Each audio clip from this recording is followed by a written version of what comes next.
Chapter 31. A Christmas to Remember, Part 1. A journey that should only have taken a number of days had stretched out to a number of weeks, the meeting she'd shared with Hepzibah Smith having given Cassiopeia the need to investigate the revelations made to her. Unknowingly, she had stumbled across information that would have proven to be useful during her very first return to Britain. Hepzibah had been right. Cassiopeia had been impressed by the cup, but more so by the locket that had sent her in search of just how it had come into the obese woman's possession. It had taken no coercion on her part for Hepzibah to reveal where she had purchased it from, but extracting information from Borgen or Burke had been no easy feat. Both men were as secretive and slippery as they come, and encouraging either of them to part with their knowledge had taken careful planning indeed. Cassiopeia knew that her efforts should remain on discovering who the serpent was, but she no longer had a trail to follow. The locket that had once belonged to Slytherin, however, had both a trail and her need to bring the story of it full circle. Arcturus mentioned that Gaunt had spoken of it, that he believed his sister had taken it, and Cassiopeia now knew the truth of the matter in its entirety.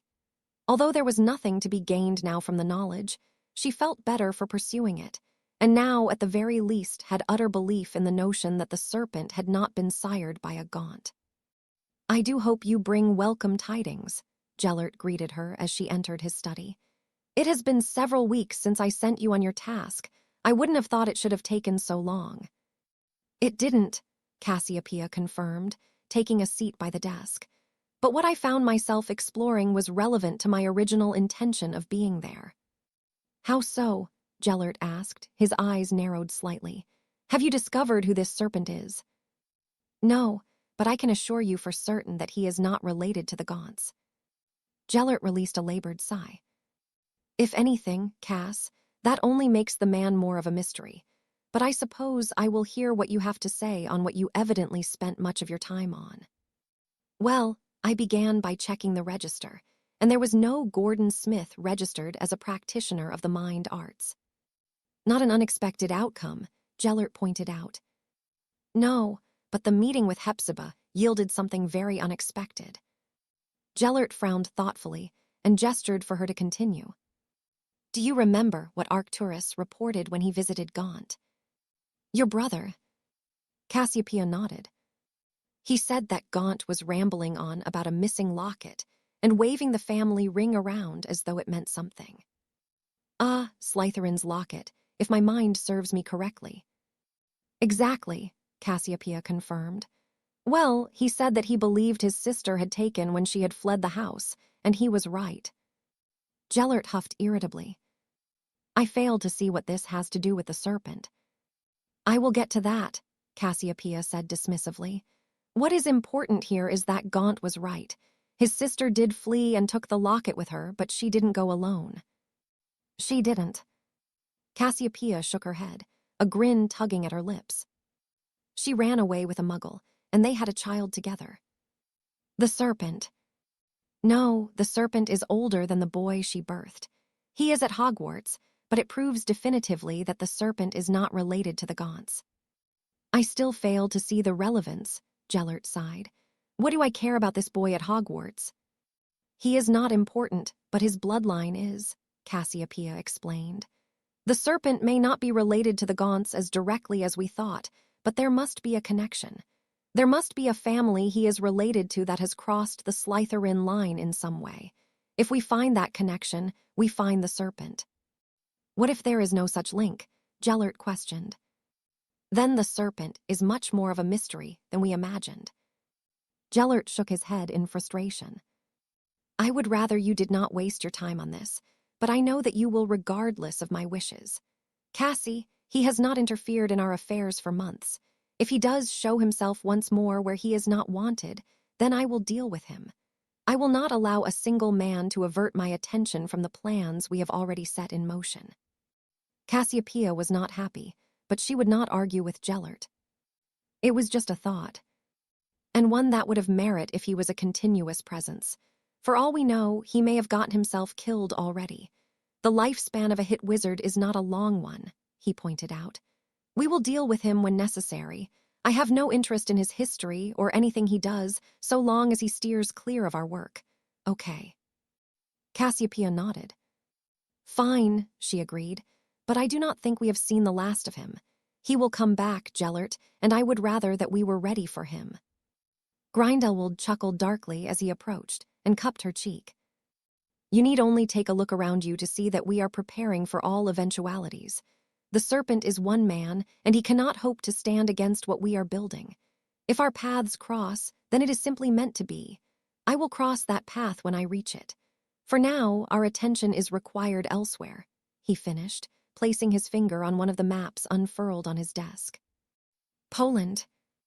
An ally of the British, Gellert explained. If the Germans were to invade, which they will, then any agreement signed in Munich will become worthless. The French would not help the Czechoslovakians, but the Brits cannot ignore their Eastern ally. So what do? We simply pave the way as we have been and force a conflict when we are ready. Let us see the likes of the serpent put a stop to this. Cassiopeia offered the man an admiring smile. He had a keen mind, and one that would not allow him to deviate from his plans. The serpent bothered him, unsettled him even, but Gellert Grindelwald would remain steadfast, his mind focused where it was needed most, and that was on freeing the wizarding world from the shackles that bound it. Break. With the school term having come to an end, Minerva had returned home for the Christmas holidays, as had become her yearly tradition. As ever, her parents were pleased to see her, though she knew it would not be long before the sense of discomfort settled over them when the novelty of her being here wore off. It was as though her mother expected Minerva to draw her wand and begin casting spells at will at any moment. What her father thought, she didn't know. The man had been on edge for as long as she could remember. "How is your work going, darling?" he asked, pulling her from her thoughts. "It's going well," Minerva answered cautiously. Her father had never asked after her education, let alone her apprenticeship. "Good, good," he replied, a look of uncertainty crossing his features. "What exactly do you do?" Even her mother looked at the man in a mixture of surprise and concern at his questioning. "I am completing a mastery in transfiguration," she explained. "Oh, that's where you turn something into something else, isn't it?" he questioned before taking a bite from his sandwich. "It does include that," Minerva confirmed, not wanting to overwhelm the man with an in-depth explanation of the branch of magic. "How fascinating," he declared. "And with this mastery, what will you do?"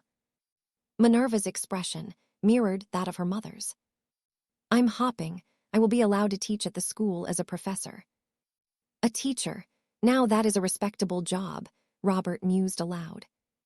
"It is," Isabel interjected. "Being a professor at Minerva's school is an honor. They employ only the best in their fields." Robert nodded, a sincere smile forming. "I'm very proud of you, Minerva. I know I have taken little interest in your schooling, but I am.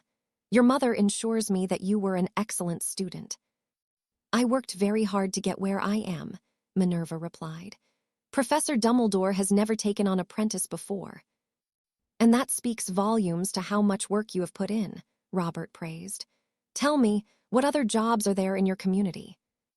Minerva was reeling in shock that her father was asking such things, and it was her mother who seized the moment to offer her input. "Well, jobs working for the ministry are very sought after." "The ministry?" Robert asked curiously. "It is the government," Isabel answered carefully. "For magical people." Isabel nodded, her own shock becoming overwhelming. "Why, yes, but there are many different jobs in lots of departments.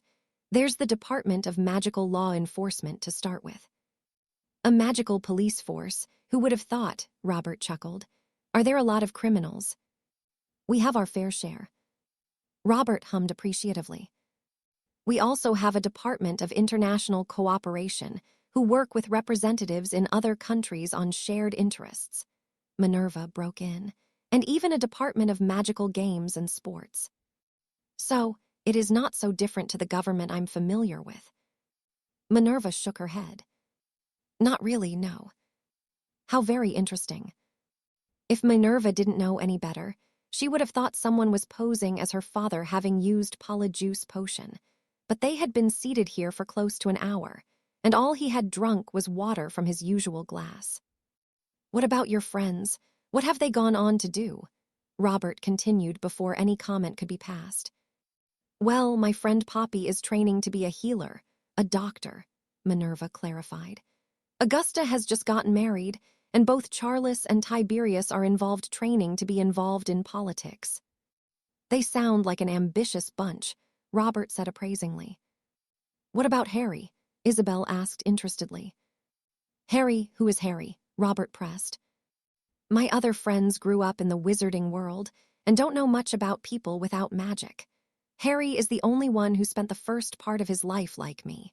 He lived with his aunt and uncle." "His aunt and uncle?" Minerva nodded sadly. "Harry is an orphan. His parents died when he was a baby." "The poor lad," Robert whispered. "I shall pray for him." "What is Harry doing?" Isabel asked. "Did he go back home to his aunt and uncle?" Minerva shook her head. "No, he travels a lot for business," she explained cautiously. "Business?" "He is a hit wizard," Minerva replied. Judging by her reaction, Isabel knew exactly what he did. Not that it mattered. She had not involved herself in the wizarding world for decades. "What is a hit wizard?" Robert questioned.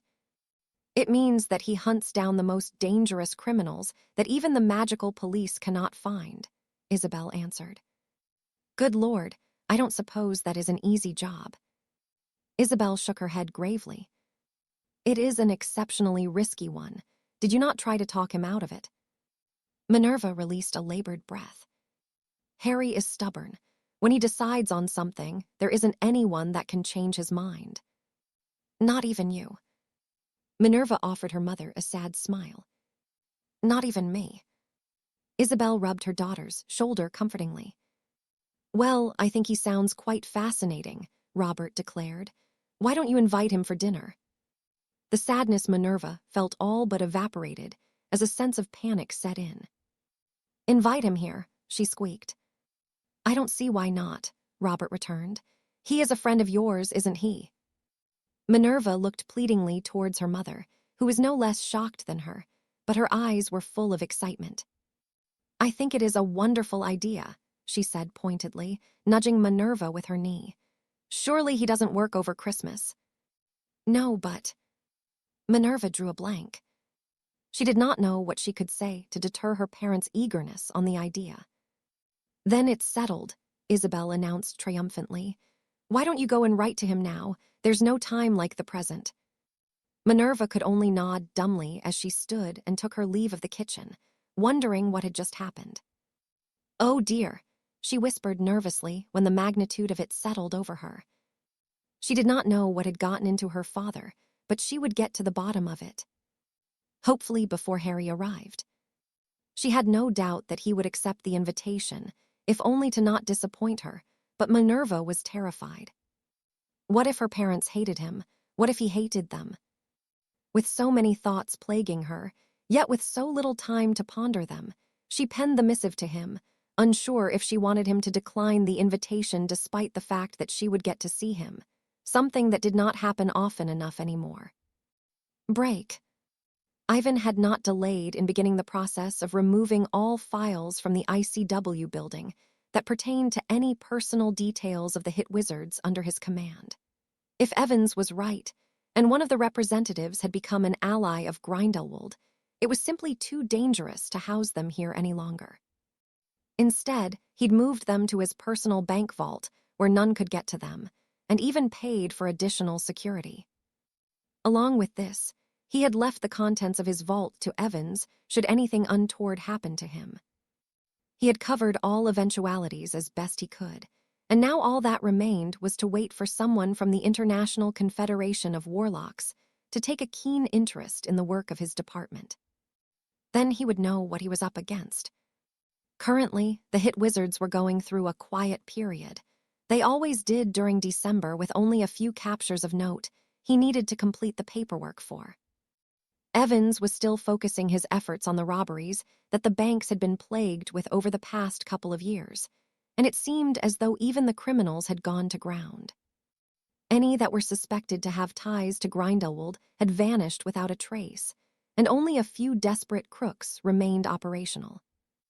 As much as Ivan appreciated the reprieve, it was unsettling to say the least.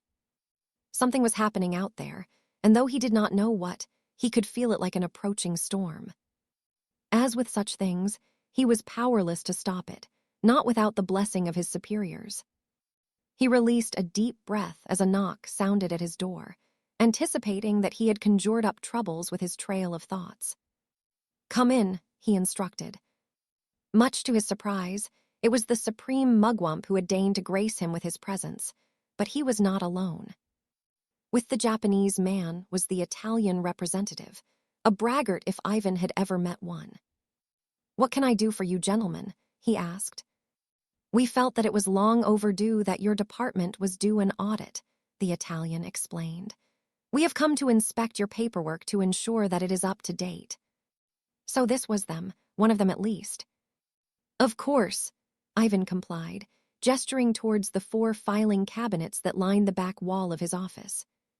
With only a nod, the 2 men set to work with much less care than he appreciated.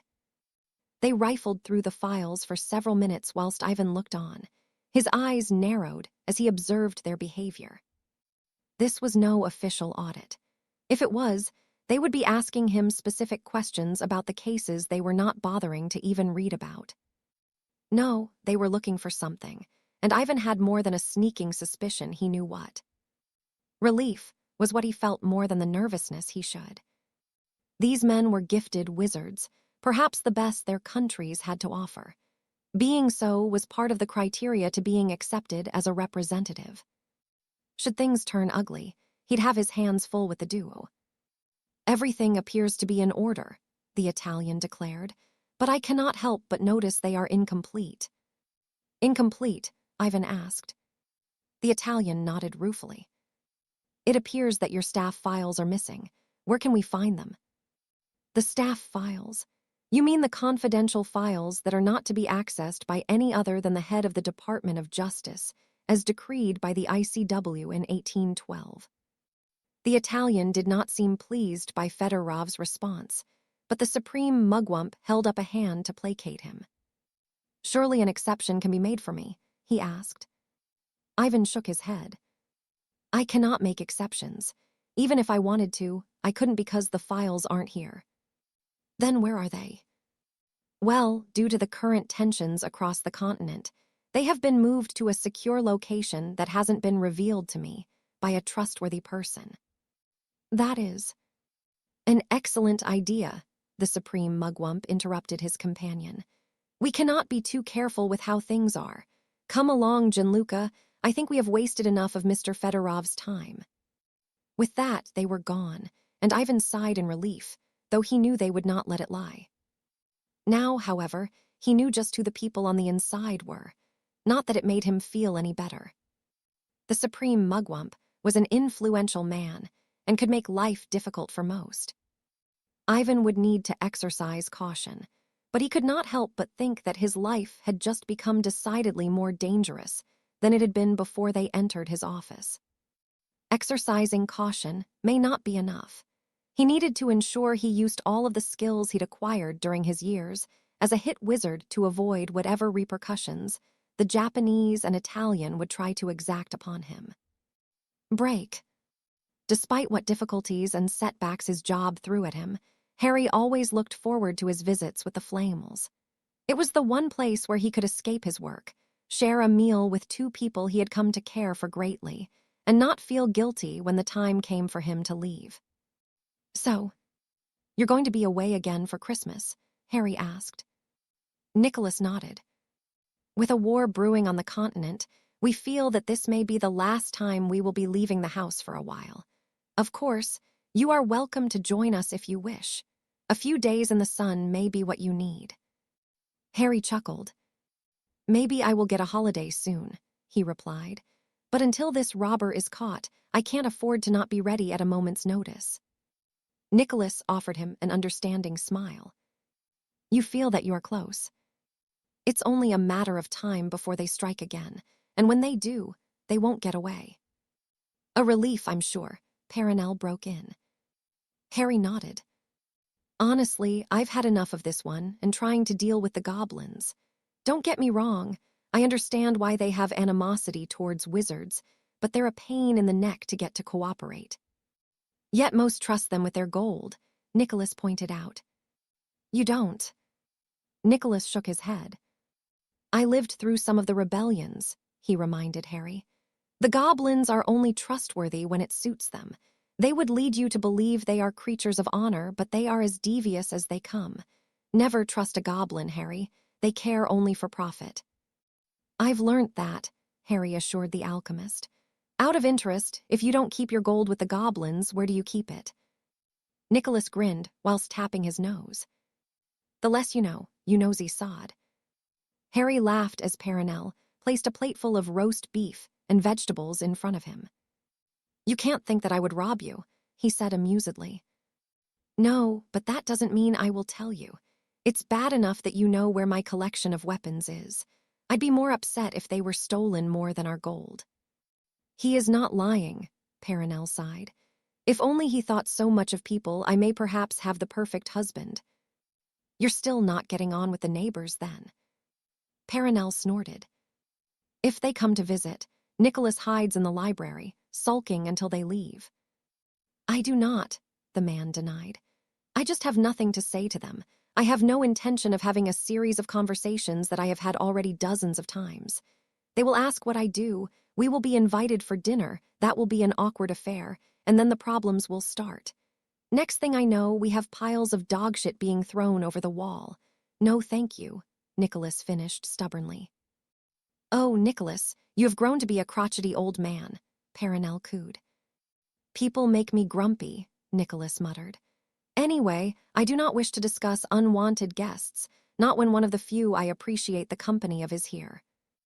I think he actually means that, Harry said to Perenelle. Of course he does, Perenelle tutted. Why would we not enjoy your company? Well, according to Nicholas, I'm a nosy sod, and whatever else he decides to label me. True, Nicholas replied, but you are our nosy sod. Now, why don't you tell us what is new in your life? It has been some time that we saw you last. Harry shrugged. Not much has changed, he answered honestly. Although he was taking it easier whilst waiting for the robber to resurface, there was nothing of note that had happened. His investments continued to provide him with excellent returns, and the egg Newt had gifted him had yet to hatch. Finally, it seemed to have stopped growing, but there was no sign that whatever was inside would emerge soon. I have been invited to visit Minerva at her home, he added with a frown. To meet her parents, Nicholas asked. It's odd, but yes, Harry confirmed. Her mother hadn't even told her father she was a witch until Minerva was a toddler. As far as I know, none of them have had anything to do with the wizarding world in years. I find it strange that they would invite me. Perhaps they realize that they have little to do with their daughter, and they're making the effort, Nicholas suggested. Maybe, Harry acknowledged. I don't know either of them enough to say, but Minerva has not had it easy. She hasn't said much, but it must have been tense for her growing up. I would say so, Perenelle agreed. If there is not openness in a relationship, then there will be problems, especially where magical and muggle people are concerned. I suppose it didn't help that her mother hid it from her husband. Have you accepted the invitation? Harry nodded. As awkward as it might be, I can't let her down, not when it could help mend the rift between her and her parents. Perenelle smiled proudly at him. You are a good boy, Harry, she praised. You must think a lot of her. I do, she is. He paused as he felt an alert from his license. Now, Perenelle asked. Harry nodded as he stood. I'm sorry, he offered sincerely. Do not be sorry for what you do, Harry, Perenelle chided lightly as she pulled him into her arms. We are both very proud of you, aren't we, Nicholas? Of course, the man replied, seemingly affronted by the thought that anyone would dare think otherwise. Your job is an important one. Now go, Harry. We will write when we arrive in Mexico. Giving the Flamels a final smile, Harry took his leave of the house and exited the grounds before activating his portkey. It was Lisbon he arrived in, only a short distance away from the branch of Gringotts that he would be visiting. The goblins here were as prickly as any he'd come across, and he was not looking forward to making their acquaintance again. Entering the bank, he found that those within were being held up by the points of spears, swords, and even axes in a tense standoff between the wizards and goblins within. "What is going on?" Harry demanded. "The vault has been broken into, and the bank has been locked down," one of the goblins explained, his beady eyes not leaving the wary wizard who had the head of a spear pressed into his neck. "Since you seem to know how this has happened, you can enlighten the rest of us." "Well, if the bank has been locked down since the alarm was triggered, then I can assure you that none of the people in here are involved. Has anyone entered the vault yet?" "No," the goblin snarled. "You and your infinite wisdom advised us against it." "Then we will find the robber when we do. So why don't you let these people go and lead the way?"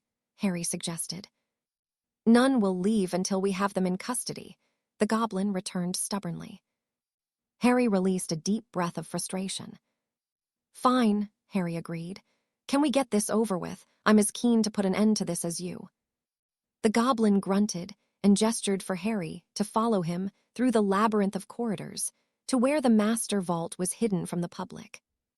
In front of the door stood several armed guards, and even an enormous troll wielding a club. "I don't think that will be necessary," Harry declared. "If anything, you will only be in the way." "We aren't moving," a goblin clad in golden armor returned through gritted teeth. "Then give me some bloody space and seal the exit," Harry huffed, already anticipating getting away from the goblins. "All right, move it back, you lot, not you two. You need to help me open the vault where the wizard will present the thief to us," the same goblin snarked. Harry merely shook his head, whilst the goblins set to work sealing the exit and beginning the process of opening the vault. When the massive locks were finally undone and the door popped away from the hinges, it was to a familiar sight of a half-empty vault, though Harry was not focusing on the missing gold as the goblins were.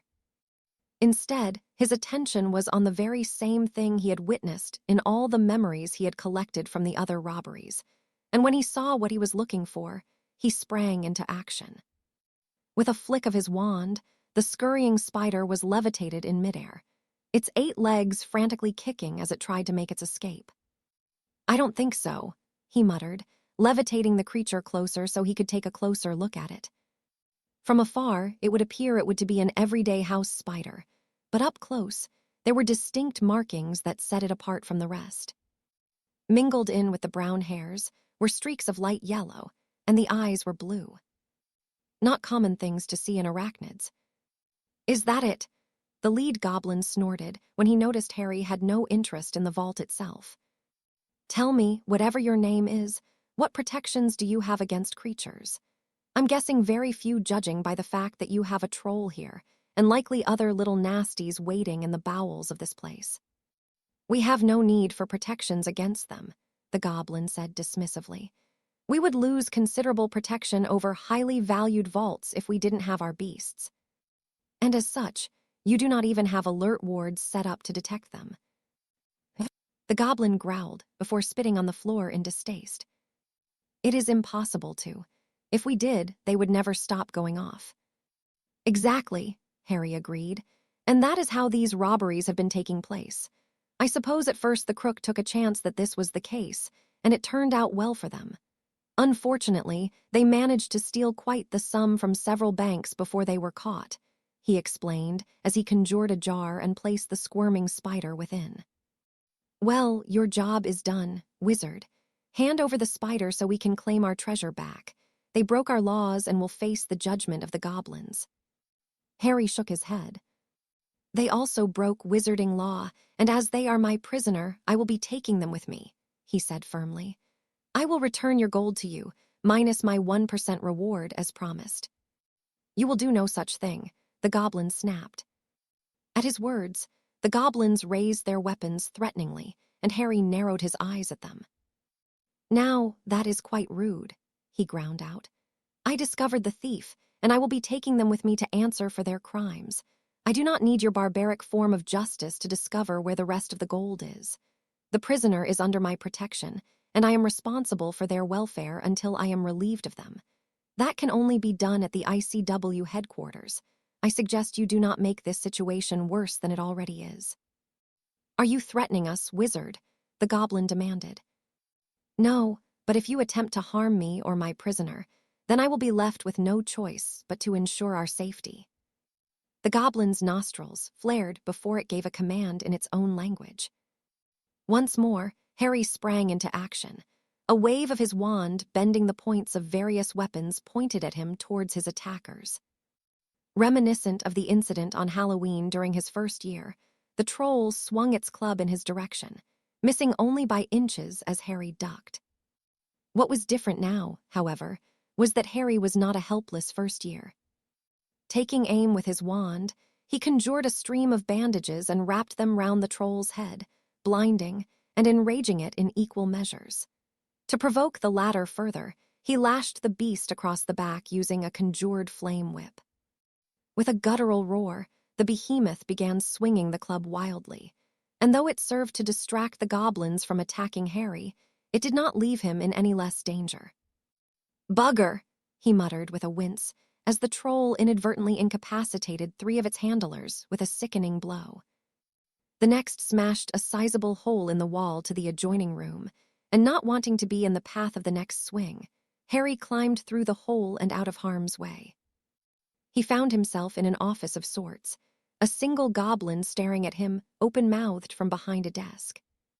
Harry quickly stunned the creature, turning back towards the damaged wall as a bellow of agony sounded.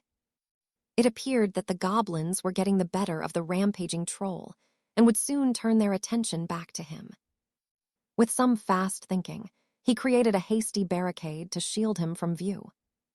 "You'd better bloody appreciate this," he muttered to the spider in the jar as he covered himself with his invisibility cloak.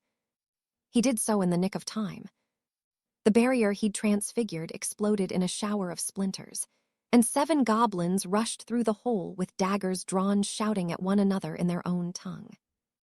Harry held his breath, his grip around his wand tight as he waited to see what they would do. A heated exchange took place, but after a moment, they left, believing that he had already exited the room. Carefully, he followed in their footsteps, holding back as they undid their own protections that were keeping him boxed in. He snorted to himself. They must have thought that he had found a way around them, and he quietly thanked his cloak for getting him out of another less than favorable situation. When he reached the foyer, however, it was to enter upon an even more tense occurrence than what he'd arrived in. During the fracas, a score of aurors had arrived at the bank, the men and women clad in claret robes, having their wands trained on the goblins that still held their hostage. As far as Harry was concerned, this was their problem to deal with. He had gotten what he had come for, and any further incidents were not his to handle. The only issue he faced now was how he was going to exit the bank without attracting attention or getting himself or his prisoner hurt if tempers were to boil over. He looked on intently as the goblins and aurors traded words in Portuguese, and he again chided himself for not wearing his translation pin. What was clear was that the situation was becoming much more volatile with each passing moment, and fearing that violence was going to erupt and leave him trapped, he took action. Hissing gently, he began waving his wand in an intricate pattern. After only a few seconds, the floor began to tremble, and the 2 conflicting sides stopped arguing and stared questioningly at one another. Before any further words could be exchanged between them, a piercing screech rent the air, and an eagle shot through the floor, sending both groups stumbling backwards. It was a spell he didn't think he'd ever find a use for, but one he'd practiced, nonetheless during his 6th year at Hogwarts. The bird was followed by a bear, a tiger, a large moose, and then an elephant. The creatures wouldn't harm anyone, but they would cause enough carnage so that Harry could make his escape. He couldn't have imagined why Salazar would put so much effort into such an inane piece of magic, but in this moment, he was grateful he had. Whilst the aurors and goblins were running aimlessly around the foyer of the bank, Harry took the opportunity to leave, and with a final glance back towards the building, he activated his portkey. Immediately, he noticed the drop in temperature as he arrived in Hogsmeade. The streets were carpeted by a thin blanket of snow, and more was falling. In only a matter of hours, it would be several inches thick. Much to Harry's relief, he need not remain in the cold. Remembering the cave he had visited Sirius in during his 4th year, he apparated there and set to work casting his needed spells. It would not do for all his work to be undone by his own negligence, after all. Pushing aside the memories of witnessing his godfather ravaging the chicken legs he had brought along with Ron and Hermione, he removed the jar from within his jacket. "Now I'm going to set you free, and we are going to have a talk. I would suggest that you do not lie to me, not after I just saved your life." The spider was stood unmoving at the bottom of the jar, and though it could not communicate with him, Harry got the impression that whomever it was would comply. Implementing his wand for a final time, he reversed the animagus transformation and watched as the odd arachnid began to grow until a brunette woman was seated before him, her vibrant blue eyes full of mischief, and an unrepentant smile tugging at her lips. "You caught me," she said simply. Harry snorted. "You're English." "By blood, but technically I'm Bulgarian. My family has lived there for a few generations." "What is your name?" Harry asked. The woman was young, only slighter older than him, and just a single look at her was all he needed to see that she was trouble. "Eleanor Summerby," she introduced herself as she stood. "And you?" "My name isn't important," Harry said dismissively. "Suit yourself," the woman shrugged. "I'll just call you Serpent then, shall I? You are him, are you not?" Harry frowned questioningly at the woman. "You didn't know you were so famous." "Famous," Harry groaned. Eleanor nodded, evidently enjoying his discomfort. "Well, you have made quite the name for yourself in certain circles. They whisper about you across the continent. You're quickly becoming a legend. It's nice to know you do really exist," she added with a wink. "You mean the criminal circles?" Eleanor shrugged. "If you like," she conceded. "So, what are you going to do with me? I suppose I should be grateful that you stopped the goblins taking me. I can't imagine they would be treating me as kindly. By now, you'd probably be hung up by your feet, with your innards dangling by your ears." "Oh, now that would be a shame," Eleanor said matter-of-factly. "I'm quite fond of them being where they should be." Harry shook his head tiredly. "Where is the rest of the gold?" he asked. "At my home in Bulgaria," Eleanor answered candidly. "I will take you to it straight away." Just like that, without a fight. "Of course, you caught me fair and square. I will cooperate with you fully. You will find every nut accounted for." "You don't seem bothered that I caught you." "It's a relief, to be honest." Eleanor sighed. "I only started doing this because I wanted to see how long I could get away with it for. I certainly don't need the money." "You did all of this because you were bored?" Harry questioned incredulously. "Some people play Quidditch. I like to rob banks," Eleanor said almost seductively as she stepped towards him. "Both are risky, with the right sense of danger to them. Surely a man like you can understand that." Harry stepped away from her, uncomfortable with the closeness. "Ah, you're shy," she teased. "Well, let us not waste any more time, Mr. Serpent. Take me in if you must." She held her hands out in front of her, her wrists pressed together. With a sigh, Harry bound them. "Not too tight, I bruise quite easily," she said with a smirk. "Where's your house?" Harry huffed.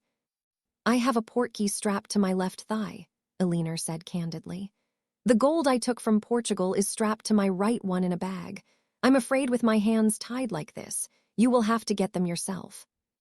Harry raised an eyebrow at the woman, and with a little wand work, he had the portkey and gold in his hands. "And not a stitch out of place," Eleanor said appreciatively. "You are very good with your wand." Harry shook his head in response as he took her by the arm and activated the portkey, keen to be rid of his burden at the earliest possible moment. "This is your house?" he asked skeptically when they arrived.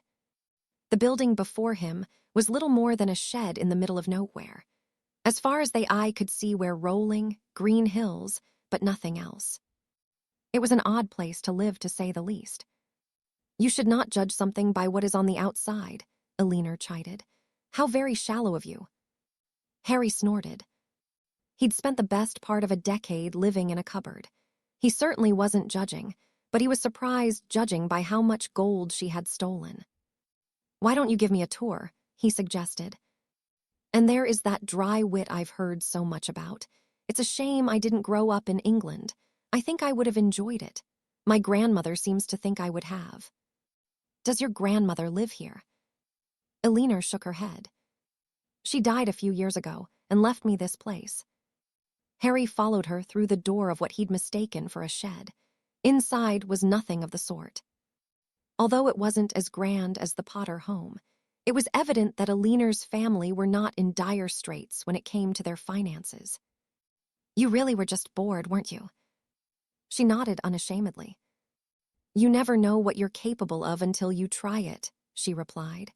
"I was hopping to get to 10, and then I would have returned the gold. I don't have any use for it." "Bloody hell," Harry grumbled. "So where is it?" "In the basement," the woman answered almost proudly. "I haven't counted it, but there is a lot." She wasn't exaggerating. Having led him to a descending staircase, and through the door at the bottom, Harry's eyes widened. He had thought that the piles of galleons in his vault when he was 11 was impressive. This was something else entirely. There were 8 separate piles of coins, stacked from the floor to the ceiling. "To be honest, I'm relieved you caught me.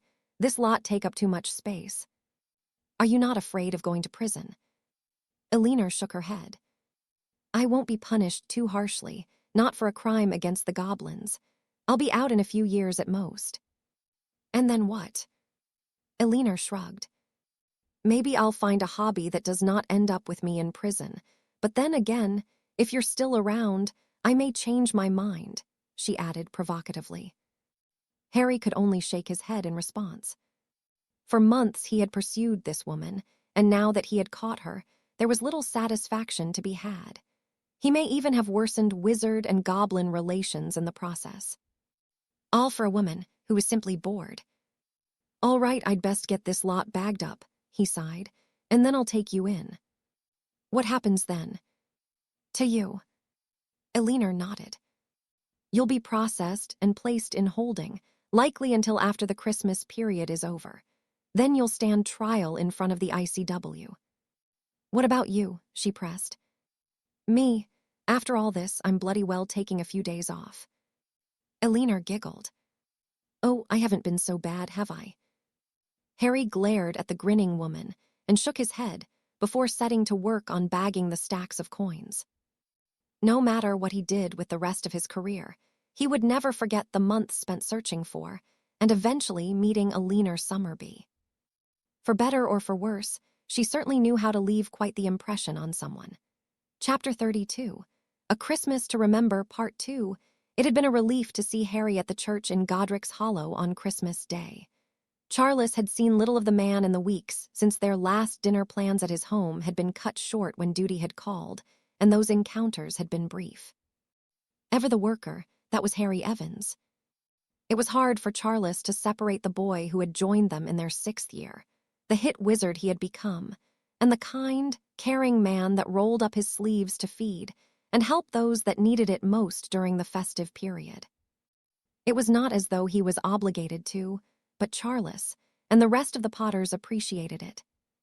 Still, even though Charles knew him well, he wouldn't pretend to understand his friend, nor his motivation for doing what he did. He need not spend much of his life traipsing across the globe and entangle himself with the most dangerous elements of wizarding society, not when it was abundantly clear that he was accumulating quite the portfolio for himself. No, Charles couldn't understand him. Often, he wanted to grab Harry by the shoulders and give him quite the vigorous shake to see if he could be snapped out of it, but he knew it wouldn't work. He was more stubborn than even the Lady Potter. The thought brought a smirk to Charles's lips. His mother was a stubborn woman and had voiced her feelings on what Harry had chosen to do. Oddly, he took it all in his stride, dismissing Angelica Potter's concerns with a laugh. He'd even gone as far to torment the poor woman by saying he'd put in a good word to have Charles recruited. That joke had not gone down well, and were it any other than Harry who had made it, they would have been hexed. Charles chuckled at the memory of his mother chasing Harry around the church with a wooden spoon. "Coward," he muttered amusedly. Evans may well be comfortable having people trying to kill him, but he still had no idea how to handle a woman. "And what is it that has tickled you, Potter?" Charles felt his mouth go suddenly dry at the sight of Doria Black. He had come to flourish and blots to browse for any transfiguration books that took his fancy for his ongoing studies. He certainly hadn't expected to run into her of all people. "Just something I saw yesterday," he replied, composing himself as best he could. "And what brings you here today?" "Well, I was looking to buy some books on necromancy, but it seems they are all out," Doria sighed, her eyes twinkling in humor as Charles recoiled. "You don't really think I practice that, do you? Is my family reputation so depraved?" Charles shook his head. So much for Harry not being comfortable around women. "Not quite that bad yet," he returned, "but with you, the reputation could take quite the plunge." "I will bear that in mind," Doria replied with a smirk, "and don't look so worried. Arcturus is not here." "I'm not worried about him," Charles denied. "I am surprised that he let you out on your own." "Let me out?" Doria asked challengingly. "I am free to do what I like. It does help that he is having lunch with the Macmillans." "The Macmillans?" Doria shrugged. "He's not said anything, but I think he is fond of Melania." "Would your father agree to that match? It's not as though they have much to offer." He noticed Doria stiffen at the mention of the Lord Black. "I don't think my father cares so much anymore," she replied stiffly. "Arcturus is the one keeping the family businesses running." Charles did not know the ins and outs of what was happening within the Black family, but it was clear that Doria did not wish to discuss it. "Well, I suppose it's only a good thing if your brother gets to choose who he marries." Doria nodded. "Anyway, I won't keep you, Miss Black. I'm sure you will find the books you need to carry out your evil deeds." "You could always help me," she blurted as Charles turned to leave. "If you're not busy." Charles offered the woman a smile. "It would be pretty poor of me to leave a lady like yourself roam the dangerous streets of Diagon Alley alone," he replied thoughtfully. "Of course, I'd be happy for the company." The woman positively beamed at him as she looped her arm through his, and the two of them took their leave of the bookshop. Those within the alley followed the odd pair with their gazes, shocked by the appearance of the Potter heir and a member of the infamous Black family, seemingly sharing quite the intimate outing together. Break.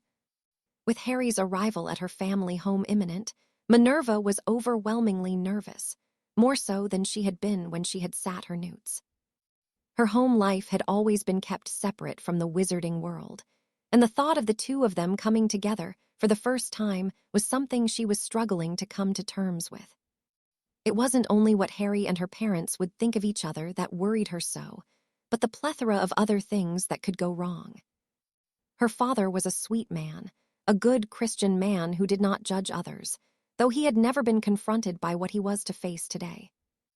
Harry wouldn't rub their ways in his face, but the topic of magic and the wonders of wizarding life was unavoidable. Minerva simply didn't know how her father would react to what he may learn. "Are you going to just stand there, or are you coming in?" The question wasn't asked impolitely. Her father was smiling at her from behind the desk in his study, the same way he did when she had been a child, and she wanted to watch him work. "What's bothering you, Minerva?" She returned the gesture and sat on the edge of the desk as she had so many years ago, only now her feet touched the floor and she didn't need help positioning herself. "Why do you want to meet Harry?" she asked nervously. Robert McGonagall released a deep breath, an expression of guilt weighing his smile down. Minerva was curious as to what the man's motivation could be, terrified that the coming together of her worlds would only widen the rift between them. "You are a grown woman, Minerva," he sighed, And I missed you becoming one. Somewhere over the years since you left for school, you stopped being a child, and here you are now. I've had no part in that, and it is because I ignored that other part of you, the part that is different and that I do not understand." Minerva felt her stomach tightening with dread. "I don't think now is the time to talk about that," she tried. "Nonsense," her father countered. "Let us not pretend that I have been a good father or husband over the years. Your mother and me have never spoken about it. We chose to continue as we had been and have lived in ignorance most of our married life. I can't blame you for not wanting to be around that." "Then why didn't you talk about it?" "I suppose we just accepted our lot," Robert answered. "Your mother seemed adamant to leave that life behind, and I was content with ignoring it. The longer it went on, the easier it was for both of us to just go along with it." "So, what's changed?" Minerva asked gently, beginning to understand why the relationship between her parents was so strained. They had seemingly never spoken of anything about her being a witch. "You came along, and you are going to remain a part of the life your mother turned away from," her father explained. "If I want to be a part of your life, I have to accept that there is more to you than the parish. Do you want to be a part of my life?" Robert nodded as he stood and pulled Minerva into his arms. "You are my daughter, and my love for you is unconditional," he said sincerely. "I want to know you, Minerva, and share some of your life with you. I won't pretend that it will be easy for me, but I want to try. And you have to meet Harry for that." Robert smiled. "I saw the way you reacted when your mother mentioned his name. He means a lot to you, and I want to see what kind of man it takes to bring that kind of smile to your face. I thought I might be able to pick up some tips from him." Minerva snorted as she shook her head. "Harry is different from everyone else, Dad," she chuckled. "But he is a good man. He has looked after you." Minerva nodded. "The best," she whispered. "I suppose you'll see for yourself soon enough." "Then I am looking forward to meeting him," Robert declared. "Mind, not as much as your mother. I can't quite work out if this will be a good thing or not, but it can't make anything worse." Minerva offered her father a look of sympathy. Over the years, she had tried to understand him, and now she felt she did. Between him and her mother, they had made a poor showing of trying to work through their marital problems, and as a result, Minerva had been the one to suffer. She had avoided being home for the holidays as much as she could, and though she didn't have any ill feelings towards her parents, there was a part of her that resented her childhood. Still, it was better late than never for them to try to make amends, and for her father to, at the very least, try to accept her for who she was. Break. For all the years that Harry had spent in Scotland, he had never ventured further than Hogsmeade, but as he arrived in the village on the outskirts of Caithness, he could see why this area of the country was aptly named the Highlands. In the distance, as far as the eye could see, were hills and mountains, and at this time of year at least, a thick blanket of snow covered the landscape. Was it always this cold here? A thick plume of fog was the result of him emptying his lungs, and he shuddered into his coat before casting a warming charm on himself. The Scots that lived here must be hardy folk, and Minerva certainly was that herself. Although he was no longer feeling the cold that permeated the air, he did not wish to spend too much time in the open. As such, he headed towards the village below the hill he had landed on where the wind was a little less biting. The village seemed to be in high spirits, the pub he passed lively and raucous, and though the roads were still thick with snow, it had not deterred the locals from indulging in their merriment. Dozens of footprints could be seen exiting the houses, and many heading in the direction of the pub. Hardy folk, indeed, if they would brave such conditions for a few drinks with friends. Harry snorted amusedly. He couldn't blame them, and even admired their determination. He, however, was not here to observe the grit of the people, but to fulfill the invitations sent his way, and as he reached the vicarage that the McGonagalls called home, he felt a sense of nervousness begin to creep in. He knew Minerva well, and it wasn't seeing her that made him feel this way. It was the knowledge of the nature of the relationship she shared with her parents that set him on edge. Suddenly, he had a vision of an enormous Scotsman in a vicar's robe, tying him to a chair, and attempting to perform an exorcism on him. Harry shook his head of that thought. He doubted he was asked here under that pretense. Still, it was with caution that he made his way towards the front door before knocking. Much to his relief, it was Minerva that answered a moment later, her appearance making him feel easier about the dinner ahead. "You dressed up?" he asked, a grin tugging at his lips. She was wearing a long, green dress that matched the shade of her eyes, and she had gone to considerable effort in styling her hair the same way it had been the first night they had met in the Gryffindor Common, what felt like many years ago now. Minerva merely raised an eyebrow before nodding at him. "The same could be said for you." Harry chuckled as he shrugged. "Well, I couldn't make a bad impression, could I?" he pointed out. "Something tells me this is quite important." Minerva deflated slightly. "I'm sorry, Harry, Harry waved off her apology. "You don't have to explain anything," he assured her. "You asked me to be here, and I'll always come if you need me." She smiled brightly at his words, one of gratitude and appreciation. "I don't suppose we can just run away?" she asked. Harry shook his head. "I don't think so," he said comfortingly. "I don't know what to expect, but it can't be any worse than dinner with my relatives. Did I ever tell you about the time a house elf appeared and dropped a trifle on my uncle's business associate? He was not impressed by that escapade." Minerva giggled as she gestured for him to enter and helped him remove his jacket when Harry closed the door. "Do you just attract trouble?" Harry nodded. "It does have a way of finding me." Minerva rolled her eyes before her amusement was replaced by nervousness. "It will be fine," Harry reiterated. Taking a calming breath, she led him down the length of a long hallway and to where a door was slightly ajar. It had been some time since Harry had been in a Muggle home, and it was odd to see photos staring down at him, lifeless and unmoving. Even the fixtures and furniture were not things he was used to. Not that he had much time to consider those frivolous things. Seemingly finding a strand of the Gryffindor bravery those of their house were known for, Minerva pushed the door the rest of the way open, and Harry followed her inside. It was a kitchen with a dining area set to the side he found himself in, and a roaring fireplace set next to what he would consider to be an old stove. It was warm in here, a far cry from the temperature on the streets outside. What struck Harry as odd, however, was the silence, despite there being 4 people in the room. It took only a single look at Minerva's parents to see that they were much more nervous than him, so much so, they didn't know where to begin. Harry felt for them, and he knew it would be down to him to put their minds at ease. With a smile, he stepped forward and offered his hand to the broad, salt and pepper-haired man eyeing him curiously. "Hello, Mr. McGonagall," he greeted Minerva's father. "It's nice to meet you." Robert McGonagall accepted the proffered limb and relaxed somewhat. "And you, young man," he replied kindly. "This is my wife and Minerva's mother, Isabel." If Robert McGonagall was nervous, Isabel was nothing short of terrified.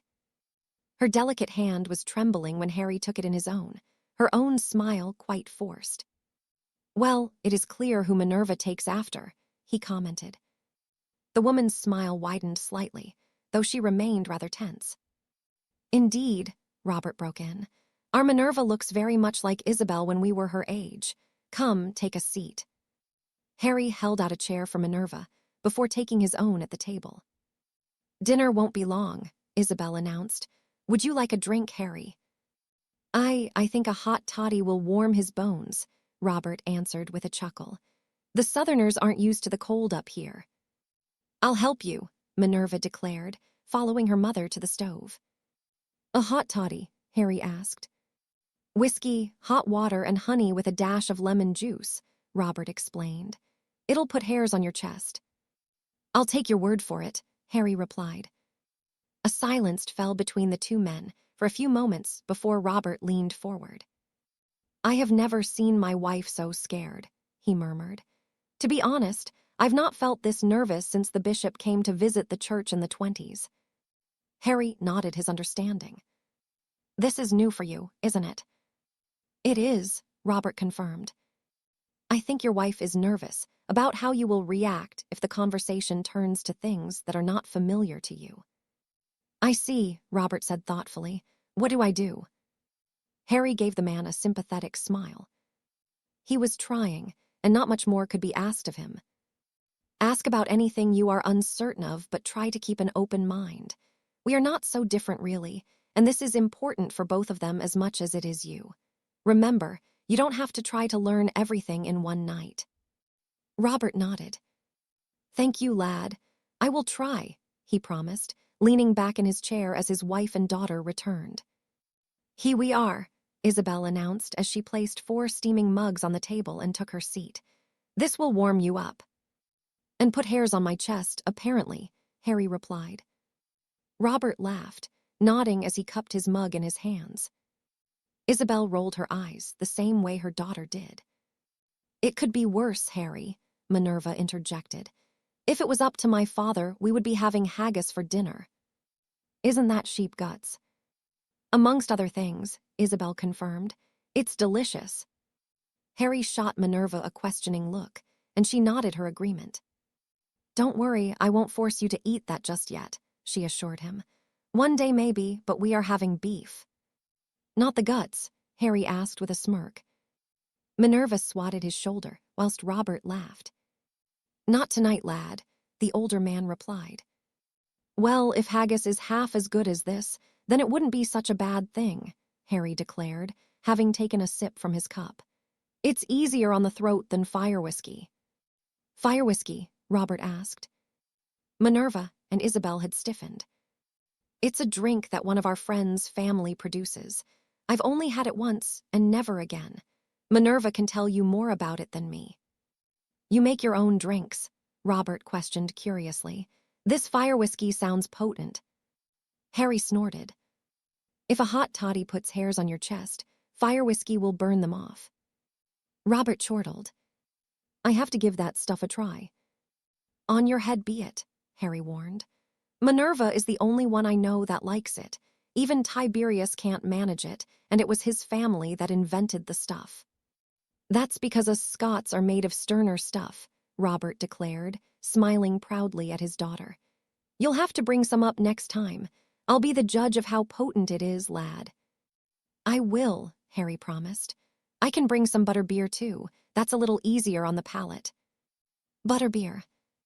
It's exactly as it sounds, Minerva explained. There's no alcohol in it, though. You're quite the industrious bunch, Robert commented. Minerva did mention what you do, Harry, something about catching criminals. Are you a policeman? Of sorts, Harry confirmed. My job is to capture people that the regular police forces can't, or that are too dangerous for them. Robert whistled appreciatively. So that is not a safe job. It is not, Minerva said pointedly. It is one of the most dangerous jobs someone can do. Robert grinned at his daughter. You do not like it. No, Minerva sighed, but Harry likes what he does. I'm learning to live with it, even if he will turn my hair gray before I'm 30. It's not that bad, Harry muttered. I've not even come close to being killed. Prague, Minerva replied simply, glaring at him. What happened in Prague? Isabel inquired.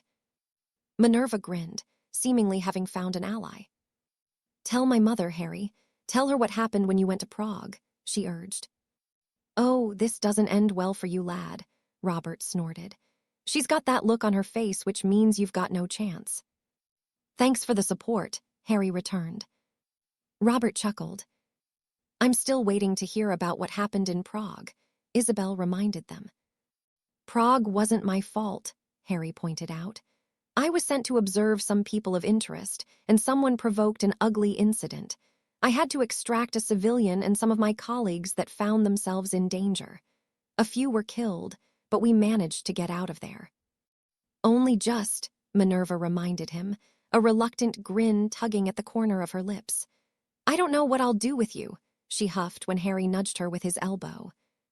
That's the only time it was dangerous, Harry defended. Minerva's nostrils flared. Regence. Ah, I forgot about that, Harry muttered. All right, it can be a little dangerous sometimes, he conceded. Minerva hummed and shot him a smug grin whilst her father laughed heartily. You'll get used to being wrong, lad, Robert comforted. Oh, I'm already used to it, Harry replied. Besides, it's been months since I was in a really dangerous situation. That's because you've been chasing that bank robber, Minerva reminded him. You mean capturing them? You got him. Her, Harry corrected. A bank robber, Isabel asked. Not against the goblins, surely. Harry nodded severely. She managed to steal from 9 banks before I caught up with her. How did she get away with it? Minerva questioned. Well, I think you'll appreciate this more than I did. She's an animagus, a spider, Harry clarified. She was waiting for the master vaults to be opened, entering, and then setting off the alarms once she had bagged up the gold. She would then scuttle out with it. Judging by Minerva's expression, she didn't appreciate the abuse of the woman's ability. I've been requested to provide evidence at her trial in a few days, Harry explained. The ICW are quite keen to put this behind them, I suppose. You've never been asked to do that before, Minerva said with a frown. No, but this time it is different, I suppose, Harry mused aloud. No one knew who she was or how she was doing it, and it was me that figured that out. That makes sense, Minerva murmured. The conversation was interrupted by a pinging sound, sounding from near the stove. That will be dinner, Isabel announced as she stood. No, I will get it, she insisted when Minerva followed suit. Harry turned his attention to Robert, who was looking at him, and his daughter with an expression of confusion. Did my wife say something about goblins? He asked. Minerva and Harry shared a look of amusement. I think I should probably explain the last part of that conversation to you, Harry offered apologetically. Robert nodded. I'd appreciate that, lad. I'm completely lost, the man snorted. Break. Although the evening had begun awkwardly, Harry had made it much less so with how patient he had been with her father, who seemed to take a shine to the young man. Minerva was grateful for his presence. Harry had taken a stressful situation and had made it a pleasant affair. Even her mother had managed to be relaxed by the time she served the meal. Minerva had worried that her father may be overwhelmed when the unavoidable magical topics were discussed, but Harry had taken the time to ensure the man knew what was being said. Although it had been difficult for Robert McGonagall to accept some things, he hadn't been judgmental as Minerva feared, but had done his best to understand the world she lived in. It was sweet of him, and of Harry to empathize with him when he appeared to be lost. In all, Minerva was both pleased and relieved that the night had gone as it had. He's a nice lad, her father declared when Harry had taken his leave. He is, Minerva agreed. Thank you for trying. Robert McGonagall smiled. It's hard for me to believe in all these things, he sighed. The Bible is not so favorable towards magic and the like, but we are all God's children. Just because I do not understand, nor can I explain it, that doesn't make it any less true. Instead of burying my head in the sand, I should have realized it sooner, he finished morosely. Minerva didn't know what to say. She didn't want her father to feel guilty, but she couldn't pretend that his ignorance over the years had not been a source of hurt for her. Do you think you could show me some magic? He asked suddenly. I'd like to see what you can do. Really? Minerva asked skeptically. Robert nodded.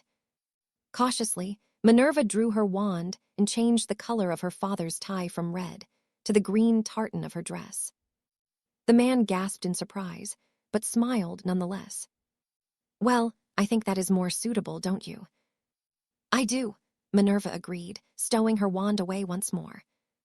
This will take some getting used to for me, but I meant what I said. I do want to be a part of your life, and if that means getting used to what you and your mother can do, then I will try. I can't promise it will be easy, but I will do my best. He meant it. Minerva could feel the sincerity in his words, and though it had taken so very long and caused quite the rift, she was willing to allow him to make amends. I'd really like that, she replied. Her father pulled her into his arms and squeezed her gently. Now, why don't we help your mother clean up? Can you do that with your stick? Minerva snorted as she nodded. It's called a wand, Dad. A wand, he said thoughtfully as he led her towards the kitchen. So I shouldn't call it a stick. I don't suppose it matters, Minerva replied with a grin. You can call it a stick if it helps. Break. It was most unusual for the ICW to convene so soon after Christmas Day. But Ivan found himself here at the behest of the Supreme Mugwump, so the collective representatives could pass judgment on the bank robber that Evans had apprehended. He couldn't see why it wouldn't wait until after the new year had come, and being summoned so seemingly urgently did not sit right with him, especially whilst he and Harry were not allowed within the room whilst the trial was being carried out. Not yet, at least. Something's not right, Evans murmured. It isn't, Ivan agreed. He hadn't mentioned his encounter with the Supreme Mugwump and the Italian representative. The young man had his own work to keep him occupied, and he need not be bothered by Ivan's own problems to overcome. Still, he could not allow Harry to enter the chamber without something of a warning. This is more than having me here to give evidence, isn't it? Ivan nodded. I have not been made privy to the details, but I expect so, he muttered.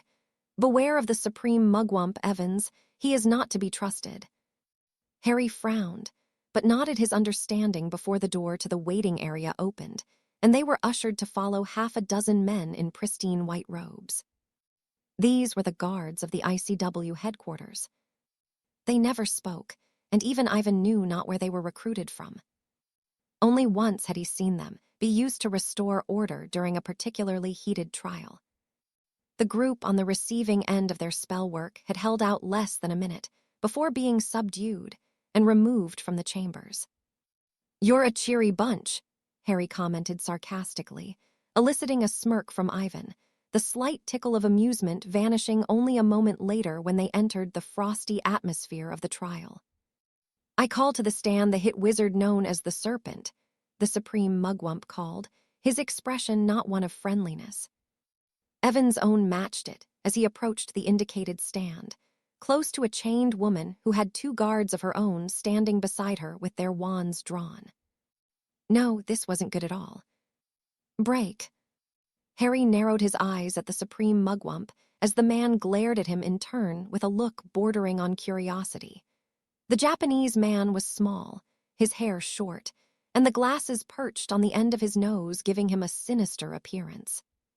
When Harry had looked upon him for the first time so many months ago, he had seemed to be benign, but now he wasn't sure.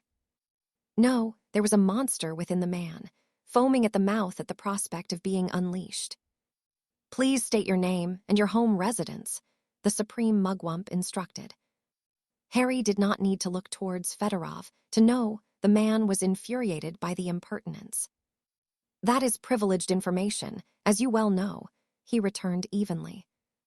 Indeed, it is, Doge called disapprovingly. You know the rules as well as any. The identities of our hit wizards are to remain hidden for their protection. Quite right, the Supreme Mugwump murmured unhappily. Well, I have only a few questions for yourself pertaining to this trial, Serpent. Then let's not delay, Harry urged with a smile. The Japanese man nodded, and Harry ignored the wave of loathing that washed over him. Your report states that you discovered Ms. Summerby in the Master Vault in the Lisbon branch of Gringotts, and that she had succeeded in her thefts through the use of her ability as an animagus. That is correct. The Supreme Mugwump took a few notes with his quill before turning his attention back to Harry. At any point, did you use Veritaserum or any other means to learn the whereabouts of the rest of the stolen gold? I already told you he didn't, Summerby interjected hotly. The prisoner will remain silent, the Supreme Mugwump snapped. Harry nodded for the woman to comply before he offered his own explanation. Ms. Summerby gave up the information willingly. When she was captured, she was compliant and offered no resistance. And you recovered all of the missing gold. I did, Harry confirmed. Ms. Summerby led me to where it was being stored, and I retrieved the combined sum stolen from all 9 banks. Yes, That would be the significant value of 780,448 galleons. Is that correct? Yes. And the gold has been returned. Every last nut minus my 1% cut, as promised by the goblins for apprehending MS Summerby. The Japanese man pursed his lips. Very well. The chambers will empty whilst we deliberate the fate of MS Summerby. Harry found himself being escorted from the room by the guards along with Fedorov. They were placed back within the chamber, though this time they were not left alone to confer. For close to an hour, they remained there before they were shown back into the chambers. Eleanor Summerby was already in the dock, as composed now as she had been the day Harry had arrested her. MS Summerby, the Supreme Mugwump called. In light of your crimes against the goblins of Gringotts, and for being an unregistered animagus, we have reached a decision regarding your punishment. Upon being escorted from these chambers, you will be committed to spending no less than 3 years imprisoned at our pleasure. I hope you will learn a valuable lesson that theft is unacceptable on any level. I have. Good, then please be seated, the Supreme Mugwump commanded. I would request that the serpent joins us once more. The feeling Harry had that something was amiss became only more prominent as he stood and returned to the witness box. Now, all that is left to deal with is your conduct upon making MS Summerby's arrest. My conduct? You will speak only when asked. Harry raised an eyebrow in response and waited for the man to continue. It has been reported that you attacked several goblins in the bank, resulting in the death of 2 with several others being injured. Do you deny it? And where did this report originate from? Harry asked. The goblins themselves informed us of this, the Supreme Mugwump confirmed. As a matter of fact, they are here today to attest to the truth of their word. Send them in. One of the men garbed in white opened the door to the chamber, and 4 of the diminutive creatures entered, each shooting Harry a hateful glare. Now, I ask again, did you attack the goblins in the Lisbon branch of Gringotts? Harry's temper began to flare, and he clenched his fists to maintain a semblance of control over it. I don't like the tone you are using to address me, he replied coldly. I suggest that you reconsider it. It was not only his voice that had taken on an icy edge, but he felt the same coldness flowing through his veins. You will remember where you are, the Supreme Mugwump warned.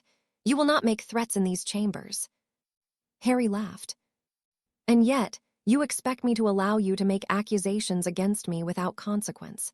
With all due respect, you can piss off. Whispers and some pockets of laughter followed his words, and the Japanese man flushed bright red in a mix of anger and embarrassment. I'll tell you exactly what happened, Harry continued before the Supreme Mugwump could respond, but I will do so in a way that you can't pick and choose what questions to ask. Go ahead, Serpent, the French representative encouraged. Harry offered the man a nod of appreciation. Well, it went exactly as was clarified earlier.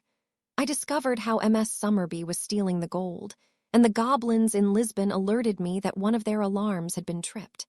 I attended and captured MS Summerby with the intent of submitting her to the ICW, as I do with all prisoners.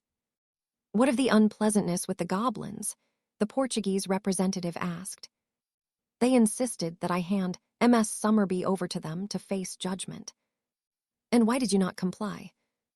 Because the goblins do not have jurisdiction over any witch or wizard when it comes to judicial matters, Harry answered. If they had their way, MS Summerby would not face justice, she would face execution. Rightly so, one of the goblins growled.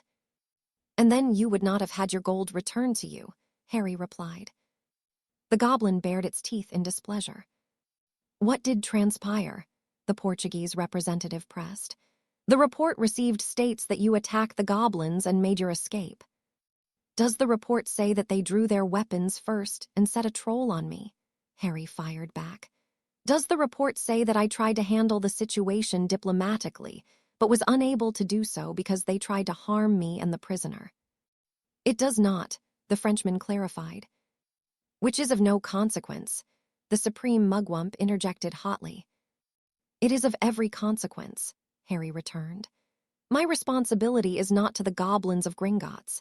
As a hit wizard, any prisoner that is apprehended by me is under my care and protection until they are duly processed and submitted to the custody of the ICW. The goblins of Gringotts are not a part of this body, so I took necessary measures to ensure the safety of MS Summerby by putting the treaties of peace between wizards and goblins at risk." "The goblins put any treaties at risk when they attacked me," Harry countered irritably. "If there is nothing else, I will be leaving now." "You will wait until you are dismissed, serpent," the supreme mugwump snapped. "As punishment for your actions, you will return the remaining gold to the goblins as compensation." Harry snorted as he shook his head. "I will do no such thing," he denied. "I earned that gold, and if I hadn't spent months pursuing MS Summerby, the goblins wouldn't have theirs.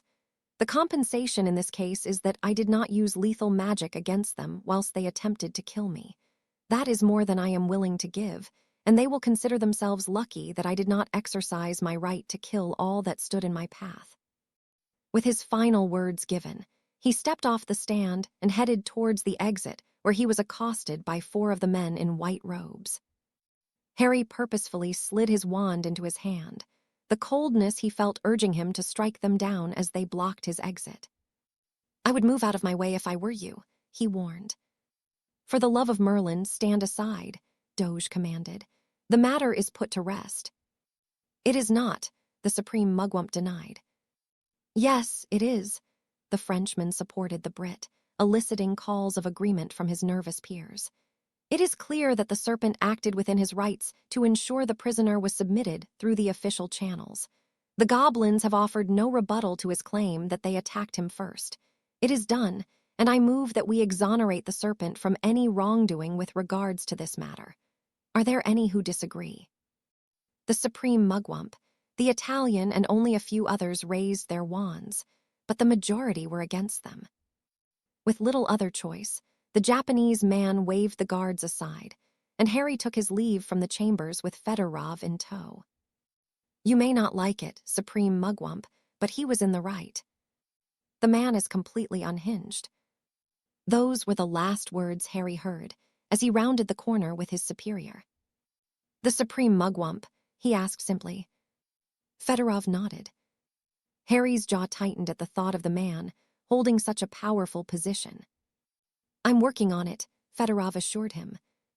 "And I suppose you think I should have handled that differently."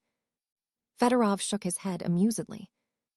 "In the circumstances, I think you handled it the best way you could," he replied.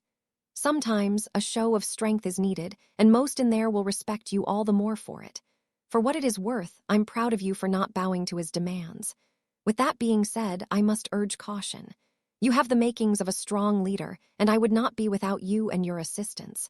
I will need it in the coming months." Harry nodded his understanding. "So what now?" "You get back to work, Evans. There are still many people that I would see behind bars. Leave the rest of it to me. I will keep you informed of any developments." "Of course," Harry agreed, keen to put the events of the day behind him. If truth be told, he was looking forward to perusing the wall of wanted criminals once more and returning to what strange normality he had cut out for himself. Still, it would be with the threat of the approaching war that drew ever closer, something as unpleasant as it was inevitable that he would have to navigate when it broke out in the coming months. Chapter 33. The Wolves of Paris. It was not uncommon for Charles to be summoned to his father's study, but the man doing so was quite unusual when they had already spent much of the day together in the Weisengamot chambers. Either something of great importance had arisen in the few hours since Charles had seen him, or his father wished to put him to the test on one of the duties he would one day be expected to fulfill.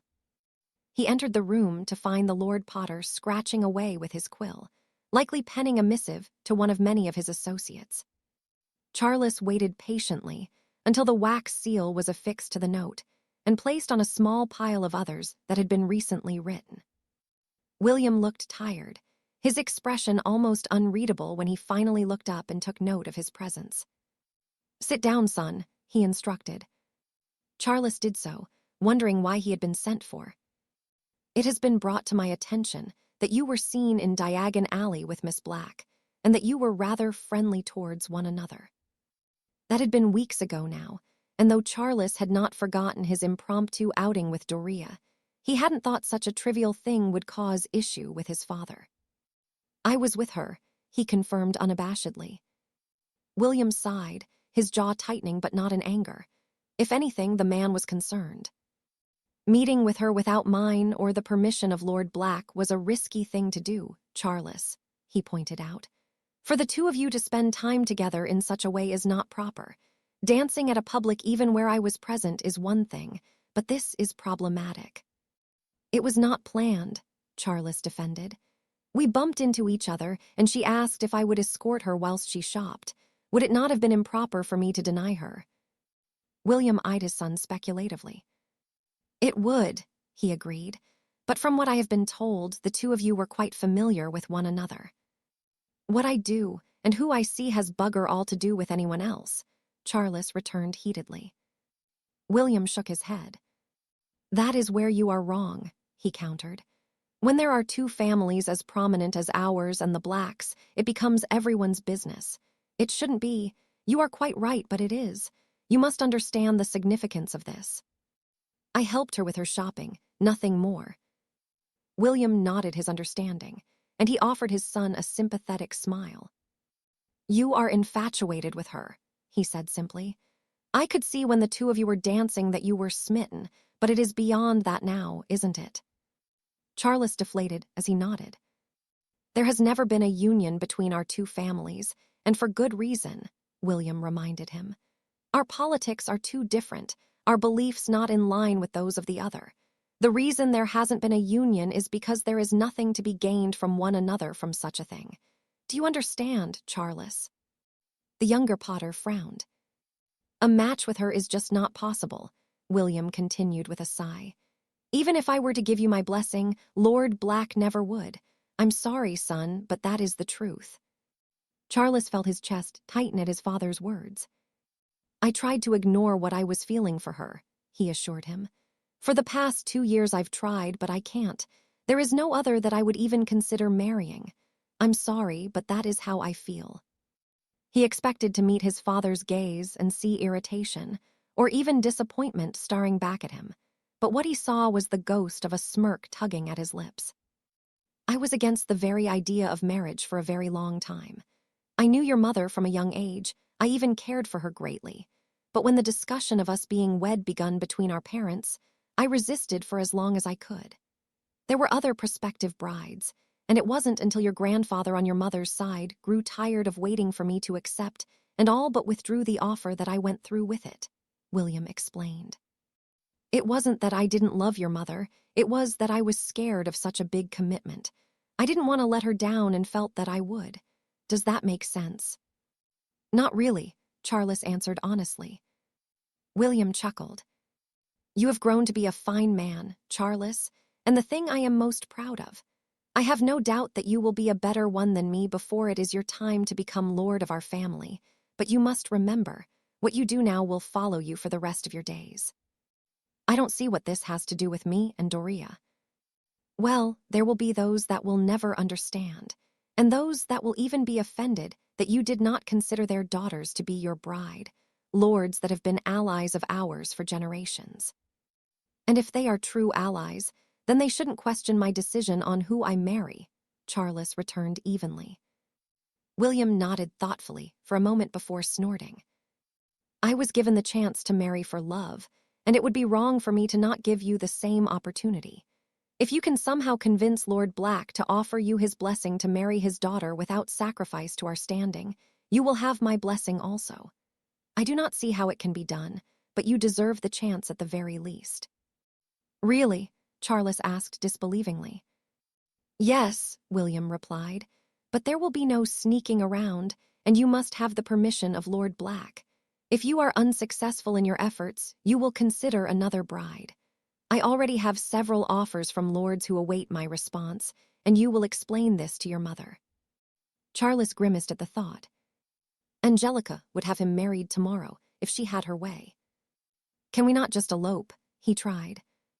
William laughed as he shook his head. "You have my terms, Charles, and I wish you luck," he said sincerely. "You may well make history if you manage it, and perhaps provoke the ire of more than a few on both sides of the political spectrum. You'd best be prepared for the fallout that could come." Charles could only nod in reply. He felt better for speaking of his feelings for Doria, but the task ahead of him was a daunting one, and the likelihood of achieving it was low. Still, he held on to the thread of hope that a miracle may happen. He had meant what he said to his father. If he couldn't marry Doria, then there was no other he wished to. Break. He watched as Doria pushed her food around her plate with her fork, her mind miles away from the kitchen within Grimald Place. It had been this way for weeks now, and Arcturus had wondered what could have his sister so distracted. But the truth of the matter had been made known to him by Lord Selwyn in his typical mocking tone only this morning. "Bloody hell," he grumbled. "What is it?" Doria asked quietly. Arcturus met her stare, and he felt his irritation evaporate. It had always been him that had been there for her, had looked after her when their mother had passed, and their father didn't care enough to do so. He had made a promise that he would do all he could to make her happy, that he would never see her married to the vermin that her father would match her with. None of them were good enough for her, but her choice in prospective spouse just wasn't possible. "You know it can't happen, don't you?" "What do you mean?" "You and Potter," Arcturus sighed. Doria's eyes widened before they filled with tears, and she stood suddenly. "I know," she choked. Before Arcturus could speak, she fled from the room, and the black air deflated. He did not relish upsetting his sister, but it was best that she accepted the truth before she allowed whatever fantasies she had conjured to take over completely. Throughout the years they had spent together at Hogwarts, Arcturus had come to respect Potter, and was even grateful for what he and Evans had done for Doria during their 6th year.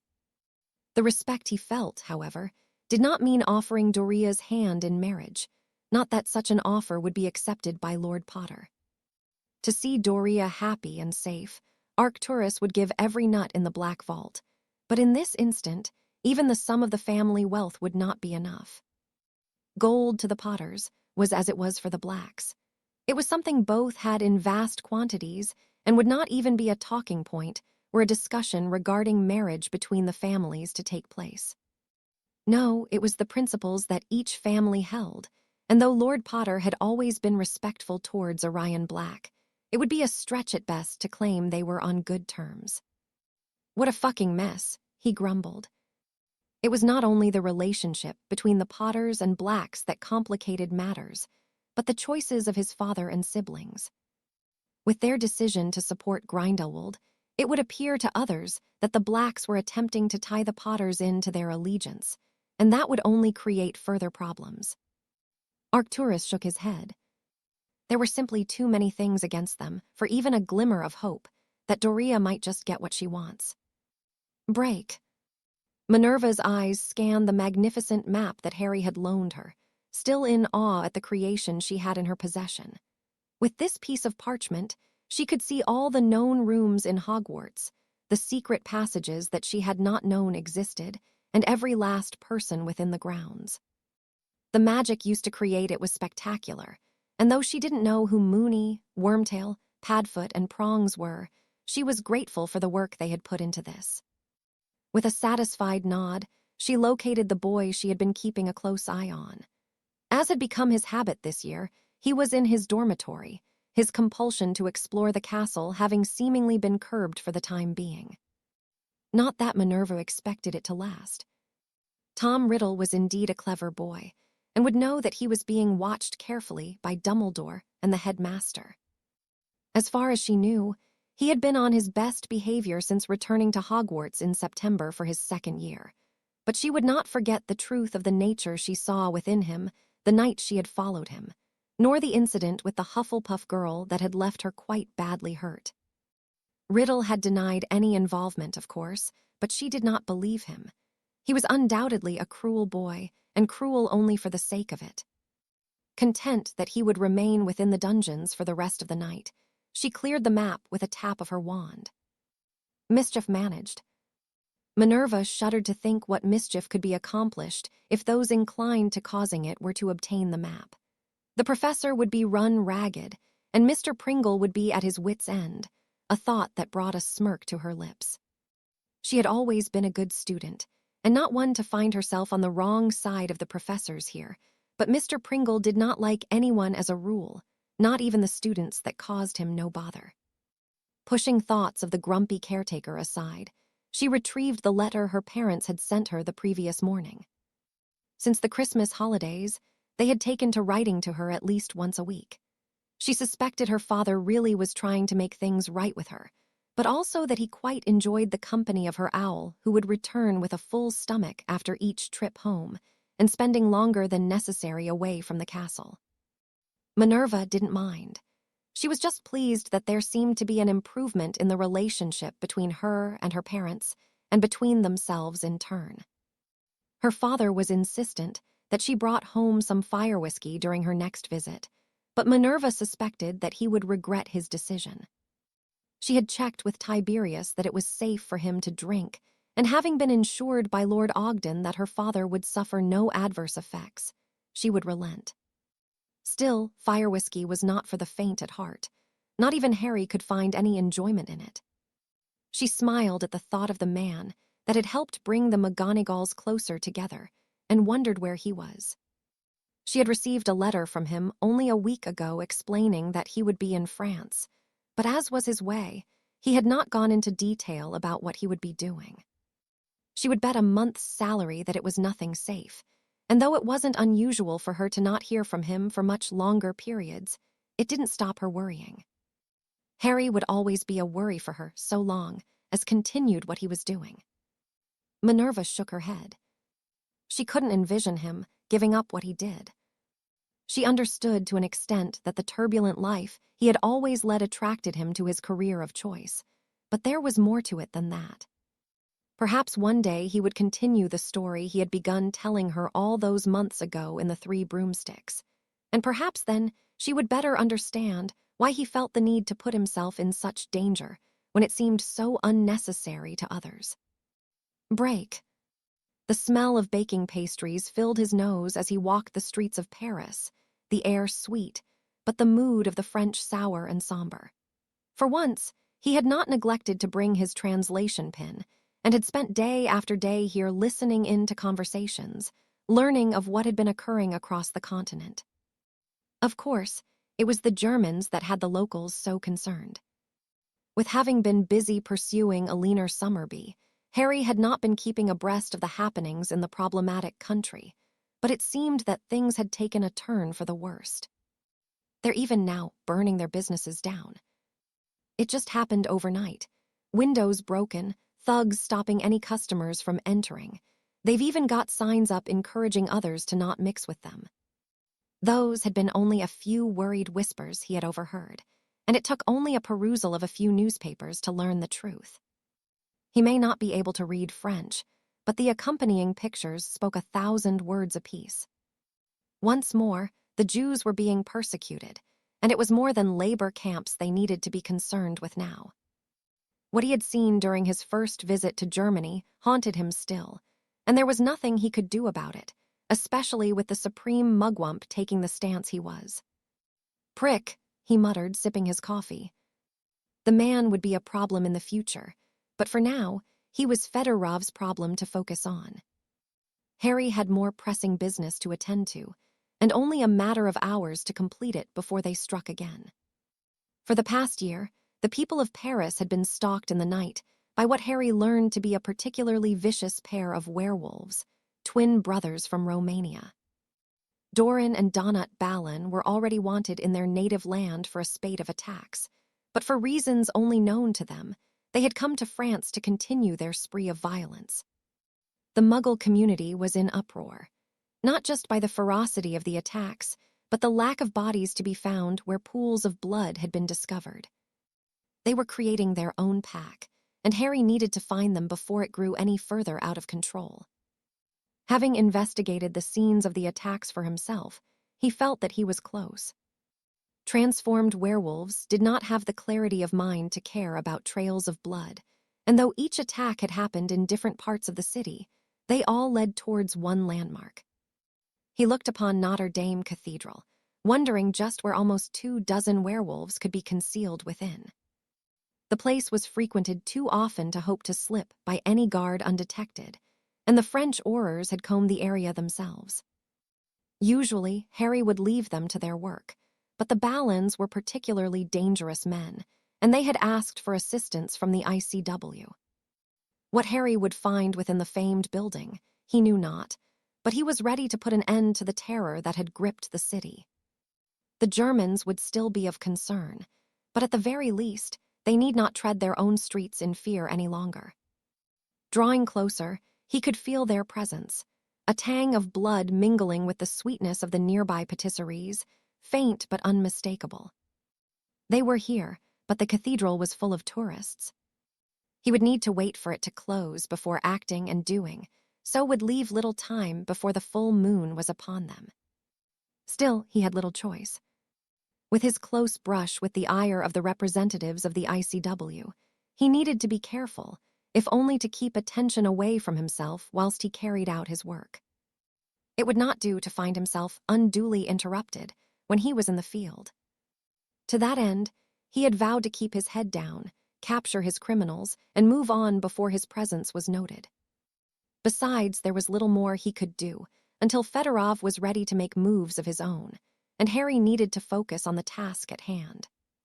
It wasn't until the sun had already begun to set that the cathedral bade farewell to the last of the tourists for the day, and it was an on-edge hit wizard that watched as the guards went about their work to close the building down for the night.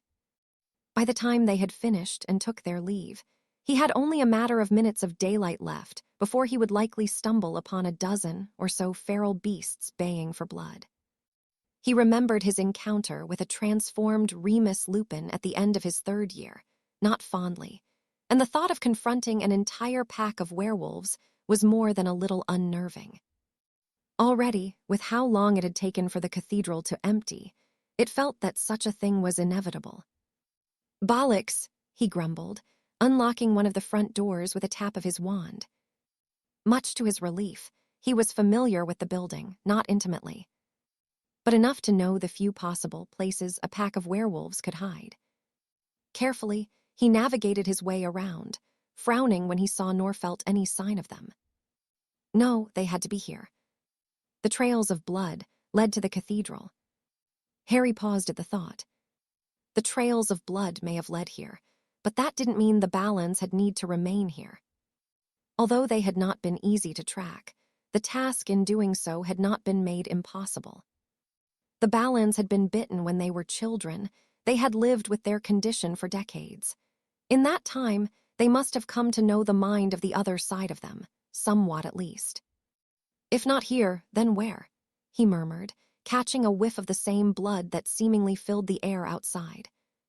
He couldn't be certain if he was truly smelling blood or if it was the magic within it he could feel. What Harry did know, however, was that the scent was getting stronger and was coming from what appeared to be a utility cupboard he had just passed. Placing his palm against the door, he closed his eyes. They had been here recently, the part of him that had taken to warning him of danger flaring as he made contact with the door, but it was faint. With a sigh, he pushed it open and was greeted by the sight of mops, buckets, and a variety of other cleaning implements.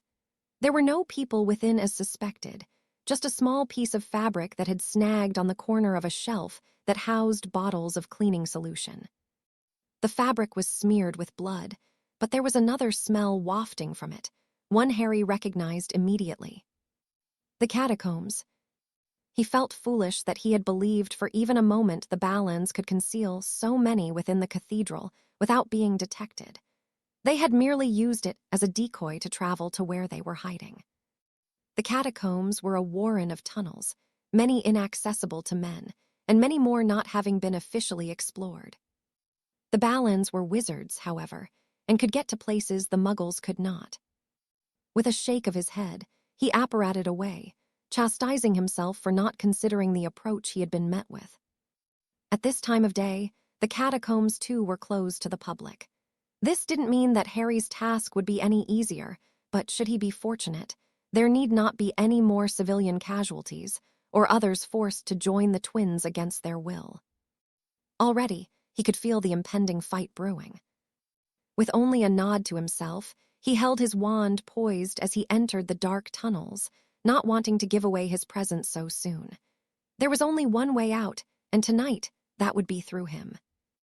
Harry had no intention of letting a single one of them escape, and as the sounds from outside grew ever fainter, he braced himself for what was to come. He pushed aside the thoughts that most of those he would face were recently innocent muggles who were only acting according to their nature. Still, what he was going to do weighed heavily on him, and he knew it would for some time to come. He, however, could not risk trying to save them. It would only put himself and the citizens of Paris in danger. "You're too late," a gravelly, mocking tone called from ahead. With a deep frown marring his features, Harry rounded the next bend to be greeted by the sight of an odd blue barrier that partially illuminated the tunnel. It was translucent, and on the other side he could see several people on the ground in the throes of their transformation, but there was one that remained standing, a wicked grin pulled over his stained. "Gellert said one of you would show yourselves eventually." "Well, then why isn't he here himself?" Harry replied, his grip tightening around his wand. The man before him laughed, the sound a mixture between a growl and a wheeze. "Do you truly believe you are so important to him?" Harry smirked in response. "Maybe after tonight he will think so." The man's laughter stopped, and he eyed Harry speculatively. "You believe that you are capable of preventing more than 24 werewolves from carrying out the will of their master. I suppose there is only one way to find out." Before the man could offer a rebuttal, Harry lashed out with his wand, a thick, black tendril of magic extending from the tip and snapping against the barrier. It had no effect, and the man laughed at his efforts. "You'll have to do better than that," he goaded. Harry snorted as he twirled his wand, a bolt of golden flames that crackled against the surface escaping, a spell he did not know, but one that spewed from his wand, nonetheless. It was as though his wand had read his intentions and acted on his behalf. At first, it appeared as though he had been unsuccessful once more, but after a moment, the barrier began to crack like ice. "Impossible," the man whispered in shock. "No." With a groan, it collapsed, the resulting shockwave sending Harry back a few feet. Another crack followed shortly after, but this was one of disapparation. Grindelwald's follower, whomever he was, had fled, but there was still the matter of the werewolves to tend to, and the beasts announced their freedom with a collective howl. Seeing an entire pack of werewolves bounding towards him, teeth bared and snarling, whilst he was confined in a space he couldn't move from, was not something Harry would remember fondly. Of course, he could apparate away, or even behind them, but that would only allow them to carry out their orders to continue adding to their numbers. As unnerving as what he faced was, he would rather this than try pursuing them through the streets outside, where he had no hope of keeping up with them all. No, he had to make his stand against them here, and his attack needed to be swift and deadly. He backpedaled as he reached into his pocket and began dropping silver sickles as he did so, until the musty smell of the catacombs gave way to the fresh air. Not a few seconds later, the first of the werewolves rounded the corner, and Harry took the one chance he had to deprive them of their lust for blood. With a wave of his wand, the growling and snarling was replaced with howls of agony, his coins having transfigured into spikes, stabbing into the feet, knees, and thighs of the wolves, leaving them trapped and in considerable pain. Ensuring that none had avoided his work, he released a deep breath before approaching the two that led them. Harry had no doubt that these were the Balins. Even in wolf form, they were identical, with only a scar that ran from the corner of Doran's eye to his cheek that separated them. Already, Harry knew what must be done. He could perhaps wait until sunrise and attempt to bring the men in, but he was not inclined to do so, not when reinforcements for the werewolves could arrive at any moment. With Grindelwald's odd man having vanished, there was no telling how long Harry had to carry out his work. Besides, Doran and Donut Balin had destroyed the lives of many, and for that, he felt no guilt for putting an end to them. The beasts continued to whine pathetically as he summoned a few of the spikes that had not pierced through the werewolf's legs, and with some transfiguration work, a silver longsword was soon in his hands. Wasting no more time, he approached Doran, the wolf snarling and snapping, but unable to avoid his fate.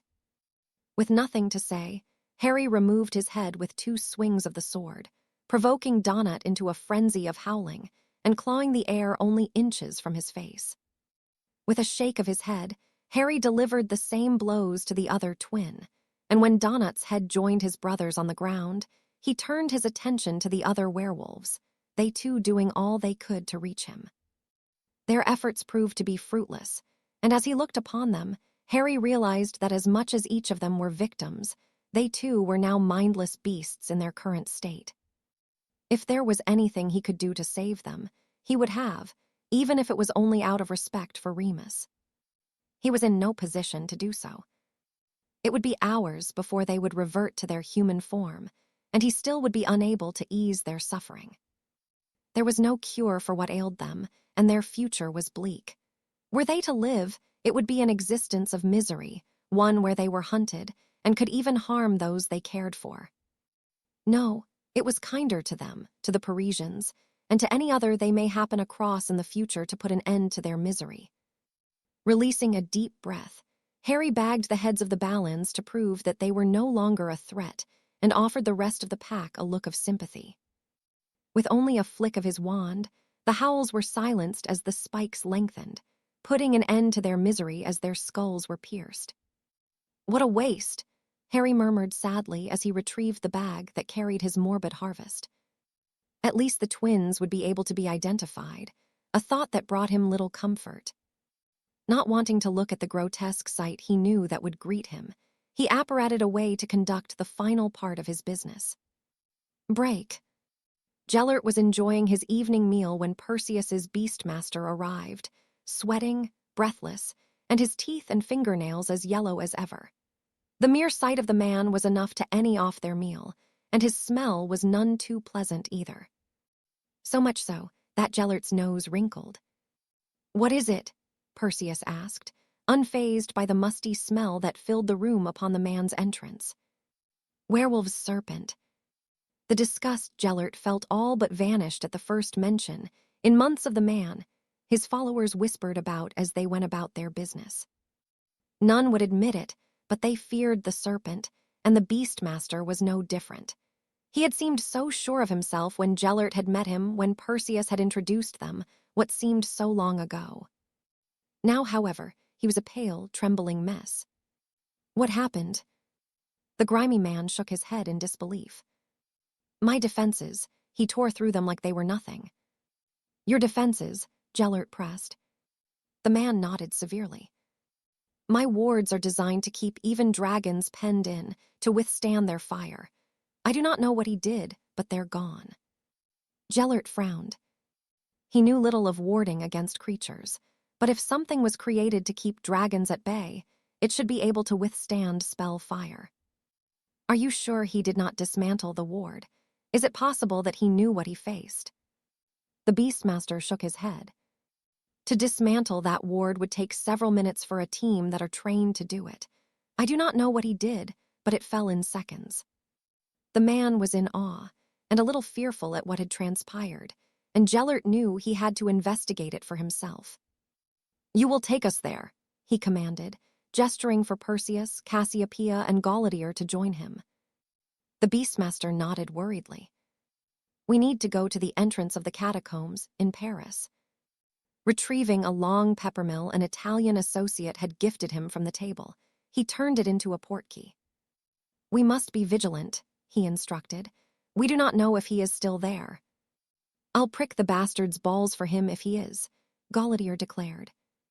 Gellert ignored the German's brash words as he took hold of the peppermill, activating the portkey when the rest of his companions had followed suit. When they arrived, the first thing he noticed was the unmissable smell of blood, and when he turned his gaze towards where it was coming from, his nostrils flared. "A waste of life," he murmured. As far as he could see into the tunnel, the bodies of the werewolves were upright, skewered on spikes like meat from a butcher. The two at the front were missing their heads, and even those that had accompanied him could find no words to speak on what they saw. The silence remained for several moments as Gellert inspected the work of the serpent. When he was done, he shook his head and vanished the transfigured spikes before reducing the corpses to ash with a gout of blue flames. So simple yet so effective, he declared. It was clever magic that had been used to best the werewolves, and though he knew it already, it was clear the serpent knew his craft well. It would take a cool head to attempt something like this, a calculated approach and precise casting. The removal of the heads had not been smooth, but it need not have been. The werewolves were trapped, and the prospect of being caught in the act required fast, not accurate work. He slaughtered them, the Beastmaster said sadly. He did, Gellert agreed. Eliminating an entire pack of werewolves is a commendable feat. He was reluctantly impressed once more by the efficiency and work, but not as much as he was angry. Once more, his work was being interfered with. Gellert had been hoping that by the time war would break out, he would have the largest werewolf pack in the world. Now, the work would have to begin all over again, but somewhere not so close to where the serpent operated. His jaw clenched at the temerity of the man. Why would he take their heads? Perseus asked. To claim their bounty, of course, Gellert replied. They were wanted men, and these are who he came for. Bloody hell. Gellert hummed. You will send for Weber, he instructed. I want the serpent found as a priority. Hans, you will ready your men. I want you primed to respond any time he makes an appearance. Galletier smirked as he nodded almost hungrily. Shall I kill him? No, I want the word spread that none are to engage him in any form. The moment his presence is made known, I wish to be informed immediately. I will deal with him myself. With his commands given, Gellert apparated away and returned to his study, where he began consulting his maps. The serpent had been gone for months, and a part of him thought that perhaps he had been killed, or had even thought better of his chosen path. Evidently not, and Gellert could not allow his transgression to continue. No, he would need to be dealt with accordingly, before he could do any more damage than he already had. Break. It was not often that one of the very few people the Flamels welcomed in their home arrived unannounced. Albus had done it recently when he'd needed to vent his fears about his former friend, but Harry had not done it before. Not until now, at least. For a moment, Nicholas took in his appearance, his deflated posture, the unblinking eyes, and the same lost expression he'd had the very first time he'd met the boy a little over 3 years ago. Whatever Harry was feeling was not something he could hide. What had happened, Nicholas could only guess, but it was important to Harry and had upset him considerably. Would you like to come through to the library? The alchemist asked. Harry nodded and followed him through the halls of the home. Perenelle was currently attending to her plants in one of the greenhouses, so they would have time before she returned to the house. What happened? Nicholas pressed gently. Harry released a deep breath. I was hunting a pair of werewolves here in France. They were wanted in Romania, but had arrived here months ago and had been turning local muggles to build a pack. Nicholas nodded his understanding and waited for Harry to continue. I found them, but not until tonight, and I was put in a position where I had to either kill the entire pack or let them live and they be forced to work for Grindelwald. When I found them, they were already transforming, and someone who worked for him was there to make sure they were released to attack the city. I see, Nicholas sighed. What decision did you make? I killed them, Harry answered candidly. Grindelwald's man fled, and I didn't know if he would come back with reinforcements. I couldn't wait for them to change back, and I couldn't risk them being used by him. Nicholas placed a comforting hand on his shoulder. Then it seems to me that you made the right decision. Did I? Nicholas nodded. What else could you have done, Harry? If you would have waited, you could have put yourself in danger. If you would have tried to transport them whilst they were in their beast form, you would have been in danger. You made the right decision, Nicholas reiterated. It was an unpleasant one, but I believe the right one. Do you feel guilty for the ones that were turned against their will? I do, Harry confirmed sadly. Maybe it is because I knew a werewolf once and I saw how much he suffered because of his condition. He was a kind man, a coward in many ways, but I considered him a friend. I also saw him as a wolf, and there was nothing of the man I knew within the creature. What if I killed kind people tonight who were innocent but not in control of that other part of them? Nicholas empathized with the boy and gave his shoulder a squeeze before releasing it. Were any of them in their human form when you killed them? Harry shook his head. It was not kind and innocent people you killed, but beasts that would have harmed others without thought. You saved more lives than you took, Harry, and that is what you must focus on. I have lived through many wars, and I have seen great men have to make decisions that mean death for some, but life for many more. If you insist on fighting Grindelwald, there will be more of these choices to make. Of that, I have no doubt. Regardless of how good a wizard you are or will grow to be, you cannot save everyone, Harry. No one can. I know, Harry murmured.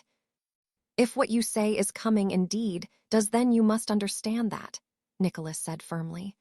These choices are not easy ones, but so long as you know that you made the right one, then you must not allow them to weigh you down. If you feel that there are things to atone for, then do so in whatever way helps, but do not dwell on things too long, Harry. A heavy conscience will be to your own detriment when it causes you to hesitate when you must be certain. Harry nodded thoughtfully, and Nicholas felt that he was getting through to him before a despondent look washed over him. He has the wand. The wand. The Elder Wand, Harry clarified. He took it from Gregorovitch.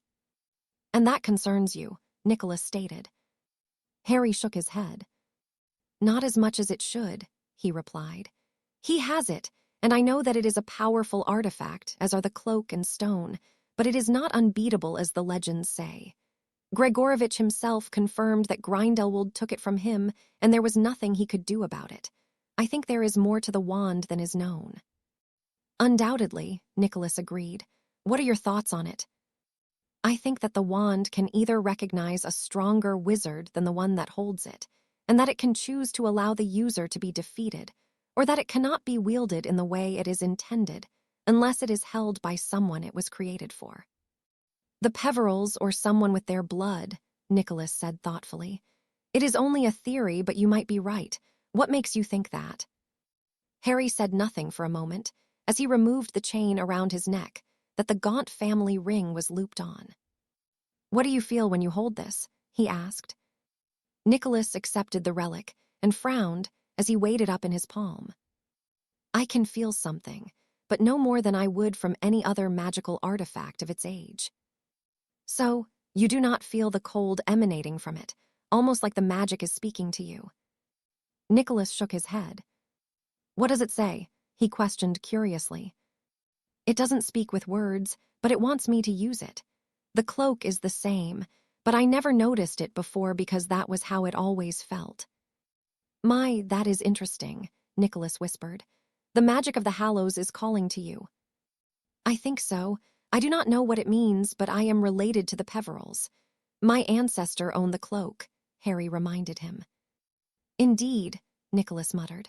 Perhaps they recognize your blood or your magic or both. Harry shrugged as Nicholas handed him the ring back. Do you wish to obtain the wand? I don't have much use for it, Harry replied honestly. Gregorovitch checked my wand, and he said that my bond with it is deep. Even tonight, it felt as though it helped me when I needed it. I don't think even the Elder Wand could match my own. So, you do not wish to possess it to use it, but to return it to your family where it belongs. Harry nodded. That's it. But to do so, you must defeat Grindelwald. Or wait until he is defeated. A smirk tugged at the corner of Nicholas's lips. Or that, he acknowledged as Harry stood, though he did not believe Harry would wait for that moment. One way or another, the two of them would meet. With everything that Harry was doing, a confrontation between them was all but inevitable. You're leaving. I should, Harry responded. Thank you, Nick, for everything. You're very welcome. You know that we are here any time you need, he offered sincerely. With a nod and grateful smile, the young man was gone, and Nicholas remained in his library a little longer. Harry was a good boy, and what had happened this evening would weigh him down for a while yet, but Nicholas had no doubt that he would emerge from the other side of his grief no worse for wear. He had met several hit wizards throughout his many centuries of life, but none like Harry Potter, and no other man that he had more faith in to achieve what few others could. Harry was different, but in a way that made Nicholas believe that the dark days ahead already had a silver lining, a glimpse of a bright horizon that the young man would lead the world to. Chapter 34. Meeting without diplomacy, his breathing was labored as he took in the destruction around him. The furniture within the room had been upturned, and some even broken. Shattered glass littered the floor, and amongst the debris lay a single form. She was unmoving, not fatally wounded, but certainly having been on the worse end of the injuries both had sustained. Harry was bleeding from a deep cut in his shoulder, and he was certain a rib or two were not in their natural position. With a hiss and a groan, he righted them before knitting the laceration that would undoubtedly leave a scar for him to remember this confrontation by. He snorted as he tapped the woman with his wand. Enervate. Her brown eyes fluttered open, confusion filling them, and then a moment of irritation before she sat up and nodded satisfactorily. Well, I suppose that will teach me, she muttered, wincing as Harry helped her to her feet. You've certainly surpassed me now, Evans. Harry felt a mixture of pride and loss at Rosalina's declaration. For the past few years, this woman had taken him under her wing, taught him how to duel, and shared her expertise with him. She may think that he had bettered her on his journey, but he didn't feel like it. Perhaps it was that he had come to respect her so much and enjoyed her company that he didn't want to admit that there was little else she could show him. Don't look at me like that, Rosalina chastised. We both knew this day would come. Now, if you could fix my leg, I'd really appreciate it. She wasn't angry, nor even irritated with him. She looked at him with the same pride that he knew he should be feeling, something he expected when he could defeat her without resorting to parcel magic to do so. It was absent. If anything, beating her in a duel was rather bittersweet, and Harry didn't care for it much. With a nod, he complied with her wishes, and Rosalina stumbled as she put her weight on the leg. Harry caught her to prevent her fall, and she chuckled as she cupped his cheek affectionately. You're a good boy, Harry. I think I might need to sit down for a few minutes. Harry helped her towards a broken chair, repairing it with a flick of his wand before sitting her in it. Rosalina stretched out the injured leg and nodded satisfactorily. It will be fine, she assured him when he looked at her worriedly. Harry gave the woman a skeptical look, but said nothing. Rosalina was as stubborn as they came, and she wouldn't admit if she was suffering more than was apparent. You know, I had high hopes that you would do this for a living, she sighed. What, help people into chairs? Harry replied with a grin. Rosalina tutted. Don't be flippant, she huffed. You know what I meant. Harry nodded. I don't suppose dueling would be as exciting as what I do. No, I don't think it would, Rosalina agreed, but you must be careful. People are taking an interest in you. It comes with the job. No, it comes with how good you are at your job and who you are being noticed by, Rosalina countered. Regardless, I couldn't be prouder of you. You would have been a fantastic duelist, maybe one of the best, but what you are doing is even more admirable. Her words warmed him. You never know. I could always turn to dueling one day, when I tire of chasing people across the world. Do you think you might? Harry nodded thoughtfully. It makes sense, he mused aloud, but only if you would be a part of it. I wouldn't be where I am without you. Nonsense, Rosalina said dismissively. I may have shown you a thing or two, but you would have gotten there on your own. You're dedicated to your craft, Harry, and what most don't realize is that is almost all you need. The fact that you are talented has only helped, but if you insist, I'm sure helping you wouldn't be too much of a bother for me. Harry chuckled amusedly. I will hold you to that. Professor, what is going on? A voice interrupted. Harry turned to see several students from both Slytherin and Gryffindor house in the doorway, the door itself hanging off the hinges, another casualty in the battle between himself and his mentor. "It seems as though our duel lasted longer than I thought," Rosalina sighed. "Harry, would you mind cleaning up, please?" With an elaborate sweeping motion of his wand, the furniture and the windows were restored, and even the scorch marks on the floor and walls vanished. In only a matter of seconds, the classroom was as though a violent struggle had not taken place only moments before. "Do come in and take your seats," Rosalina instructed. The students filed in slowly, each of them looking concerned at the scene they had arrived to. "There is no need to worry," Rosalina assured them. "I'm sure most of you will remember Harry Evans. He was a student here a few years ago, and he has kindly volunteered to help assist me with your lesson today." Harry's gaze snapped towards the woman who merely grinned at him. He had agreed to no such thing. "Today, we will be focusing on our shield charms, and since I am quite indisposed, Mr. Evans here will talk you through the basics and even give an expert demonstration. Isn't that right, Harry?" Harry narrowed his eyes at Rosalina, the woman evidently quite proud of herself. "I'll bloody kill you not," he muttered, only to receive an innocent smile in response. "Not in front of the students, Harry.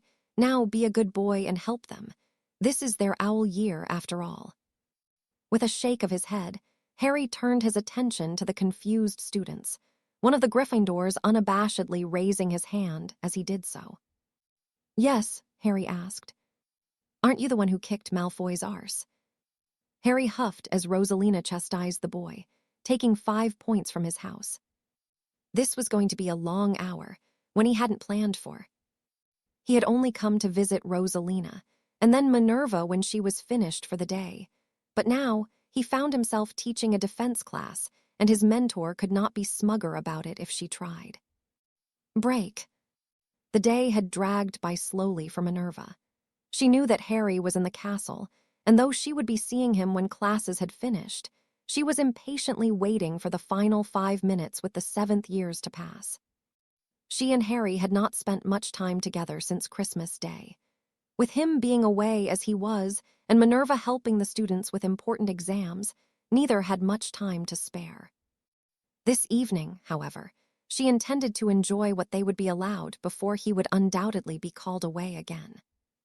"That will be all for today," Albus announced. The students hurriedly packed their things away and left the room, eager to escape the newt lesson they had endured. "Albus, there is no need for you to stay, Minerva," Dumbledore said with a smile. "Go and check that he's okay." Minerva left quicker than the students had, the chuckle of the Transfiguration professor echoing in her ear. She made her way to the entrance hall where they'd agreed to meet. He wasn't here, and just when she began to wonder where he'd got to, she spotted Harry escorting Professor Not down the staircase from the first floor. The woman was leaning on him as she hobbled, the two of them laughing at her plight. Rosalina spotted her and pulled Harry into a hug before she kissed him on the cheek. "Right, Evans," she said firmly. "At least I know that if I need someone to cover for me, I won't have to look far." "You've got no chance," Harry snorted, "and bloody well get that leg looked at. We both know I'm not very good with healing." "I will," Rosalina huffed. "Now leave me alone. There is a younger lady waiting for you." He turned towards her, a bright smile cresting his lips as he approached. "Hello," he said. Such a simple greeting brought her so much happiness. Harry hadn't gone into detail about what had happened in France, but she knew he'd had a difficult time. Seeing for herself that he seemed to be no worse for wear was a relief. "What happened to Rosalina?" Minerva asked. Harry huffed as he shook his head. "We dueled and she ended up worse off than me," he explained. "She'll be fine in a day or two." Minerva hummed. She knew very well what the duels between Harry and the defense professor were like. One of them always ended up injured, but usually it was him. "Anyway, what would you like to do?"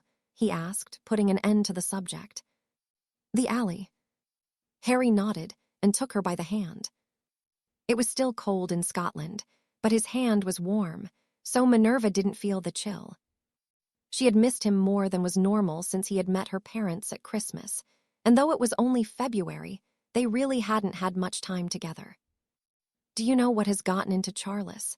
I bumped into him a few days ago in Godric's Hollow, and he seemed really pleased about something. Minerva had noticed it too when the Potter heir had been at Hogwarts recently. He hadn't said anything, but he was quite chipper. I have no idea, Minerva answered as they passed through the school gates. I suppose he'll tell us when he's ready. Minerva nodded and yelped as Harry apparated them away unexpectedly. You stupid man, she chided, raising an eyebrow at him when he smirked that wasn't funny. You're not really angry, he replied. I know you well enough to know when you are. Minerva narrowed her eyes at him. You're still a stupid man, she grumbled, shaking her head, trying to stop herself smiling. There it is, Harry said triumphantly when she failed. Come on, I'm hungry. Do you know any of the restaurants here? Minerva shot him a final glare before leading them towards a diner where she, Poppy, and Augusta had eaten a few times during their various summer holidays. It's nice here, she declared, and if I remember rightly, they serve treacle tart during the winter months. What more could I ever want? Harry asked, pushing the door open and holding it for her. You're so easily pleased, Minerva sighed. It was as she remembered it inside. The diner was run by an older couple, and as it had always been during her previous visits, they were quite busy this evening. Now there's a familiar face, the husband of the duo greeted her enthusiastically. It has been some time since I saw you, young lady. I hope you are keeping well. Minerva nodded. I am, she confirmed. Good, and who is this gentleman? Minerva shot a look at Harry. I wouldn't go as far to say that he is a gentleman, Eugene, but this is Harry. I will make sure he is on his best behavior. Ah, one to watch out for then, the old man guffawed, clapping Harry on the shoulder.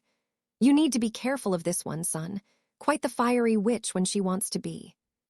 Oh, I know that, Harry chuckled. She certainly keeps me on my toes. Eugene smiled fondly at Minerva. Will you be joined by anyone else? No, it will be just the two of us. The man seemed to be surprised, but offered Minerva a wink. Then follow me, he instructed. I have a very nice table for two by the window. Thank you, Minerva replied, pulling Harry along in her wake. Here we are, Eugene announced, holding Minerva's seat out for her when they reached the table. I will bring you some menus. Can I get you something to drink? I will take a fire whiskey. I think I may need it.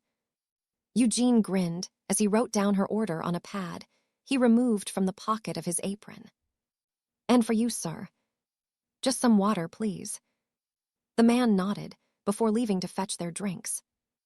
Minerva watched Harry as his eyes swept across the dining room and then to the alley outside. Ever since he had finished his hit wizard training, he had adopted this habit. It was as though he was looking for any potential threats before he could relax. It was odd to Minerva, but for someone like Harry who spent much of his life in hostile places, it was understandable. Still, his career choice would never sit right with her, but she supported him nonetheless, and that would never waver. It's all right, she assured him, taking his hand and giving it a comforting squeeze. I know, but I have to be sure. It's just how things are for me. Minerva nodded her understanding. Here we are, Eugene announced as he returned and placed a menu and their drinks in front of them. The specials are listed at the top. If there's anything you need, just give me or Gwen a shout. Thank you, Minerva replied. Eugene offered them a final smile and took his leave, allowing them to peruse what food was available. Minerva already knew what she would have, but it was quite fascinating watching Harry frown as he decided. Well, I won't be eating dragon's liver, he muttered. You're against eating dragons? He nodded seriously. As dangerous as they are, they're creatures that should be respected. Like when you outfly one, Minerva snorted. Exactly, Harry agreed, his eyes almost sparkling in the dim light of the room. I never did tell you about that, did I? Minerva felt her heart sink into her stomach. She had thought that he had made that comment so many years ago in jest. From what she had learned of his life, she should have known that it was not said in vain. That really happened. Harry snorted. It did. Minerva shook her head. Basilisks and dragons. Amongst other things, didn't I tell you about my problem with dementors? Minerva looked at him in disbelief. You did not, she sighed. No, I think I stopped at the basilisk last time. Minerva nodded. After you were bitten and healed by a phoenix. Harry chuckled amusedly. Well, if you think that was bad, you won't like the rest of it. Honestly, I don't think there's anything else you could say that would leave me shocked. Harry looked at her challengingly. Have you heard of the Triwizard Tournament? Minerva hadn't. But if Harry's suddenly grim demeanor was anything to go by, it was not as casual as he made it sound. I can't say that I have. Harry hummed thoughtfully. We will get to that, he assured her. First, the Dementors. Although she had never encountered one of the Azkaban guards, Minerva had heard horror stories about them and the affect they had on people. How did you meet them? Harry deflated slightly, his expression unreadable, but it seemed to be a mixture of sadness mingled with fondness, as were most of the memories he shared with her. It all started with my godfather, he began with a shake of his head. He managed to escape as. He paused as he removed his wallet from his pocket and checked his Hit Wizard license. You have to go, don't you? Minerva asked, unable to hide that another early departure would upset her. Harry seemed to catch on and shook his head.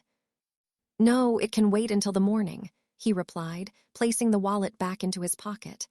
Now, where was I? Although she was taken aback, Minerva was not going to question his reason for staying. I may be wrong, but I think you were going to say that your godfather escaped from Azkaban. Harry grinned proudly. He did, but the Git caused more trouble than you'll ever know, starting with the bloody Dementors. Minerva listened as Harry described his third year of Hogwarts, how he had learned to conquer his fear, how he had almost lost his godfather, and how he had saved the man's life. At least there were no basilisks, she murmured when he was done. No, but it got a lot worse in my fourth year. He meant it. Minerva didn't know what could be worse than a basilisk and dementors, but she was about to find out, and though she wanted to learn everything that made Harry who he was, she wasn't sure she was ready for what she was about to hear. Break. In recent weeks, Ivan had wished he had never accepted the promotion offered to him when he decided that he no longer wished to spend his life pursuing the criminals that the Auror forces around the world could not apprehend. He'd made enough gold to retire from his earnings and some intelligent investing over the years. He'd taken this job because there was no one else to fill it, not any he would rest easy knowing they had it at least. Before the tension that had seemingly gripped the world had begun, it hadn't been so difficult.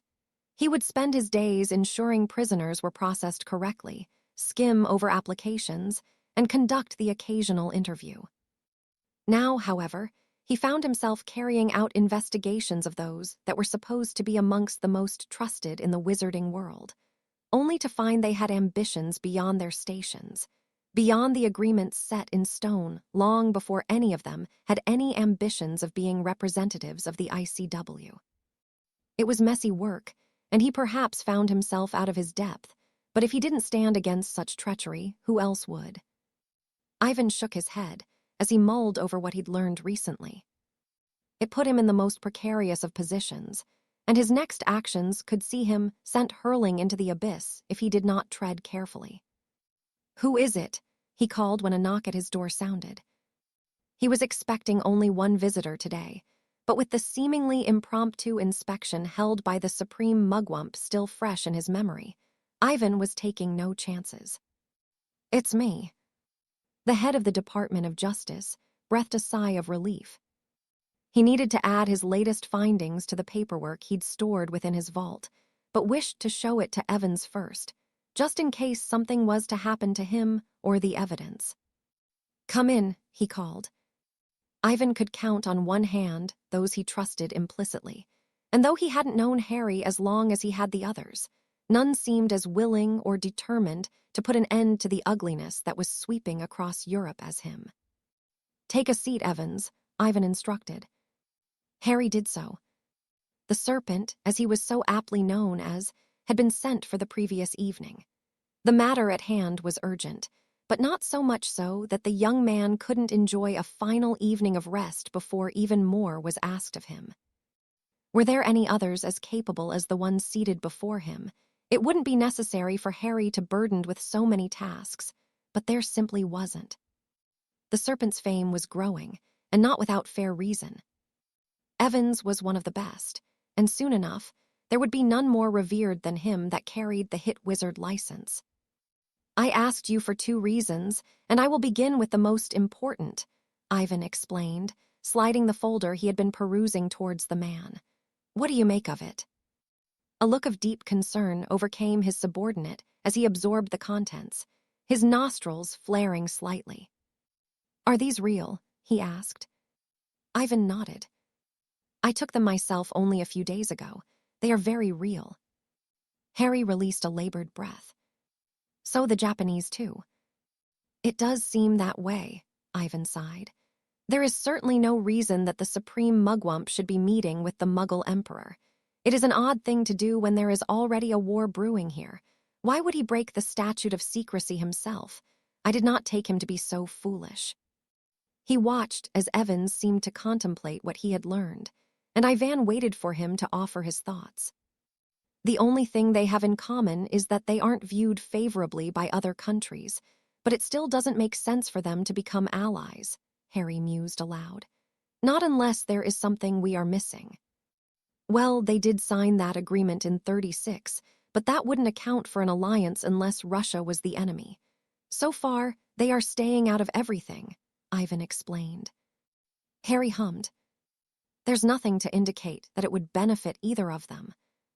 Ivan frowned, his eyes fixed on the image of the Supreme Mugwump, Sato, and the Japanese emperor shaking hands, both bowing respectfully. What if Sato is using the emperor as a puppet for his own gain? What if he is in league with Grindelwald? Ivan asked worriedly. Harry held up a hand and shook his head. No, that would go against everything Grindelwald is doing, he pointed out. He may want war to happen, but he is not using the Austrian to make it happen. Grindelwald seems to be only paving the way for it, and technically not breaching the statute of secrecy, as far as we know.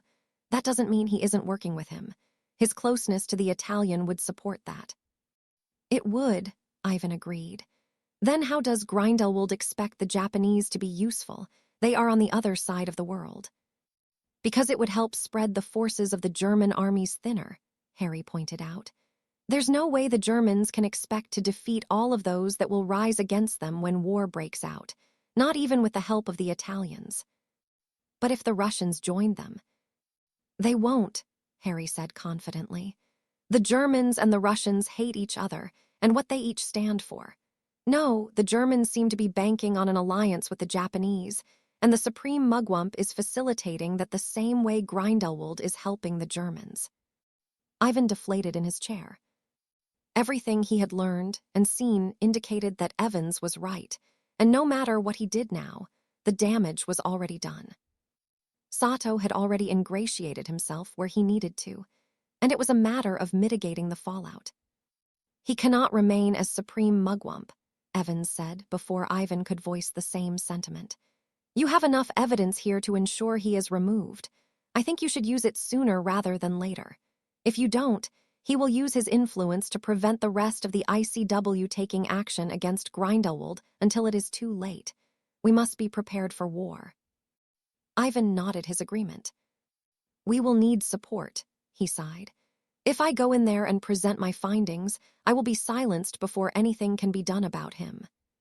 Then speak to the trustworthy representatives, and when you're ready, we will act. We cannot afford for there to be corruption, not when action should have been taken months ago. We are behind, sir. War is coming, and we are not ready for it. It was a sobering thought, but Harry spoke truthful words that Ivan could not ignore. His time to make his next move had come, and though he didn't feel ready for it, he had no choice. He could not afford to delay the inevitable any longer. "I will begin immediately," he declared. "For now, I have need of you in Greece." "What's in Greece?" "I do not know, but there are reports of locals in Crete, Corfu, and Kos vanishing. The Aurors are having no luck in discovering what has happened, and they have asked for our assistance. I have a bad feeling about this one, Evans. All you need to know is in this file," Ivan explained, sliding the paperwork he'd received towards Harry. "This has only been happening for 2 weeks. And more than 30 people are missing," Ivan huffed. "It is a matter of urgency." "Then I will go immediately." "Good," Ivan praised. "If I were you, I would head to Athens first. The Auror in charge, Savas, is trustworthy. Speak to him and see if there's any other information he can give you. At the very least, he knows the islands well and can show you around."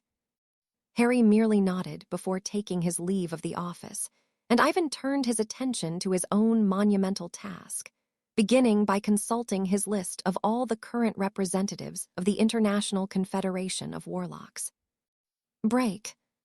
If there are no other pressing matters, I shall bring this meeting to an end," Armando announced, pleased that the school year was running quite smoothly. The gathered staff members left, leaving Armando alone with Albus, or so he thought. "Was there something else, Horace?" he asked the potions master who had stayed behind. "I'd like to discuss something with you, headmaster," Slughorn confirmed. "It is about Tom." Armando released a deep breath. "What has the boy done now?" Horace frowned. "Nothing. I wanted to inquire about the possibility of him remaining here over the summer months. I know it is a while away yet, but he is reluctant at best to return to his current home." Armando shook his head. "It is out of the question." "Why?" Horace asked. "You allowed the Evans boy to, and even Minerva." "Both of whom were supervised. Will you be spending the summer here, Horace?" "No, but I do not see any reason why he cannot." "Because he is a cause of deep concern for me and many of the staff, Horace," Armando huffed. "Only yesterday, Rosalina informed me of an incident that she strongly suspects Tom was behind. Mr. Carmichael was in terrible discomfort from the curse used against him." Horace shook his head in disbelief. "You are determined to blame the boy for everything," he replied angrily. "As you are to defend his unsavory behavior," Albus interjected. "This is not the first time he has been brought to our attention, Horace, and the incidents are becoming more troublesome." "He will not be staying here," Armando said with finality. "He should not be given free run of the castle unsupervised for several months. He has already been caught out of bounds on more than one occasion." Horace stiffened as he nodded regretfully. "Very well, I will inform him of your decision." He left before either Armando or Albus could speak further. "He is blinded by the boy's brilliance," the Transfiguration professor sighed. "Horace has fallen for his charm." "Well, I have not," Armando declared. "Although I do not like to say such things, but the Riddle boy is rotten. I have been watching him closely, and what I have seen is very worrying. If Harry did not insist he remains where he knows Tom is, I would have him obliviated and expelled for all the good it would do." "For what all the good it would do indeed," Albus echoed. "Break. The last place that the people on Kos were seen was here," Savas announced as they arrived at the beach. "So, they just woke up in the middle of the night, wandered to here, and disappeared." Savas nodded, a frown creasing his tanned brow. "It is quite the mystery." Harry hummed thoughtfully. He had found Greece to be a beautiful country, and Savas had been as helpful as Fedorov said he would be. For the past 2 days, they had gone from island to island, and the Auror had shown him the places the vanished people had been tracked to. At each of the destinations, the trail simply ended, and Harry suspected that this was no coincidence. "How many are missing now?" "We are at 41 as of last night." Harry nodded. There seemed to be little residual magic to be investigated, and no indication of what could have happened. As much as it pained him, he would need to see for himself what happened to these people when they were taken. "I will need a list of all the disappearances and the dates they took place," he requested. "Of course, I already have one here," Savas replied, handing him a piece of parchment. Anything else? Harry shook his head. That will do for now, and with a bit of luck, I can get to the bottom of this quickly. I will keep you informed of what I find.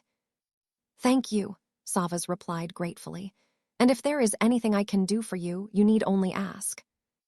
Harry accepted the proffered limb of the man before turning his attention back to the beach. Something was here that didn't belong.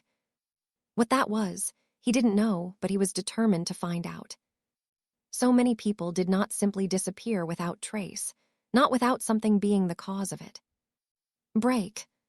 He treaded carefully through the halls of the castle, the sconces that remained lit flickering and creating eerie shadows across the walls from the suits of armor and other adornments of the school. Tom ignored them. He wasn't scared of being alone. If truth be told, he preferred his own company to that of his peers.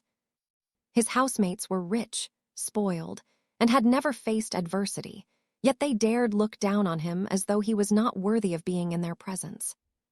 They would pay soon enough. They would either learn to respect or fear him. It mattered not which. He paused as he came to the entrance of the library, the two Hufflepuff prefects on patrol, passing him without taking note of him being there. When they were gone, he breathed a sigh of relief. The disillusionment charm had not been easy to learn, but as with everything else he did, he remained diligent until he had mastered it. And what a boon it was proving to be. Checking that no other was in the area, he entered the library and to the section he had spotted the book he wished to peruse. If he wished to, he could have simply checked it out or read it at his leisure when classes were over for the day, but then people would know he was looking at it. He was the mudblood orphan of his house already, and he did not wish to give the other Slytherins any ammunition against him. No, it was better this way.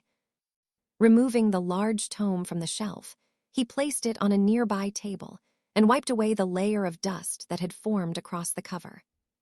A guide to the families of Wizarding Britain, who's who in the British Isles. Here he would find his answers. He already felt that there was something unique about him, something special that the rest of his schoolmates lacked, and it would be here he would begin seeking the answers to the many questions he had. Break. It was the early hours of the morning that Harry found himself on the same beach he had visited with Savas only a few days prior. Each night, he had returned here, certain that the disappearances had not come to an end. No one else had been reported missing, but that meant little in the scheme of things. Sometimes, it took a few days to notice that someone was no longer around. At the very least, he was certain that Kos was not short of any more of its citizens. Still, the feeling that something was not right would not shift, and as he sat beneath his cloak nursing a cup of coffee, he almost missed the gentleman walking towards the sea, pausing before the edge of the water. Harry made his way towards him and watched as he drew a wand from within his sleeve. He didn't appear to be confused or disorientated in any way, and spoke with clarity when he murmured a spell under his breath. When he did so, he was swallowed up by the sand beneath his feet. Bloody hell, Harry gasped, cautiously tapping the spot the man was standing on with his foot. It held firm. Kneeling down, he picked up a handful of it, and when it was as it appeared to be, he began to dig, clearing layers with his wand. When he was almost 5 feet deep, he knew that his efforts were fruitless and that there was only one thing for it. He would need to follow suit and hope that he was not making a foolish error. With a sigh, he replaced the sand and took his place on the spot the man had been only moments before. Bracing himself, he pocketed his cloak, not wanting it to be pulled loose before echoing the same word he'd heard spoken. After only a slight delay, he felt himself being pulled from below, as though several pairs of hands were dragging him into the abyss. Holding firmly on to his wand, he did his best to remain calm and breathed a sigh of relief when he found himself on solid ground once more, the sound of trickling water filling his ears. I did wonder how long it would take you to find this place, a familiar voice spoke. I have spent many evenings here waiting, and I must say I am impressed with your efforts. Harry looked up to see Gellert Grindelwald perched on the edge of a large rock, a flowing waterfall behind him. They were in an enormous cavern with no exit to be seen, and Harry's instincts were screaming that he was in danger. Already, he knew that apparition would not be possible, and even his portkey was unlikely to work. "I'm glad I haven't disappointed you," he replied, his grip tightening around his wand. "My dear boy, you never have," Gellert said quietly, offering an almost admiring smile as he stood. "It is a shame that it has to end this way. I do despise killing unless it is necessary." Harry snorted. "I wouldn't concern yourself with that," he returned evenly. "I'm quite used to people trying to kill me. All of them have failed so far." Grindelwald's smile widened, his vibrant blue eyes dancing with amusement. "Oh, I expect for you to prove to be quite the foe. Now, I would be disappointed if you do not live up to your reputation," he added as he rolled up the sleeves of his shirt. "I have heard so many rumors of what you can do. My men believe that you are a phantom in the night, a shadow to be feared." "Well, I have put away quite a few of them and killed others," Harry pointed out. "I suppose it was inevitable that this would happen," he finished, gesturing between the two of them. Grindelwald nodded. "You are quite calm," he said appraisingly. "Most others would tremble in your position, but I sense no fear from you. Are you incapable of it?" Harry shook his head. "I spent most of my life being terrified, being hunted. There's nothing left for me to be fear." "Then let me see if I can instill some within you before you meet your end." His words were given calmly, but the blue flames that erupted around the cavern at the flick of his wand were anything but. They gave off no heat, but they were undoubtedly deadly. As it happened on many other occasions, Harry didn't know the spell used, but the magic was familiar to him, as though he had come across it before. With a sweeping motion of his own wand, the flames were snuffed, and Grindelwald's eyebrows almost disappeared into his hairline. "My dear boy, you are impressive," he acknowledged, his next effort to kill Harry coming only a second later. Gellert whipped his wand upwards, and the floor trembled before a fissure began to open up between him and Harry. The rocks that spewed from splitting ground were hurled towards the younger man, but Harry stood firm. With some quick wand work of his own, he directed the debris around him, stepping away from the crack as the ground continued to part. He returned them towards Grindelwald with a hiss, bringing the rocks together to form an enormous serpent that struck at the Dark Lord. The hastily crafted golem met its end courtesy of a searing whip that cleaved it in two. Gellert was no longer smiling, his visage grim as the two of them began to circle one another. "You know, you remind me of someone I once knew," Grindelwald spoke almost fondly. "You wield your wand with the same practiced ease he did, but you are different. Albus could never bring himself to kill me, nor I him, I suppose." "I'm not Dumbledore," Harry replied darkly.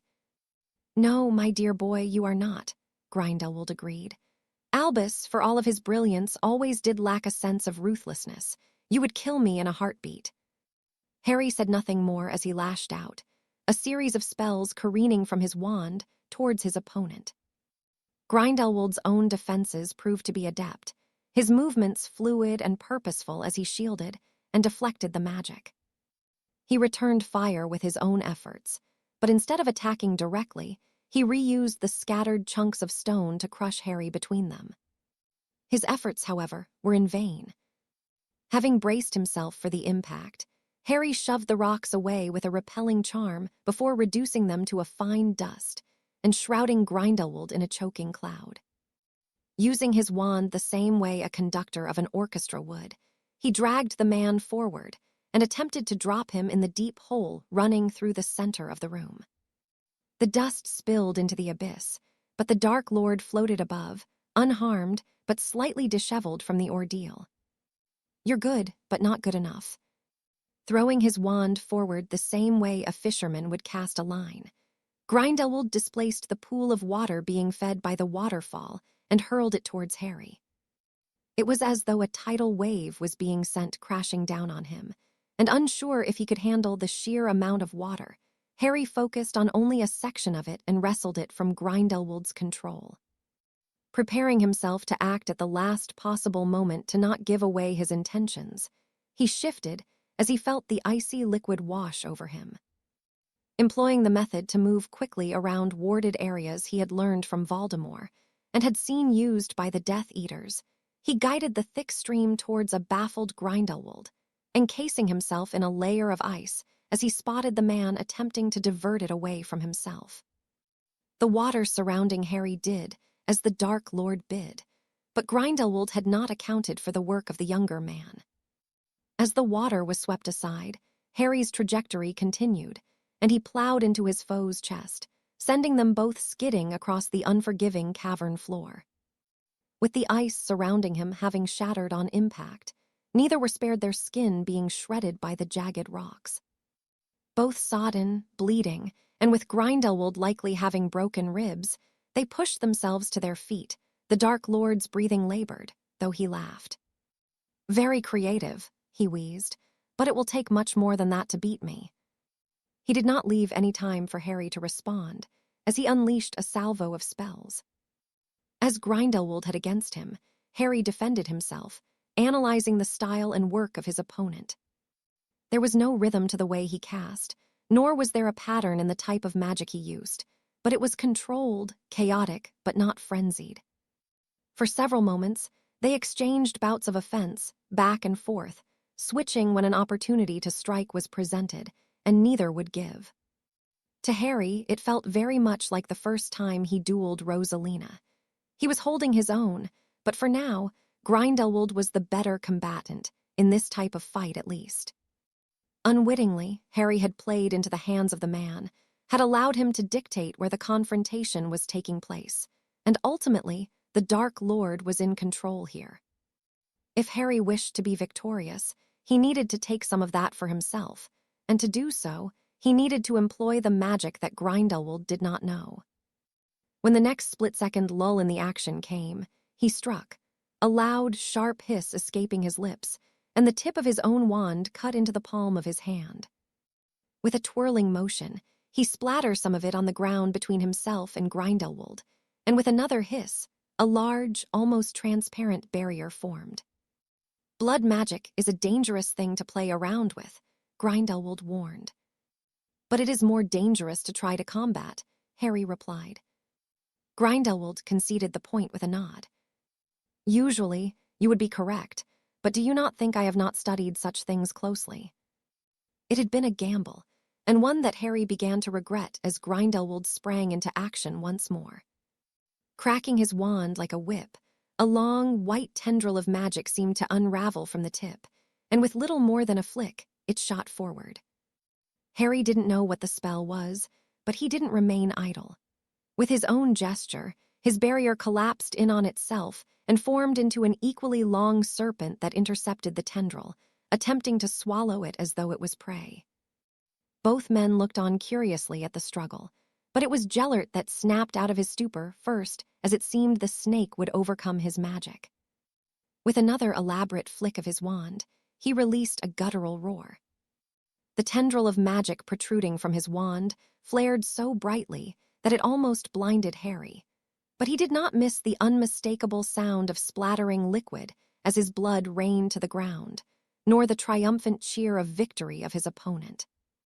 His vision cleared in time to see the tendril only mere inches from his face, and though he turned away from it, the magic struck below his right eye.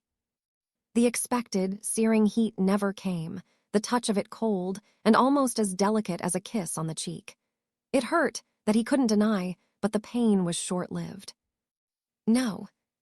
He turned to where the voice had come from, only to see the tendril of magic slamming into Grindelwald and sending him sprawling. The Dark Lord, too, didn't seem to be worse for wear from his ordeal, but instead of the magic being curbed from his apparent efforts to do so, it seemed to develop a mind of its own and shot towards the ceiling of the cavern.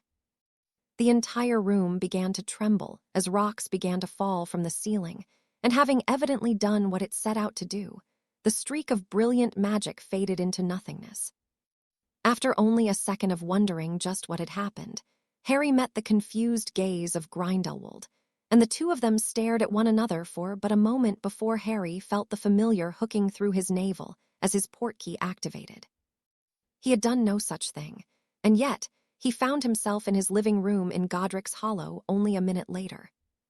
Harry scrambled to his feet, his wand poised, but everything was as silent as ever here.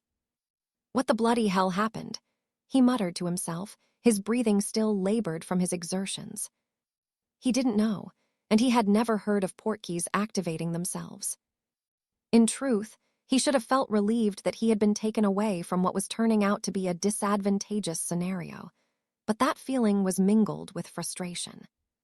He and Grindelwald had fought to a stalemate for the most part, and though he knew it was close, he believed he could defeat the man. With a huff, he healed the cut across his palm and the small grazes he'd sustained from sliding across the floor of the cavern. When that was done, he reached up to where his cheek had been struck to not find a bleeding wound, but puckered flesh. "Great," he sighed as he walked towards the hallway where a mirror hung. Taking in his appearance, he frowned at the mark that had been left behind. It was not a cut, nor an obvious burn as he expected to find, but a glowing, white mark in an odd shape just below his eye. When he inspected it closer, the image was clear, and though he did not understand what it meant, it could not be mistaken for anything else. "The wand," he whispered, tracing the contours of the mark with the tips of his fingers. When he did so, the glow faded, yet the mark remained. It was barely visible now and would be missed by most, but it was still there nonetheless. Shaking his head, he tried to deduce what had happened, only to realize quickly he was out of his depth. "Bollocks," he muttered to himself. Chapter 35. A call to arms. He stared at the wand he held in his hand. His eyes narrowed as he tried to feel anything different about it. There was nothing. It felt as it always had after he had liberated it from the wandmaker, yet it had behaved very strangely indeed whilst he had been dueling the serpent. Was it something the hit wizard had done, or was it a failing on Gellert's part? He could not be certain, but it was unsettling. All had been going to plan, though admittedly, his foe had put up a much better fight than expected, had even held his own quite admirably until the very end, until the Elder Wand had turned on Gellert. He had tried to rationalize such thoughts, but he couldn't. The wand had attacked him with the same ferocity it had done his bidding, and when it was done, Gellert had been whisked away from the cave, his impending victory stolen from him by the same length of wood he held. How was that possible? Gellert was no expert in the workings of wands, and he knew there was magic in the world beyond his understanding, but he needed to understand this. Why had the wand acted as it had? That was the burning question, and though he knew that he couldn't formulate an answer that would leave him comforted, it did not prevent him from trying to do so. Never had been so flummoxed. He was pulled from his musing by a knock at the door, and an eager Cassiopeia Black entered without being bid and took a seat in front of him. The bright smile she wore faded as she took in his demeanor, and her lips thinned in displeasure. "What happened?" she asked. Gellert shook his head in response. "I do not know," he replied honestly. "It was going so well, and then—" He flicked open both of his hands, and the wand he had sought out for much of his life clattered on his desk. "So he is alive." "As much as I am," Gellert confirmed. "He has been quite the enigma and now quite the concern." "What will you do?" Gellert pursed his lips. "I must understand what happened," he mused aloud. "It would not do for us to meet again only for the same thing to happen." "Is there anything I can help you with?" Cassiopeia asked. "Unless you are an expert on wand lore, I do not think so." "Why don't you speak with Gregorovitch?" Gellert snorted. "I would not give the man the satisfaction," he denied. "I could do without his smugness." "Then why not Ollivander?" Gellert frowned. He had of course heard of the family, and their stellar reputation when it came to their work. "I will give it some thought," he decided. "For now, there are a few things I can look into myself before involving any other." Cassiopeia looked at him questioningly, but he didn't elaborate. Whatever had happened between him and the serpent would remain that way. Only Cassiopeia knew of his plan to confront the hit wizard, after all. No, to ensure his reputation was not sullied, it was best kept concealed in the hope that he could make sense of just what had occurred, and why the usually flawless wand had failed him. Break. Unless work were to have brought him here, Harry had not envisioned that he would be visiting Bulgaria again so soon. The country was gripped by misery. The death of the many that had resisted Grindelwald's ambitions still felt by those that were helpless to do anything. The Bulgarians' last hope had been that the ICW would fulfill its duty to intervene, were such a thing to happen, but they had been all but shattered when their pleas had been met with only ignorance. Harry felt a mix of pity and sorrow for them. The sadness, anger, and hopelessness each felt not something that could be missed when he met the eyes of any he passed in the street. Still, there was little he could do alone. If Fedorov was right, however, they may well be granted a glimmer of hope yet. He could only wish that he was here to begin liberating them. Instead, he found himself seeking the counsel of one man. "I did not expect to see you again," Gregorovitch greeted him, his eyes wide in surprise. "And here I am," Harry returned as he closed the door behind him, checking that he was not being watched by any outside. Gregorovitch eyed him speculatively for a moment. "Might I assume that you have not yet confronted him?" "You would be wrong," Harry sighed. "I hadn't planned on it happening so soon, but it did." Gregorovitch nodded. "And something happened that I am struggling to understand, something with the wand." "Is that so?" the wandmaker asked curiously. "It's difficult to explain, but I thought you may want to see it. I have never heard of anything like it happening before, and if there is anyone that can make sense of it, I believe that would be you." "See it?" Harry nodded and removed his pensive from within a charmed bag he carried. Placing it on the counter, he placed his wand to his temple and withdrew the memory. "A pensive," Gregorovitch commented appreciatively. "Quite the expensive commodity." "But it is worth its weight in gold," Harry pointed out. Gregorovitch chuckled. "Will you be joining me?" Harry shook his head. "I have viewed it several times. I have no need to do so again." "Very well," Gregorovitch muttered, "but this had better be worth my time." After only hesitating for a moment, he plunged his head into the stone basin, and Harry took the opportunity to look around the shop. For the most part, it was identical to Ollivander's. Boxes upon boxes were stacked on top of one another behind the counter, and there was little else to see. Harry assumed that the workshop was in the rear of the premises, but he did not intrude there. He did not think the wandmaker would appreciate it. "Good Lord," Gregorovitch gasped when he emerged from the pensive, his already pale skin having somehow lost more of its color. "I have never seen anything like it. The rumors about you do not do what I saw justice." "I didn't come here for praise, Mr. Gregorovitch, but to understand what happened with the wand," Harry pointed out. "Yes, of course," the wandmaker said apologetically, his tone more respectful than it had been previously. "What happened is exceedingly rare indeed. I have only read of it happening and have not met a recipient of it." "A recipient?" Gregorovitch nodded severely. "The wand acknowledged you," he explained, though his words did not clarify the matter for Harry. "From what I saw, it worked well enough for Grindelwald until it encountered your blood. It must have recognized it." Harry frowned thoughtfully. "What does that mean? Have I won its allegiance?" No, Gregorovitch dismissed. "The wand will still be loyal to him, but it is aware of you. It marked you so that it may find its way to you when the time is right." "When the time is right?" Gregorovitch nodded. "Grindelwald has won the allegiance of the wand, but that doesn't mean it will remain loyal to him. The wand craves power, and there is much power to be found in blood. I'm certain the wand remembers serving your ancestors, and it will one day wish to return to where it belongs. So I just have to wait." Gregorovitch shook his head. "No, I suspect the wand wants you to prove your worth to it," he replied. "If you defeat Grindelwald, it will return home. It was created for or by the Peverills, and I suspect that it will take one to wield it as intended. From what I saw, you could win." Harry released a deep sigh. "It wasn't supposed to be my fight." "But it has become yours," Gregorovitch countered. "The The wand will not allow him to lose until you prove you are worthy. It marked you his equal, serpent, and it will wait for the day that you are ready to claim it." "His equal?" Harry asked, a sense of dread filling his stomach, the words of the prophecy that already hung over him being echoed. "Yes," Gregorovitch reiterated. "I had already lost hope that there was someone who could save us from him. I have witnessed his power, and now I have seen yours.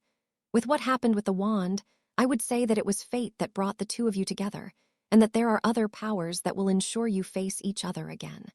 The world works in strange ways, and I do not believe that it would allow a monster like him to see his ambitions through." "This just gets better and better," Harry grumbled as he retrieved his pensive and placed it back in his bag. "Thank you, Mr. Gregorovitch." "Wait a moment," the man requested, heading into the back of the shop. He returned a few moments later, holding a small box. "Remember the advice I gave you about your own wand," he said as he handed it to Harry. "There is not much that I can do to help you, but I would like you to have this. Go ahead, open it." Harry did so, and found that there was a wand holster of sorts within. It was not made of dragonhide as traditional ones were, but a silky material. To the touch, it was soft. But there was magic weaved into it that he had never felt the like of before. "This holster is quite special. Simply place your wand inside, and it will always find its way back to it when you are not using it." Harry nodded appreciatively. "That's some spectacular enchanting work." "It is unique," Gregorovitch explained. "I have never come across anything else like this and have spent many years attempting to replicate it. I have failed at every turn and believe it would serve you better." Harry had never heard of such a thing, and he certainly wouldn't turn a gift like this down. "I will look after it," he assured the man. Gregorovitch offered him a bow. "Do come again if you require my services," he offered. "You always bring such interesting things to discuss." With that, the wandmaker returned to the back room of his shop, and Harry took his leave, unsure if he felt better or worse after the conversation with the man. Worse, likely, but only more so when his license was alerted within his wallet. He removed it with a sigh, tensing as he read the short, succinct message from Fedorov. "It's time." There was no mistaking what the man meant, and ensuring he had everything in place he might need, Harry activated his portkey, hoping that all of his superior's efforts would not be in vain. Break. Never in all his years as a hit wizard, and now the head of the Department of Justice for the ICW, did Ivan believe he would find himself in the difficult position he did. All his career, he had been upstanding and righteous for the most part.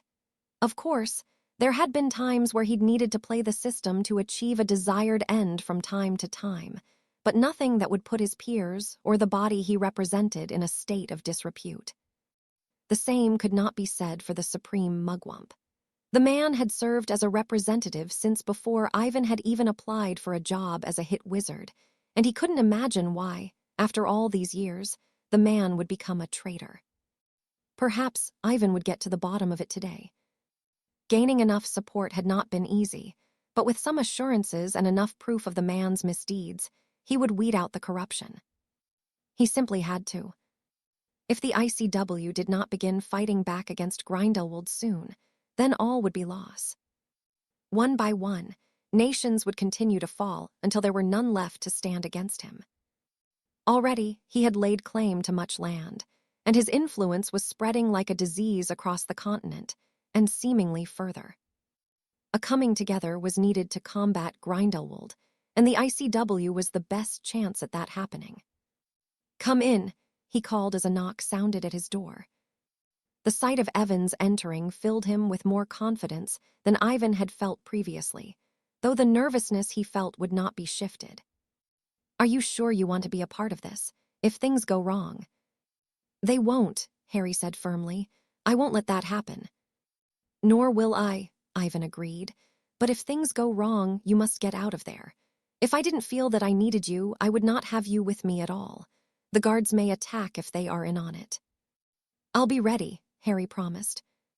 Ivan offered the other man a smile, surprised that he believed him so easily. "Then shall we get this over with?" Evans nodded and gestured for Ivan to lead the way. They made their way through the corridors of the ICW headquarters until they reached the chamber where the meetings were held. Unusually, and to the surprise of Ivan, 2 guards garbed in white robes stood either side of the entranceway and blocked them from proceeding into the room. "You will submit your wands," one of the men demanded gruffly. "Submit our wands?" Ivan asked incredulously. "I have never had to hand it over." "After the last time," the guard bit back, staring at Harry in distaste. "The Supreme Mugwump insists that no wands other than those of the representatives and the guards are to be allowed in." "Preposterous," Ivan snapped. "The day I—" He fell silent as Harry placed a hand on his forearm. "It's quite all right, gentlemen," he said cheerily. "We wouldn't want you scary guards to shit your pants at the thought of us being armed." The guard stepped forward with a growl, but was held back by his colleague. Ivan could only shake his head as Harry produced his wand and placed it in a box that was indicated by the calmer of the white-robed men. Hesitating for only a moment, Ivan followed suit and they were allowed to enter the chamber. "What the hell were you thinking?" he whispered worriedly. "This is going to get ugly." "Then you'd better stay close to me," Harry advised. "Do what you came here to do. I'll make sure no one tries anything." Ivan snorted in response. Evans didn't even have a wand, and yet he seemed as confident as ever. Still, Ivan would not be deterred from his intentions. As daunting as his task was, carrying it out was a necessity. "I call to order this meeting of the International Confederation of Warlocks dated May 11th, 1939, the Supreme Mugwump declared.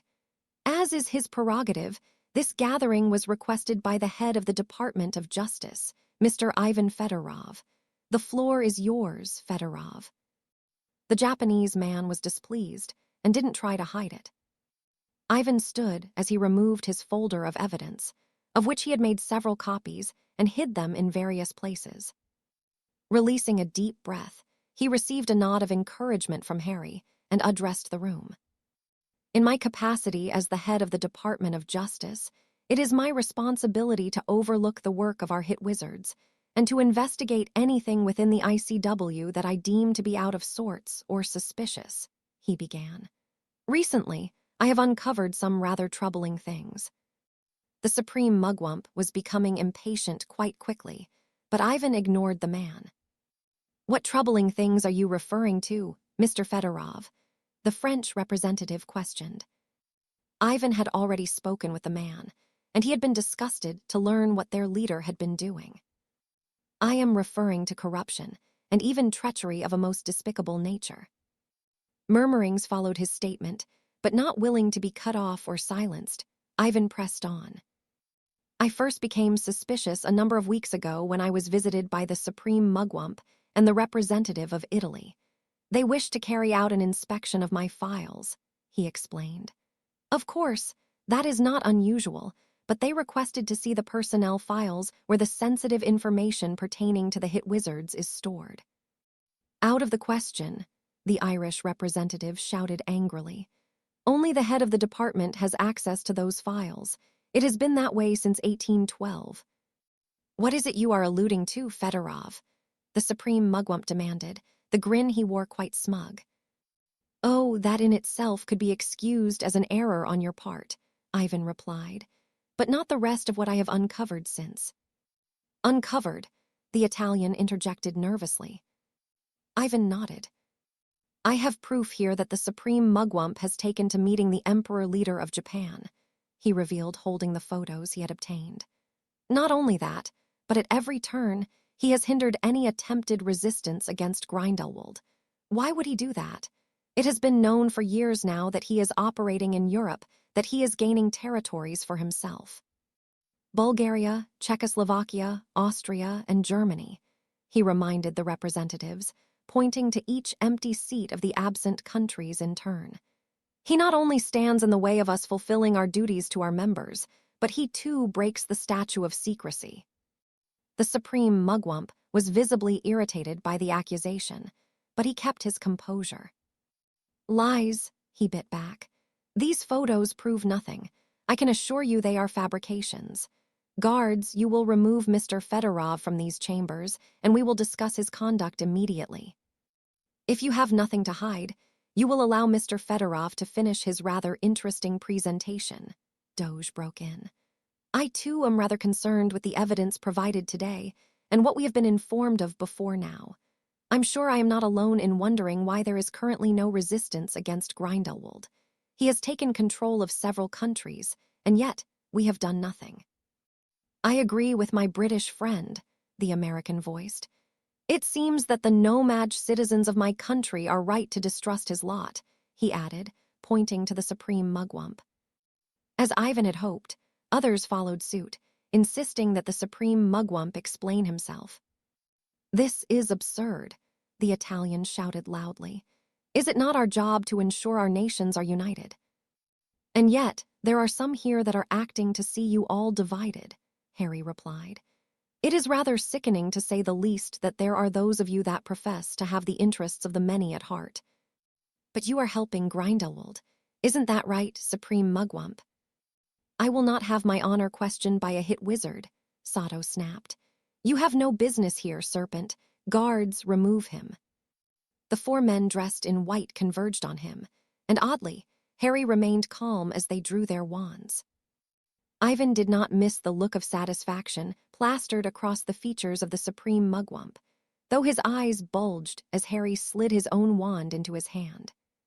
You were supposed to disarm him. We did, one of the guards spluttered. Enough, the French representative snapped. I vote that the supreme mugwump is seized and given veritaserum.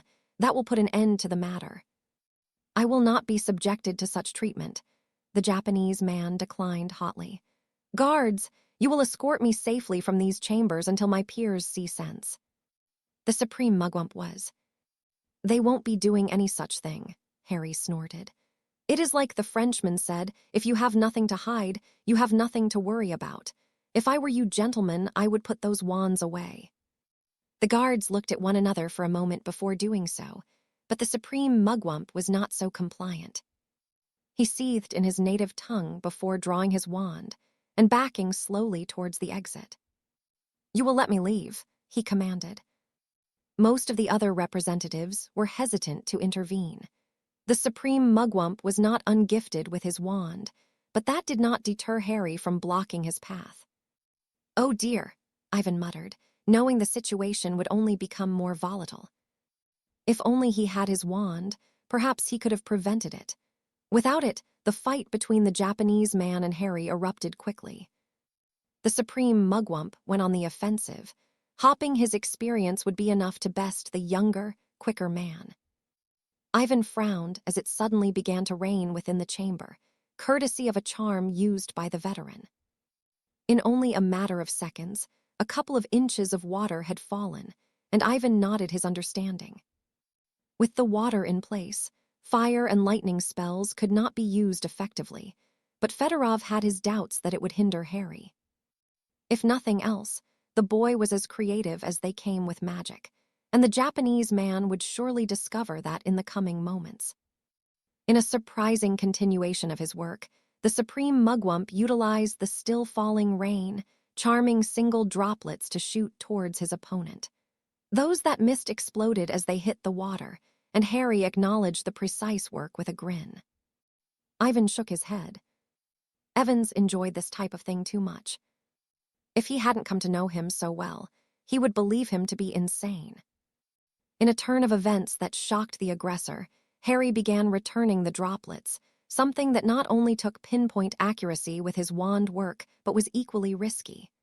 Not only did he do this, but between these rebuttals, he began sending projectiles of his own. Quickly, the supreme mugwump realized that he could not hope to match the pace, and ended the rain, yet the large pool of water continued to slosh around the floor. In a moment of rather terrifying inspiration, Harry waved his wand and a column of water shot towards the ceiling, morphing into an enormous serpent as it did so. Without preamble, it struck out with its maw and engulfed the Japanese man, and the room released a collective gasp. Ivan knew better. It would take more than that to finish this duel. As though he had foretold it, a disturbance was soon seen within the water, and the snake collapsed, only for several shards of sharp ice to be sent towards Harry in response to his impressive piece of magic. Unmoved, Harry hissed loudly, and a wall of fire appeared in front of him, melting the projectiles before they could reach him. He then hissed again before grabbing the flames with his free hand and cracked it like a whip towards his opponent. The Japanese man hastily conjured a shield that emitted a plethora of sparks as the whip snapped against it. The embers continued to burn, and the shield was suddenly engulfed in flames. Before it could be snuffed out, it exploded, and only another quickly conjured shield prevented the supreme mugwump being horribly burned. But Harry was not done.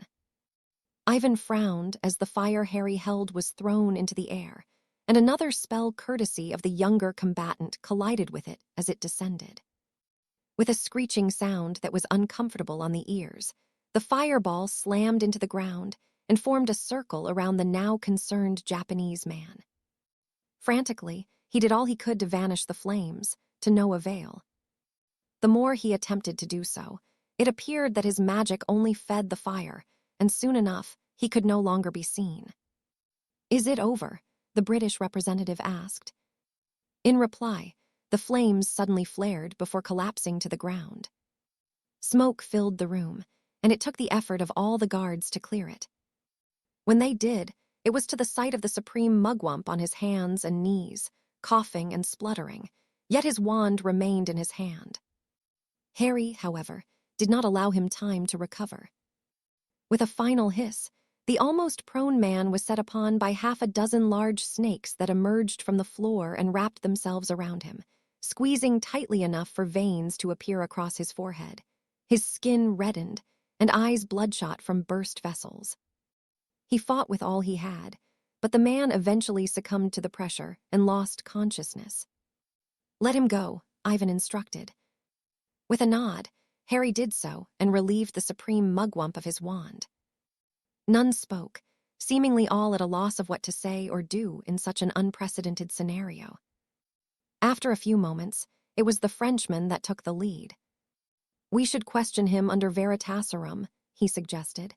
"He is guilty of something, I have no doubt of that."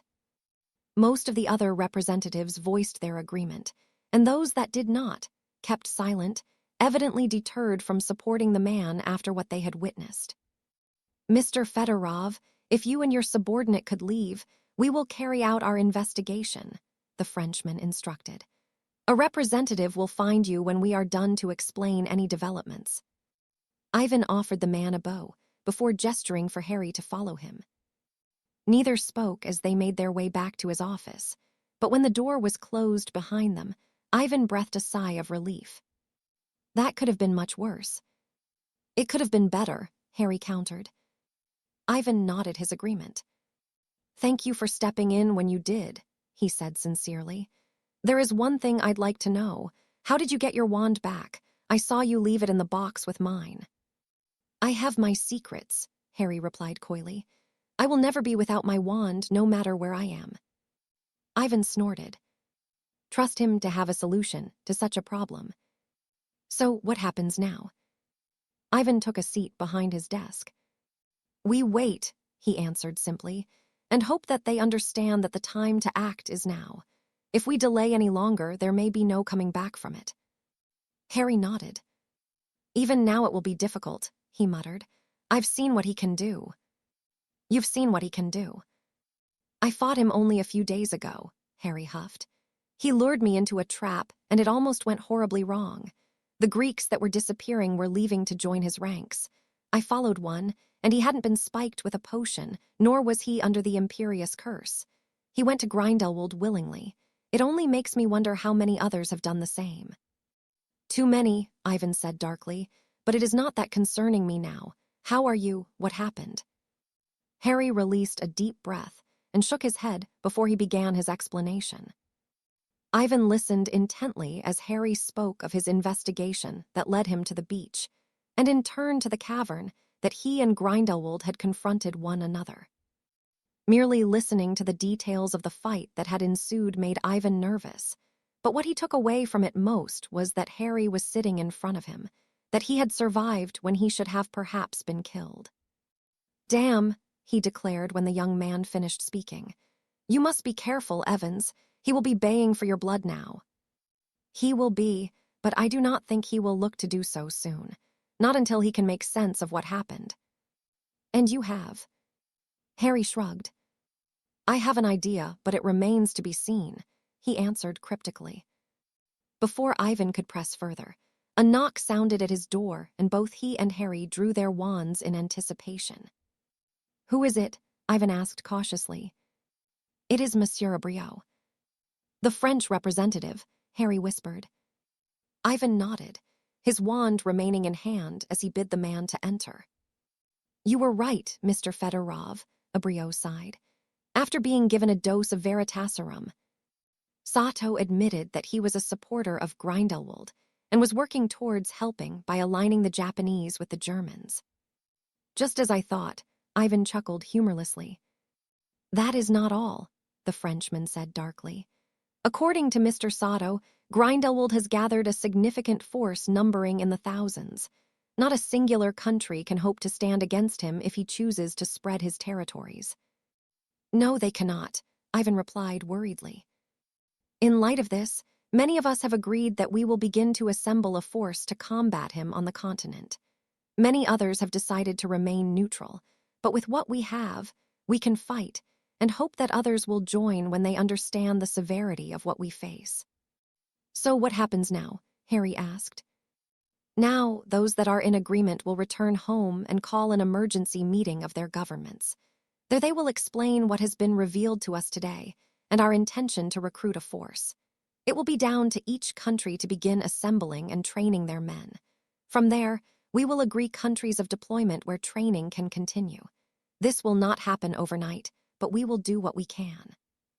It was better than nothing, and though Ivan knew he would find himself frustrated in the coming weeks, he took comfort that the ICW was no longer remaining idle in the face of the threat the world faced. "What do you need me and my men to do?" he questioned. "You will continue with your work until told otherwise," Abriot instructed. "There is much to do to repair the damage done to the ICW today, but we will manage. We will look to vote in a new Supreme Mugwump in the coming days, and Mr. Sato will be put on trial for his crimes. When we hold our next meeting, that will tell us who our true allies are and who will choose to turn their backs on us. I have my suspicions already, but I hope that I am wrong." "As do I," Ivan muttered. "I suppose I should be thanking you both for what you did today, but I will reserve my judgment for the coming months. For better or worse, we are now preparing for war." Those were the Frenchman's parting words, and as he took his leave, Ivan turned his attention to Harry. "Are you ready for this, Evans?" The young man nodded. "What do you need me to do?" "I need you to be ready for anything," Ivan replied. "Grindelwald is feared for a reason, but you have survived him. It may well be that you need to do so again. There will be few willing to confront him."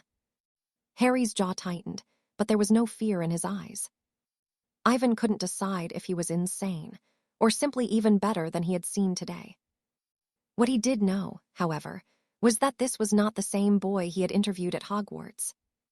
Evans was growing, and the more time that passed, it could only benefit him more than it would their enemies. Still, the coming months would be difficult, full of loss and suffering, and Ivan couldn't help but look forward to when the fighting would be over. How long that would take, he knew not, but he looked to it nonetheless. Break.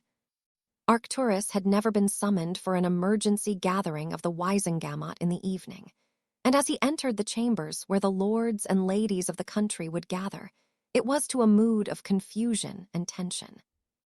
Even Hector Folly seemed to not know why they had been called, and he ceded the floor immediately to Doge, and Arcturus felt himself filled with dread.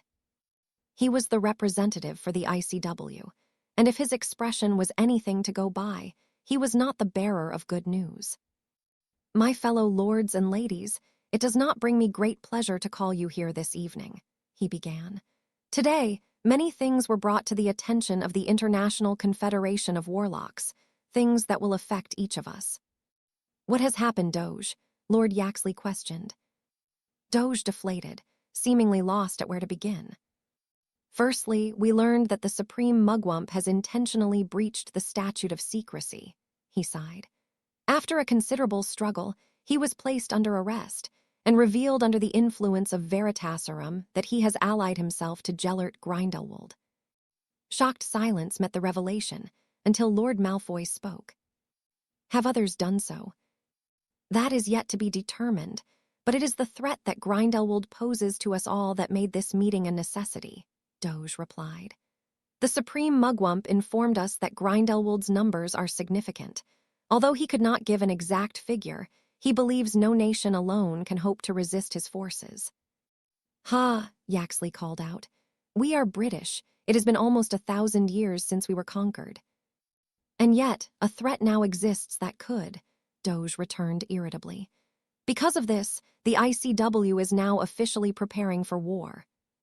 The lords and ladies of the Wisengamot began whispering amongst themselves, some worriedly, some in disbelief. Regardless of the reaction, none were relishing the news they'd heard. What does that mean for us? Lord Potter questioned.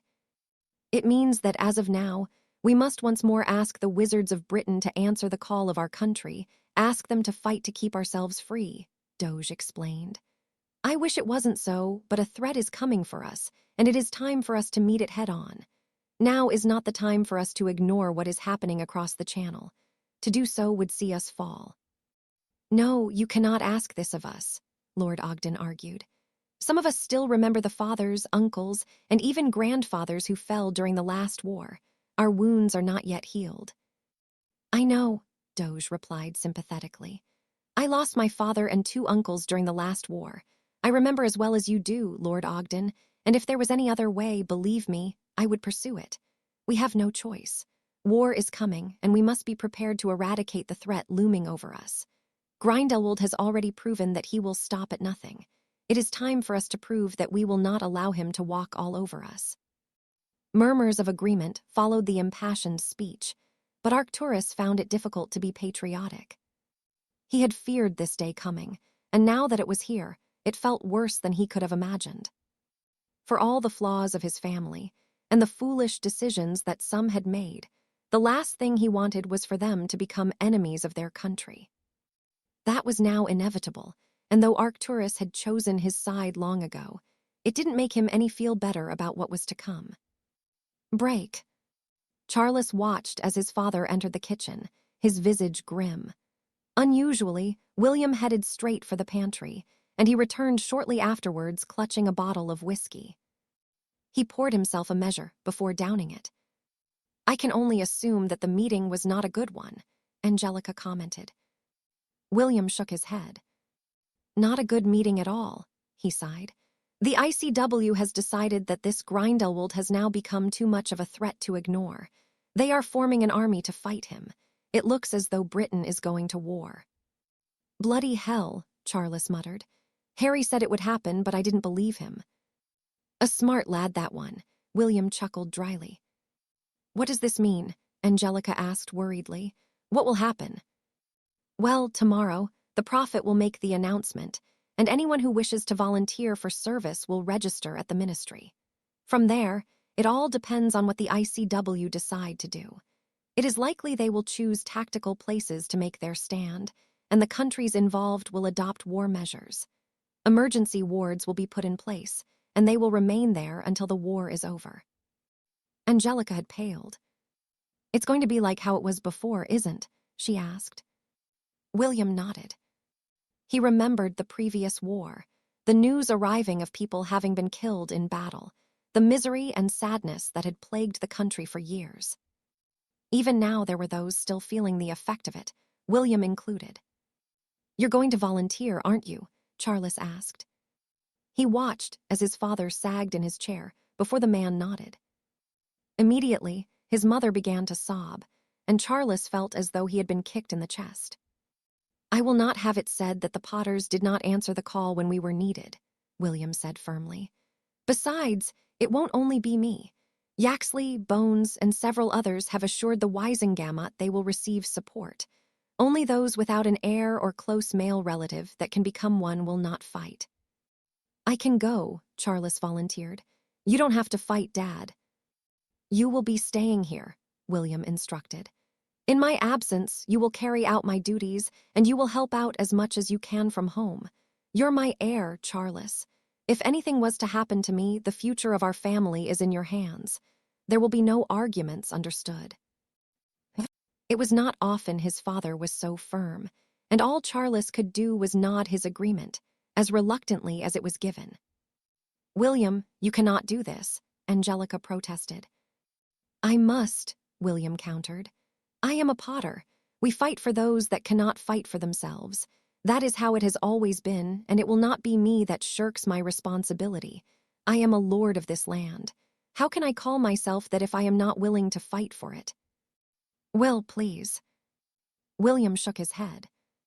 My own father went to war and never came back, Angelica snapped. William's jaw tightened, and Charles could only look between his parents in sadness. His mother would not change his father's mind. Perhaps I will not either, but Charles is here as I was when my father left. Dad. William held up a hand to silence him.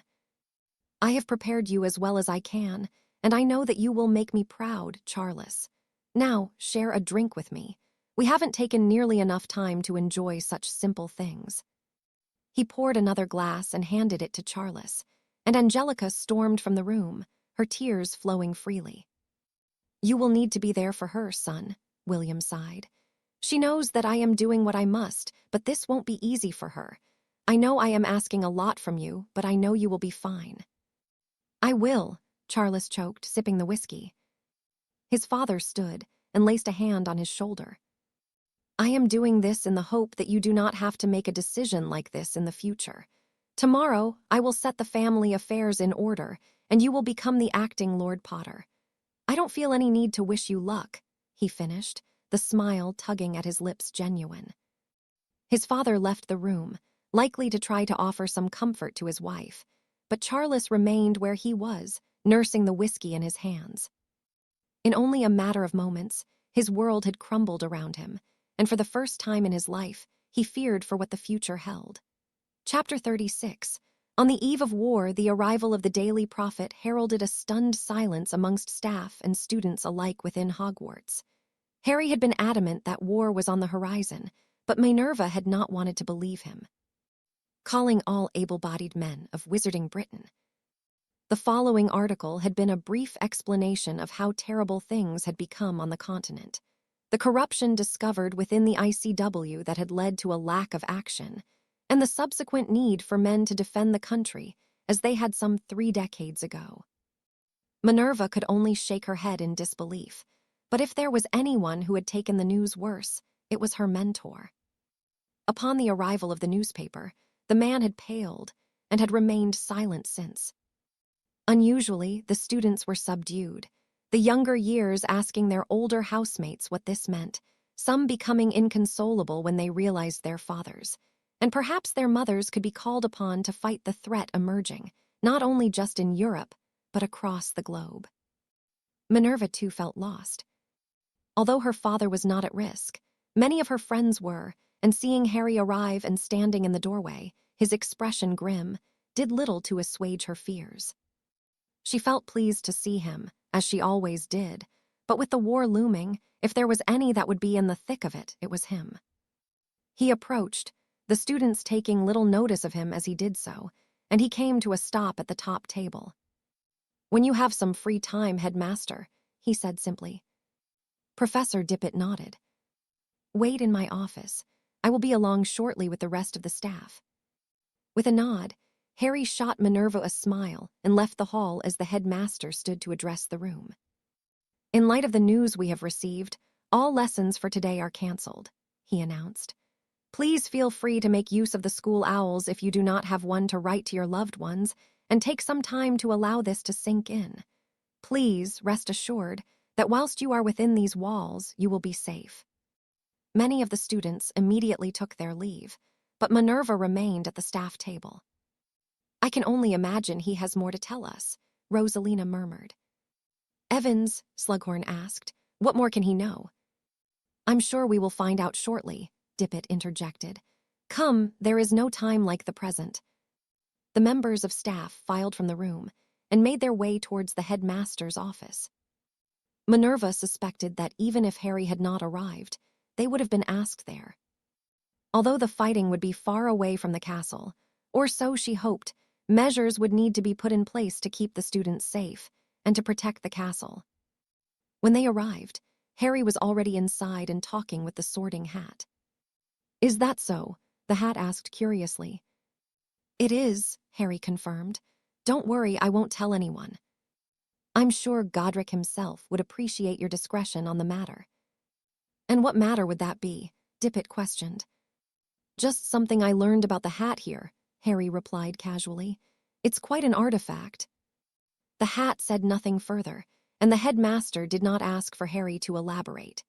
Instead, Professor Dippet waved his wand, and the small table in the center of the room transformed into a much bigger one that the staff could sit around comfortably.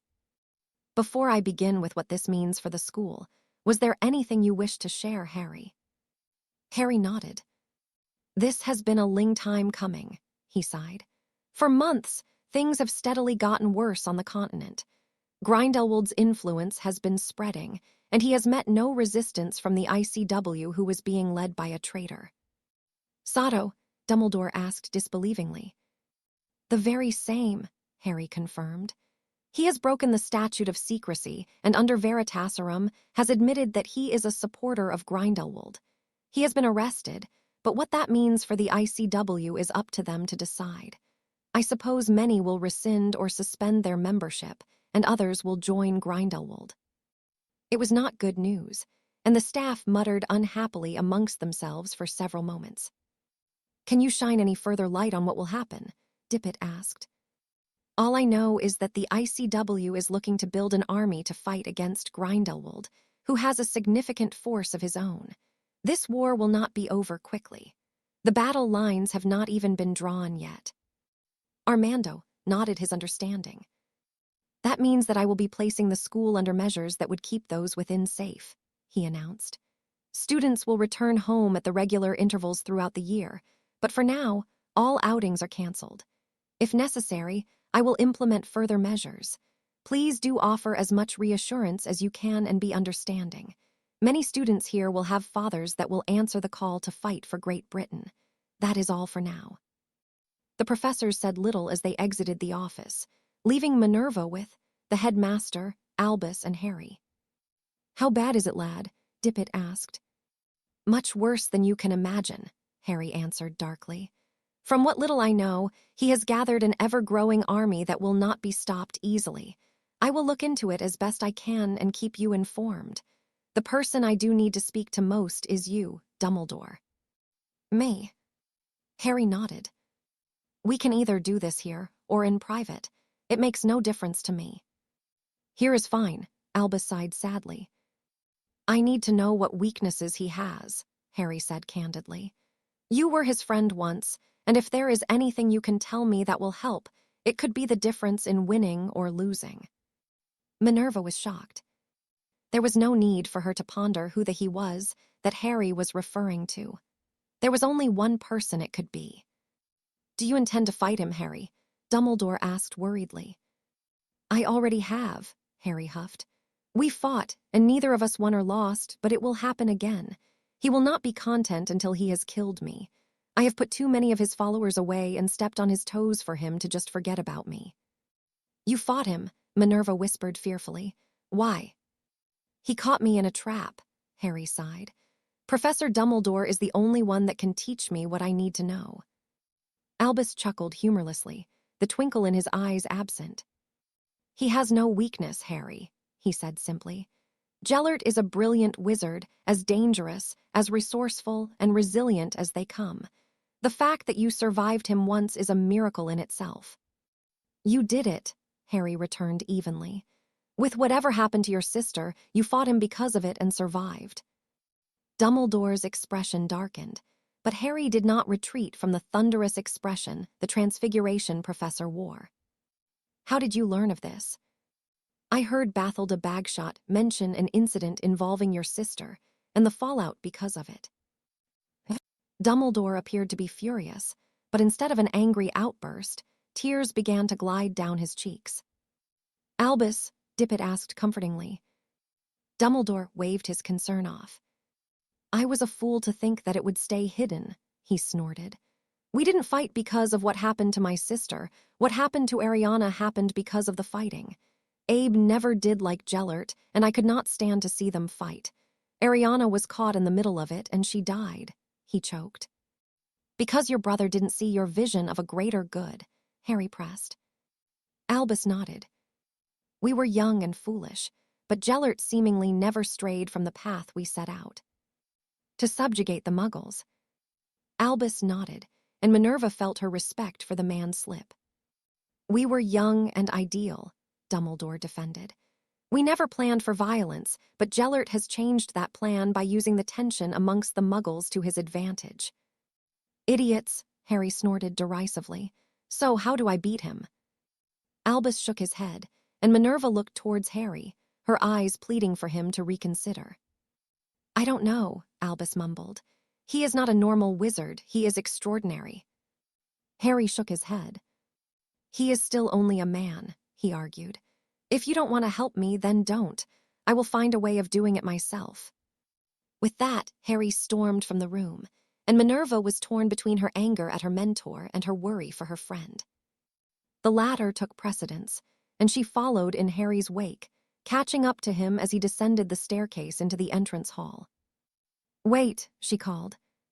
Harry did so and deflated. "Sorry, it's just been a bad week," he said with a shrug.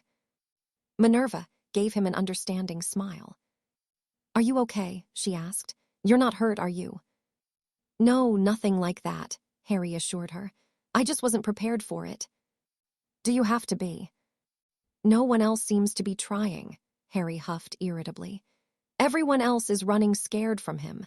I can't say I blame them, but if he isn't stopped, this will never come to an end."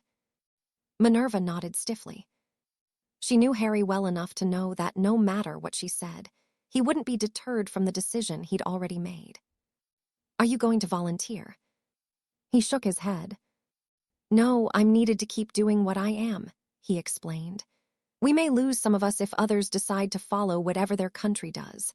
This is going to divide the world, Minerva. People are going to die, but the only choices are to either fight or let him win. I won't let that happen." Minerva took Harry's hand and squeezed it comfortingly. "You know, it's not up to you to save the world." "Maybe," Harry muttered, pointing to an almost indiscernible white mark next to his left eye. "I have been marked as his equal." He offered her a smile before he left the castle, leaving behind a young woman full of dread. "The Dark Lord will mark him as his equal." That was a line from the prophecy he had revealed to her, one that referred to him and Tom Riddle, but how could it mean Grindelwald too? Minerva knew not. She didn't understand, nor have any interest in divination. Could a prophecy that didn't even exist yet come into play? She knew that she couldn't answer that question herself, but she was determined to find someone that could. Harry's life could well depend on it. Break. Gellert eyed the piles of newspapers on his desk. The news of what had transpired in the ICW having compelled him to obtain the headlines from across the globe. If he were honest with himself, the fallout of what had happened could have been much worse, but then again, it could have been more favorable. There were no surprises when it came to those that would oppose, and even less so those that, for now, claimed neutrality. Such a thing wouldn't last, not when the fighting would be brought to them. Any country that wished to could claim whatever stance they wished, but Gellert would not be satisfied until he had seen his goals achieved. There would be no neutrality. Countries were either with him or against him. It mattered not which, they would all comply with his will one way or the other. "This is most unfortunate," Weber declared. The man had brought the news of Sato's downfall, the foolish former supreme mugwump having become too cocky and arrogant to understand that he was not untouchable. "It is," Gellert agreed, "but it merely means we proceed a little earlier with some of our plans." "And where shall we strike next?" Weber asked. "Poland, of course," Gellert explained. "I want it taken by the end of the week. We need another foothold." Weber nodded. "It will be done. Good, ensure that it is, by any means necessary, Gellert instructed. We do not have time to play with diplomacy any longer. Our expansion must be swift and without mercy. Weber smiled and left the study. It had become clear to Gellert, since knowing the crafty German, that he enjoyed chaos, and even the suffering of others. Gellert himself found such things to be in poor taste, but he wouldn't shy away from them when needed, and a streak of ruthlessness was just what he needed now. He would have preferred his enemies to cave into less unpleasant means of coercion, but he did not have the time nor patience for those measures. Now was the time for action, and to be victorious, he would need to act swiftly and without conscience. He would not allow his ambitions to collapse around him, because he did not have the stomach to do what was needed to ensure victory. For the greater good, he muttered to himself. Break.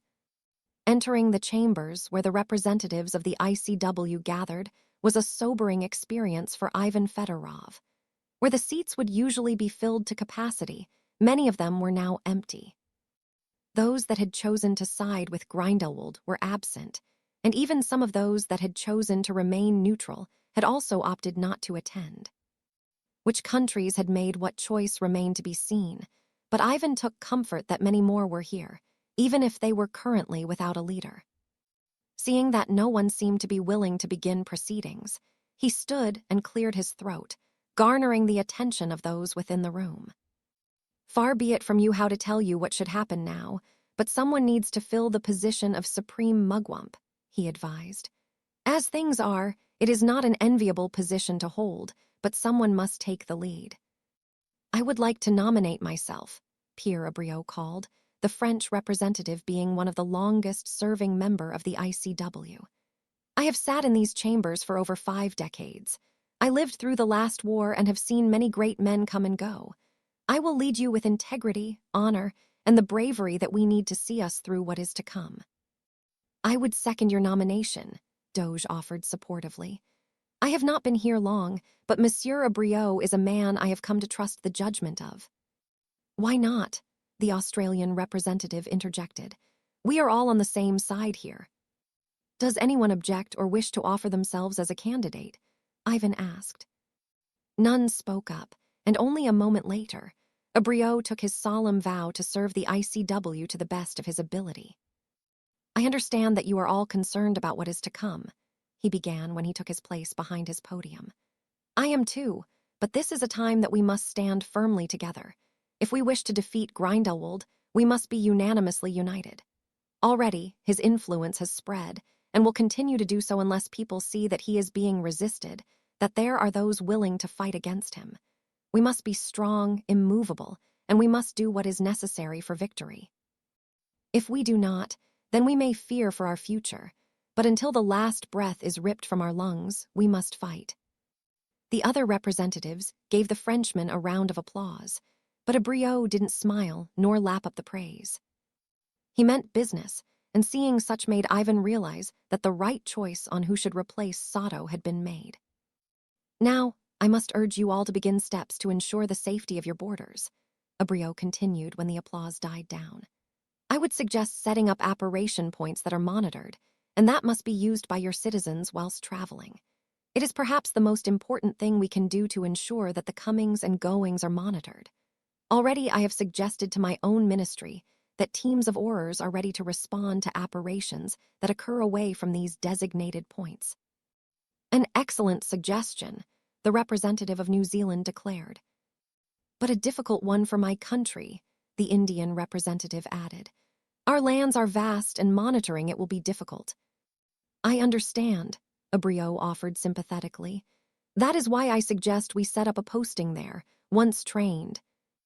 A force can be deployed to assist with the security of India. Even a small group of around 100 men would make a difference, the Indian replied gratefully. Then we will ensure that it is a priority, the Frenchman promised. For all other security measures, it should be up to each country how they manage that. It would be fruitless trying to set a standard when we hail from such different lands, but if there are any suggestions, please do share them. Fedorov nodded appreciatively. The circumstances in which they found themselves were undesirable to say the least, but so long as they worked together, there was no reason they should lose. What worried Ivan now, however, was how quickly they could train, mobilize, and synchronize their respective forces. Until then, the efforts they could put forth to prevent Grindelwald from continuing to gain further territories would be minimal and offered against a man who would only become more desperate to secure his own positions. For the short term, the future appeared to be quite bleak, and with time against them, there was so much that each nation needed to do before the resistance could truly begin. As things were, the best Ivan could do was deploy his own men to monitor situations and report as things occurred, in the hope that if things become desperate enough, the ICW could react in a timely manner to keep Grindelwald at bay. Break. William saw no reason to stand on ceremony nor delay the inevitable. He may have only made his intentions known a few days prior, but he had used his time wisely to set the family affairs on order. Angelica had of course pleaded with him time and again to reconsider his decision, but to no avail. His mind was made up, and though it hurt him so to see his wife and son so upset, he could not shirk his responsibilities. Charles was old enough to take the helm where matters of the family were concerned, and Angelica knew the kind of man she was marrying when they first met. William could not sit idly by and allow others to fight, not when he himself could make a difference. Having committed himself to joining the war effort, he had made his way to the Ministry of Magic to sign up, as instructed by the article in the Daily Prophet. Upon arriving in the atrium, he was proud to see that many others were doing the same, leaving him in a sizable queue before he would reach one of the dozen or so aurors that were filling in the necessary forms. He frowned as a commotion began in the line next to his own, and was greeted by the sight of an old man in auror robes that were around 50 years out of date, the red color faded, and the man in them having seen better days. "Don't think I can't still batter you around, laddie," the old man threatened. "I was doing your job before you were pissing your pants." "Bloody hell, will someone get Gabriel?" The auror on the receiving end of the berating pleaded with his colleagues. "Tell him his granddad is here again." William chuckled as he recognized Morris Moody, who had indeed once been an auror, but not since before the turn of the century. The last he'd heard of the man was that he'd become quite paranoid in his later years and refused to leave his home. William could only guess that the news of war breaking out had been all the motivation the man needed to attempt to offer his services.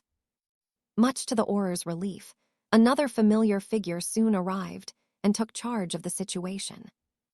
"All right, Grandad, get yourself off home," Gabriel Moody commanded. "How did you get out anyway?" "Ain't no one keeping me out of this, lad. I've got a score to settle with the frogs as it is," Morris returned stubbornly. "The frogs?" Gabriel asked confusedly. "Aye, the bloody French," Morris explained. Gabriel shook his head frustratedly. "Grandad, we're not fighting the French," he sighed. "Then who are we fighting?" "Grindelwald. I already told you this, you barmy old sod.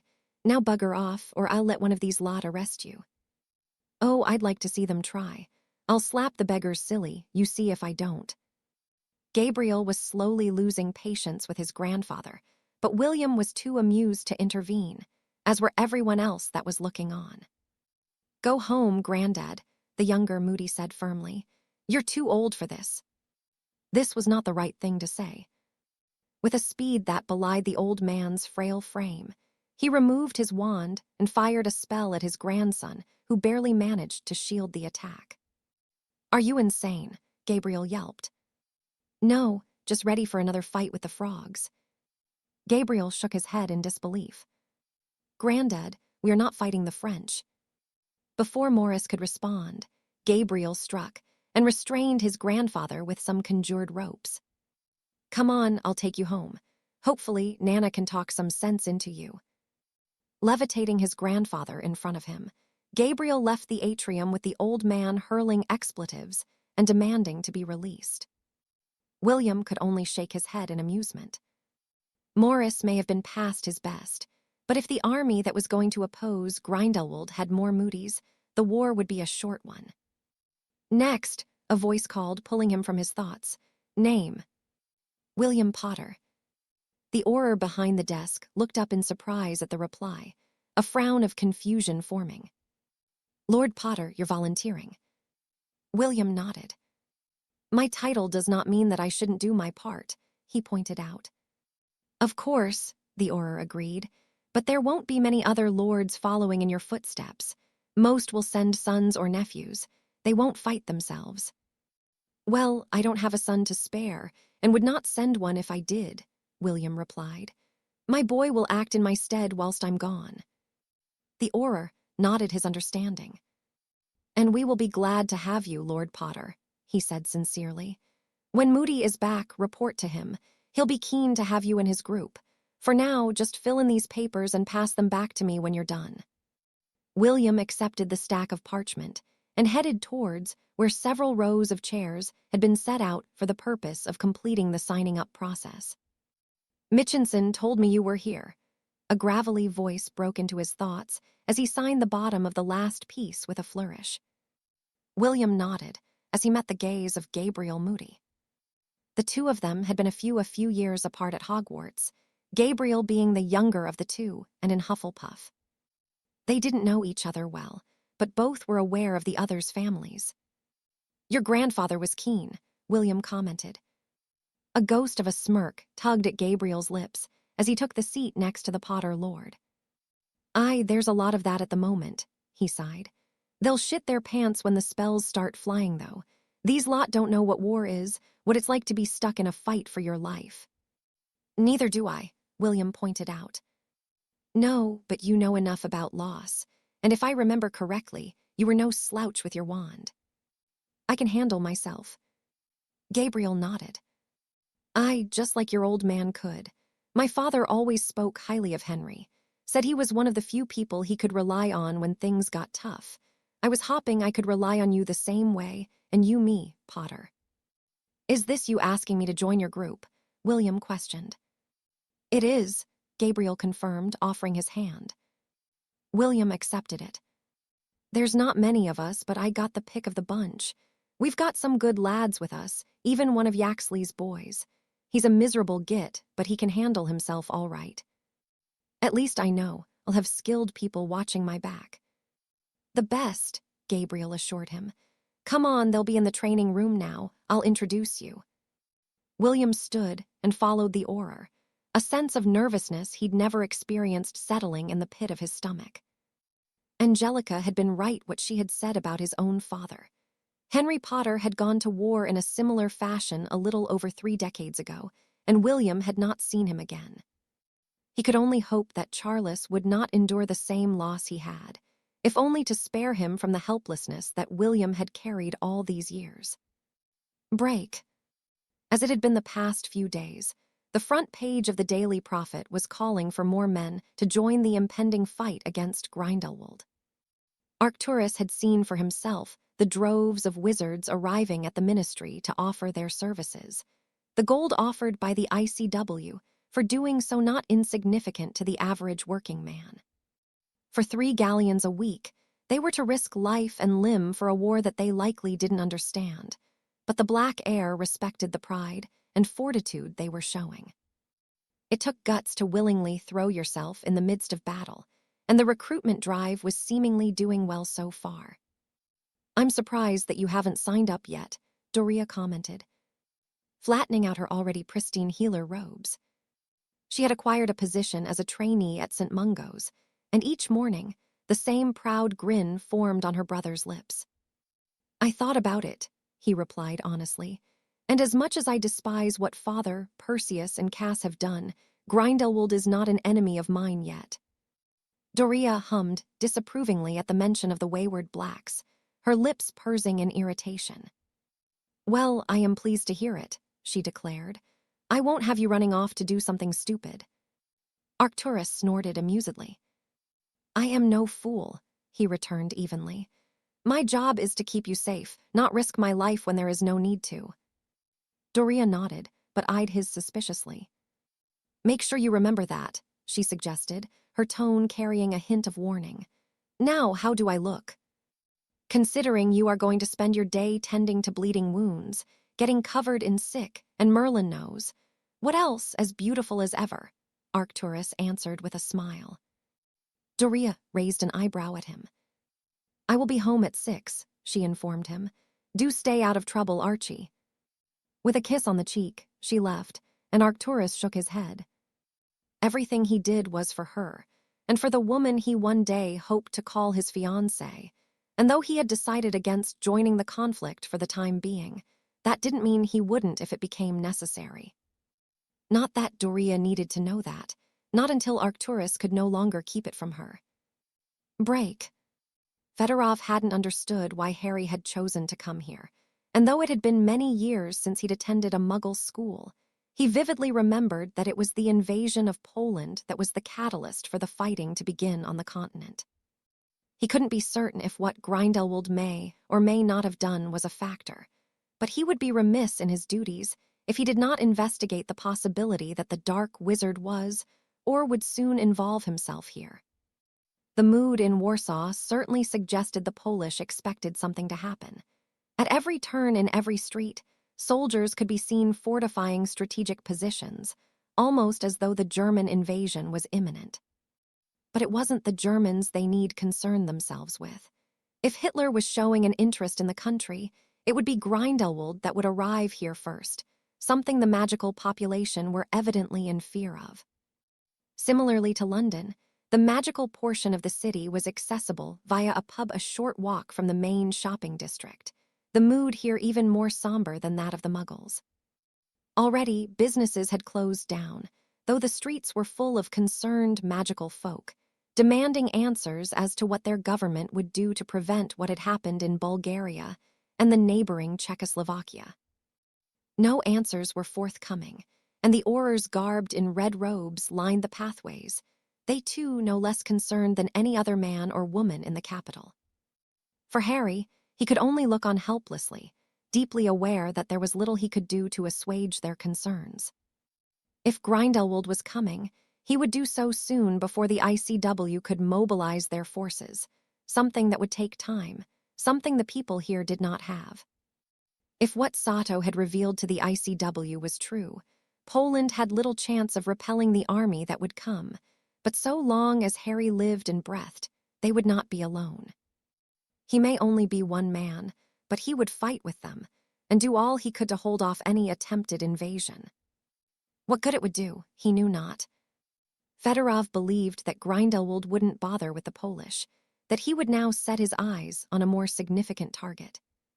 Harry didn't. It made more sense that he would attempt a much quicker coup, one that would only involve crossing a single border. As much as the Dark Lord may want to exert himself over a more prominent territory, he wouldn't risk losing too much of his forces to do so. No, Harry had a gut feeling that he was in the right place, something that only grew stronger as he spotted a familiar face in the crowd of worried Pauls. "Sneaky bastard," he muttered.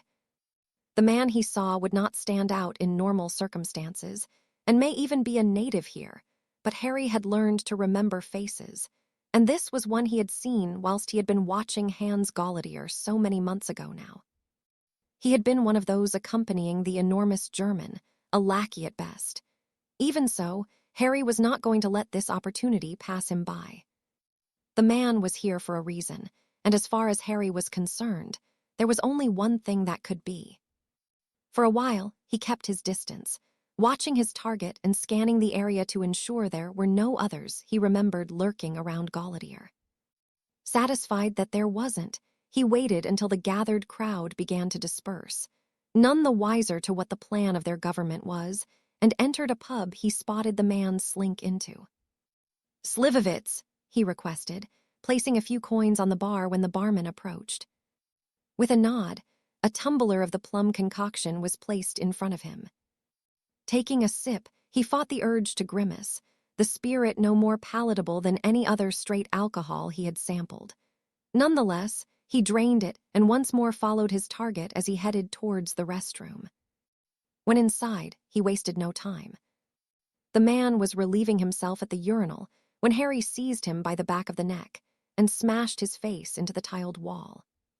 Disorientated, he was relieved of his wand before he could consider drawing it, the grip shifting until Harry's hand was squeezing his throat.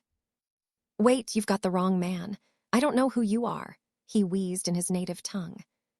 "You know who I am," Harry countered, hissing gently and producing a black serpent from within his spare sleeve.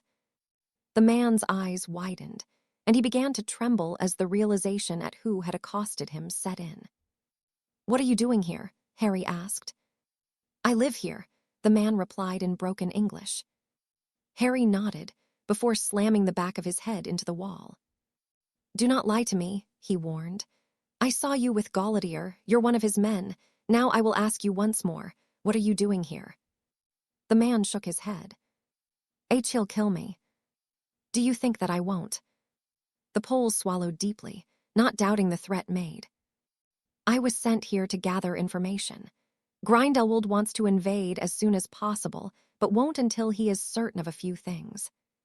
He was telling the truth, but Harry was not satisfied. "Such as?" "He wishes to know the security measures here, any weaknesses he can exploit," the man stammered. "He wants to take over without our resistance." Harry chuckled darkly. "Well, that won't be happening," he declared.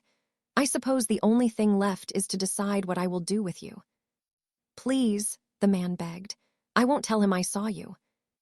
Harry snorted disbelievingly. The Pole would sell him out quicker than he did his master.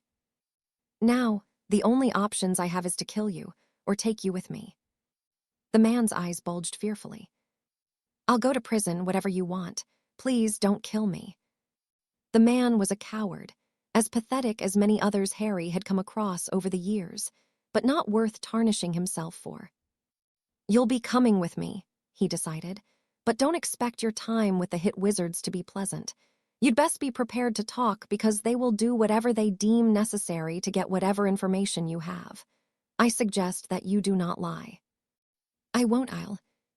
His words were cut off as he slumped in Harry's arm, the stunning spell colliding with his chest. "Idiot," Harry muttered, withdrawing his portkey. He needed to hand the man to Fedorov so he could conduct an in-depth investigation as to what Grindelwald's intentions may be. And with what he suspected all but confirmed, Harry would be returning shortly. Grindelwald may be eager to subjugate the Polish before moving on to bigger targets, but Harry wouldn't make it so easy for him. "Break. I do hope that you bring me good news, Weber," Gellert greeted the German. "I do," Weber confirmed. "Poland is ripe for the picking. The government is in disarray, and they have no plan for defense. It is almost as though they are waiting for your arrival." "No defense." "Nothing of significance," Weber said dismissively. "Their orders cannot hope to hold out against whatever force you send. Take the capital and the rest will collapse like a house of cards." Gellert nodded thoughtfully. He had asked for swift plans to be made, and his followers had seen to it with efficiency. "Very well," he decided. "Perseus, you will take 1,000 men and secure Warsaw. I want it done quickly and without thought to how much blood is spilled. It is time for a message to be sent to those that would oppose us." "Of course," the young black agreed. "I will secure the borders to the north and to the east. I do not think the Russians will involve themselves, but it is best to be prepared." "A wise move," Weber agreed. "The Germans, too, will not lift a finger." "Then there should be no problems," Gellert declared. "I want you ready to leave in 48 hours, Perseus. I want the men fed and rested. Once Poland is taken, we can look at what provisions are available there. Well, what are you waiting for? Your army will not prepare itself." Perseus hurried from the room, and Gellert turned his attention back to the leader of his spy network. "I want him watched, Weber," he instructed. "If anything goes wrong, you are to inform me immediately. Perseus is keen, and I do not question his loyalty, but he lacks experience in these matters." "I will monitor his progress personally," Weber assured him. "Good," Gellert replied, "unless there was anything else." "Nothing pressing," Weber assured him. "I wish you luck, Mr. Grindelwald." Gellert shook his head as the odd man followed in Perseus' footsteps. He didn't need luck, not when he had more to fight for than anyone else, not when those across the globe would understand the lengths he was willing to go to see his plans come to fruition. "Break. You asked to see me, sir," Gabriel Moody asked as he entered the office of the head of the Department of International Magical Cooperation, having received a memo summoning here. "I did," Alden Diggory replied, gesturing for him to take a seat. Gabriel did so, unable to miss the look of unease Diggory wore. "I received this a short while ago," Alden explained, handing Gabriel a small slip of parchment. With a frown, he read the short missive. "Invasion of Poland imminent. Send what help you can. Ivan Fedorov, head of the Department of Justice for the International Confederation of Warlocks." "I have spoken to Mr. Fedorov," Diggory explained. "He has assured me that France, India, and the Australians are mobilizing their own forces as we speak. As yours is the most able and ready, I need you to take your team there. You are to coordinate with the others when you arrive in Warsaw. You will be met at the ministry by the leader of each force. Along with your 20 men, you should have around 100 in all." "Only 100. Diggory nodded grimly. "Listen, Moody, this is little more than a token force until our men are trained enough to really fight. Fedorov is not expecting success from this, but we must be seen to be acting against him. We cannot allow him to walk into whichever country he wishes to without resistance. My instructions to you are to put on a show, make it look as though we are doing what we can to fend him off for the time being, and then get the hell out of there." "Just leave the people to whatever will happen to them," Moody asked disgustedly. Diggory offered him a sympathetic smile. "This is war, Moody," he said sadly. "We have to pick our moments, pick the fights that we can win." Gabriel did not like what he was being asked to do, but being sent was unavoidable. Diggory may have made it sound like a request, but it was an order. "Is that all, sir?" Diggory nodded, and Gabriel took his leave of the office, his irritation only growing. In his heart of hearts, he knew that he could not abandon the people that needed him. That was not how he was raised, and that was not what he would do.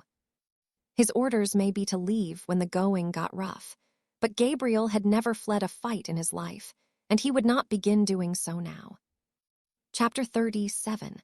The Battle of Warsaw. Although it was June, the Polish summer felt more like a warm spring in the northeast of the country.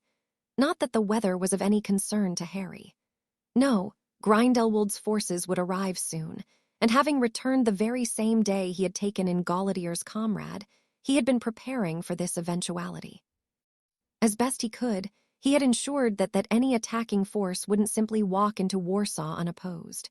Harry knew that it was almost inevitable that Poland would fall. Even Fedorov had not tried to encourage him otherwise.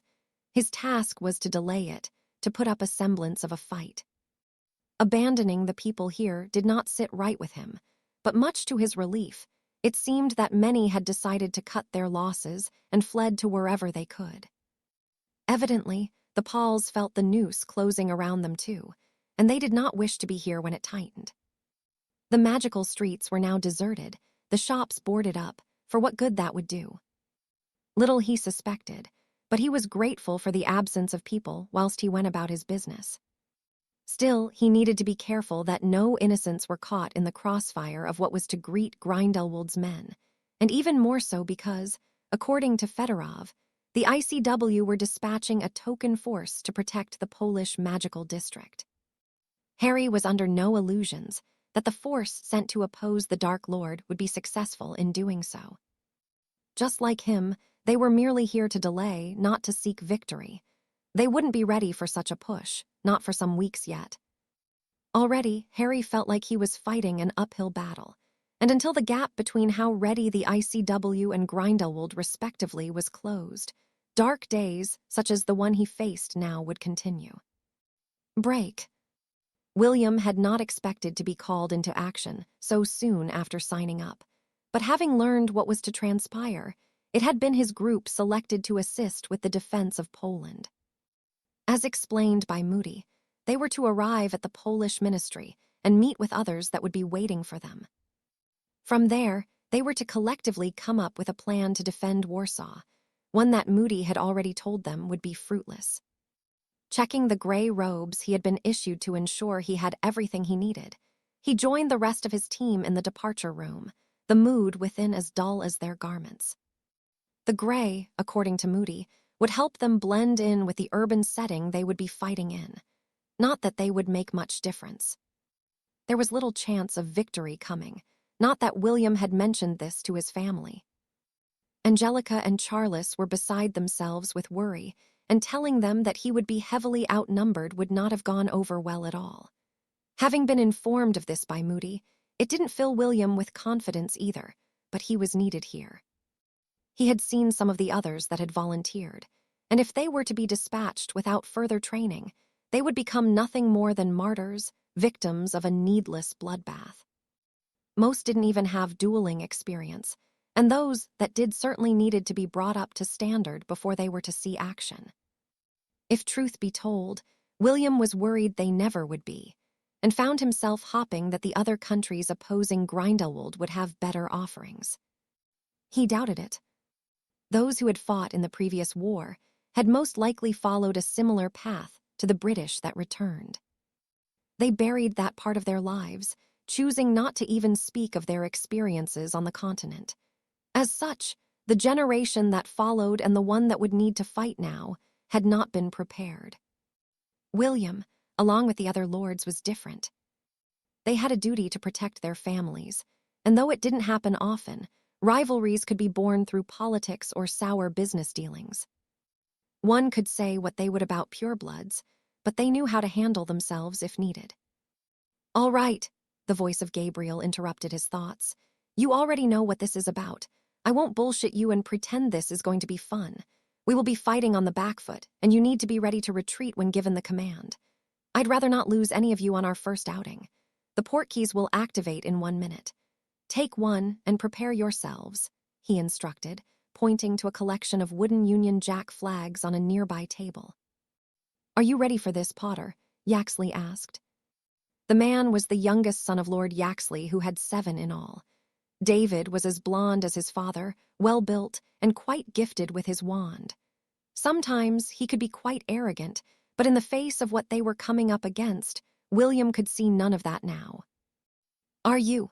the Potter Lord returned. David snorted. "Not really," he admitted. "I keep wondering what happens if we don't make it home." William nodded his understanding. "You're to be married to one of the Parkinsons, aren't you?" "Mavis," the blonde confirmed with a smile. "She's a sweet woman." "Then never forget what you're fighting for, and you'll see her again," William offered comfortingly. Yaxley nodded gratefully. "I won't," he assured the man. "We'll make it back. You've got your family waiting for you, and me, I've got one I'm looking forward to growing." 5 seconds, gents," Gabriel announced. "Then let's go there and come home," William suggested. As he finished speaking, he felt himself hooked through the navel as the port key activated, and he, along with the other 19 members of his group, were whisked away from the safety of Great Britain. The room they arrived in was not dissimilar to the one they'd left, the only difference being that it was bigger, and there were many more people here. "You must be Gabriel Moody," a gruff, accented voice greeted them. An enormous man in matching robes almost ripped Gabriel's arm from the socket as he shook his hand. "I am Julian Nowak, head of the Orer department here in Poland. We are grateful for your assistance." Gabriel nodded. "We are glad to be of assistance." Nowak gave him a guarded smile, his jaw tension from the stress he was under. "How many of us are there?" Gabriel asked. "In all, we have a little over 100 men," Nowak replied. "We will be outnumbered, but I know these streets better than any." "That is something," Gabriel sighed. "Any idea how many will come?" "It could be as few as 1,000 or as many as 5, Nowak answered uncertainly. "The best thing we can do is choose our positions carefully. We have that advantage at least." William shook his head. It was not an enviable advantage to have when they could be so outnumbered.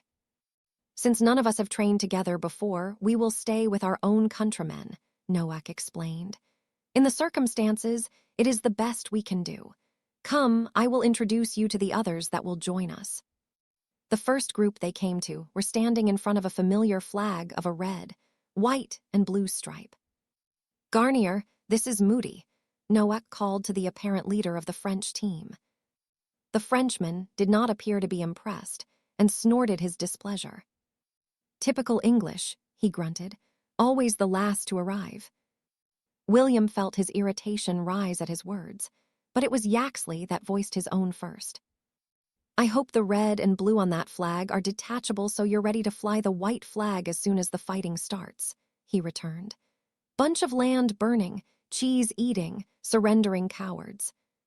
The Frenchman flushed angrily as the British laughed at Yaxley's rebuttal. That is enough, Noack snapped. If you want to fight each other, you will wait until the fight with the enemy is over. This is my country, and you will follow my lead. Rather that than the frogs, Yaxley muttered. Couldn't agree more, mate, a voice broke in. An overly tanned man approached, his white teeth exposed as he smiled cheerily, seemingly ignorant of the tense situation between the British and the French. The name's Steve Harris. I'm one of the Aussies here giving the Polish boys a hand. Nice to meet you, Steve, Gabriel interjected. And you, mate, Steve replied. I already told you, Chuck, we won't be following the froggies. No can do, I'm afraid. You will be following me, Noack huffed irritably, and I told you my name is Julian. No harm done, Steve replied, holding his hands up placatingly. Lighten up, fellas, it's not often we get a good fight like this. William decided the man was either an idiot or completely insane. Whichever it was, it had no place on a battlefield. Anyway, we've got the Kiwis over there and the Indians next to them, Noack informed them. Is that all? Gabriel asked. No others have answered the call, Noack said disappointedly. We will make do with what we have. Grindelwald will not take us so easily. William did not agree with the native, but he did not voice his thoughts. So when do we head out? Gabriel questioned. Noack shrugged. There is no time like the present, he replied thoughtfully. It will give us the time to dig into where we can keep them back. Then lead the way, Gabriel urged. Noack nodded and called the rest of the groups towards him. When we leave the ministry, you will find the streets to be empty, he explained. We have suggested our citizen go into hiding, and our government has done the same. If it appears that we are going to be overwhelmed, our minister will be escorted out of Poland. Why didn't he leave before? William asked. Noack sighed deeply. He is a stubborn man, but also a coward, he said frustratedly. He thinks that he needs to prove that he can lead us during war. Doesn't seem like he can, Harris chimed in. No, Noack agreed, but he will do what he wishes. Now, are there any questions before we leave? When none spoke, he headed towards the door, gesturing for the other Pauls to stay close to him. Well, this is it, gents, Moody declared, seemingly unfazed by the prospect that they could all be dead within moments of leaving the warded area. Let's do this. William said nothing, his hand reaching for his wand as he mentally prepared himself for what was to come, his thoughts unavoidably shifting to the wife and son that were waiting for him at home. Break. Transporting 1,000 people proved to be quite the difficult task in itself for Perseus. Having begun in Germany, the easy part had been getting them into Czechoslovakia, a country firmly under Grindelwald's control. The difficulty was getting them into Poland without being caught in a trap. With the measures recommended by the ICW, it was too risky to portkey or apparate in. Perseus had no doubt that his troops could fend off any force that would attempt to intercept them, but he risked losing men that way, and that was unacceptable. If necessary, he'd have no regrets in losing a few in battle, but not unnecessarily before the fighting had even begun. As such, they had been covertly crossing the border under the cover of darkness to not alert the Poles to their presence.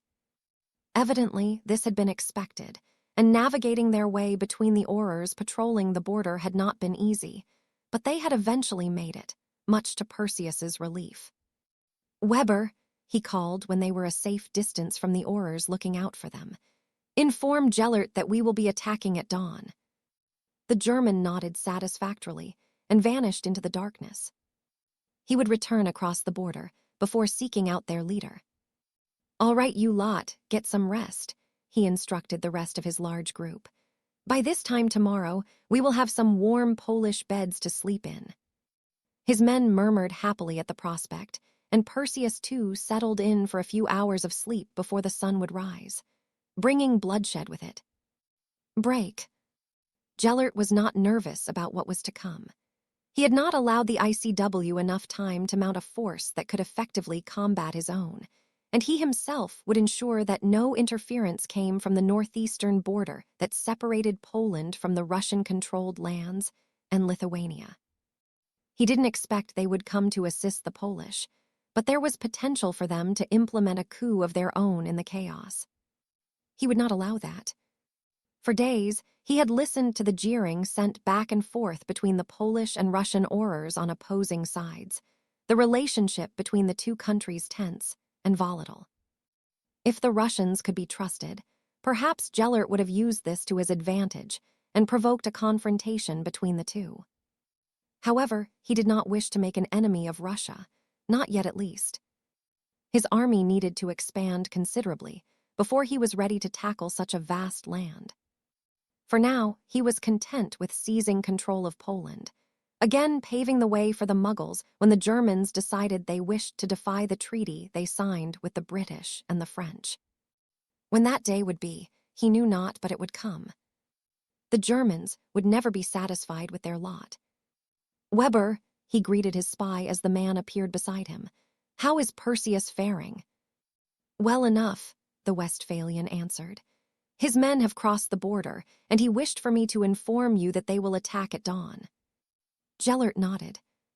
"Then I will secure the area shortly before. It would not do for any to interfere." "There is still the ICW," Weber pointed out, "who know nothing of my intentions."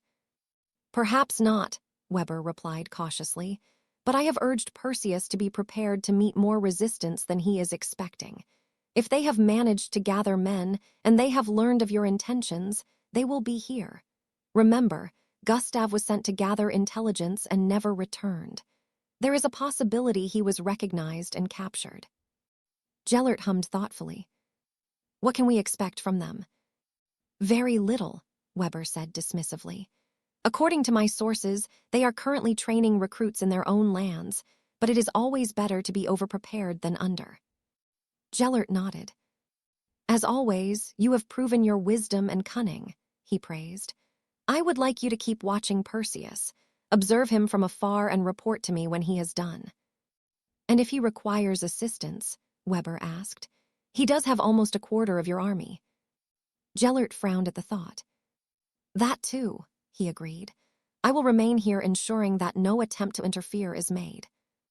Weber nodded, before vanishing with a gentle pop. Gellert did not like how uncertain his spy seemed, but he gave the man's demeanor little thought. Weber was paranoid by nature, and for him to urge caution was to be expected. Perseus would be fine carrying out his task. He had more than enough men to do so, and he was no fool. Any resistance met would be crushed, and within only a matter of hours, Gellert would have another country to add to his growing list of territories. Break. For the past hours it had been quiet. A little before midnight, Harry had been concerned by the sudden arrival of a large group of wizards, only to hear British voices amongst them. With only a little investigation and listening in to their conversations, he learned that this was the force sent by the ICW to delay Grindelwald's invasion. It was a token gesture at best, but something was better than nothing, even if it wouldn't be enough to hold the Dark Lord off for any length of time. A small part of Harry tried to grasp at some kind of hope that they may be successful, but it would be a grasp indeed, and with nothing to show for it. Harry knew, as did everyone else, that the efforts here would only bear fruit for Grindelwald, something that only became more real as the sun began to rise, and he spotted a much larger group converging on to the magical district of Warsaw. "Bollocks," he cursed. The ICW offering would be outnumbered around 5 to 1, Unfavorable odds, and likely insurmountable.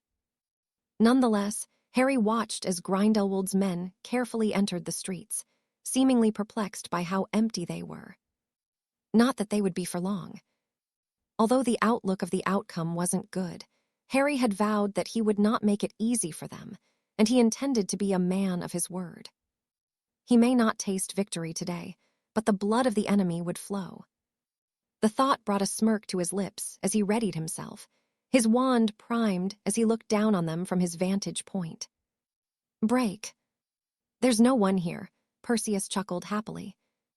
He had been prepared for battle, had envisioned himself leading his men to a great victory, but there was not a soul in sight.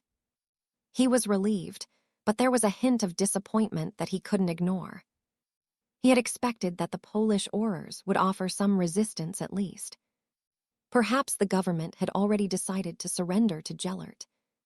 Perseus frowned at the thought. If that were true, wouldn't the minister be here to do so officially? He shook his head.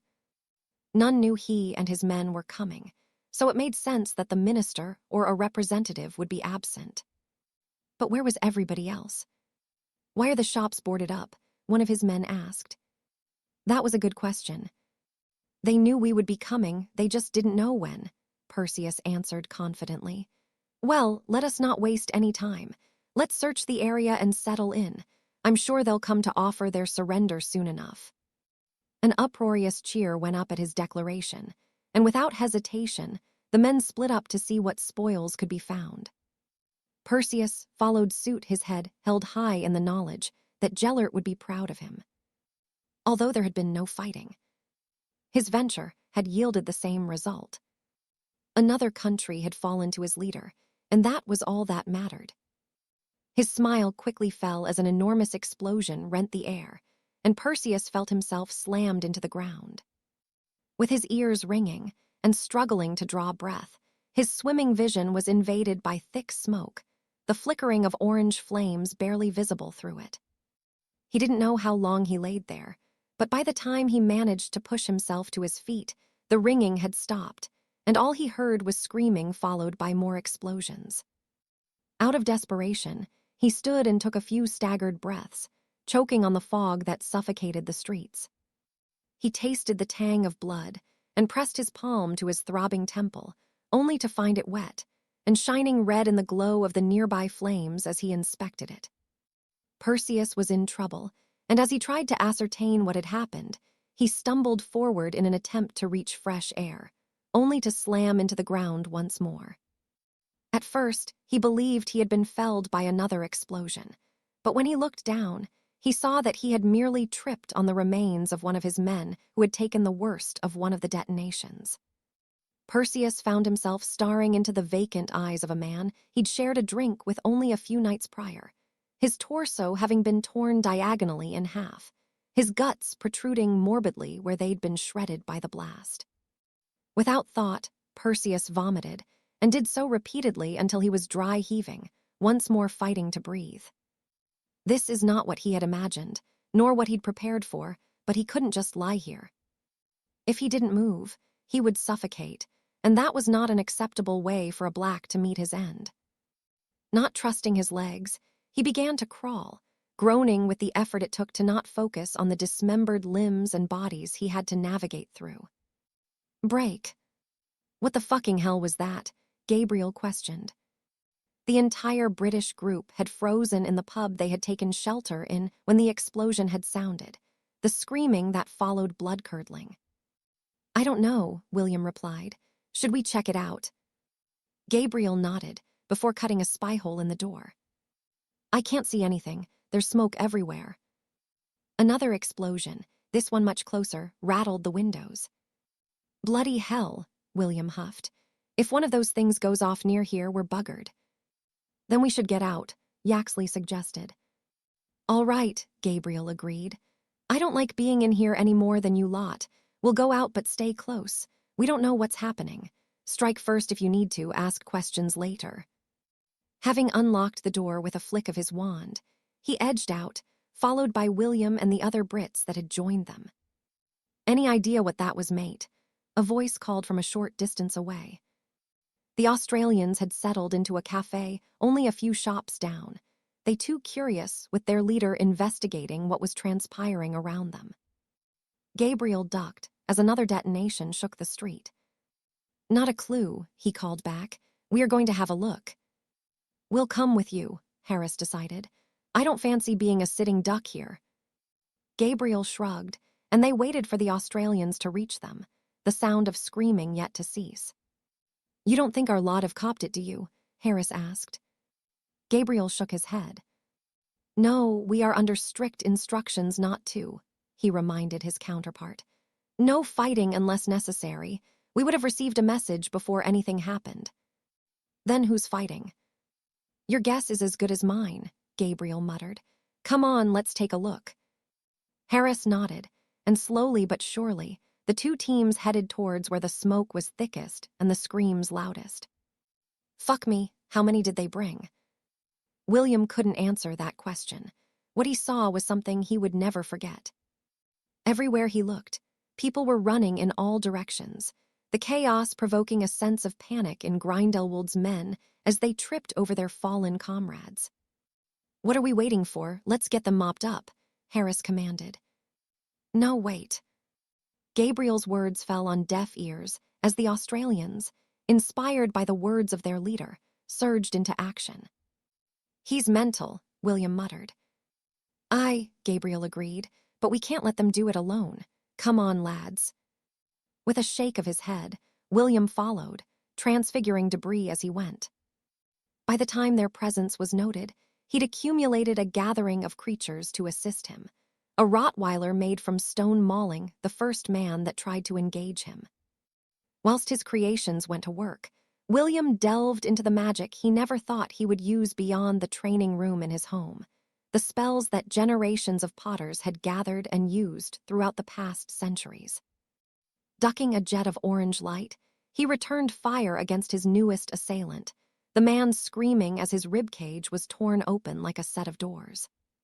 He fell silent quickly, and William gathered up more debris, this time creating a vortex around himself. It had been some time since he'd used this kind of magic, but it felt as familiar to him as ever. Spotting a large gathering of men attempting to regroup, he banished several large rocks at them. Most were quick enough to avoid the blows, but those that weren't were pelted, the sound of breaking bones and stone thudding against flesh heard over the crackling flames. William did not have time to ponder this. The men that had escaped his onslaught had composed themselves, their wands ready and pointed at him. He was outnumbered, and more foes were gathering themselves. He cursed the Australian under his breath as he readied himself for a fight that he wasn't certain he could win. With a nod, he brought his own wand to bear, a curse on his lips, only for his eyes to widen as he took cover. An explosion tore through the street, and the men he was to face off with, a mess of blood and body parts visible streaked across the pavement as the smoke cleared. William could only shake his head, as taken aback as he was relieved by the unexpected reprieve. Break. They were watching him warily, the Polish oarers manning the border having spotted Gellert only an hour ago. He had no doubt they recognized him, but they made no move towards attacking. It brought a smile to his lips, and even the Russians had asked why they had fallen quiet. There had been no response from the Poles, who chatted worriedly amongst themselves. They knew why he was here, what was likely happening in their country whilst they stood idly by and did nothing to oppose him. Gellert chuckled, a frown marring his features at the sound of hurried footsteps approaching him from behind. "What is it?" he asked. Weber was somehow paler than usual, an uncharacteristic expression of concern prevalent. "Their arrival was expected," he said darkly. "Perseus walked into an ambush." Gellert's jaw tightened. "Show me," he commanded, taking the German by the arm.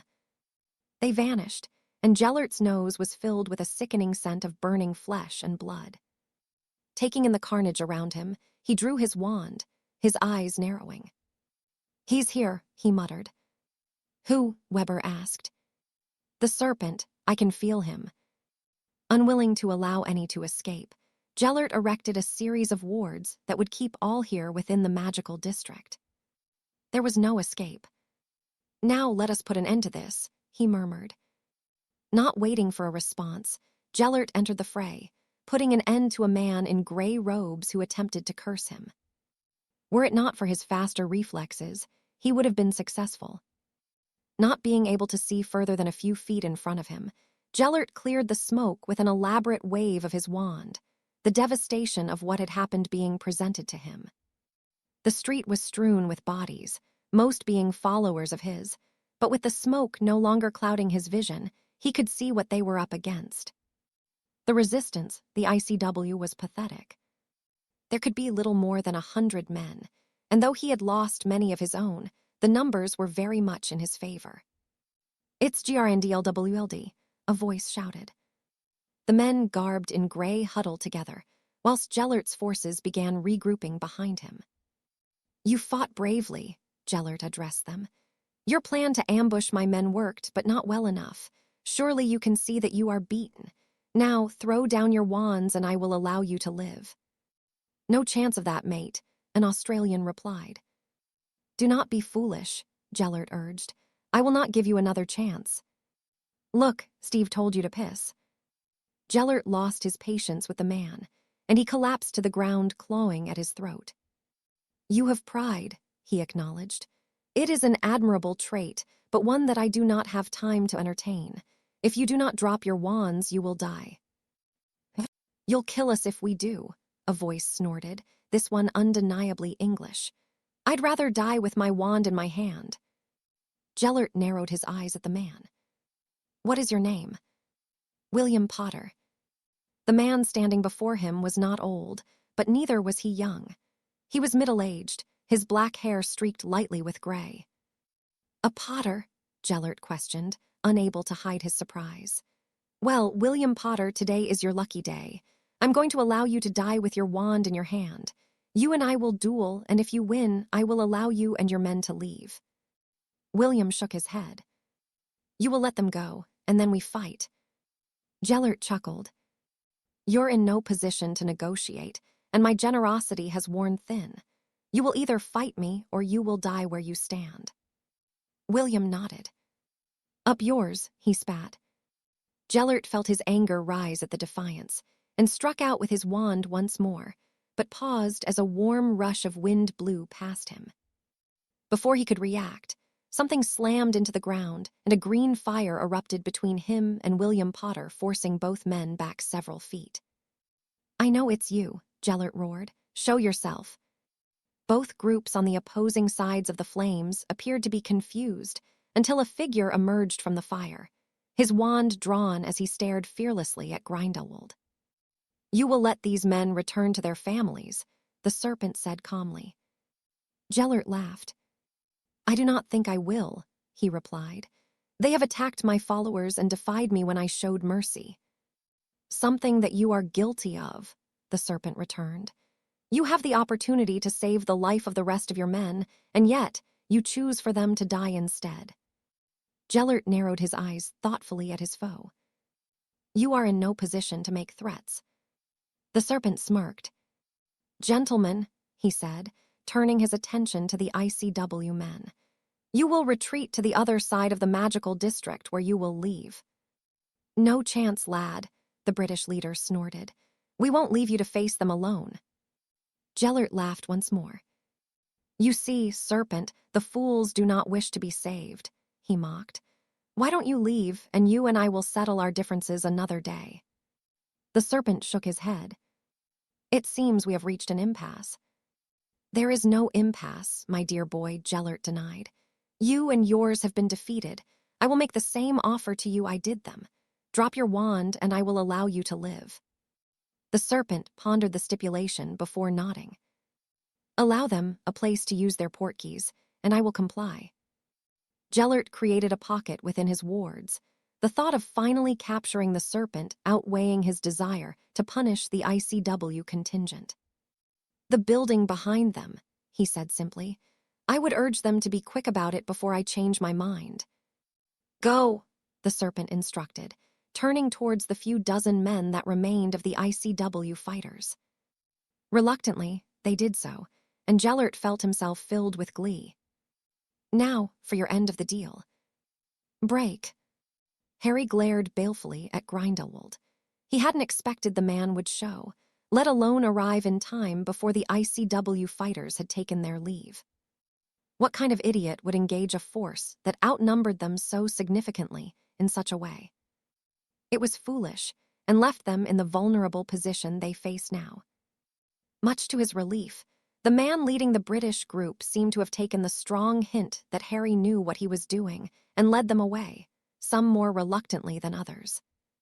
Whomever it was that had stood against the man before him now had shown courage, but it would have likely ended badly.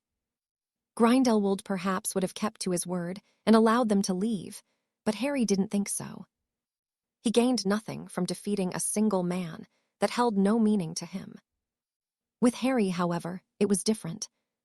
Grindelwald had not been able to deny himself the chance to kill him, even if it did mean the others would go free.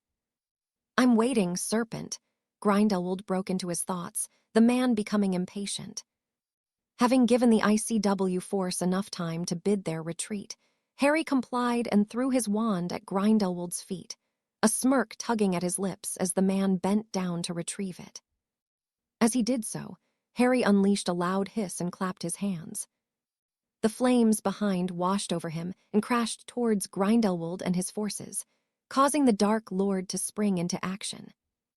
His attempt to rebuff the emerald flames failed, but it was not the fire that would hurt him directly. Such a spell would take more time than Harry had in the moment, but it would certainly offer the needed distraction. "Come on, move your arse, lad," the British leader called, having not made his exit when instructed. He was hanging out of the doorway of the building, his hand outstretched. Harry cursed under his breath in irritation, vanishing in a plume of smoke as several dozen spells were sent his way. He plowed into the Brit, sending the man sprawling into the entranceway of what appeared to be a pub. "Activate them then," Harry commanded, taking note that the leader was not the only one that remained behind. The leader grabbed hold of his wrist just as the entire front wall of the pub imploded, and the group were whisked away from the Dark Lord and his many followers that remained. Break. Gellert was furious. The flames that plowed towards him were nothing more than a smokescreen, a diversion so the serpent could once again escape his grasp. With a roar of unbridled anger, he leveled his wand towards the building he had so graciously provided for the ICW men to leave, the front of the pub being reduced to rubble with only a single spell. Serving to anger him further, the wand of his foe vanished before his eyes, but he did not have time to focus on that. Several shouts of panic filled the air, and Gellert turned to see the mutilated bodies of his fallen warriors standing, their eyes glowing an eerie green. "What is this?" Weber asked worriedly from beside him. Before Gellert could answer, the dead began to hiss, and large snakes began to erupt from their mouths. Immediately, his men set to work destroying them, and Gellert could only clench his jaw until the last of them was eviscerated. He had been duped, the serpent demonstrating his lack of honor. "Have the dead gathered and burned," he instructed Weber. "Where is Perseus?" "I do not know." "Then find him." Weber slinked off to carry out his instructions, and Gellert surveyed the devastation around him. He had lost many men, those leading them having become complacent, their arrogance knowing no bounds. "Fools," he muttered. His campaign here may have been successful, but it came at a much higher cost than he was willing to pay. He had thought a show of strength would deter any resistance, but he had not considered the stubbornness of his enemies. The same mistake would not be made again. "I have found him, Gellert," Weber announced as he approached. "He is not in a good way." "But he is alive." Weber nodded. "Take me to him." Weber led him to where the injured were being gathered, and to a prone figure, his dark hair thick with blood that was spilling from a deep gash near his temple. "I'm sorry, Gellert," Perseus wheezed. "We thought no one was here." Gellert was angry, but seeing the young man in such a state, He knew that Perseus had been punished enough. "We were victorious, Perseus," Gellert replied, giving his hand a squeeze. "That is all that matters. We make mistakes and we learn from them." Perseus was not the only one who had made an error today. "It won't happen again," the younger man vowed. "See that it doesn't. Now focus on getting better. Our journey has only just begun." Perseus nodded, and Gellert turned away, trying to find something positive to focus on. Victory had come at a high cost, but it had come nonetheless. It was a bittersweet realization, but it was all he had. Until he claimed the life of the serpent, of course. Break. Harry and the British men that he had absconded with crashed to the ground in a crumpled heap, the former pushing himself to his feet and drawing his wand immediately. "Where are we?" he asked. "Take it easy, lad. We are in Britain," the leader assured him. "My name is Gabriel Moody." "Moody?" Harry asked, surprised. "You have heard of me. The name is familiar." Moody snorted, and Harry released a deep breath. "Why didn't you bloody leave when you had the chance?" he sighed. "We don't leave one of our own behind," Moody answered. "You're British, aren't you?" Harry nodded, and Moody grinned an all too familiar grin. "Told you he was one of us," a voice interjected. "Well, Yaxley, I suppose you're not always wrong," Moody chuckled. "Anyway, it was the least we could do. None of us would have made it out of there if it wasn't for you." The other British men nodded their agreement, but Harry waved them off. "What a bloody mess." "Aye," Moody agreed. "We weren't expecting so many. And we wouldn't have ended up where we did if it wasn't for that insane Australian," Yaxley added. "Well, he's dead now," another muttered, and Harry couldn't hide his surprise at seeing William Potter here, a gesture the Potter Lord did not miss. "We made it home, that's the main thing," Moody declared, "and we didn't lose any us." "We were lucky," William pointed out, "if it wasn't for this young man." "The serpent," Yaxley broke in once more. "I've heard of him. I'm surprised none of you lot have. He's a hit wizard." William's eyes widened, and he scrutinized Harry closely. "Then we should be grateful he was there," Moody declared. "You're crazier than my old granddad, and he's out of his damned mind." Harry shook his head. "I was only doing what I was sent to do," he explained. "We were all lucky today. Go home," he sighed. "There's nothing left for you to do now." "I don't need telling twice," Yaxley replied, heading towards the door. He was followed by the rest of the group, other than Moody and William. "I need to have a word with Diggory and explain what happened," he grumbled. "I'll see you tomorrow, Potter." William nodded, though his eyes remained firmly on Harry, a thoughtful frown creasing his brow. "Gabriel," he acknowledged as Moody left.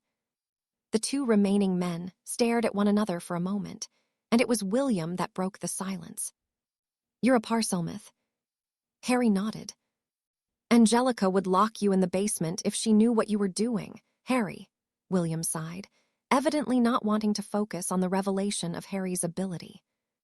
"She knows that I am a hit wizard," Harry pointed out. William snorted. "Not that you're doing insane things like that. What the hell were you thinking?" "I could ask you the same question," Harry returned. "Why were you there?" "I am doing my part," William replied with a shrug. "I cannot sit by and let all this happen." "But you have a family," Harry bit back heatedly. "What did Charles have to say? What about your wife?" William's expression darkened. "It is because of them that I am doing this," he snapped. "When you have a family of your own, Harry, you will understand." His final words were not given in anger, but as William took his leave from the room, Harry felt the sting of them more than he did the sad expression of the man. It wasn't as though the Potter Lord knew any better, but Harry could not ignore the hurt, nor the yearning he felt to correct his great-grandfather. "I'm Harry Potter," he whispered to himself. A truth that only he and few others knew of, and none of them the ones that it would truly matter to. Chapter 38. Feathers and scales with Poland proving to have been the disaster it had, Gellert had shut himself away whilst he pondered his next move. He had taken control of the country as intended, but it had cost him dearly in men. If he hadn't arrived to put an end to the chaos, he dreaded to think what may have happened. It wasn't so much that he cared for those that had fallen, but had he not been successful, his reputation could have been left in ruins. That would not do. He needed those that had chosen to side with him to see him as a strong leader, as untouchable when confronted by those that would oppose them. That had not happened in Warsaw. Gellert released a deep breath. His planning needed to have much more thought put into it. Safeguards would need to be implemented, and a plan to deal with the damned serpent if he meddled as he had been. It would take time to put these things into place, but he would. He could not afford another debacle, such as the one already endured. "Who is it?" he called irritably as a knock on the door of his study sounded.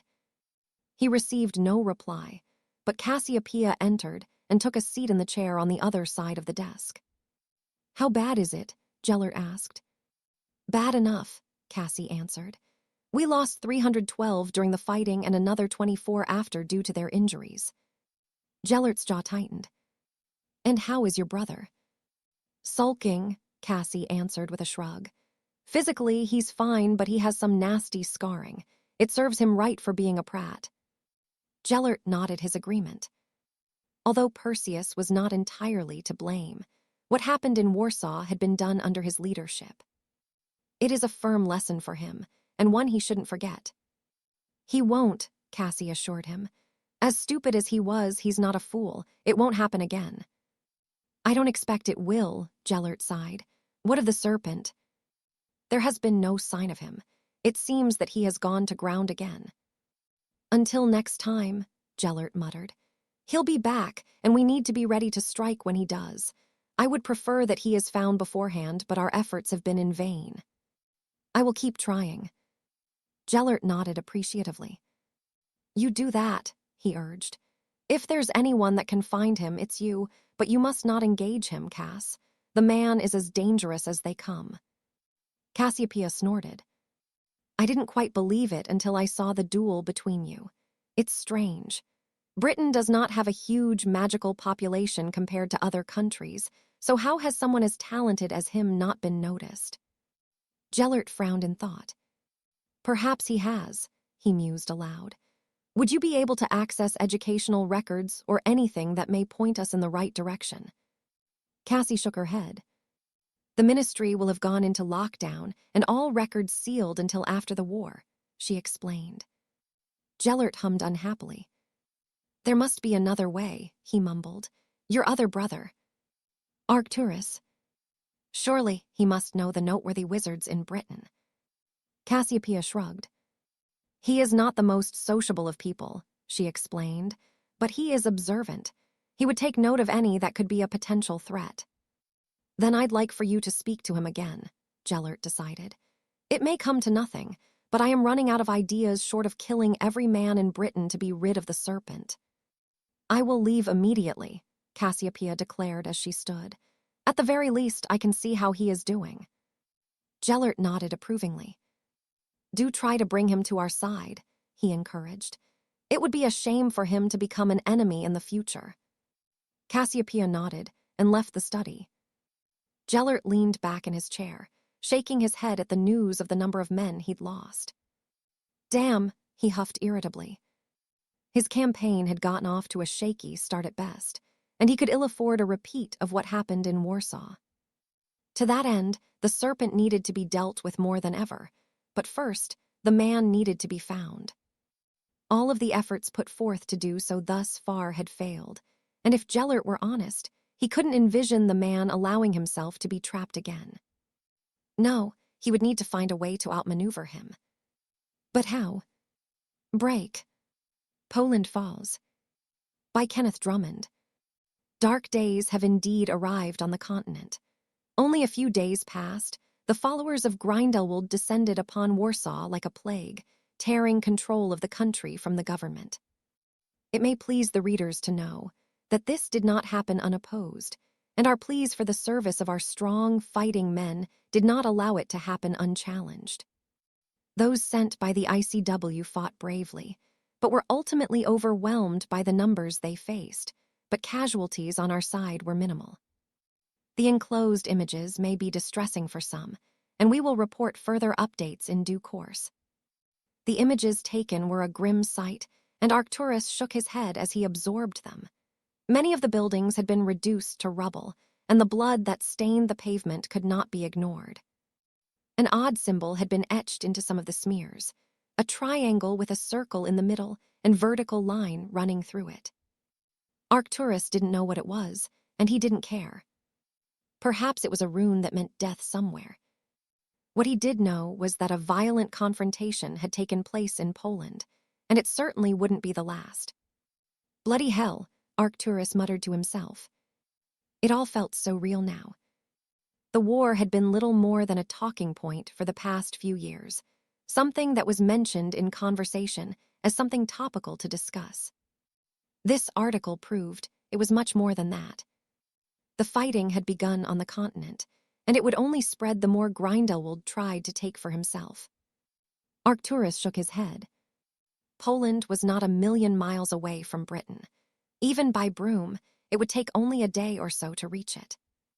He looked cautiously out of the kitchen window, as though he expected to see a flock of wizards on brooms bearing down on London, and chastised himself for his maudlin thoughts.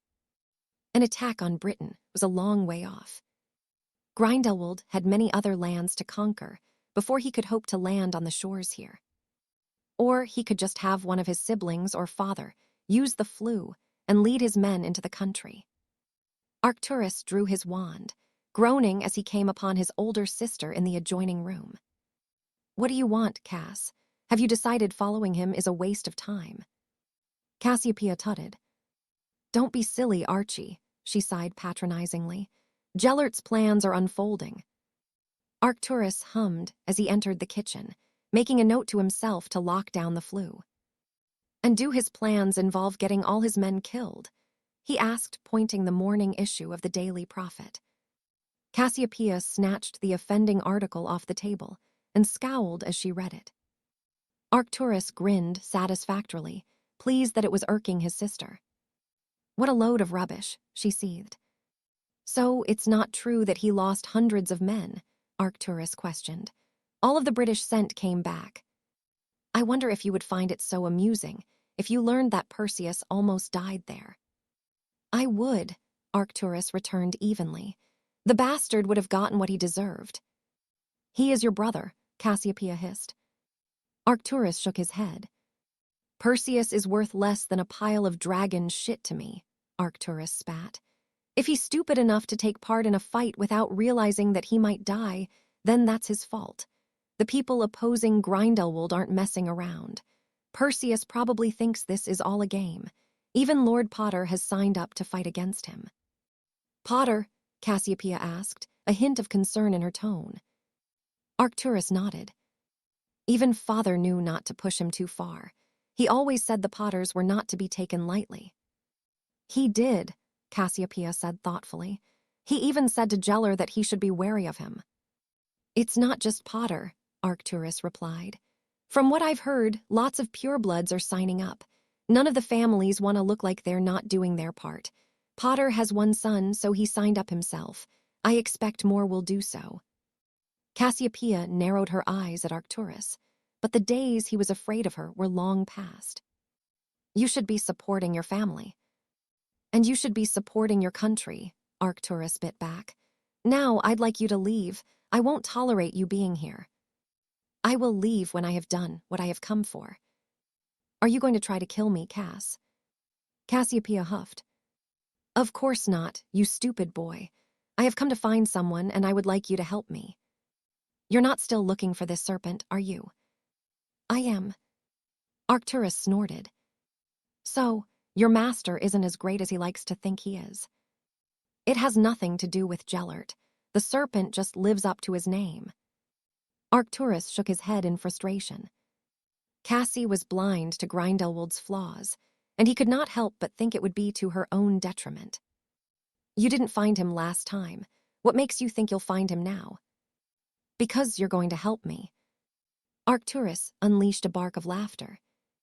"I will do no such thing," he denied. "Even if I knew who he was, I wouldn't tell you. I'm actually rooting for the crazy bastard.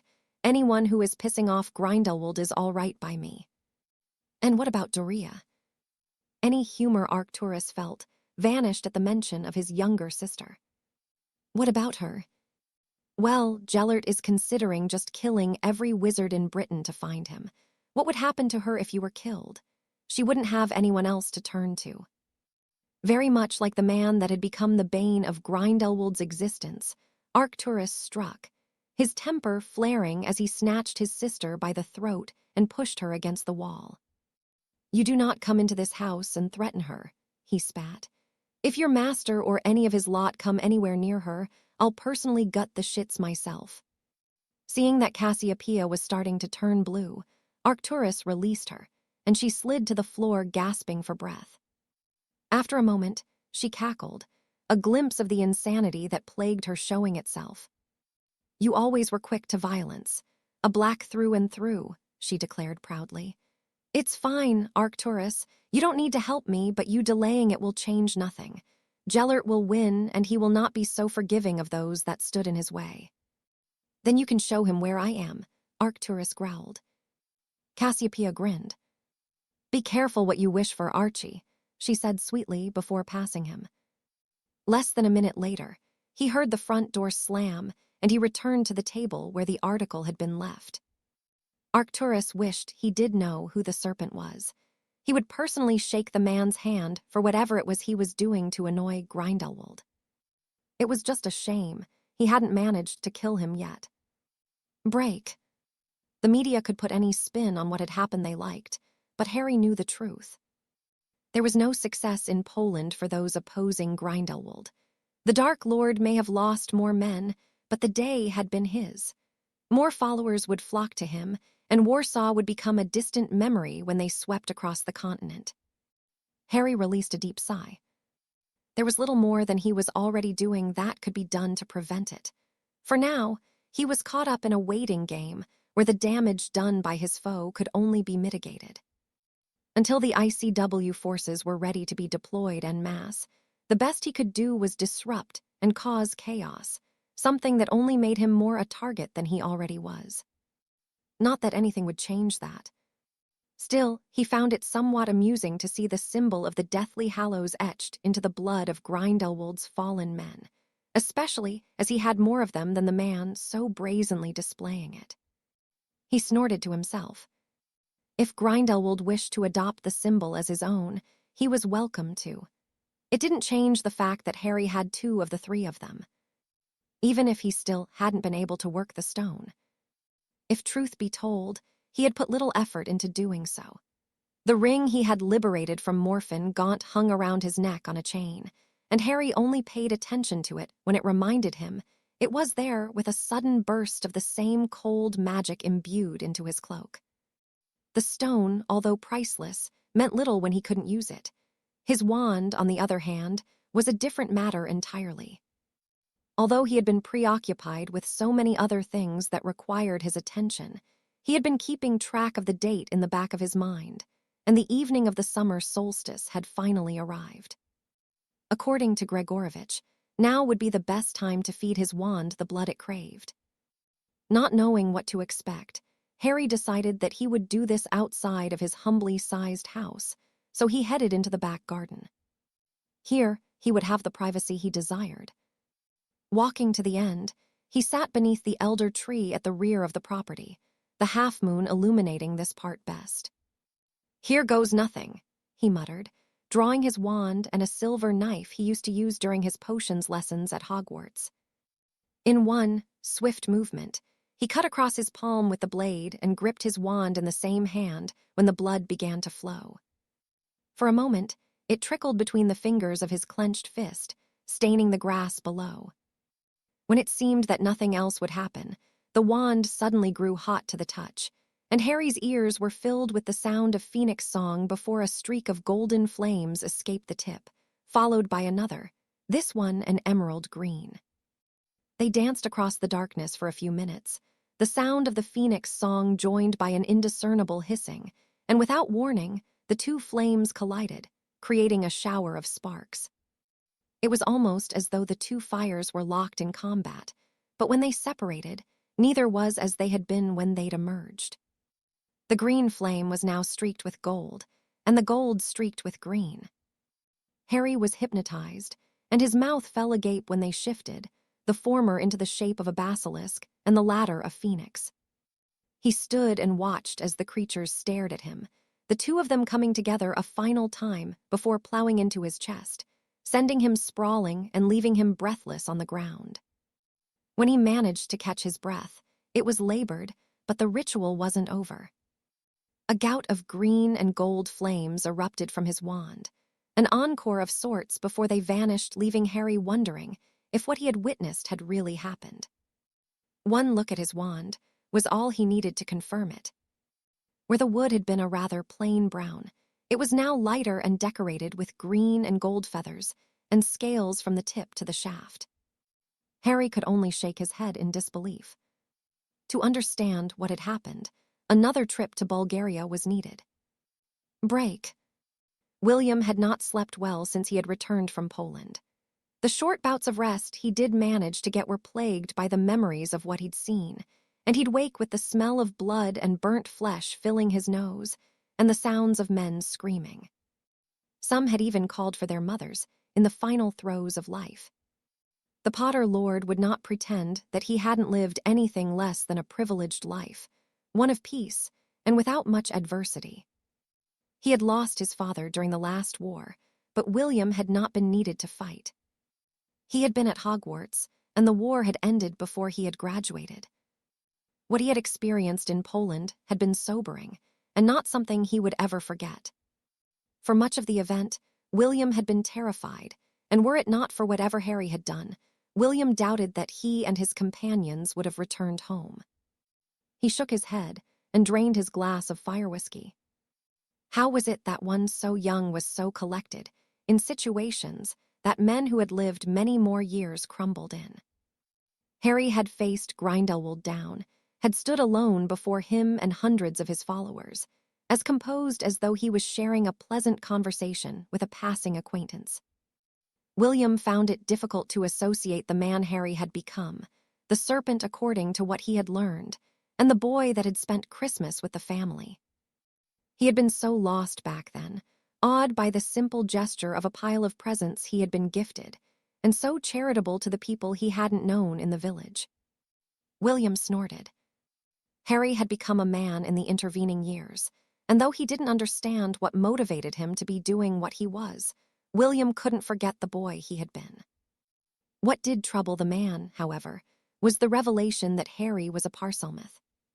There was only one family known for the ability in Britain, and it was just not possible that Harry had been born to them.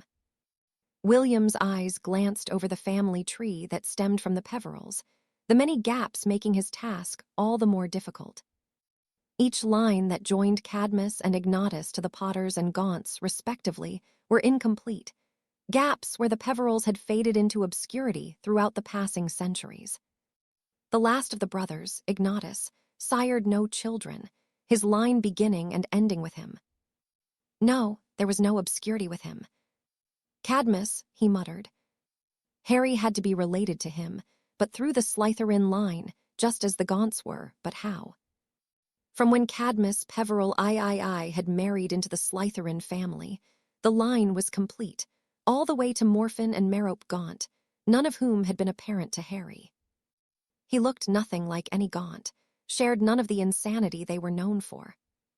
No, as Angelica had pointed out, and others had commented on, Harry looked like a Potter. William shook his head. Such a thing was impossible. Unless Harry was his own son, he couldn't be, and William certainly had not strayed during his years of marriage. Can't sleep, Angelica's voice broke into his thoughts. No, William sighed.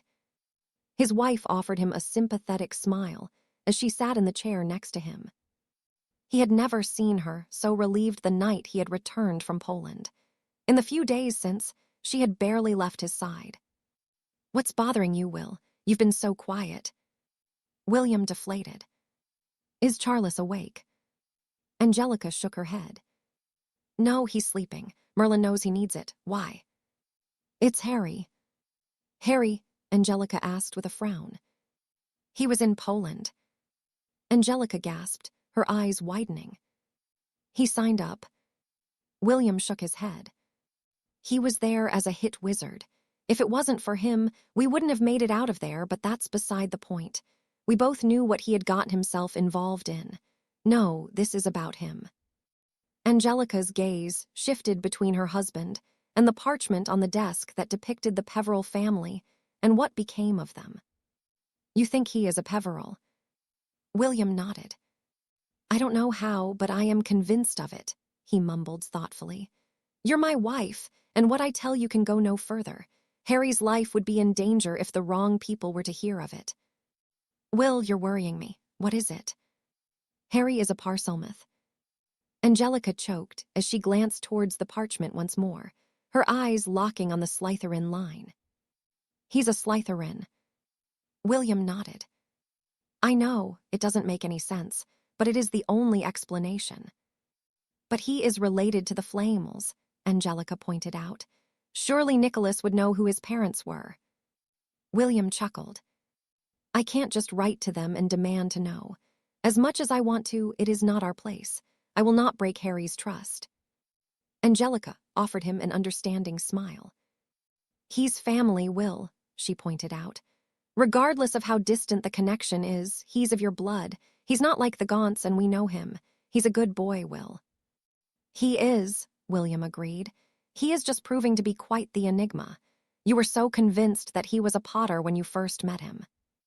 I was, and I still see a lot of you and Charles there when I look at him, Angelica sighed. It is, as I said before, if I didn't know you so well, perhaps I would have believed he was your son. He's not. Of course he isn't, Angelica snorted, but there's no denying the similarities. Wherever he came from, he seems to have gotten the best of what both his parents had to offer. William nodded his agreement. He saved us, William said simply. Grindelwald arrived, and if it wasn't for Harry, we would have been killed. He fought him. No, but he would have without hesitation. I do not know if Harry has a death wish, or if he could defeat him, but he was willing to try to save us. That says all I need to know about him. He's a good boy, and one that I will gladly welcome into our home. It doesn't matter who his parents are, but maybe there was a part of me that was hoping I could find a close connection here. The lines are incomplete, Angelica pointed out hopefully. Maybe there was a wayward Potter you don't know about.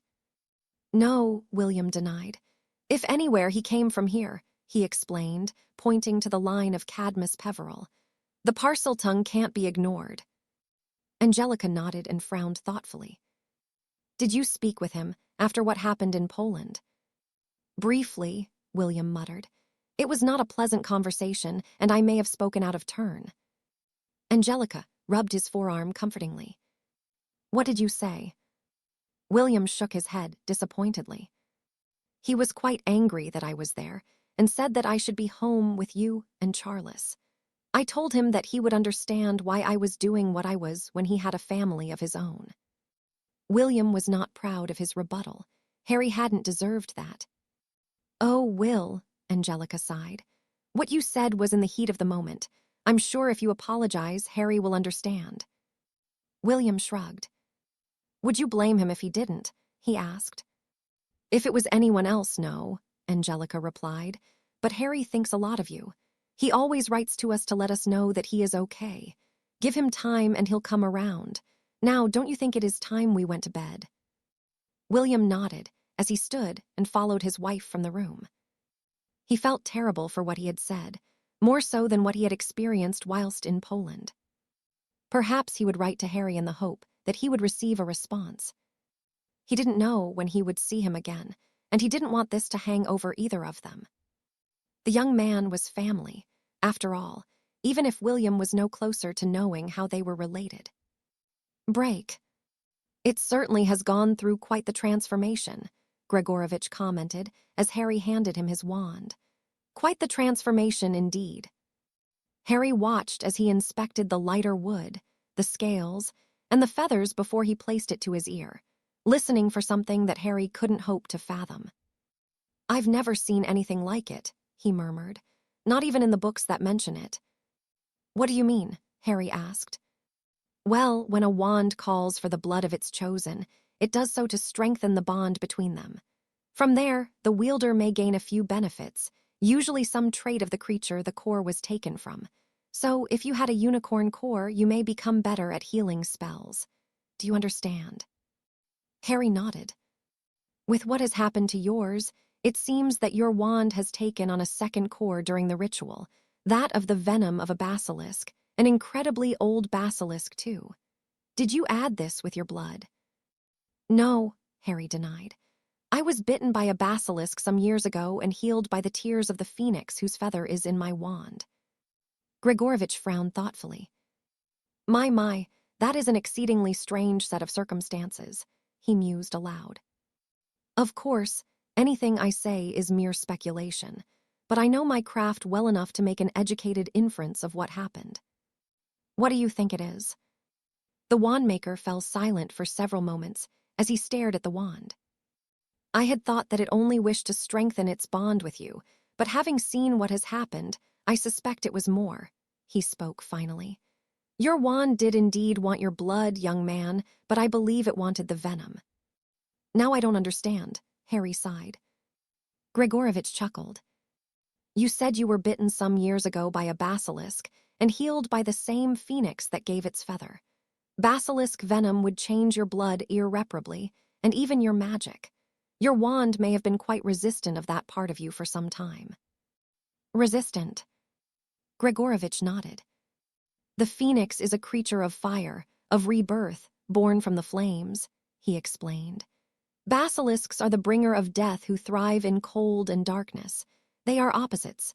The phoenix did not wish to accept that part of you, and so it worked harder so that you would not recognize it. It was jealous. Perhaps, Gregorovitch replied. Whatever the motivation, the wand realized that the strongest bond it could share with you was by accepting that part of you. And to do that, it needed the venom in my blood. The blood, too, and this is the result, Gregorovitch added, nodding towards the wand. It is a magical work of art, two creatures who should never coexist, both a part of you and now a part of your wand. It is extraordinary. Harry was taken aback by what he had learned. What does it mean? He asked. Gregorovitch shrugged. I couldn't begin to speculate, but I think we can expect great things from you, young man. Great things indeed. Harry was reminded of a conversation he'd shared with Ollivander the day he'd received his wand. The man had said something similar, and though Harry wouldn't necessarily describe much of what he'd done as great, he'd certainly lived an odd life. I would suggest you see what comes of it for yourself, Gregorovitch urged. I expect you will have a very unique journey. Harry nodded as he accepted his wand, a rush of icy and fiery magic running through him in tandem. That would take some getting used to. What about the Elder Wand? Does that have something to do with this? Gregorovitch shook his head. Not at first, but don't think that your wand is not aware of the mark it gave you. It won't like that much. Maybe that is what triggered its desire to absorb the venom along with the blood. Again, this is merely speculation. But you think you're right. When it comes to wand lore, young man, there is little that I would doubt myself with. With a final nod, the man headed into his workshop, and Harry took that as his cue to leave. He had no wish to remain in Bulgaria any longer than necessary, not with the country crawling with Grindelwald's men. As such, he returned home to Godric's Hollow, where a pile of correspondence was waiting for him on the table in the lounge.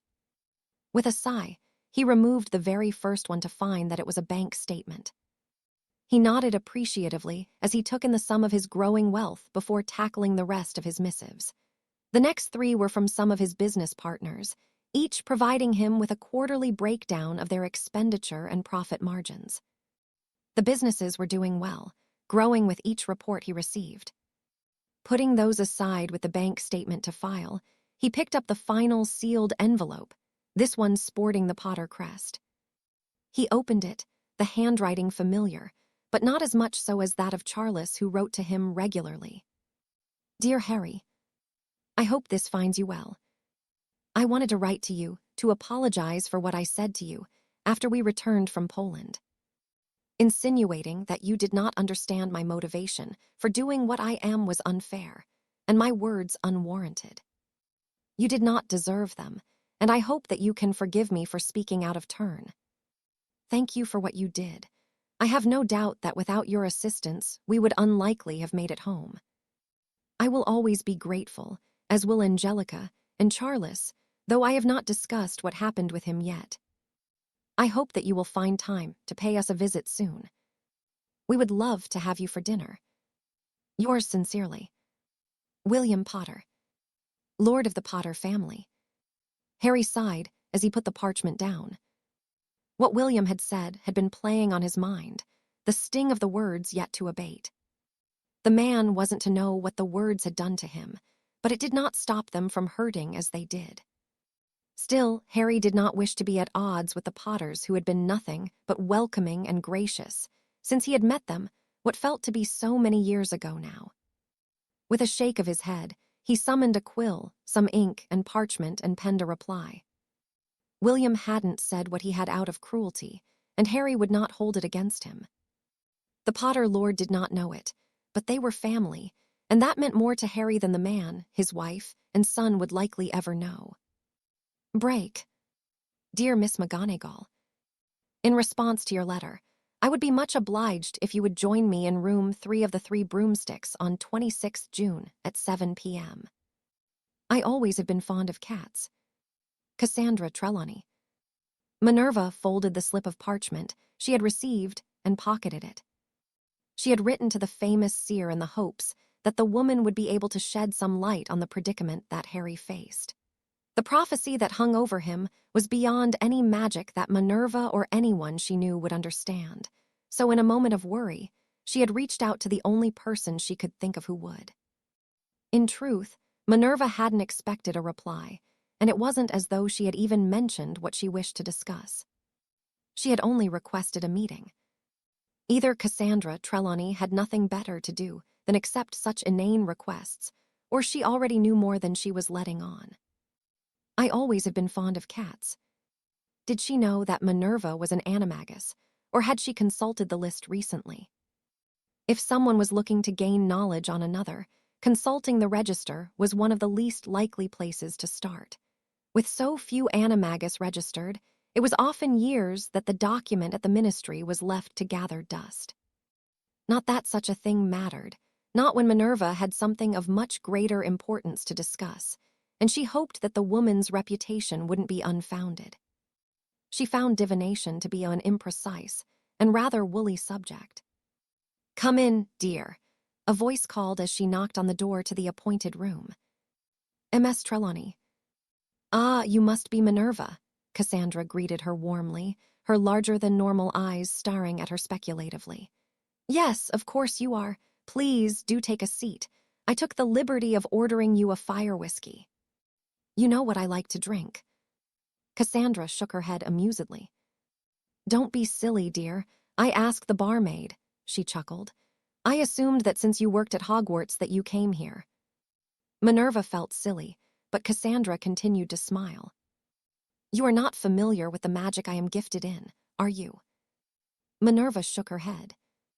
"Very few are," Cassandra said comfortingly, "and those that have an ego dismiss it as nonsense because they do not possess the talent for it.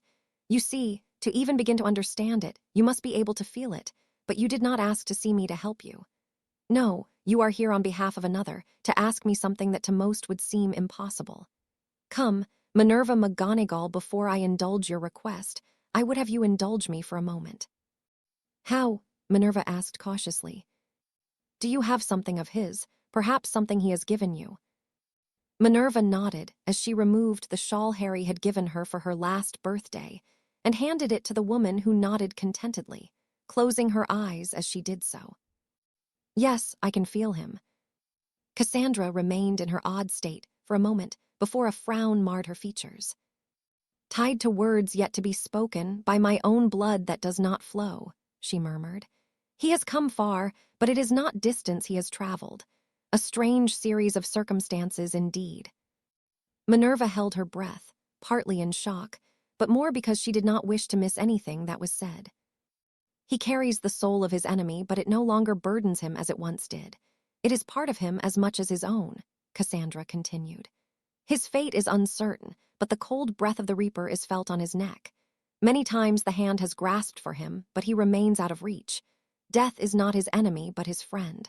The Reaper blesses him, but such a blessing is unclear. He may favor the souls of his champions, or he may wish to claim them for himself.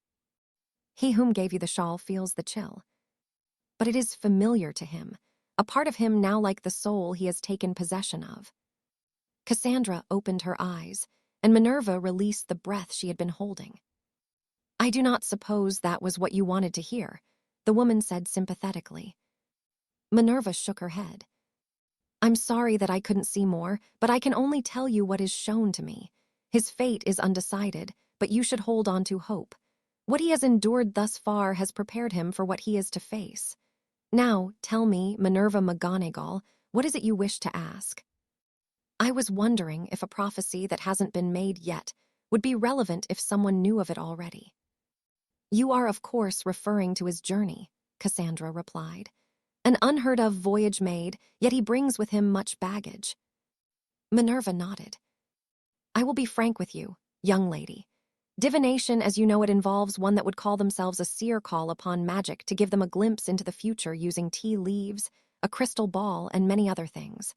A true seer needs none of those things. We are chosen by magic itself to see what is to come. Sometimes it is a vision, others we speak words that we do not remember. Prophecies are very real things. Whether they come to pass or not is down to fate. Many prophecies are spoken, and many remain merely words. In the case of your friend, I do not think this will be so. He was sent on this journey for a purpose, and the only thing I am certain of is that only death will satisfy fate. Neither can live whilst the other survives, Minerva said sadly. Cassandra nodded as she removed a deck of cards. Pick one, and perhaps some light can be shed. Minerva hesitated for a moment, but decided that she couldn't feel much worse than she already did about what the future held. Tentatively, she drew a card and placed it on the table. The serpent, Cassandra said thoughtfully, placing her hand on the image of the snake. Knowledge, strength, and resilience. Choose another. Minerva did so, and placed it on the table. The earth, Cassandra murmured. Transformation and changes, some come to pass and some yet to come. Another. Again, Minerva drew a card and placed it on the table. The sun, now that is interesting, Cassandra mused aloud. He burns brightly, a creature of fire that will not be snuffed so easily. Again, Minerva McGonagall. Another card was added. The moon, Cassandra muttered confusedly. A creature of fire, but he burns equally bright in the darkness. He is of both the light and dark, the warmth and coldness. He finds his balance with both. Another, if you would. A fifth card was added. The fox, the enemy of the serpent, Cassandra explained. Two foes as cunning as the other, but who is to emerge victorious when they meet? She asked. One more should suffice. Minerva drew a final card and frowned when it was revealed to be the same as the first. A second serpent, Cassandra declared almost satisfactorily. Perhaps the serpent's greatest foe is another serpent. That remains to be seen, but what is clear is that the first serpent has two enemies which must be vanquished, the fox, and another he shares much with. That, I'm afraid, is all I can tell you, Minerva McGonagall. Neither fate nor magic will show me any more. Minerva nodded her understanding, and though she did not get the reassurance she had hoped for, what she had learned was better than nothing. Harry had experienced and endured much already, and she refused to believe he would have done so only for his life to be cut short. No, there was hope yet, and she would hold firmly on to it. Thank you, Ms. Trelawney, she offered sincerely as she stood. The woman smiled. Such a gift is both a blessing and a curse for those of us that have been chosen, she sighed. I do wish you both the very best. Minerva believed she meant it, and with what she had learned, she took her leave of the pub and headed back to Hogwarts. The second serpent, she muttered, her eyes on the castle in the distance. She knew who that was, and though she had already been keeping a close eye on the Riddle boy, she would be watching him even more closely now. Chapter 39. On home turf, Harry didn't visit often enough as far as Charles was concerned. With how busy he was, it was understandable. Since they had finished school a little over 2 years ago now, it was seldom that all of the former housemates were able to meet up together. Poppy worked all hours of the day at St. Mungo's. Minerva spent all her time at Hogwarts, and Augusta was living her life with Frank.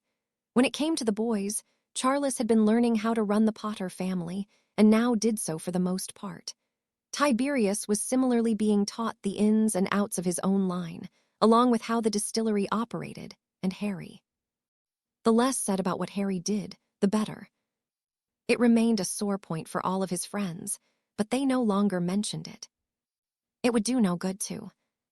Still, Charles was pleased to see Harry, even if there was an odd tension between him and his parents. Charles couldn't fathom why. They and Harry had always gotten along well, and though the conversation between them was polite, it was as if something hung over them, something Charles knew nothing of. "It will be nice for us all to get together again," he commented. "You haven't forgotten, have you?" Harry shook his head and offered Charles an easy smile. "No, I'm looking forward to it," he declared. "I am surprised that it was Tiberius that arranged it. I haven't heard from him in a while." "Me either," Charles replied. "He did say he would be away for a while, something about visiting some fields the Ogdens purchased their crops from for the distillery." "Ah, he did mention that in his last letter," Harry remembered. "He never asked us to meet before, did he?" Charles shook his head. "No, it's usually Poppy or Minnie who arranges it." Harry chuckled. "They did both say they would when we graduated," he reminded Charles. "How is Poppy doing anyway? It's been months since I've seen her." "As well as you'd expect," Charles snorted. "She's loving being at the hospital." "And what about you? How are you finding the extra studies?" "Hard," Charles huffed. "At first, Dumbledore left me to it, but now he's assessing me regularly." He didn't mention his own work, the training he was completing alongside his studies. His father knew he must. He had commented about the missing books from the Lord's library, but had not chastised Charles for it, not even the family grimoire. "You didn't expect it to be easy forever, did you?" Charles grinned. "I thought the Git wouldn't be so hard on me. He's starting to push me as much as he does Minnie, and she's always practicing." Poor Charles actually having to work for something," Harry mocked. Charles nodded. "It's worth it, just the same way what you do is." "You can say that again," Angelica muttered. Charles frowned at his mother. "All right, what is going on?" he demanded. "You've all been acting strange all evening, and I want to know why." William shot his wife a look of irritation, one that she returned. "You should have told him from the start," she chided. "Told me what?" "About Poland," William sighed. "What about it?" William released a deep breath. "Poland was a disaster," he muttered. "We had a few more than 100 men, and when Grindelwald's lot arrived, they had more." "How many more?" Charles asked. "A few thousand," William shrugged. Charles shook his head in disbelief. "But how did you get out of there? How were you not killed?" "We were saved by someone. They set a series of traps before they came, and then he stood against Grindelwald." "And a few thousand men," Charles chuckled. William nodded severely. "That he did." Charles shook his head. "Who the bloody hell is mad enough to?" He turned sharply towards Harry, who offered only a nod of confirmation. "You," Charles spluttered. "What the hell were you doing there?" "My job," Harry answered simply. It took a moment for Charles to find the words he wanted to say. There were so many things, so many emotions he was experiencing. "You're a hit wizard, Harry. It's not your job to fight Grindelwald. He is a criminal, like every other I've arrested." "No, he isn't," Charles denied hotly. "Grindelwald is a madman who has started a war. He has an army, Harry." "And so will the ICW soon enough," Harry pointed out. Charles knew not what to say. He was shocked by what he had learned, angry that he hadn't been told sooner, and terrified for the two men seated at the table with him. "How did you escape?" he asked, his thoughts lacking clarity. Harry negotiated that he would remain behind and that he and Grindelwald would fight, William explained. And he accepted that. He let you and Yaxley go in favor of having Harry stay. Why would he do that? Because he wants me dead more than anyone else, Harry interjected before William could answer. I have arrested a lot of his followers, and it would be better to be rid of me than your father who is fighting to defend his country. Charles deflated. I knew something like this would happen. Don't be silly, Charles, William huffed. No one could have predicted what would have happened in Poland. We were lucky Harry was there. Charles nodded. You were, but I didn't mean Poland. I meant you, he said, looking at Harry. I knew you taking this job would be dangerous. You don't even have a reason. It's not like you need the gold. It's not about the gold, Harry sighed. It's about doing something I'm good at. So, when does it end, Harry? When you're dead and it's down to me and the others to bury you and just move on. Charles, you're being unfair, Angelica broke in. We do not like what Harry is doing any more than you, but it is his choice. If it wasn't for him, your father would not be sitting here with us now, and it would be him we are burying. Charles knew that he was letting his emotions get the better of him, and he did not wish to fall out with either his parents or Harry. Instead of that coming to pass, he stood and excused himself, unable to trust his temper much longer. If Harry really had saved his father's life, then he was grateful, but that didn't change how he felt about the two of them being on the continent when war was on the verge of breaking out. This was only the beginning, Poland being one of many battles to come where he was expected to sit back and simply cope with two of the most important people to him fighting for their lives. He wasn't angry with Harry nor his father. They were only being true to themselves and doing what they both thought was right, and in truth, Charles respected them for it, but it was not an easy thing to be a spectator to. Come in, he called as a gentle knock sounded at his door. It was his father, the Lord Potter, wearing an unusual expression of guilt. I'm sorry, son, he said sincerely as he took a seat on the edge of the bed. I should have told you sooner. You should have, Charles replied stiffly. You or Harry.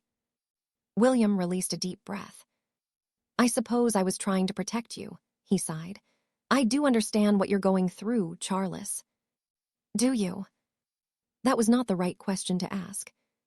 I watched my own father march off to war, William reminded him. He never came back, and I don't want you to experience the same thing. His irritation tailed off as he finished speaking, and it was Charles's turn to feel guilty. How did you cope with it? He asked. William shook his head. You don't, not really, he muttered. Maybe I've always been bitter about what happened to my father. He left the running of the family to me when I was still in school, when all I wanted to do was go off and fight in his place. He was right, of course. It was my responsibility to ensure our family continued, as it is yours now. But Harry does not live the same life as us, William pointed out. He is not a pureblood and does not have the same responsibilities that you have. You will be needed to ensure our government doesn't collapse, to continue protecting Wizarding Britain. I know, Charles sighed. It's just not easy. No, it isn't, William agreed. Charles still wished he'd been told sooner. Did Harry really fight him? William shook his head. It didn't come to that, but he would have, he answered. When Harry arrived, everything came to a standstill. Even Grindelwald was wary of him. Why would he be wary of Harry? His father balked at the question, a flicker of panic crossing his features as though he had said too much. Well, Harry has quite a reputation across the continent for how good he is at his job, William said dismissively. Dad, Charles pressed. It's not my place to say, William returned firmly. If Harry hasn't told you, I'm sure he has his reasons. I won't divulge his secrets, Charles. He saved my life, and I am indebted to him. Charles nodded his understanding.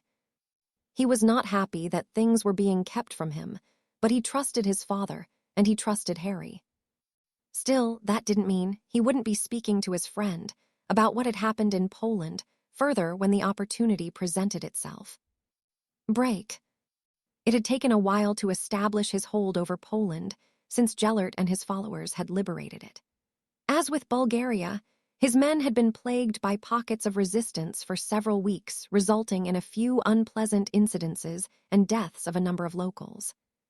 The natives were a stubborn lot, but he believed now they had seen an end to the last of the troublemakers. "What are we going to do about the prisoners, Gellert?" Perseus asked, breaking into his thoughts. "They are an uncooperative and churlish lot." The scars from the explosion he had been caught up in marred Perseus's features. His skin bubbled across the left part of his brow. Despite the best work of the healers, the scarring remained, the young man's once handsome face no longer so. Not that he seemed to be bothered by it. Perseus went about his business as usual without complaint, and with more determination if nothing else. What had happened in Poland had humbled him at least. "I am working on it," Gellert assured him. That he was.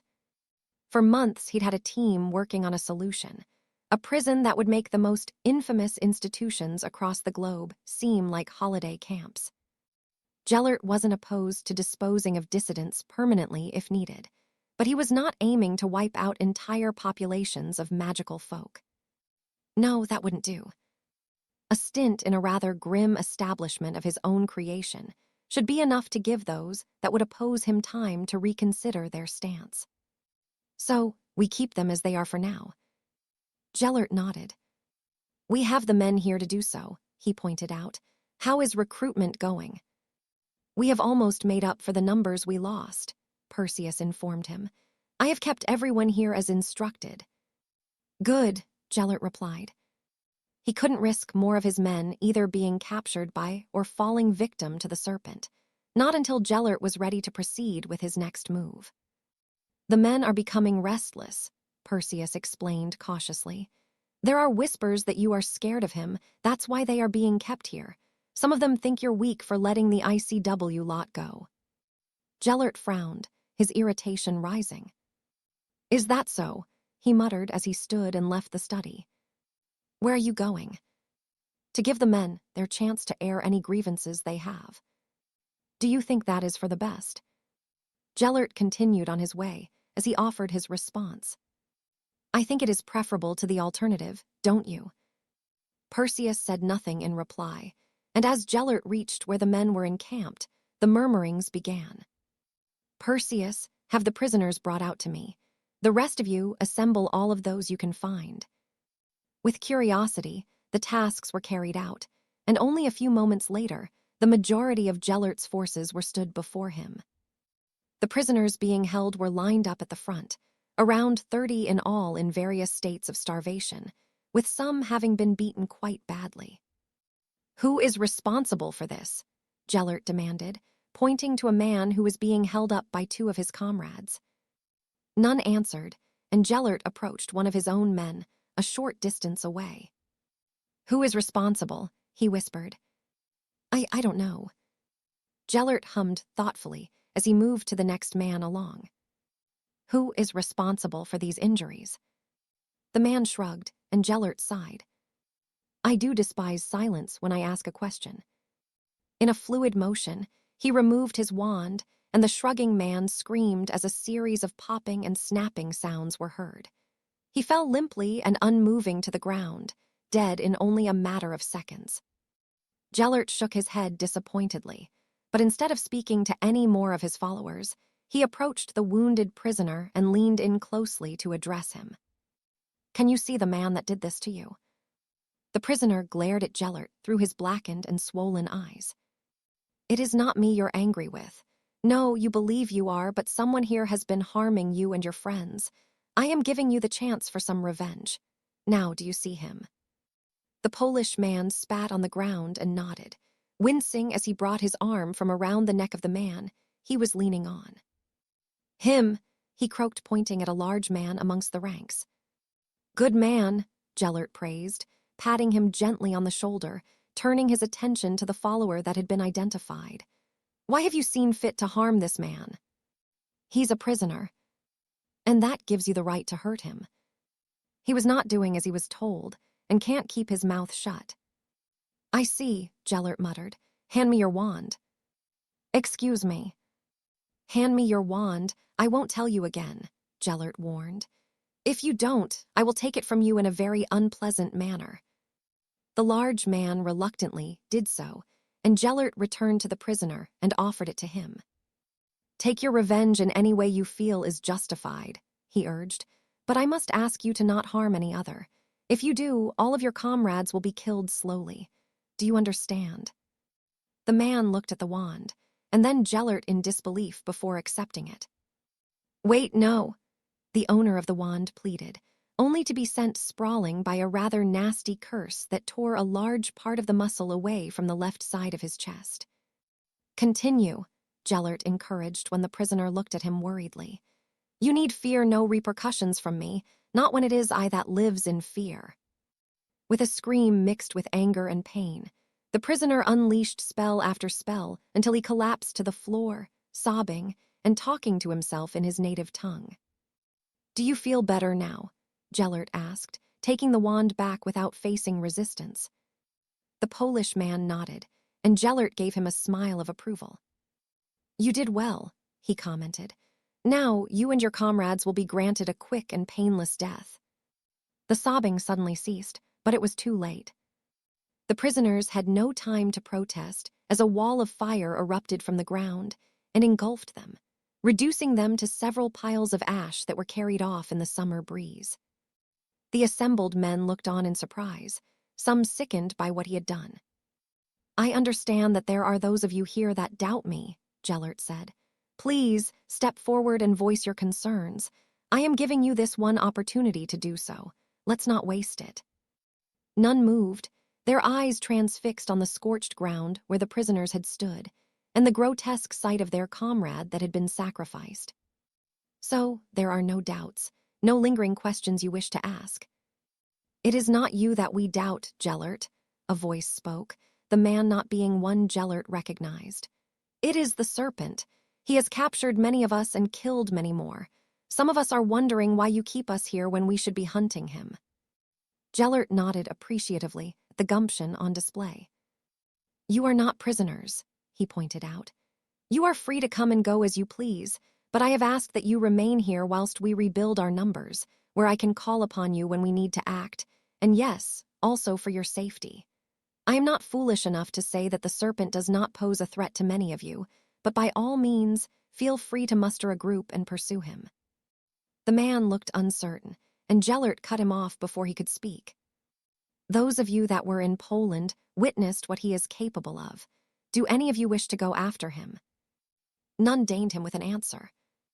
What would you say to those so eager to confront him? That they would be foolish to do so, Perseus answered. He is a dangerous and resourceful wizard, one that caught us by surprise. That will not happen again. It will not, Gellert agreed.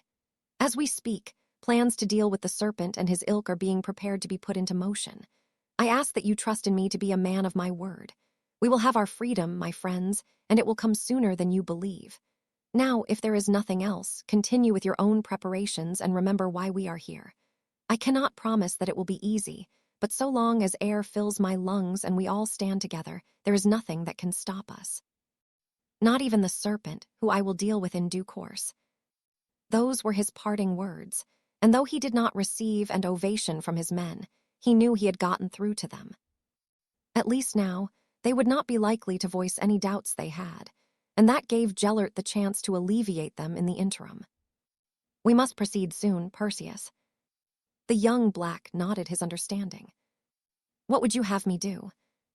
I would like you to send some men you trust to Denmark. Denmark?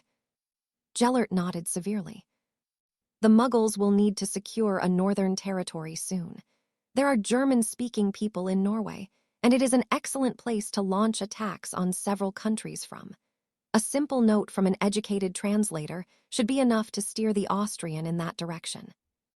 I will see to it at once, Perseus assured him, and Gellert returned to his study where he inspected the maps he had been poring over for many days now.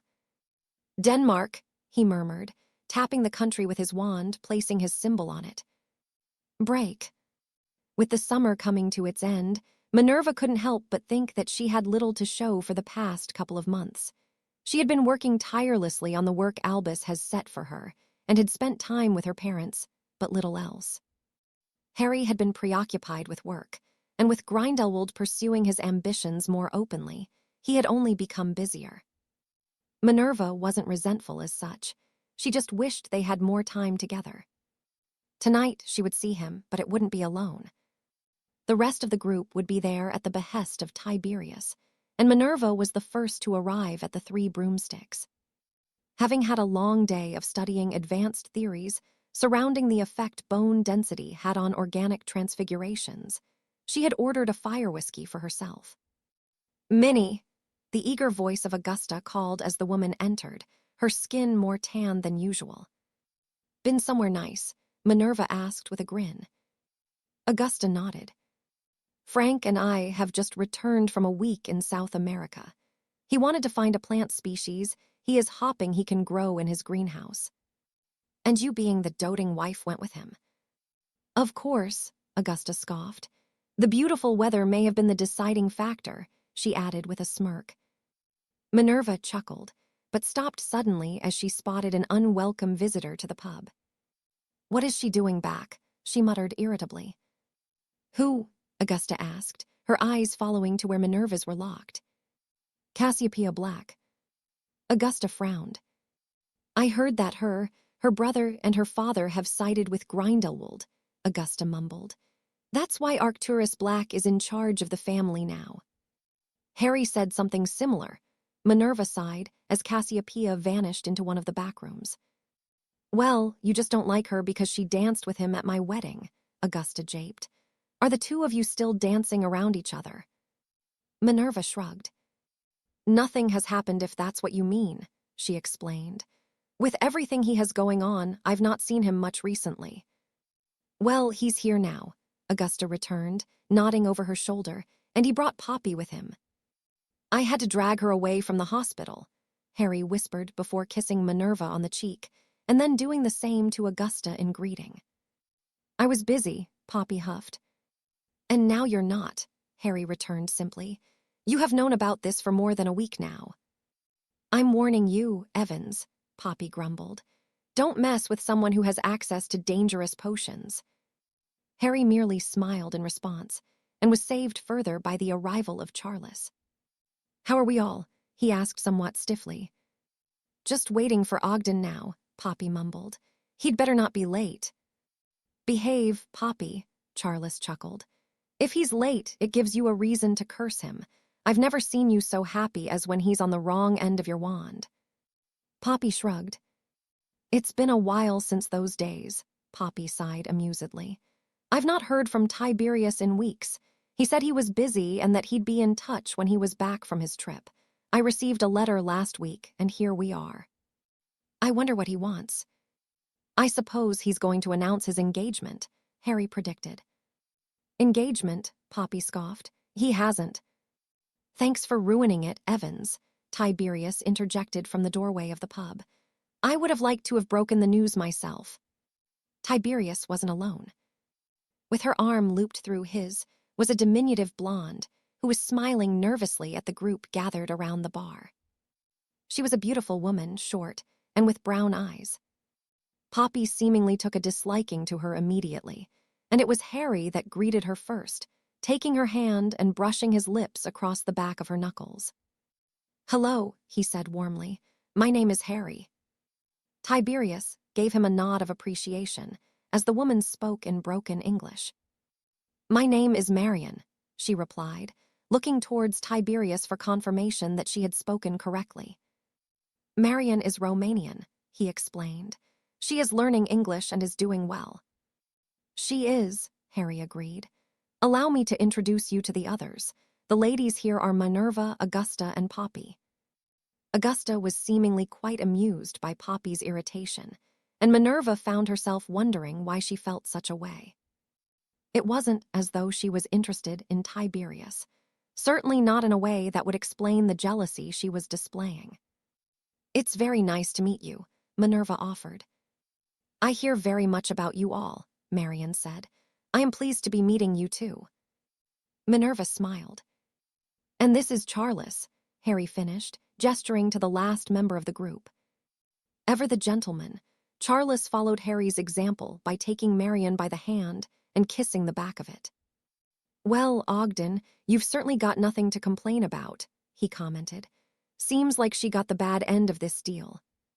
Harry snorted, and Tiberius's ears turned red as he explained what Charles had said. Marion tutted and rolled her eyes at the Potter heir, though a grin tugged at the corner of her lips. Tiberius is wonderful man. Charles conceded the point with a nod. He is, he acknowledged. All right, Ogden, she got me there. What are the two of you drinking? Anything but fire whiskey, Tiberius pleaded. All I have done for months is sample batches. I'll have some mead. And for the lady? Vodka, please, Marion answered. Just vodka. The woman nodded, and Charles shook his head as he waved the barmaid over. So, how did you meet? Minerva asked interestedly. Well, Marion's family owns one of the fields we purchased some of our crops from, Tiberius explained. We grew close whilst I was there, and when it was time to leave, I didn't want to go without her. Luckily for me, she wasn't too keen on it either, and here we are. That's nice, Tiberius, Harry said sincerely. I'm pleased for you, we all are. Tiberius smiled brightly as he accepted the drink Charles offered and took a sip. That's much better, he declared. No more whiskey for me for a while. Don't let your father hear you say that, Charles chuckled. He might have let you pick your bride, but he won't be so keen on you picking your drink. He's not here now, so I'll enjoy my mead. Charles grinned as he raised his glass. To Tiberius and Marion, he toasted. The others chorused his words, some less enthusiastically than the others, but Minerva did not count herself amongst the latter. She was pleased for Tiberius, and both seemed to be happy with whatever arrangement had been made for them. Break. With Arcturus having refused to help her, and any connections she had in Britain uncertain, Cassiopeia had resorted to visiting a few of the pubs in Nocturne Alley. She had hoped to hear at least a passing mention of the serpent, but not even a whisper had passed the lips of any that frequented the less-than-savory establishments. What she did learn, however, was that Gellert, through his deeds, had inadvertently gathered himself quite the determined group of supporters here.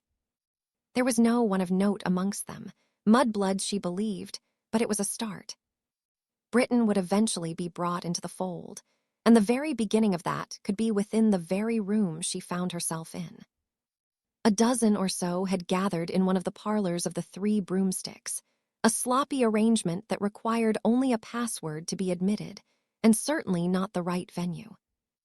It would take only one person to overhear what was being discussed, and they would attract unwanted attention.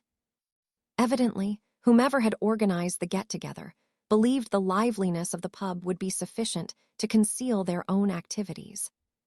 Cassiopeia had her doubts, but she decided to attend. She was interested to see what, if any plans, the little group of renegades had devised.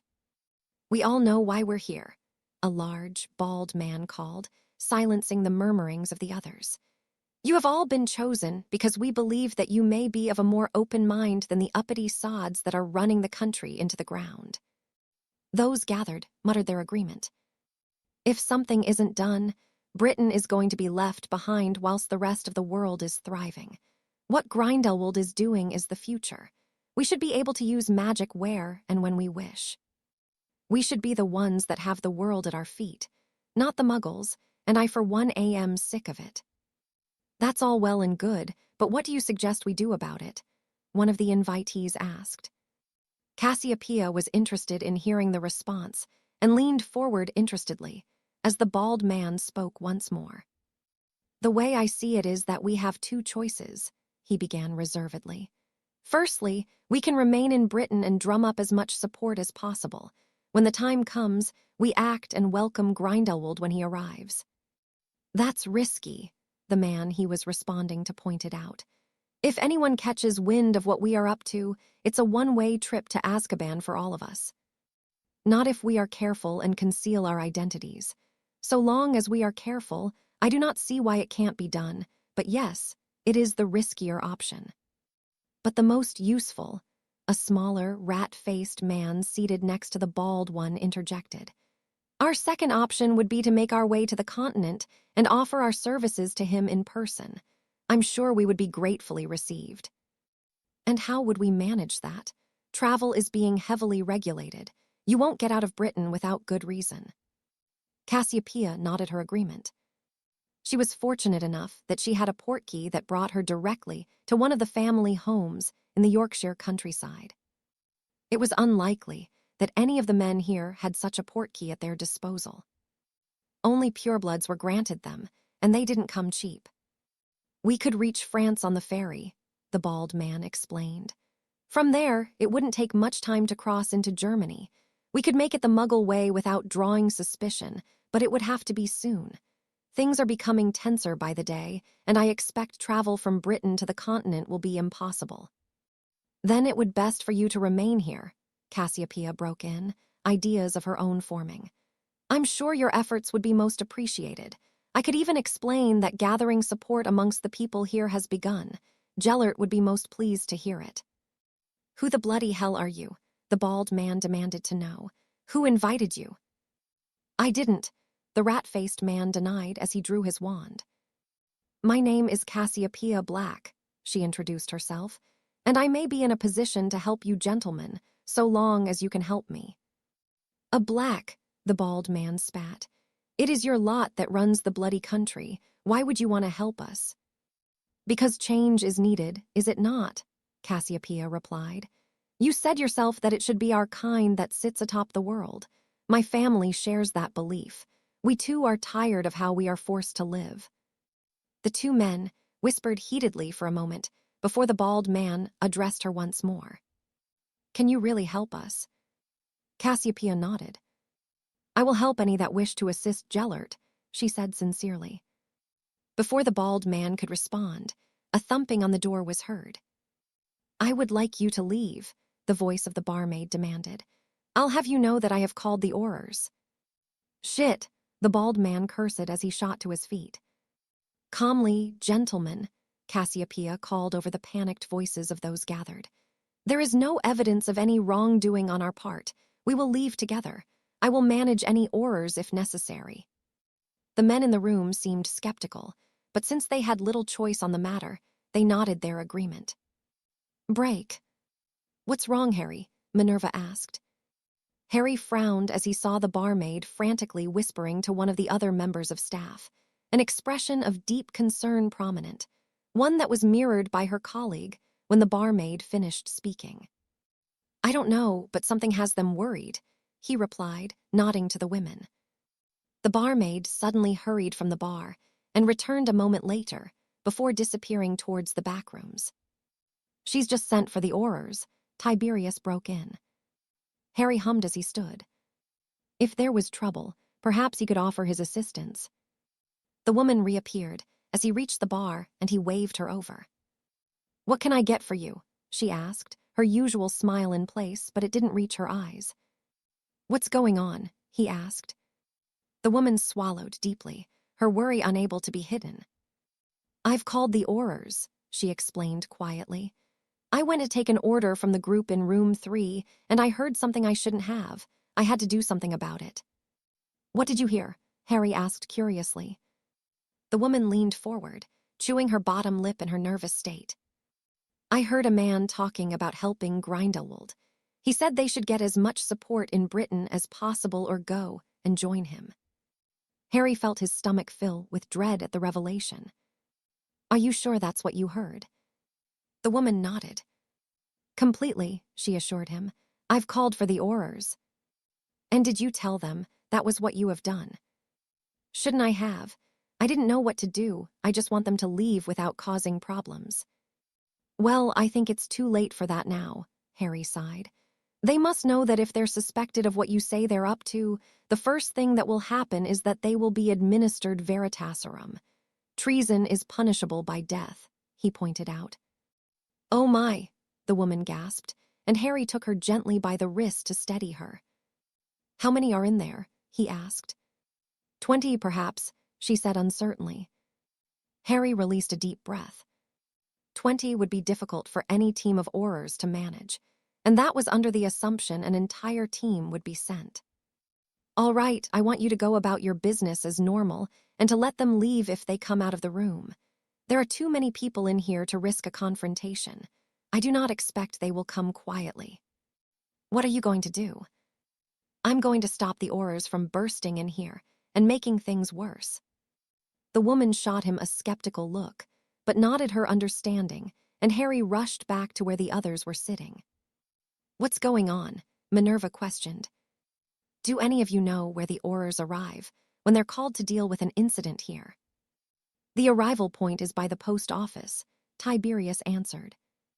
Get there and explain that there are around 20 hostile people within the pub and that they're not to enter. Show them this, Harry added, handing Tiberius his license. Don't ask questions, Ogden. Go now and take the girls with you. I'm not going anywhere, Minerva said hotly. Harry huffed at her stubbornness, but knew he would get nowhere arguing with the Scot. Fine, take Augusta and Marion. I'll explain later, he assured the future Lady Longbottom. Tiberius nodded and quickly led the confused pair from the pub. Harry, what is happening? Charles asked. Ensuring that Tiberius had indeed left, Harry gestured for the remaining two to follow him. He exited the pub via the front door and entered the alley next to it before erecting a privacy shield. According to the barmaid, there are some of Grindelwald's supporters holding a meeting in one of the back rooms. She called the Aurors and then told them what she's done. Bloody hell, Charles groaned in disbelief. What did she do that for? She panicked, Harry muttered irritably. But the problem is now that they aren't going to want to be taken in. Not likely, Charles agreed. They'll put up a hell of a fight. Harry nodded his agreement. They can't be allowed to escape, he said urgently, but they must leave the pub. I need a few minutes to put some spells together. Can you get me that? We can, Charles assured him. Harry, Minerva said worriedly, Cassiopeia Black is in there. That's not good, Charles sighed. She's a dangerous woman. Sirius had mentioned her to Harry once or twice, his words being something to the effect that he was pleased his Greytant hadn't become a supporter of Voldemort, or there would be two Bellatrixes running amok. All right, he said thoughtfully. I will handle her, just do what you can. With a nod, they left the alley and Harry set to work. If Cassiopeia was indeed a supporter of Grindelwald, Harry would need to be careful. One wrong move on his part whilst confronting her, and his identity would become known to the one man he needed to keep it from. He pushed those thoughts aside as he finished his preparations. With what little time he had, he'd done an admirable job, though he knew his work wouldn't hold up against the strain of someone as talented as Cassiopeia Black for long. If he was fortunate, and the Aurors arrived in a timely manner, they wouldn't need to. The one thing he had in his favor was that those attempting to escape wouldn't attempt to apparate before they reached the designated zone. Their travel path would be traced if they did so. With that in mind, he returned to the front of the pub just in time to see a large group spilling out, and Minerva and Charles sprung into action, doing all they could to keep them feeling the area. Cassiopeia was the last to leave, and as she did so calmly with her wand drawn, Harry took his place several feet in front of her. Evans, she questioned, surprised by his appearance. She took a cursory glance around her, and was taken aback that it wasn't the Aurors attempting to apprehend her companions but two civilians, one being the son of a prominent lord. She cackled amusedly. Do get out of the way, she urged. I will only tell you once, and it would be such a shame to kill my last dance partner for being a do-gooder. I don't thigh. Without warning, the woman fired a rotting curse in his direction, and Harry batted it aside just in time. She was fast, her reputation for being formidable with her wand well-earned. So you're not without talent, Cassiopeia mused aloud. Sorry, Evans, nothing personal. Her attack continued, and curse after curse left the tip of her wand, whilst Harry avoided and swept them aside. She was an excellent duelist, perhaps the best he'd faced besides her master, but she was not him. She was not Grindelwald armed with the Elder Wand. "Fight back," she screeched, becoming quickly frustrated by his defensive approach. It wasn't that Harry was reluctant to do so, but he wanted to take a moment to understand the spells she used, to become familiar with her style. Nonetheless, he complied, and using his wand in such a situation for the first time since he had completed the ritual, he waved it in an elaborate arc, and the evening sky was illuminated by the emerald fire that burst from the tip, a feat of magic that garnered much attention from those attempting to flee the village. With a trill, the large phoenix descended upon the surprised woman, and it took much effort on her part to direct it away from her. When the fiery creatures vanished in a shower of sparks that scorched the pavement, she stared at Harry wide-eyed, a look of abject disbelief across her features and the sheen of perspiration on her brow. "Impressive," she conceded before unleashing another torrent of spells, this courtesy of the Black family magic. It wasn't until a purple bolt flecked with yellow flames was sent his way that Harry became concerned. He had read about this spell in the library in Grimmauld Place, and it was impossible to counter unless one knew the exact method to do so. That knowledge belonged only to the Blacks. Avoiding it, Harry knew he could not allow her to continue peppering him with spells. He had hoped that she would grow tired from her efforts, but Cassiopeia showed no signs of fatigue. If anything, she seemed more energized than ever.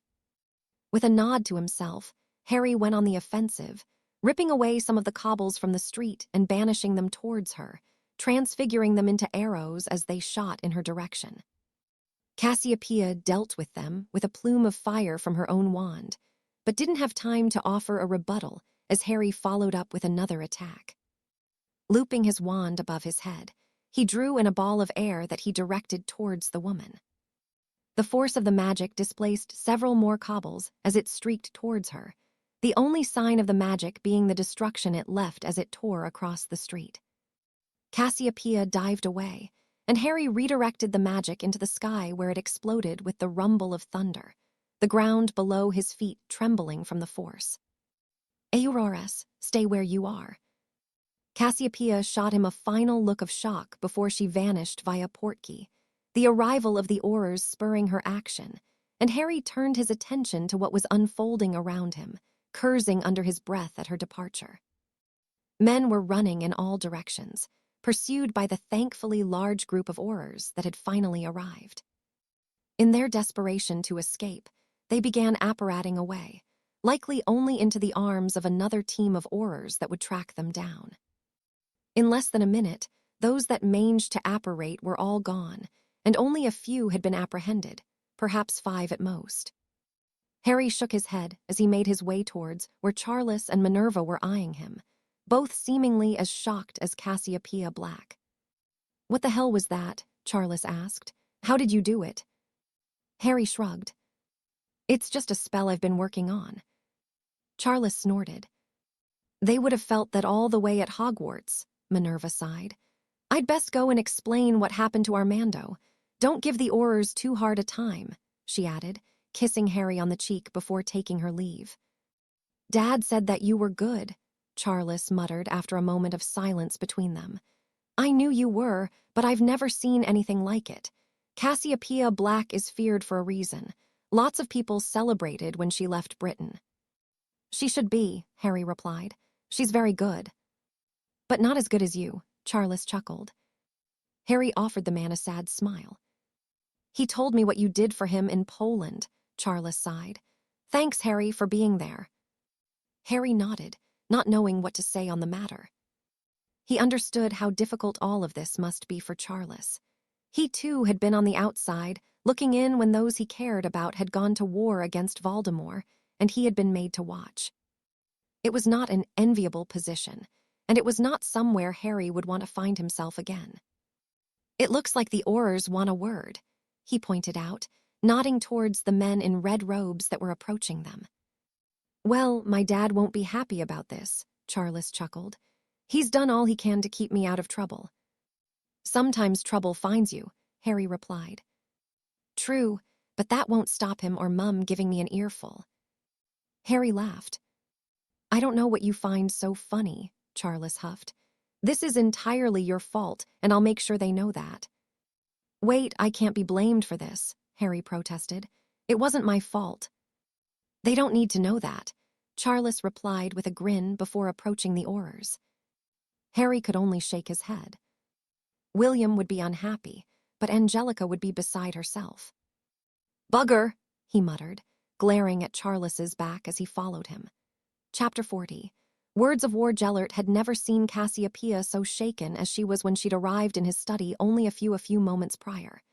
In her state, she had barely managed to provide him with an abridged version of what had occurred to leave her in such a way, and unable to fully understand, he'd asked her for her memory of the event. It had been many years since he had visited Hogsmeade. He and Albus would frequent the village to dine and plan for the future they intended to share. Gellert would order them a bottle of wine, and the hours together would vanish in what felt to be the blink of an eye. All of that had ceased when the unfortunate incident involving Aberforth and Ariana had come to pass. Gellert shook his head at that memory. The friendship between him and Albus had ended that day, and it had been left to Gellert to pursue the dream they once envisioned living together. Pushing those thoughts aside, Gellert turned his attention back to the inside of the Three Broomsticks and the parlor room that Cassie had met with the group that allegedly supported his efforts. "Are you sure about this?" a bald man asked. "Just follow my lead," Cassiopeia tutted irritably. Cautiously they did so, and they passed through the main area of the pub, and Cassiopeia waved them past onto the cobbled streets outside without incident. Almost immediately, they were set upon by two people, neither of whom were familiar to Gellert. The young woman that accosted the fleeing men was using transfiguration to keep the larger group from escaping. Her wand work was impeccable, and Gellert had only seen one other that used the branch of magic as efficiently as her. Whoever this woman was, she had undoubtedly been taught by Albus. Gellert would recognize his former friend's influence anywhere. The man, too, seemingly had a preference for the difficult branch, but his style was distinctly different, yet no less effective. Both wielded their wands with practiced ease, and though the odds were stacked heavily against them, they faced little adversity from their foes who were doing the bare minimum to engage in a duel.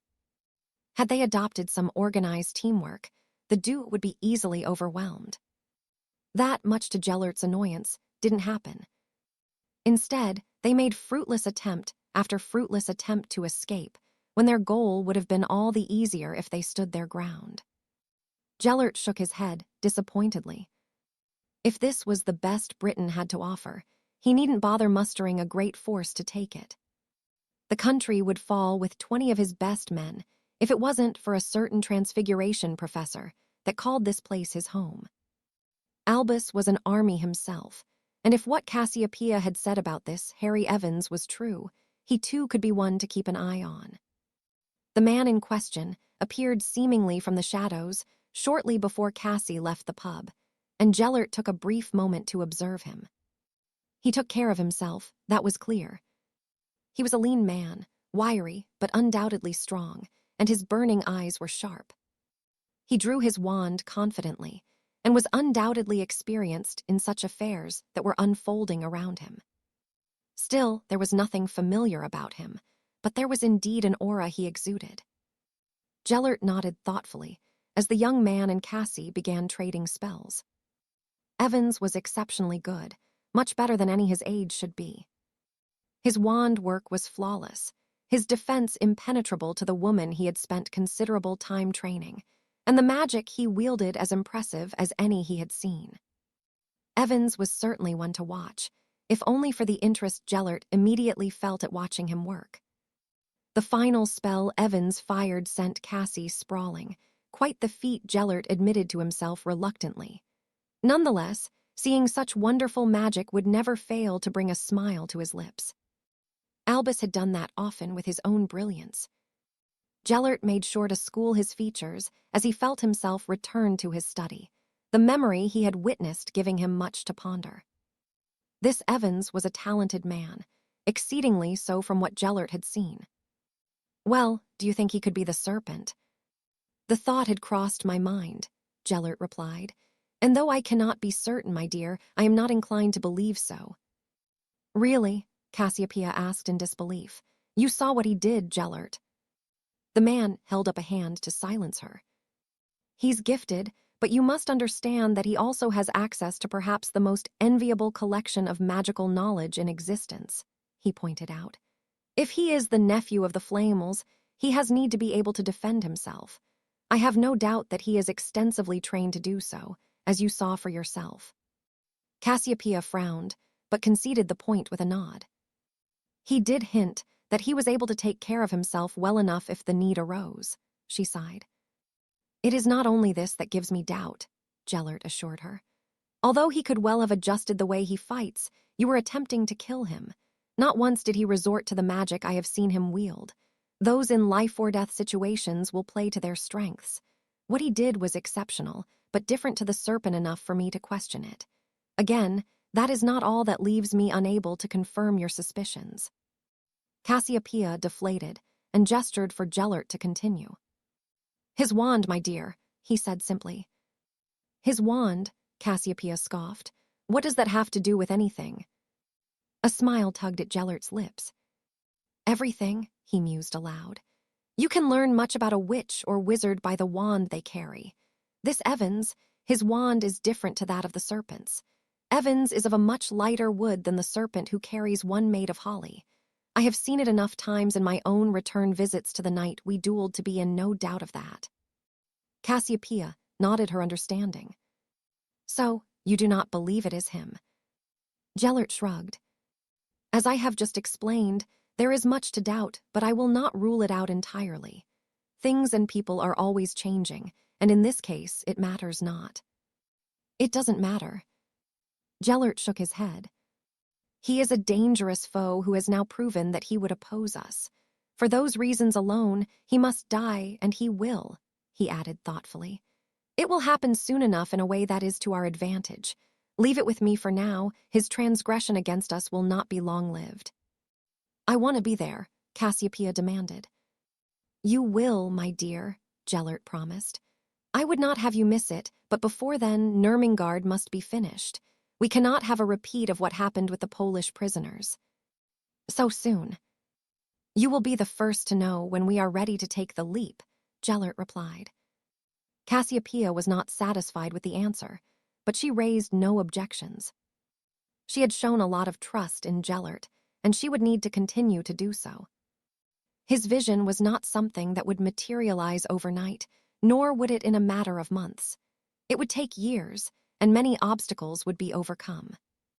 This Harry Evans was merely another to add to the list, but he could not be ignored. As with Gellert's vision, his demise would not come immediately, but it would within months, and by the time Gellert was living in the world he desired, Evans would be a distant memory of a young man who had been nothing more than fortunate on one occasion. Even if he did prove to be the serpent, as Gellert admitted the possibility he was to himself, what would be achieved by his death would be all the more satisfying. Break. Armando had been unaware of the unfolding altercation in Hogsmeade the previous evening. He had been in his office finishing the final preparations for the upcoming school year when he had been disturbed by what he believed to be an unusual rumble of thunder. It wasn't until Minerva returned to the castle to explain what had happened that the headmaster decided that he would investigate it for himself. When Armando arrived at the village, he saw for himself the remnants of the fighting that had taken place. For the most part, the buildings and street lamps were untouched, but quite the fissure had been torn through the cobbles a little more than a foot deep and several more in length. Armando couldn't fathom what caused it, and it wasn't until he spoke to the attending aurors who pointed him in the direction of Harry did he understand. A single spell, one that the headmaster was not familiar with, was used, but what surprised him most was the fissure was a result of indirect magic. Armando dreaded to think what devastation would have been left in its wake had it hit its intended target. There would likely have been nothing left of Cassiopeia Black, nor perhaps the pub she had been standing before. Whatever Harry had done seemed to have taken the young man by surprise, just as much as those dealing with the aftermath. It's just something I've been working on, he had explained with a shrug. Though he hadn't voiced such, Harry had been unnerved by the damage he had caused. Armando had been too, as had Albus when the headmaster had discussed the incident with his deputy. Both knew that Harry was talented, and certainly above average when it came to his ability, but even Albus was surprised by how far he had come. "Headmaster, everyone is here now," Albus's voice broke into his thoughts. Armando nodded gratefully as Horace took his seat at the staff table. "I'm sure by now that you are all aware of what occurred in Hogsmeade last night," he began, pointing to the headline of the morning edition of the Daily Prophet. "Albus and I had been discussing the possibility of escorted visits to the village, but in light of what happened, I feel that the students could be at great risk were we to proceed." Most of the members of staff nodded their agreement. "Of course, I will continue to monitor the situation closely, and if anything changes, we can revisit this discussion in the near future. For now, other things pertaining the approaching school year require our attention." "Indeed," Dumbledore broke in. "During the summer, I visited with a concerned father whose son will be joining us." "What concerns does he have?" Horace asked. "His son Rubius is half-giant," Albus revealed. Horace balked. He was not alone in his reaction. The other members of staff began murmuring amongst themselves, and it wasn't until Armando cleared his throat loudly that they fell silent. "Albus and I discussed his placement here at length," he explained.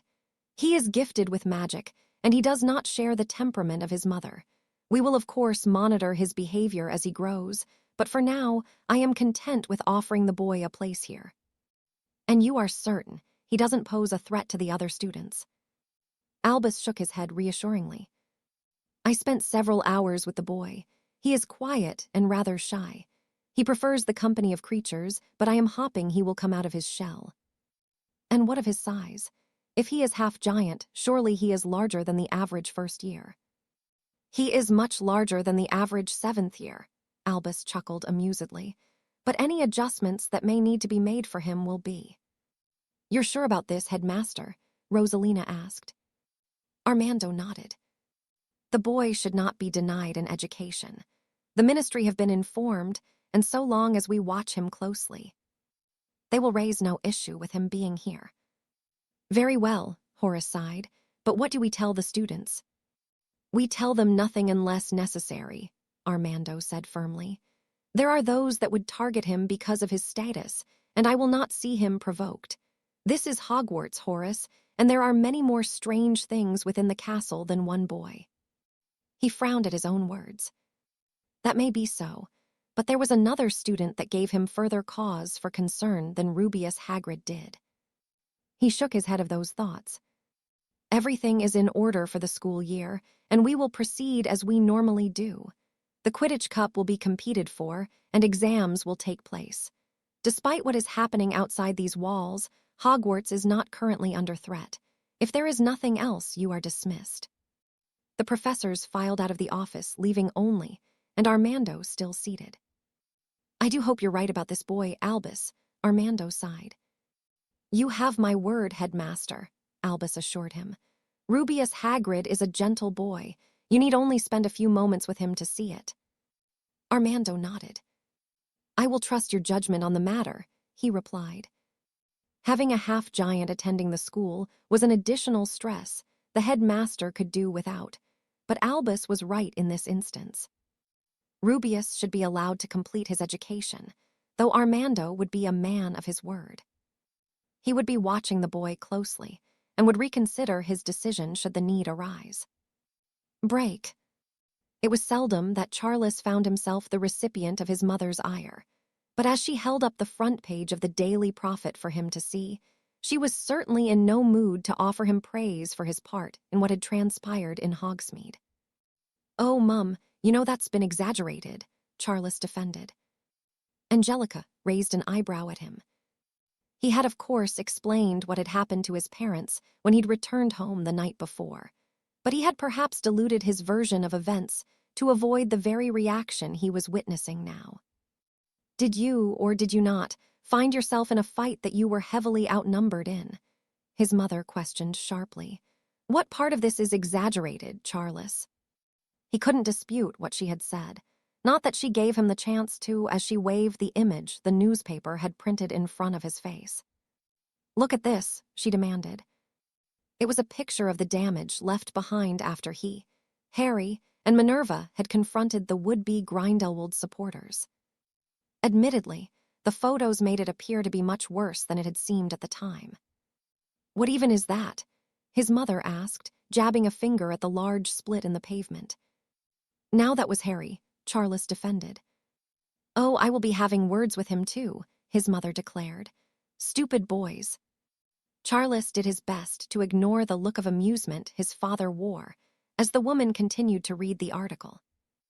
Recently, it had been the Lord Potter who was being lectured for his actions. Taking pity on Charles, William spoke up. Despite how foolish your actions could have proven to be, we are very proud of you, he offered sincerely.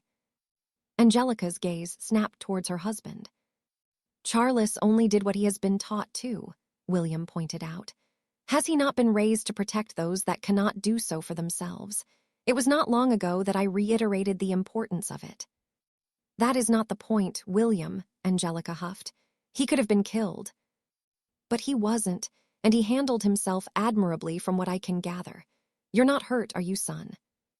Charles shook his head. Then there is no reason to fret. I agree he should have perhaps considered his actions more before acting, but in the circumstances, he did what was expected of him. His mother was not placated, but she let the subject drop and Charles stood. Where do you think you're going? His mother asked. I'm going to write to Harry and tell him the news of his impending funeral. William laughed, but Angelica did not. Her nostrils flared as she hummed.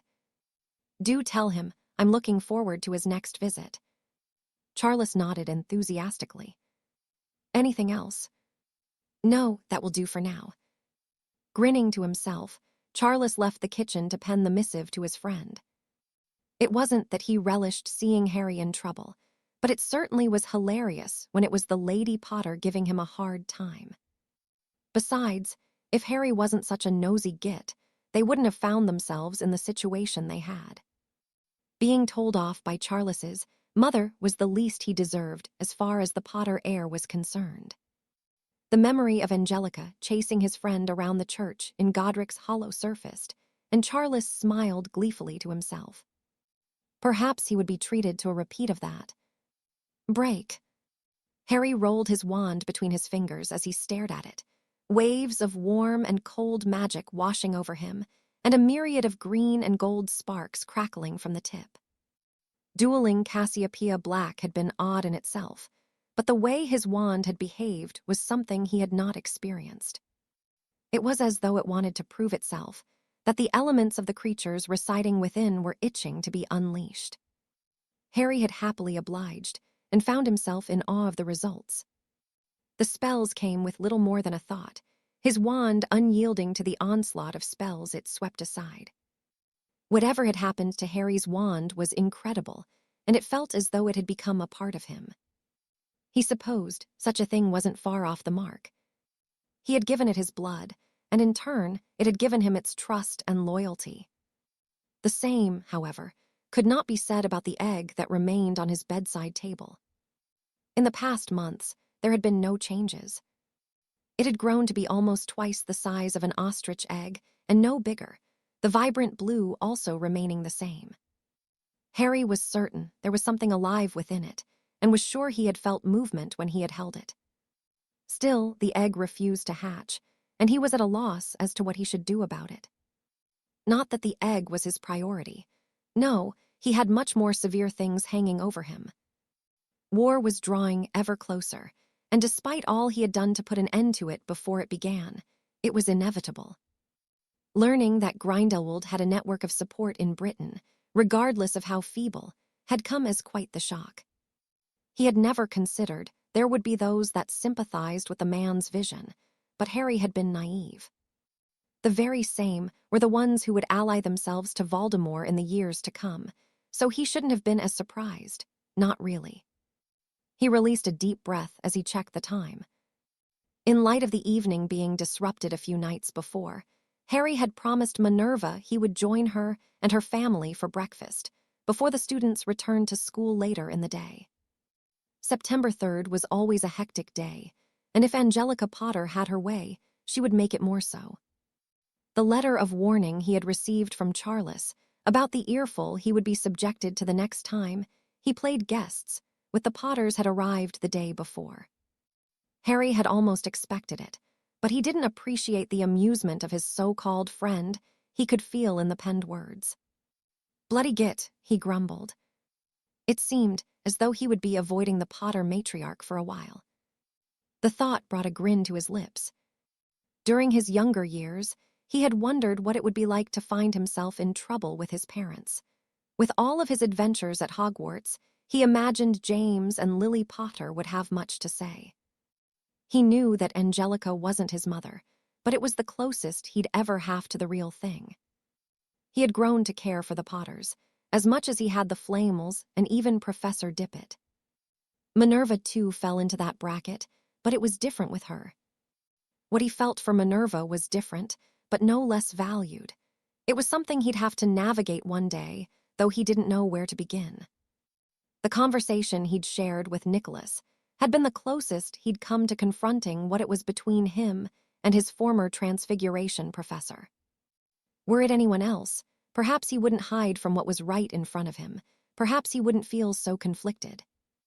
Or perhaps it was that he was scared to face it. Harry didn't know, but things couldn't remain as they were forever. It wouldn't be fair on either of them. Checking the time once more, he realized he could no longer be idle watching an egg that would do nothing. He had a second meeting with Minerva's parents, and he'd promised he'd attend the early church service with her that would be conducted by her father. Giving himself a final once-over in the mirror, he disapparated and arrived on the same hills he had during his first visit. It was not as cold as it had been in December, but there was an unmistakable chill in the air, something Harry suspected was always present. As he had previously, he made his way into the village only a short walk away, this time not having to endure the deep snow, much to his relief, and he arrived at the McGonagall home. "Harry!" Isabel greeted him warmly, her posture much more relaxed than when they had met previously. The woman was smiling brightly, and Harry returned the gesture, though he stiffened slightly when she wrapped her arms around him. "Come now, lass, let the lad go," Robert chuckled as he exited the house and shook Harry's hand. "She'll be out in a minute," he added with a shake of his head. "We haven't been able to get her away from the mirror all morning." Harry grinned amusedly as a flushed Minerva emerged, evidently having heard the words of her father. "A new dress?" Harry asked. She narrowed her eyes at him. "You know very well it is a new dress," she huffed. "You bought it for me." Harry snorted amusedly. "It looks very nice," he complimented. "No need to go all Scottish on me." "And what is that supposed to mean?" Isabel asked, her already strong accent more pronounced than usual. It was Minerva's turn to be amused, her smirk eliciting a raised eyebrow from Harry. "Just that she has quite the temper," he mused aloud. "I can see where she gets that from." Robert guffawed as Isabel looked towards her daughter in disbelief. "Is he always like this?" Minerva nodded. "I would say that you get used to it, but you don't," she sighed. "You just have to learn to ignore him. He soon shuts up." Isabel hummed. "Come on," Robert urged before she could offer a rebuttal. "We don't want to keep the flock waiting." They left the garden of the vicarage and began walking towards the church in the distance. "Are you a godly man, Harry?" Robert asked curiously. "I wouldn't say that I am," Harry answered honestly. "I donate to the local church in my village and volunteer during the holidays, but I wasn't raised in a religious home. As far as my uncle was concerned, he was God in that house." Robert grunted disapprovingly. "It is men like him that will pray for someone to save him when he is on his deathbed. He is fortunate that God is forgiving and will absolve him of his sins," he explained passionately. "I do not ask to try to convert you to my way of thinking. We have been given the freedom to believe what we wish. I only ask that you respect the beliefs of my flock the same way they will respect yours." I will, Harry assured the man. Robert nodded gratefully, and Minerva shot Harry an apologetic look. Thank you, Robert offered sincerely. Those that come to the church are good people. I'm sure you will see that for yourself. They arrived at the old building only a moment later, and when inside, Harry joined Minerva and Isabel on one of the pews at the front whilst Robert prepared himself for his sermon.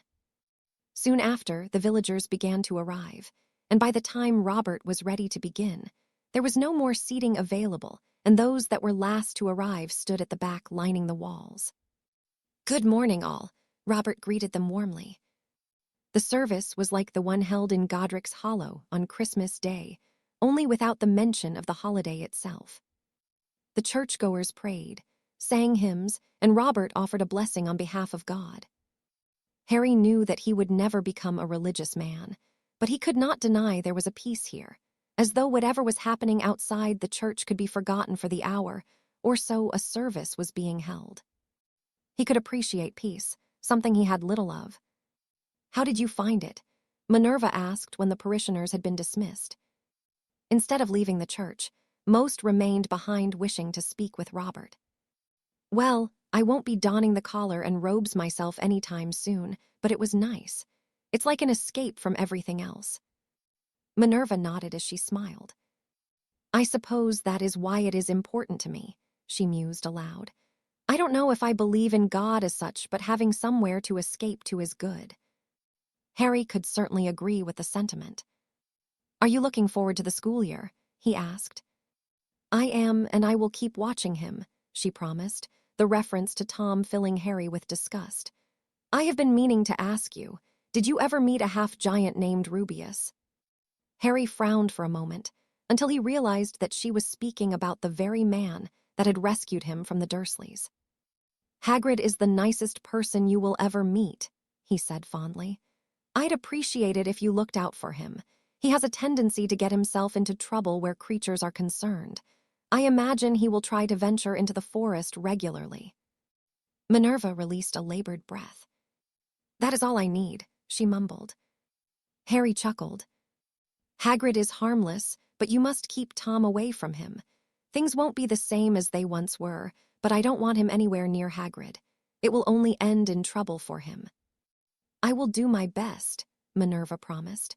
I'm just relieved that I won't have to deal with a rampaging half-giant. Harry snorted as Robert and Isabel approached, the last of the guests finally having left the church. What did you think? The man asked. I think you have the love of the villagers, Harry offered sincerely. It was a privilege to be here. Robert smiled warmly. Thank you, lad, he replied. Now work is done for the day. I'm quite looking forward to breakfast. You're taking us to Angus's, aren't you? Minerva asked accusingly. Aye, Robert answered. I think Harry here needs to sample our fine cuisine. Minerva rolled her eyes at her father, but it was clear she was looking forward to the meal. Have you ever had tatty scones? Robert asked. They haven't got sheep guts in them, have they? Harry quipped. Robert shook his head. Just potato, he assured the younger man, but you can have some haggis if you're feeling brave. I might just do that, Harry returned as Robert led them from the church. Angus's turned out to be a cafe, only a few minutes' walk away from the church. It was no different from any other cafe Harry had visited over the past couple of years. The only thing that separated it was the Scottish flag that hung proudly behind the counter. Father, an older gentleman greeted Robert as they entered. The usual. Aye, the lot for me, Angus, and the lad here will have the same, Robert answered, clapping Harry on the shoulder. And for the lasses?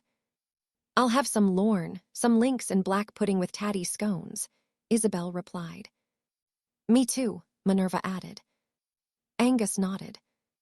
I'll bring it over to you. Robert found them an empty table, and they took their seats. You're in for a treat, Harry, Robert said with a wink. You'll even get a proper brew, not the weak stuff you English call tea. What's wrong with English tea? Harry asked. He didn't drink it often, preferring coffee when he needed a boost, but he was curious to hear Robert's take on it. It's like water, lad. Our stuff will wake you up. Is there anything you like that is English? Harry asked. Robert nodded thoughtfully. Just not the tea, he replied. Harry laughed, but frowned as a mound of food was placed in front of him. Most was what would be found on a traditional English breakfast, but there was a squared piece of meat he was not familiar with, something that resembled meatballs, and what he assumed could only be the tatty scones.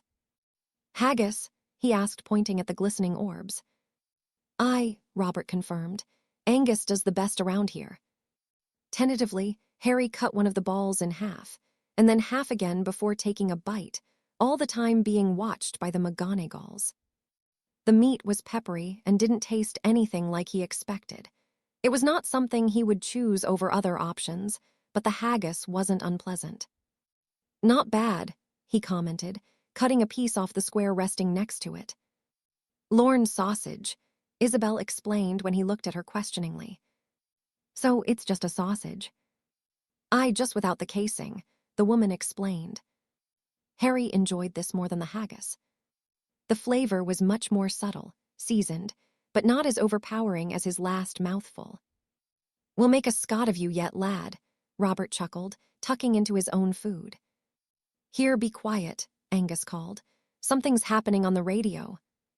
The man turned it up so the sound of a rather bland, yet severe voice filled the room.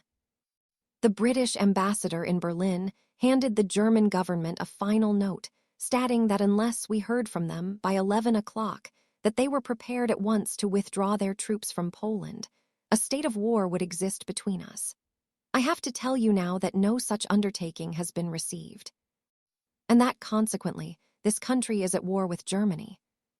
Any joviality that had been within the café evaporated at the declaration of the Prime Minister. Those in the room were stunned and silent, the news as sobering as it was foreboding. Oh dear, Robert murmured worriedly.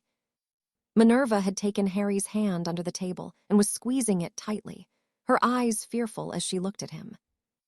Harry, she choked. Harry closed his eyes, the moment he had both been waiting for and dreading having finally arrived. Nodding his acceptance, he removed his wallet from his back pocket, his license vibrating unendingly. I have to go. Surely you're not going to war, Isabel whispered. Harry offered the woman a sad smile. I have been at war for almost 2 years. It's just now that the rest of the world has finally caught up. Minerva refused to let go of his hand, her usually unshakable demeanor having slipped as her eyes brimmed with tears. What's going to happen? She asked. Harry shook his head. I don't know, he admitted, but you will be safe at the castle and your parents will be fine here. They're out of the way enough that they shouldn't be bothered. What about you? Harry didn't have an answer for her, not one that would make her feel any better about what was coming.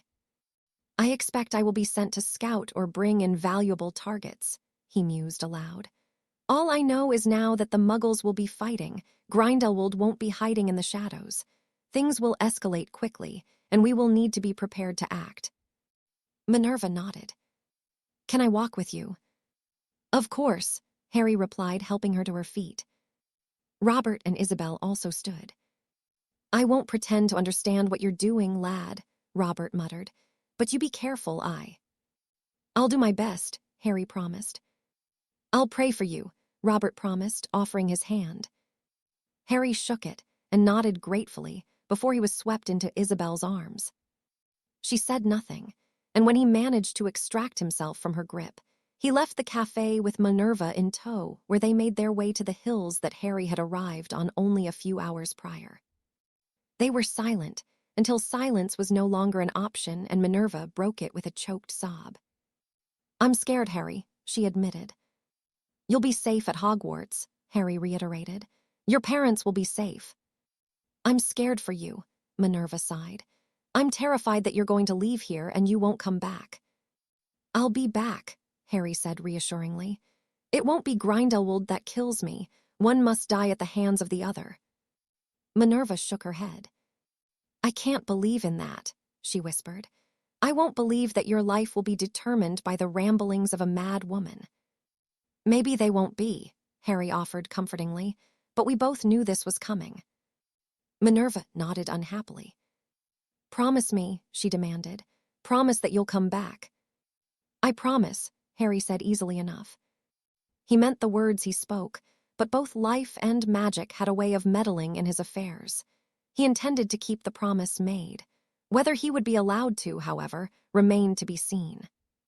Regardless, his vow seemed to help, and Minerva unexpectedly pressed her lips against his, almost as though it was a final plea for him to stay.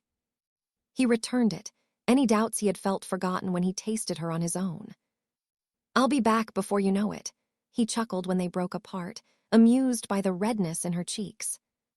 "You'd better be," Minerva warned, "if you made me waste my first kiss." She let the sentence hang, and instead wiped the tears from her eyes. There was nothing left to say for either of them, and with a final nod, Harry vanished to answer the call, his gaze meeting Minerva's until the portkey swept him away. Break. Gellert looked up at the building before him, his very own creation towering before his eyes.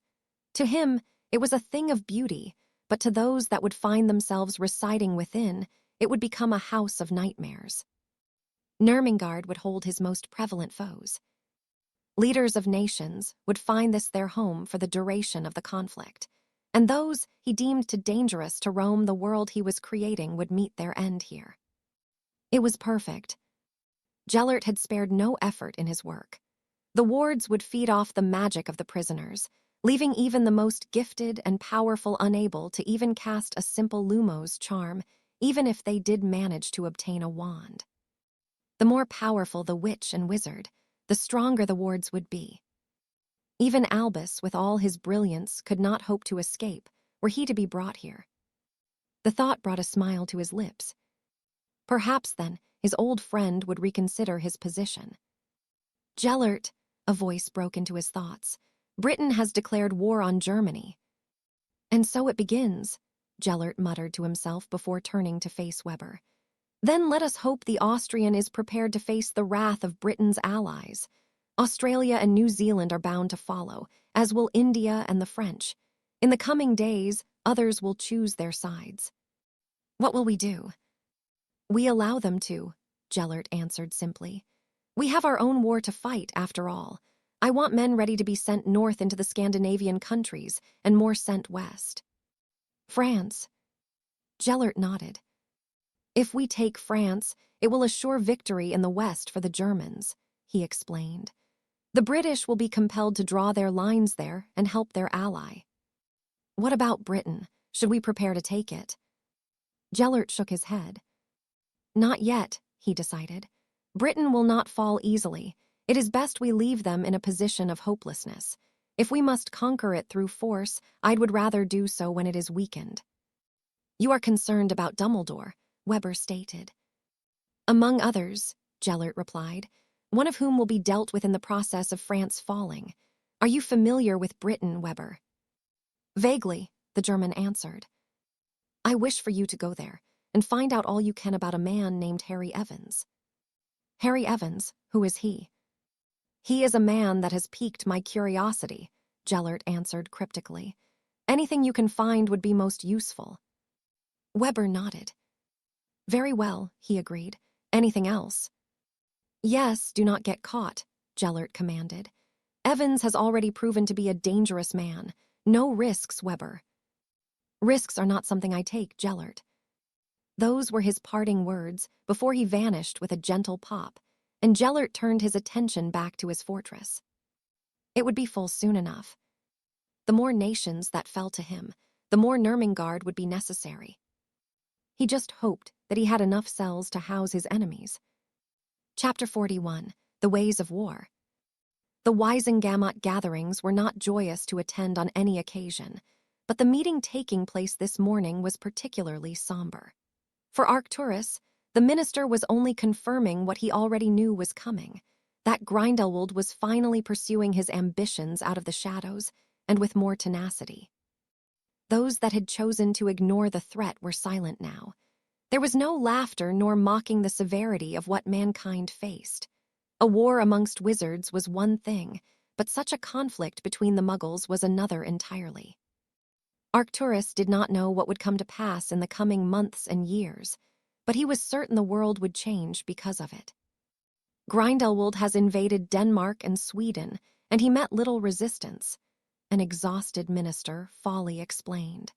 He did so before any defense could be mounted, and it is expected that he will cross over into Norway in the coming days. Is a defense of Norway planned? Lord Knot asked. Folly released a deep sigh.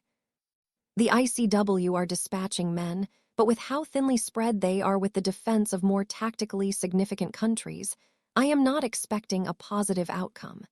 The fact is, we need more men. We have had an influx of volunteers, Minister, Gabriel Moody announced. Unfortunately, they will have to be trained where they are deployed, but it cannot be said that Britain isn't doing its part. Folly nodded almost proudly. And what of the Muggles? Lord Yaxley questioned. You met with the Prime Minister, did you not? I did, Folly confirmed frustratedly. If truth be told, Chamberlain is doing his best, but he is not cut out to be a leader during times of war. I expect he will either resign or be replaced in the coming months. The man is a bag of nerves. So what are the Muggles doing? Yaxley pressed. Currently, they are preparing to deploy their own men to the continent, and their navy has been sent to blockade the Atlantic to preserve trade routes and block supplies being sent through to Germany, Folly informed them. It will be weeks before any significant fighting will take place amongst them, but the Prime Minister is certain that this is merely the calm before the storm. Arcturus nodded his agreement. The fighting would come, and when it did, it would be as ferocious as it would violent. Do we know exactly what caused this? Lord Boot asked. The Germans broke yet another agreement, Folly huffed. They invaded Poland, who is an ally of both Britain and France. An ultimatum was given and ignored. Now Poland is under the control of the Germans, and even the Russians arrived to stake their own claim on land. It is a very messy situation. Lord Knot shook his head disapprovingly. The Russians. They signed a pact with the Germans, Folly informed the lords and ladies. I don't know the ins and outs of it, but it is bad news. If the Russians form an alliance with them, the outlook is bleak. The members of the Wisengamot murmured, amongst themselves. And what if Grindelwald does break the statute of secrecy? What then? Lord Longbottom called. Then the ICW will decide on what action to take, Folly answered. As yet, he hasn't done so, only because he needs a firmer hold over more land. I expect that it will happen eventually, but all that is being done to prevent it is. Arcturus snorted as he shook his head. The ICW were as idle as the Wisengamot when it came to making decisions or taking necessary action. The idea that they were setting up defensive positions rather than attempting to claim back land that has already been taken did not sit right with him. Already the war was taking its toll on Arcturus, and the conflict was only in its infancy. Doria announced that she had been assigned to Specialist Healing Unit that would be treating wounded British volunteers. The only reprieve in this was that she wouldn't be sent overseas to carry out her work. Still, this only added to the stress he was already under from what Cassiopeia had done in Hogsmeade. None dared say anything to him directly, but Arcturus found himself faced with unveiled looks of suspicion. Most undoubtedly believed that he too had chosen to follow Grindelwald, though nothing could be further from the truth. Arcturus was loyal to his family first and foremost, and the family loyalty would never have been to a man like Grindelwald if his father was of sound mind. The Orion black Arcturus had grown with would have spat in the man's face had he suggested he become a traitor to his country and everything the Blacks stood for. His family may be considered dark, but the Blacks were British and proud of their heritage. As far as Arcturus was concerned, his father and siblings had not only turned their backs on the country that had allowed them to thrive, but they had also turned their backs on every Lord Black that had ever served on the Wisengamot. His nostrils flared in displeasure. He didn't care what the other lords and ladies thought. Arcturus was not like the rest of those he once considered family. He would be a loyal and just lord, like most of the others that had come before him. Cassiopeia had shown her true colors, and he only wished that Evans had succeeded in ridding him of her. Evans. Arcturus knew not what the man had become since they had graduated from Hogwarts, but to get the better of his older sister in a duel was no mean feat. Despite his feelings towards her, Cassiopeia was an exceedingly gifted and dangerous witch, and yet Harry Evans had evidently grown to be even more so. Arcturus had known the man had been talented in school with the way he had dispatched of Malfoy, Parkinson, and his ilk, but what he had grown into was something else entirely. Although he hadn't been seen since that night in Hogsmeade, his name had been on every pair of lips in Wizarding Britain, and there was no small part of Arcturus that hoped he would be one of those fighting on behalf of their country. Britain and the wizarding world as a whole would need men like Harry Evans. It would be them that made the difference in the fighting to come, and if necessary, Arcturus would add himself into the mix. He hoped that it wouldn't come to that, but in his mind, he knew that his presence could well be all but unavoidable if things continued to progress as they were currently doing so. Break. Belgium was in a state of panic. William had been deployed here with the rest of the British in anticipation of Grindelwald's arrival. Already, several men suspected of colluding with the Dark Lord had been spotted in several countries, evidently bracing themselves for a full takeover. According to the ICW, there was a strong chance that the country had already been infiltrated from within, and that the magical government of Belgium already operated under Grindelwald's direction, though to the average witch and wizard on the street, no such thing had occurred. Strangely, many did not appear to be concerned with losing control of their own country. William would even go as far to say that most would welcome. Grindelwald had support here, and the position of those that had come to defend the Belgians was a delicate one indeed. Why the bloody hell are we bothering to protect them if they don't want us to? Yaxley grumbled as he, William, and a few others from their group patrolled the streets of Bruges. Because we don't want Grindelwald to take another country, Gilbert, a muggle-born who had been chosen by Moody to join them, explained. We follow orders, Yaxley, and let those more important than us make the decisions. William chuckled. Gilbert was good to have around. He always kept their mood lifted during rigorous training sessions with his dry wit, something he was seemingly determined to continue doing now that they had been deployed. Gilbert always had a look of mischief about him. It didn't help that he held a slight resemblance to a weasel and that his hair matched the color of the fur of them. If that wasn't enough, William found that the man was often up to something he shouldn't be. It turned out that Gilbert volunteered to serve as an alternative to being brought up on charges for dealing in illicit goods. What those goods were, William knew not, and he hadn't asked. Gabriel had offered the man the opportunity to redeem himself in an alternative way, and here he was. Well, it seems pointless to me, Yaxley muttered unhappily. If the buggers won't fight for themselves, why should we? William conceded the man had a point, not that he would voice that. Gilbert was right. It was the likes of Diggory and the ICW that made the decision of where they were needed most. Hold up a second, Gilbert requested, peeling off to speak to a man who was waving him over. He's up to something, Yaxley sighed.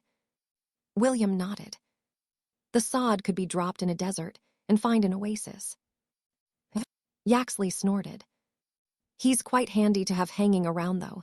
At least we won't go without. What are you fiddling now? He asked as Gilbert returned.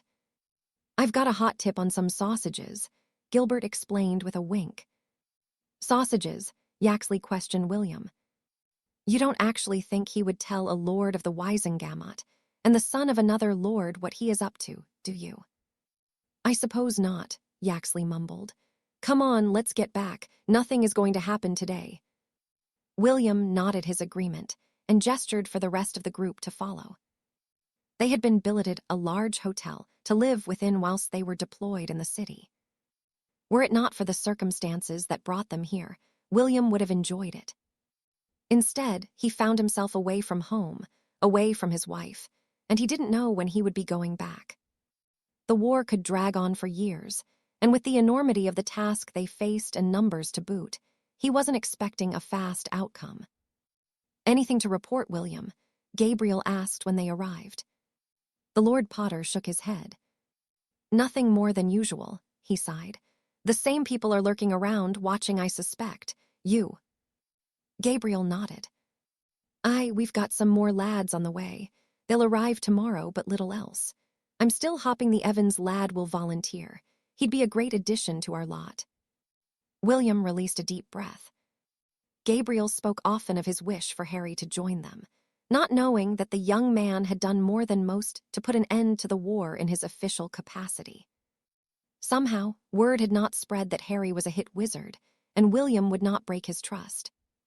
No, Gabriel was a friend, but Harry had all but become a part of the family over the years he had gotten to know him.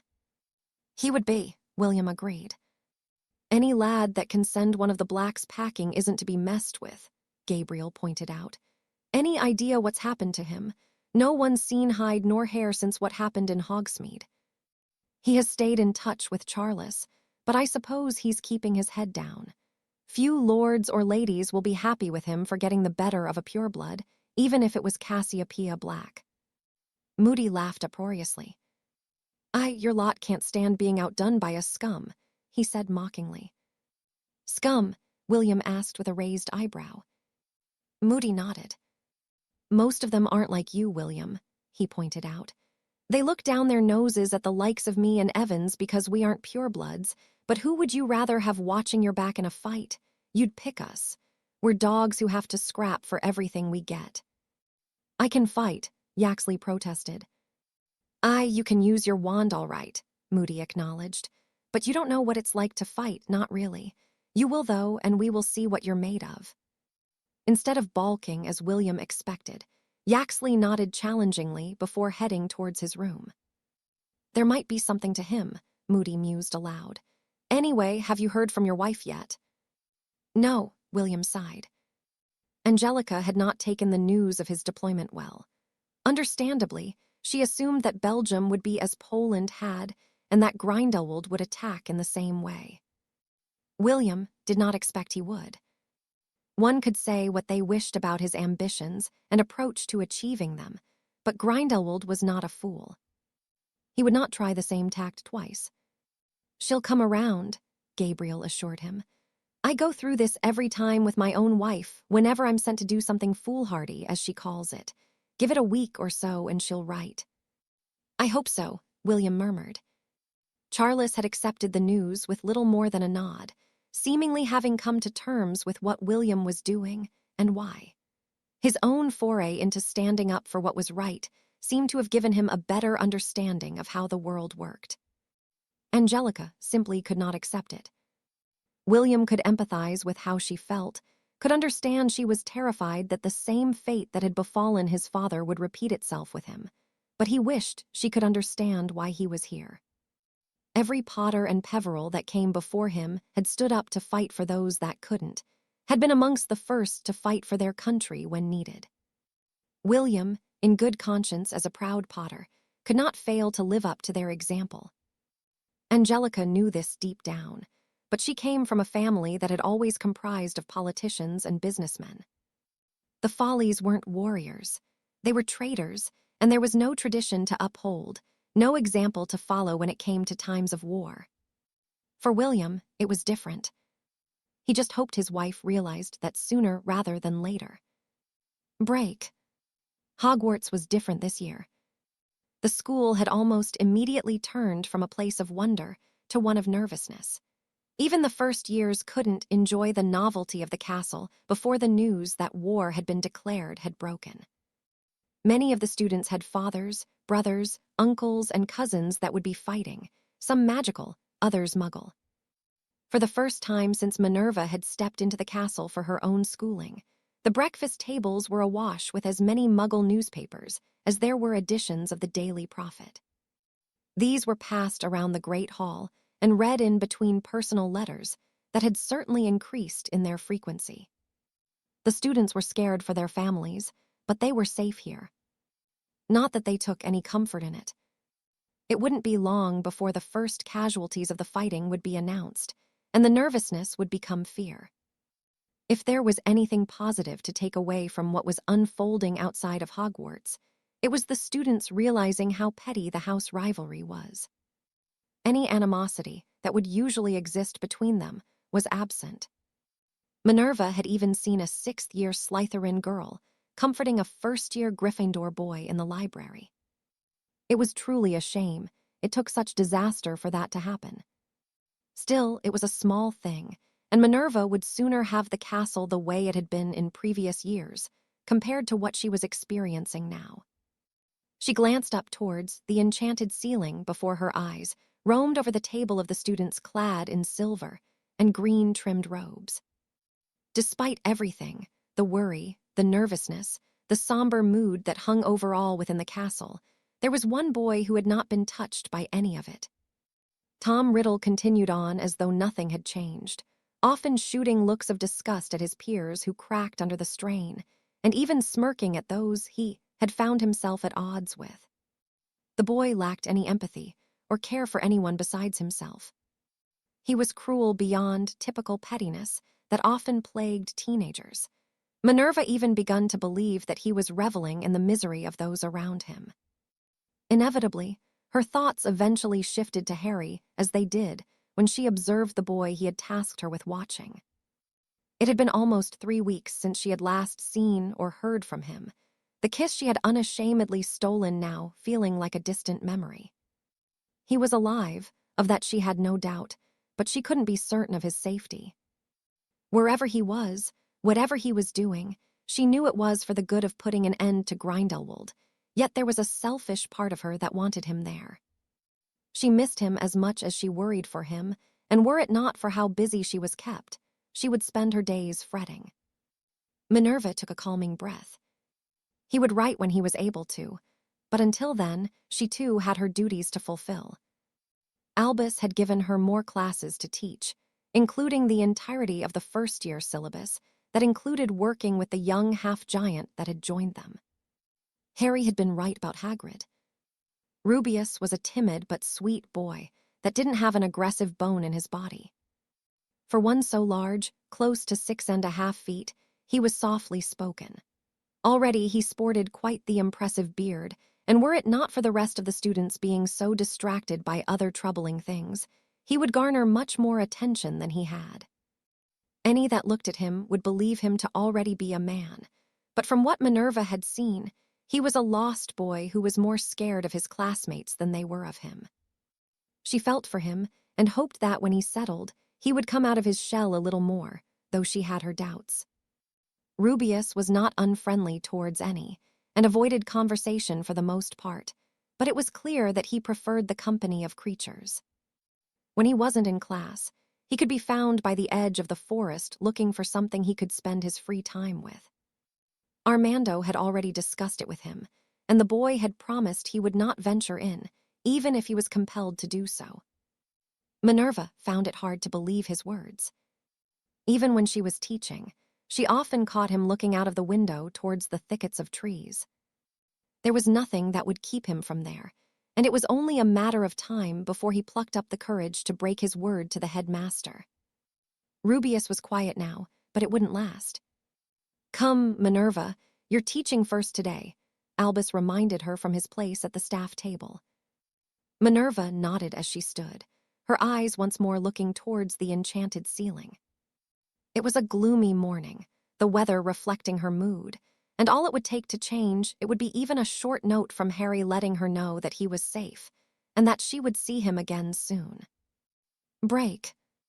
Gellert nodded satisfactorily at the map of the world pinned to the wall of his study, pleased with the addition of Denmark and Sweden to his conquered lands. No more than a token force had opposed his own upon the invasion of each, a half-hearted attempt at best to please those of the ICW that would be watching. The Danes cheered for him as he walked casually through the magical streets that were lined by his own men. It filled Gellert with warmth to be received in such a manner, and reaffirmed his belief in what he was doing. "If only Albus could see me now," he murmured to himself. "Come in," he called as knock sounded at the door. "Gellert, Weber is back," Cassie explained eagerly as she entered. Then send him in. The German entered, the dark circles around his beady speaking volumes of the lack of sleep he had endured. "Take a seat, Weber," Gellert offered as he sat behind his desk. "Drink." "That would be most appreciated," Weber sighed. Gellert poured the man a generous measure of whiskey and allowed him a few moments to enjoy the warming drink. Cassiopeia evidently was not so patient. "So, what did you find out?" Weber shot her a look of irritation before placing the glass on the desk and removing a roll of parchment from within his jacket. "Harry Evans," he began. "No known date or place of birth, parentage unknown. Began attending Hogwarts in September of 35 after being assessed during the summer by Madame Griselda Marchbanks. He scored very highly on his owl and newts. He impressed his defense against the dark arts professor so much that she apprenticed him, one Rosalina Knott." "Not?" Cassiopeia asked, impressed. "She is an exceptional duelist. She could have been a world champion if she didn't choose to teach instead." Weber nodded. "She retired from the sport after she inadvertently killed an opponent." "I suppose that would explain why Evans is so competent," Cassie mused aloud. "She must have seen something in him to invest so much time into a half-blood." Gellert hummed thoughtfully. "Anything else, Herr Weber?" "Upon graduating, he went on to become an investor, and quite the successful one. He has shares in several thriving businesses. Yet, he put so much effort into becoming exceptionally proficient with his wand." Weber nodded. "It makes little sense," Gellert whispered to himself. "Is he wealthy?" "Quite," Weber confirmed.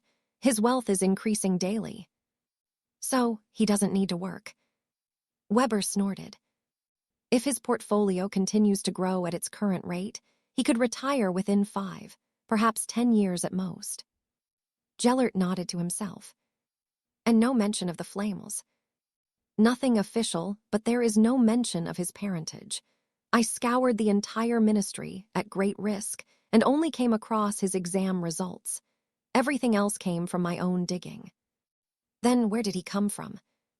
Evans was quickly becoming a point of frustration. It was public knowledge that he was related to the Flamels, and that his parents had been murdered when he was a babe, but where had he been? Who were his parents? "I do not know," Weber answered irritably. This was the first time the man had failed to find what he'd set out for, and it would have stung his pride. "And how would you suggest we proceed?" "That is down to your own discretion," Weber responded. "But I believe in this case that Evans is an unknown that cannot be left to chance. If he opposes us the way he did Miss Black, there is no telling what a man like him could do. He should be eliminated at the earliest opportunity." Gellert nodded his agreement. "Thank you, Weber," he said gratefully. "Go and rest, you have earned it." The German left and Gellert leaned back in his chair, pondering how best to get to Evans. In Britain, he was all but out of reach, and it would not be a favorable place to confront him. No, other arrangements would need to be made, and Gellert believed he had the perfect solution. "I want the men to move on Norway within the week. When it is captured, only a few hundred will be required to hold it." "What of the rest?" Cassiopeia asked. "I want half sent to Belgium and the other half brought back. They will be needed for our next move." "To deal with Evans?" "Partly," Gellert confirmed. "It just so happens that his demise will tie nicely in with the rest of our plans." Cassiopeia shot him a questioning look, but Gellert dismissed her with a wave. He trusted the woman, but now was not about trust. He needed to be certain in himself with the plan he was formulating, and one formed on emotion would not do. Evans was clever, and to catch him off guard, the man would need to be taken by surprise, placed in a peril he could not prepare for. Yes, Gellert's plan would be perfect, but before it could be executed, other things required his attention. Evans must wait for the time being, until other things come to fruition, and preparations are made towards the next step of achieving victory. The man wouldn't even know that his death was all part of a much bigger picture, one that would gain Gellert further notoriety than he had already obtained. If Albus didn't confront him after this, his old friend never would, and the path to victory would be all but assured. Break. Harry had been in Copenhagen when Grindelwald's men had all but marched in to lay claim to the country. The resistance met was pathetic, a pantomime showing. The natives were quick to throw down their wands when commanded to do so, and had even cheered when Grindelwald had arrived ashort, while later to announce his victory here and in Stockholm at the very same time. Harry could only look on in disappointment, wondering where the sense of national pride was. He soon realized it wasn't that it was lacking, but a sense of self-preservation had taken prevalence. The Danish nor the Swedes really cared who was in control. They merely wished to get on with their lives without conflict. It just so happened that Grindelwald was the first to arrive here out of the two warring factions. Had it been the men of the ICW, they too would have been welcomed in the hope that the violence seen across the continent wouldn't spill onto their streets. Truthfully, Harry couldn't blame them, but the liberation, as Grindelwald insisted on calling it, would not be so easily undone. Having spent the past weeks living amongst the Danes, there was no planned resistance of which to speak. It seemed that control of the two Scandinavian countries would need to be wrested away from the invaders, and with no assistance from the natives. Harry shook his head frustratedly. The ICW likely wouldn't bother doing so unless it became a necessity. There seemed to have been no rush to deploy men here to defend the people, and if there was even a modicum of truth to the rumors he had heard, it wouldn't be long before the German muggles arrived. What resistance they would meet, Harry knew not, but he hoped the Danish government wouldn't cede their land as easily as their magical counterparts. It irked him still how simple they had made it for Grindelwald to spread his hold, but even more so that he had wasted so much time here in the aftermath, hopping to find any indication of rebellion. There was none to speak of, and instead of dwelling on it further, Harry knew it was best to cut his losses and make a reluctant report to Fedorov, so the efforts of the ICW could be spent wherever else they were needed. With a final glance around the bustling magical district of Denmark, Harry passed through the enchanted wall that separated his own kind from the Muggles and activated his portkey. Arriving in the headquarters of the ICW, he immediately headed towards Fedorov's office, disappointed that he did not have better news to bring the man. "Come in," the familiar voice of his superior bade after he knocked. "Ah, Evans, I was beginning to wonder when you were going to check in. You are the last to return." "Everyone else made it back?" Harry asked. Fedorov nodded, unable to hide his relief. "They did," he confirmed, "and I suspect your report will be as discouraging as theirs." Harry released a deep sigh. "Both Sweden and Denmark are a lost cause from what I've seen," he revealed. "Almost no fighting took place when Grindelwald's men arrived, and now it is as though nothing happened. The people are going about their daily lives, the only difference being that they are being watched over by Grindelwald's men instead of their own Aurors." "How many men?" "No more than a few hundred, but with both countries having fallen, I expect reinforcements could arrive in a matter of minutes. I think both are lost to us." Fedorov shook his head frustratedly. "I feared this would happen," he huffed. "We took too long to mount our defenses, and we now find ourselves playing catch-up. Although it pains me to admit it, we had no choice but to make a few tactical sacrifices whilst we focus on the defense of more important nations." "Does that mean Norway will be allowed to fall too?" Harry pressed. "I expect so," Fedorov grumbled unhappily. "If it were down to me, it would not be this way, but thankfully it is not. Difficult choices have had to be made, and though I cannot morally agree with conceding even one defeat, I believe the right decisions have been made. If Grindelwald is smart, he will take Norway in the coming days." Sitting back and simply allowing it did not sit right with Harry, but he was in no position to do anything about it. Grindelwald would arrive in force, and if the Norwegians followed the example of the two other Scandinavian countries, they would offer little fight in favor of saving their own lives. Harry deflated at the thought. In Poland, he had been able to catch Grindelwald's men unaware, but they wouldn't fall for such a thing a second time, and Harry trying to resist whatever number of men were sent was too risky by himself. As much as it pained him to admit, Fedorov and whomever was in charge of the tactics was right. "Take a few days of Evans," Fedorov urged. "We already have men in Norway, and if you are needed, I will send for you." Harry nodded tiredly as he stood. He could do with a rest to clear his head. He had slept little recently, and a freshly cooked meal would be most welcome. Besides, he needed to write to Minerva and pay a visit to Nicholas and Perenelle to check on them, and see how they were coping with everything that had unfolded since his last visit.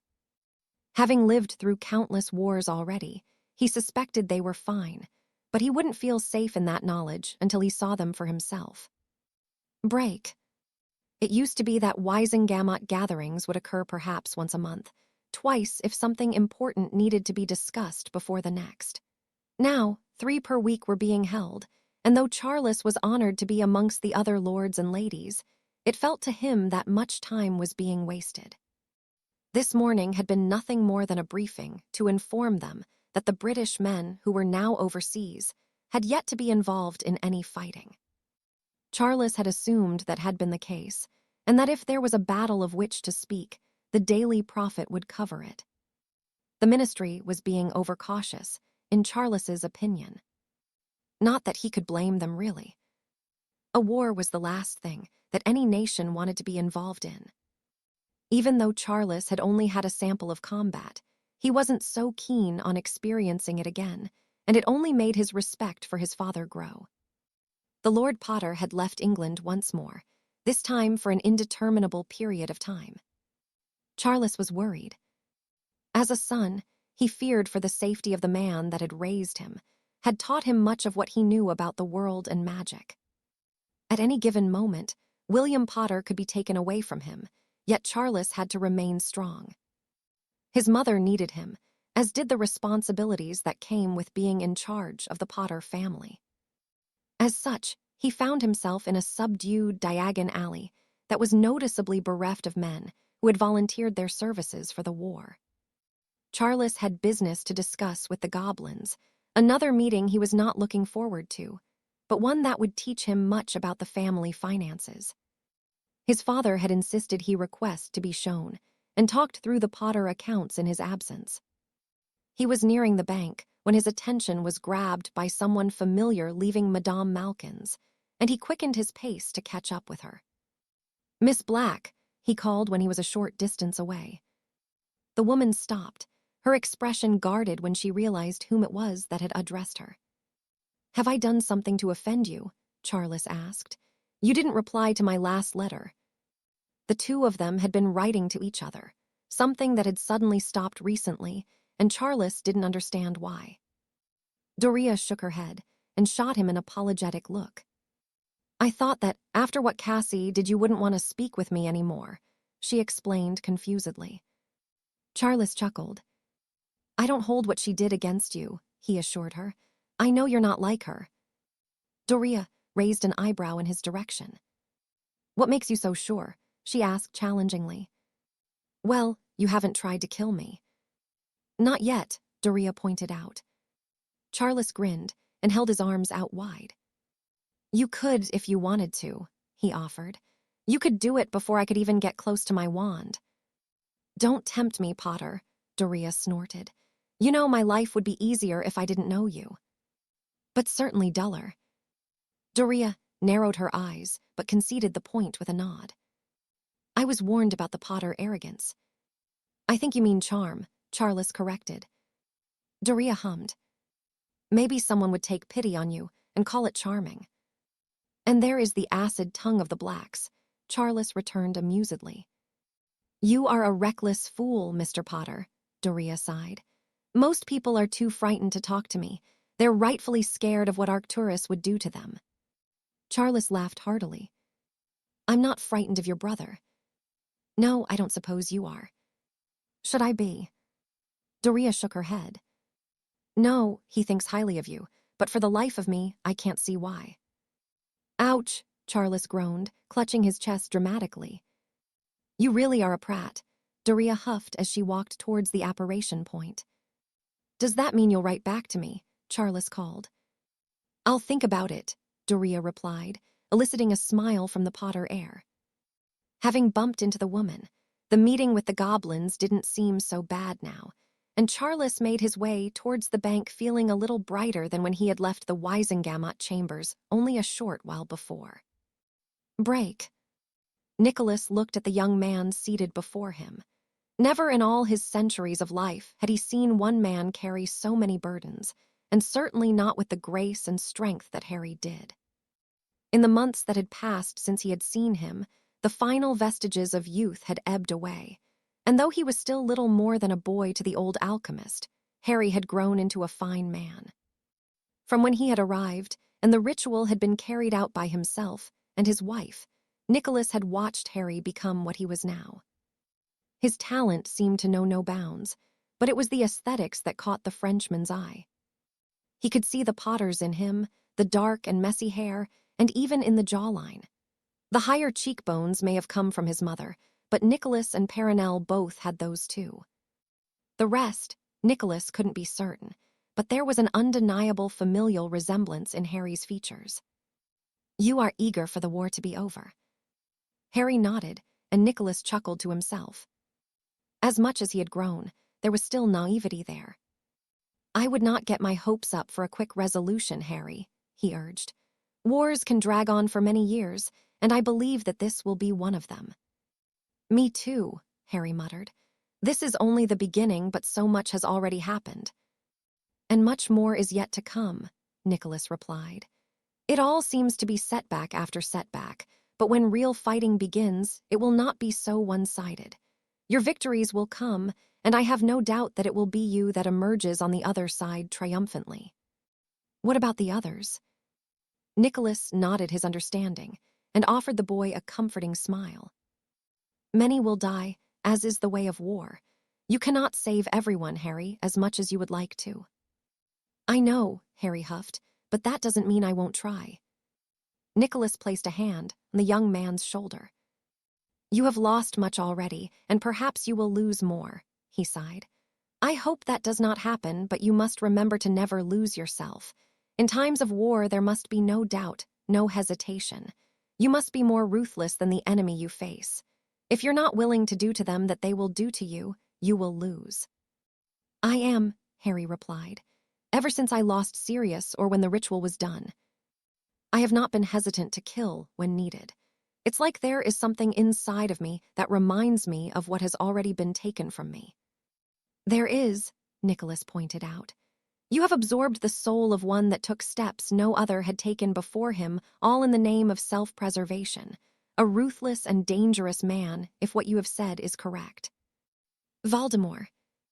Nicholas nodded. As much as you despise him, you have taken on some of his more useful qualities, and those of myself and my wife who also sought our own immortality. You have our blood and his soul, but you are also the same as you have always been. You care for people, Harry, and the same desire to survive is projected onto those you hold in your heart. As much as you wish to live, you do not wish to do so at the expense of them. I believe that is what gives you that ruthlessness. Harry nodded his agreement. That you have also lost so much only fuels it, Nicholas continued. It is that hurt and anger that you draw on as much as it is the desire to see those you care for survive. It is protectiveness and the anger you have held on to. It makes you a very dangerous man to cross. I suppose that is what I have to be. It is, Nicholas agreed. People do not win wars by shaking hands and fighting fairly. No, they do not, Harry mused aloud. Nicholas gave his shoulder a squeeze. Now have you eaten? Harry shook his head. Then you will join us for dinner, and then you will rest. I will not be argued with on that. Harry laughed as Nicholas all, but Frog marched him from the library and towards the dining room where Perenelle was undoubtedly preparing a meal for their guest. As always, the woman doted on the young man the moment she laid eyes upon him, checking that he was unhurt and forcing him into a seat at the table where she watched as he ate until she was satisfied he'd had enough. You need a shave, Harry, she said disapprovingly. You know where the bathroom is. You will enjoy a soak and then you will come back and join us for dessert, Harry knew not to argue with Perenelle, and with a nod, he kissed the woman on the cheek and took his leave of the dining room.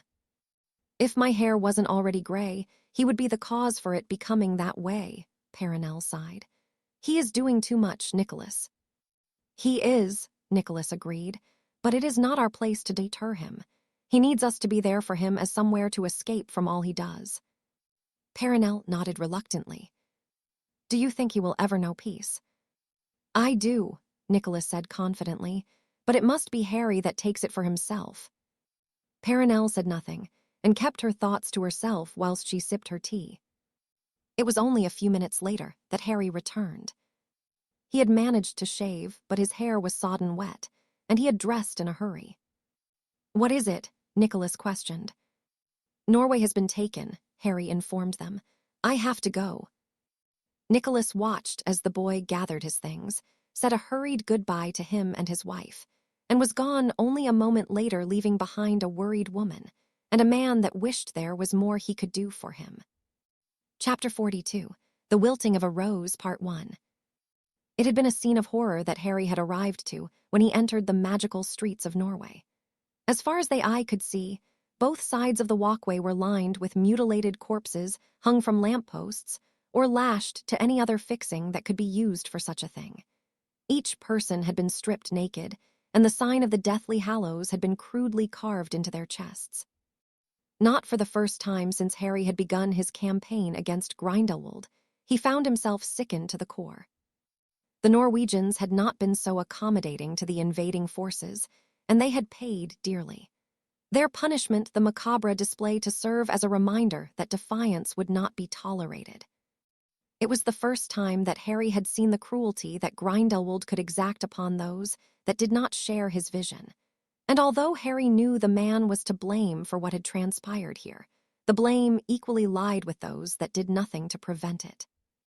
The ICW had indeed deployed a token force to protect Norway, a force that had immediately fled when Grindelwald's men had arrived, according to what Harry himself had uncovered since his arrival.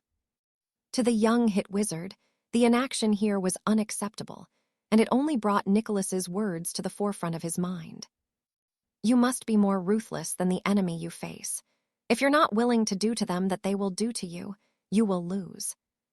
Harry knew those opposing Grindelwald had lost in Norway. Whether it was because they fled instead of fighting, or they became one of the unfortunate casualties in the aftermath, there was no victory here, but that didn't mean there couldn't be any justice, that there was nothing he could do to give those that remained hope for a brighter future. In the days he had been here, Harry had observed he comings and goings of Grindelwald's men, who continued to harass and torture any citizens they came across. No, victory was indeed unattainable, but Harry was not content to leave before he did something to assuage the wounds that had been inflicted. Do you know who I am? He asked the man he had captured. He was a German that Harry had come across assaulting a woman who was cradling a dead infant to her chest. She had been unresponsive. Any fight she may have once had all but absent, as her attacker had been fumbling with the buttons on her dress. A dead man, the German sneered. Harry chuckled darkly before plowing his fist into the man's nose, the bones snapping under the force. The German spat on the floor, his mouth and mangled nose oozing with blood. You have no idea who you are messing with, he sneered. Harry nodded and hissed as he waved his wand. He watched as the flow of blood increased, the man's eyes bulging in a mix of fear and his oxygen being cut off. The snake wrapped around his throat hissed contentedly until Harry ordered it to stop throttling the man. It's you, he wheezed, coughing as he gasped for breath but choked on his own blood at the same time. It's me, Harry confirmed quietly. Now, there are things that I would like to know, and you will tell me. One way or another, I will get what I want from you. The man cursed in his native tongue, aiming his spit this time at Harry's feet. I will tell you nothing. We will see, Harry returned, aiming his wand between the eyes of the bound man. Legilimens. The defenses he came up against were poor, and Harry delved into the man's mind with ease, tearing through the past days of torture, gratification, and enjoying the spoils of war. There would be no more of those for this man. He slowed down the memories of conversations that could prove to be useful and nodded to himself before pulling himself free. The man groaned, the intrusion undoubtedly leaving him with quite the headache, but Harry had discovered all he needed to. "What is your name?" he asked curiously. "Fuck you," the German choked. "Then you will die nameless, and your loved ones will never know what became of you." Before a protest could be uttered, Harry instructed the conjured serpent to tighten its grip once more, and he watched as the life was drained from the eyes of his prisoner. He felt not an ounce of guilt. Having seen what the man had subjected his own victims to, he had been granted a merciful death in comparison. For now, he left the body and took his leave from the house he had taken residence in. Harry dreaded to think what had happened to the former occupants, but as he entered the streets of Oslo once more, it was not a difficult deduction to make. Grindelwald must have murdered hundreds of witches and wizards here. Not even the children of those that had opposed him had been spared. Still, he would ensure their deaths were not in vain. He couldn't bring them back, could not give them the justice they deserved, but reparations would be made in the blood of those that had spilled theirs. Having gathered all he needed from the nameless man whose corpse had yet to grow cold, he had formed a plan. Grindelwald and his followers needed to be reminded that not all would flee from them. The ICW may be willing to allow those that they did not deem worthy enough to die, but Harry wasn't. He had come to realize that the warlocks were no better than the Wisengamot he had experienced in Britain. They were as idle, as personally driven, and as ineffectual as the ministry. Once more, Harry found himself disillusioned with a body whose sole purpose it was to serve those they represented. They served only themselves and their own agendas, and Harry was sick of it. If they were unwilling to do what was right and what was needed, Harry would. According to the memories he had viewed, most of those that had been sent to Norway would be leaving soon to head for Belgium, Grindelwald's next target. They would not do so without fear of what would be waiting for them there. Harry would ensure that. Break. The Swedes and Danish may have welcomed him with open arms, but the Norwegians had not. The fighting had been vicious, a bloody battle that would never be forgotten by the natives who had fought valiantly. To the rest of the world, however, it would merely be a footnote in a rich history of many skirmishes to come that Gellert had won. With the Norwegians conquered, the Scandinavian countries were now under his control, even if he had needed to make an example of the last of them. "Gellert," Weber called triumphantly as he uncharacteristically burst into the room. "I believe I have found someone you will wish to speak with." Gellert frowned, but grinned as the Italian representative of the ICW was marched in front of him. "I was under the impression you had died," he commented. "You have not been seen since Mr. Sato was taken into custody, and I wouldn't believe that you would dare flee from me." "It wasn't UIF, fled from," the Italian sputtered. "It was the ICW they would have taken me to." "But you did not come to me," Gellert pointed out. "You hid from me as much as you did them. Now, why is it that I find myself without the support of the supreme mugwump?" "It was Fedorov," the Italian defended. "He was sniffing around and found out Sato was supporting you. He ambushed us in the chambers." Gellert nodded thoughtfully. "And you allowed him to be arrested?" The Italian shook his head. "It is not what you think. The serpent was there and—" Gellert held up a hand to silence the man. "Tell me, did you and Mr. Sato manage to retrieve the personnel files of the hit wizards?" "No," the Italian whispered.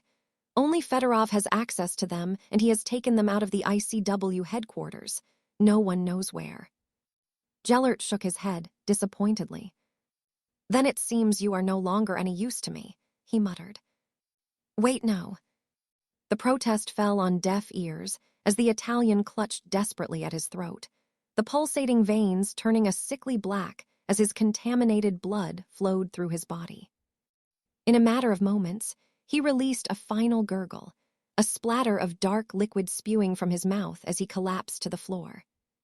"I want to know everything about this Fedorov," Gellert instructed, his eyes firmly on the deceased Italian.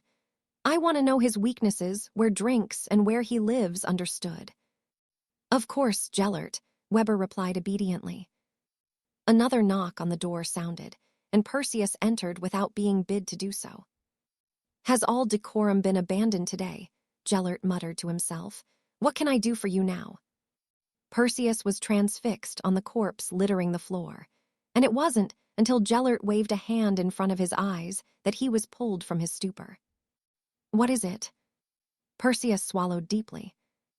"I think you should see this for yourself, Gellert," he replied nervously. "You won't like this." "See what?" Gellert pressed. Perseus shook his head. "I don't know how to explain it," he said worriedly. "It's a mess, Gellert. The men are terrified." "You'd best show me then," Gellert urged. "Come, Weber. If it is as dismal as Perseus seems to think, perhaps you should see it too." Weber nodded. "Where are we going?" he questioned. "Oslo," Perseus answered. Gellert felt a sense of unease overcome him, but he placed a hand on the portkey he had given to Perseus the day he had taken his leave of Norway. After a moment of discomfort, the three of them arrived in a hotel room that Perseus had evidently claimed for himself. "It's this way." Gellert followed with Weber in tow, and when they exited the building, it was to a scene and smell that would horrify all but those with an exceedingly strong stomach. The streets were lined with the dead, as they had been when Gellert had left, but these were not the dead natives. These were his own men, around 200 of them in all. They hung from lampposts, and others were tied to the bases. Some had even been left to rot in the gutter when the places to secure them had run dry. Emblazoned on each of their chests was a still burning mark, the one Gellert had adopted, but this one was different. Each element of the hallows was represented by a snake burning brightly in emerald fire, and the very same symbol hung in the sky above, bathing the streets in its glow. "How?" Gellert demanded to know. Perseus shook his head. "We cannot be sure," he answered. "He cleared out the entire hotel across the street. The first I knew of it was when the symbol went up." Gellert clenched his teeth. "That's not all," Perseus continued. "The prisoners are all gone and the guards are dead." Gellert took a deep breath to compose himself. It would not do to lose his temper when so many were looking at him expectantly. Nodding, he took a step forward with the intention of addressing the men that were looking on, only to turn sharply towards the restrained bodies that had begun fighting against their bonds. They were not alive. Their eyes glowed an eerie emerald, the wounds inflicted upon them undoubtedly fatal. They stopped moving as suddenly as they had become animated and stared at him in unison. "A slaughter for a slaughter," they hissed before the symbols burst, engulfing each of them in fire. There was no screaming, but the already nauseating smell of burning flesh became overwhelming that some of those looking on emptied the contents of their stomachs. As a finale, the symbol that hung so ominously above them exploded in a shower of sparks and scorched the pavement, a lasting reminder that the serpent had struck back swiftly. Gellert trembled with rage, and it took several moments for him to calm himself enough to think clearly. "Clean this mess up," he instructed the onlookers before turning back towards Perseus. "The prisoners." "They're gone," almost as though they vanished. "There were 28 of them," Gellert huffed. "People do not just vanish. Have you searched for them?" "Of course," Perseus replied. "From what I can gather, he took them to the port and stole a battleship. He could be anywhere by now." Gellert nodded. The serpent and his prisoners were lost to him. "We continue as planned," he declared, "but I want to know how he managed to do this without being undetected. He must have been here for hours." "I will investigate it at once," Perseus assured him. Gellert hummed and offered the young man a grateful nod. "Be sure that you do." With his instructions given, Gellert returned to the hotel they had arrived in with Weber falling into step beside him. "What would you have me do?" the German asked. "Find this Fedorov," Gellert answered. "This victory will be a short-lived one for the snake. It changes nothing." Break. For Tom, the war couldn't have broken out at a better time. By the time the end of his second year had arrived, he had grown frustrated with how closely he was being watched by certain people in the castle. He was no fool. H was aware that he was being followed. Dumbledore doing so, Tom could understand. The man had taken an immediate disliking to him, a feeling that was mutual. The deputy headmaster was interfering, and Tom did not take kindly to those that took an interest in his affairs. Professor Dippet, however, Tom could not fathom why he had taken such an interest in the movements of a second year.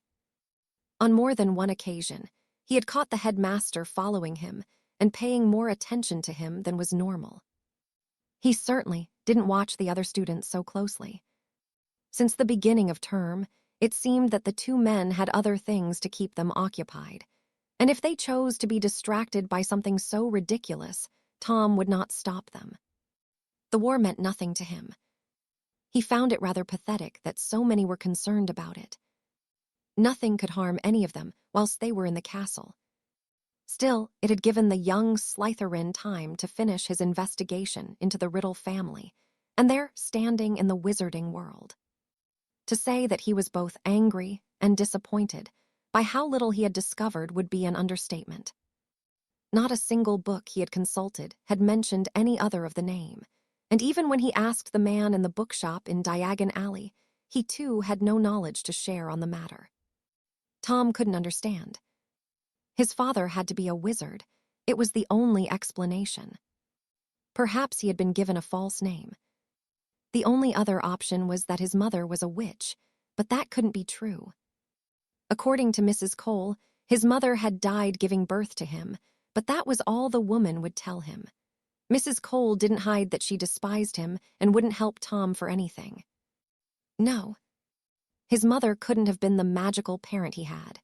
No witch worth anything would die during childbirth, and yet he could feel that it was true, almost as though his magic was telling him. Tom released a deep breath as he took his leave of the library. He didn't even have a name for his mother, so how was he supposed to find out who she was? He was pondering that very thought when he heard hushed voices ahead of him, and Tom disillusioned himself. He wasn't out past curfew, but he was curious and edged closer towards where the people were talking, a frown forming as he came upon Dumbledore's assistant and a man he didn't recognize. I took them to Spain, but it is only a matter of time before Grindelwald takes it. Do you think he will? McGonagall asked worriedly. If the ICW don't pull their fingers out, he will take whatever he wants, the man grumbled. It will be Belgium next. Belgium. The man nodded. I have informed those who need to know. Whether they do anything about it remains to be seen, but I'll be ready.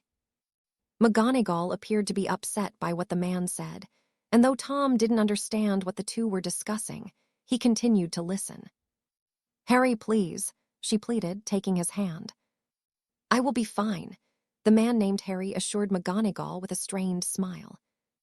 At least speak with Albus. Maybe he will change his mind. Harry laughed humorlessly. It won't do any good, he sighed. He's content to sit back and allow innocent people to be murdered. If you saw what I did, you'd understand. He slaughtered hundreds of them all because they didn't want any part of the world he wants to force on us. I know, McGonagall comforted, but you helped them escape. Harry nodded. By killing dozens of his followers. I know I shouldn't have, but I couldn't help it. What they did to the women and children. McGonagall placed a finger on his lips to silence him. You do not have to explain yourself. I don't think any less of you. Doesn't that make me just like him, though? Grindelwald. Harry nodded, and McGonagall had the same look on her face when she was going to tell a student. Don't ever say that, she said firmly. You are nothing like him, Harry. You did what you did to save those people. He is a monster. And what does that make me? The sweetest and most caring man I know, McGonagall answered softly. You are nothing like him, Harry. You are doing everything you can to put an end to this, to protect everyone from him. Harry released a deep breath. I know, I suppose I'm tired and not thinking clearly. It's been a long few days. Then you will go and get some rest, McGonagall insisted before leaning in closer. Tom followed suit so he could listen to what she was saying. But as he did so, the man stiffened and turned, his burning green eyes transfixed on the suit of armor Tom was hiding behind. "What is it?" McGonagall asked. Tom dared not even breathe from fear. It had been some time since he felt such a thing, but everything about Harry screamed of danger, and Tom's sense of self-preservation kicked in. "Harry," McGonagall pressed. The second the man turned to look at her, Tom bolted around the corner, his stomach filling with dread as a spell whizzed past his ear and tore an enormous chunk of stone from the wall in front of him. Another followed, this one so hot that it melted the pile of rubble, leaving a smoking pool of liquid on the floor. Tom didn't stop running until he reached Slughorn's office and burst into the room panting and sweating from a mixture of his efforts and the heat of the spell that had been sent after him. "Tom, good Lord, boy, what have you been up to?" Slughorn asked worriedly. "Nothing, sir," Tom answered, unable to prevent himself from trembling. Slughorn shot him a look of disbelief. "Take a seat," he offered, pouring a potion into a goblet and pushing it into Tom's hand. "It is a calming draught. Merlin knows you could use it." Tom nodded gratefully and drained it.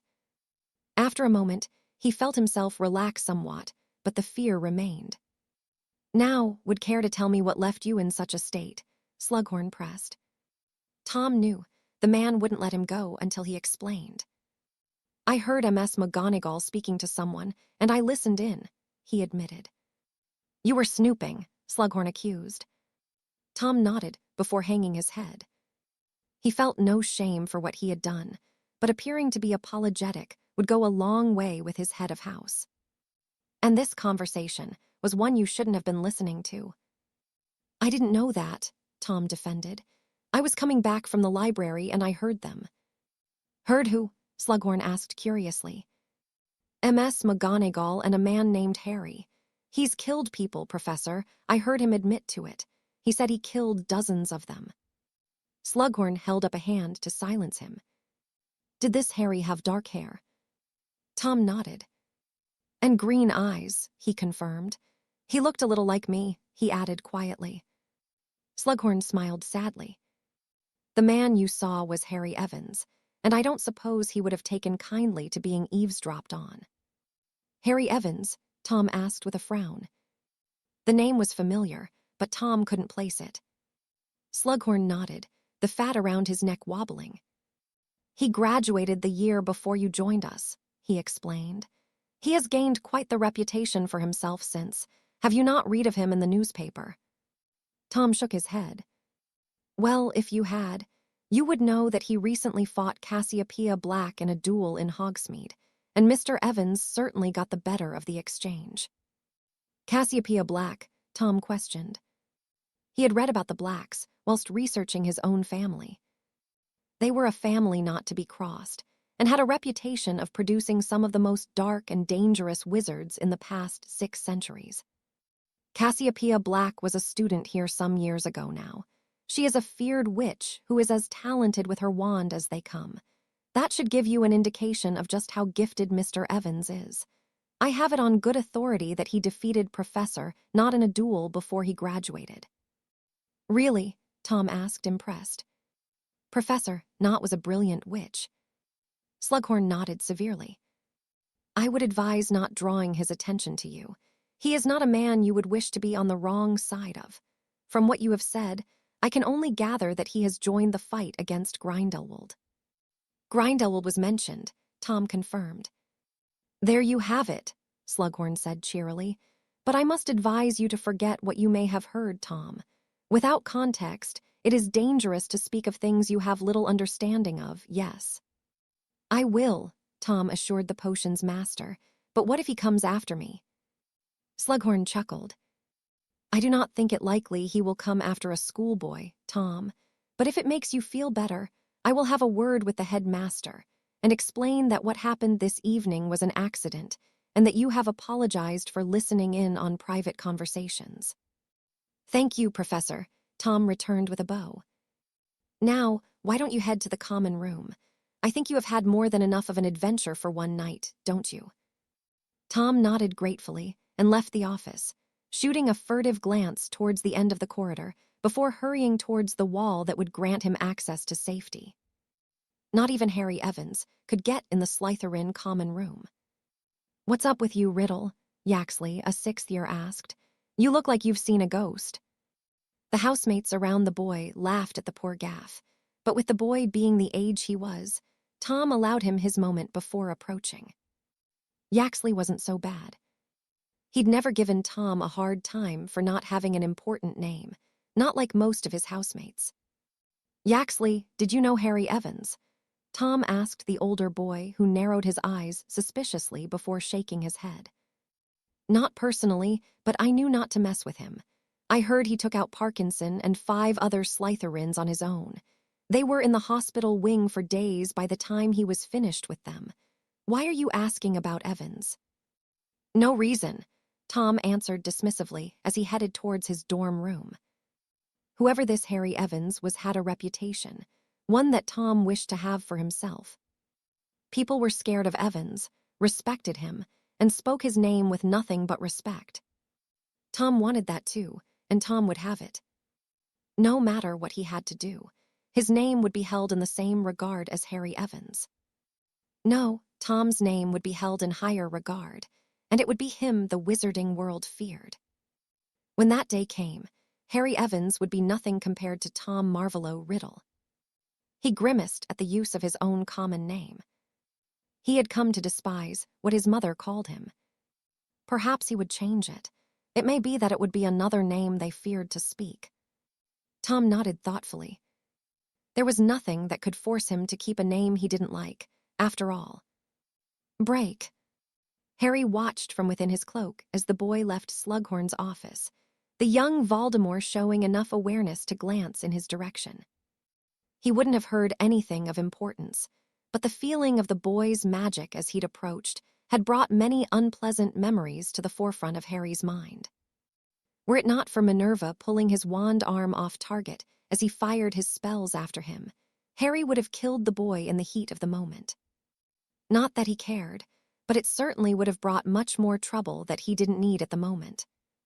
For now, he had Grindelwald to focus on, and Harry had no doubt the man was already planning his next move against him and the ICW. Break. Once more, Weber appeared quite fatigued from his efforts to carry out Gellert's request with the efficiency expected from him. He had been gone for only 3 days, but had evidently not slept in that time. "What have you discovered?" Gellert asked the German curiously.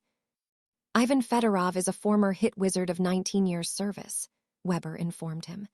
"He does not frequent public houses and spends what little free time he takes for himself at home where he lives alone.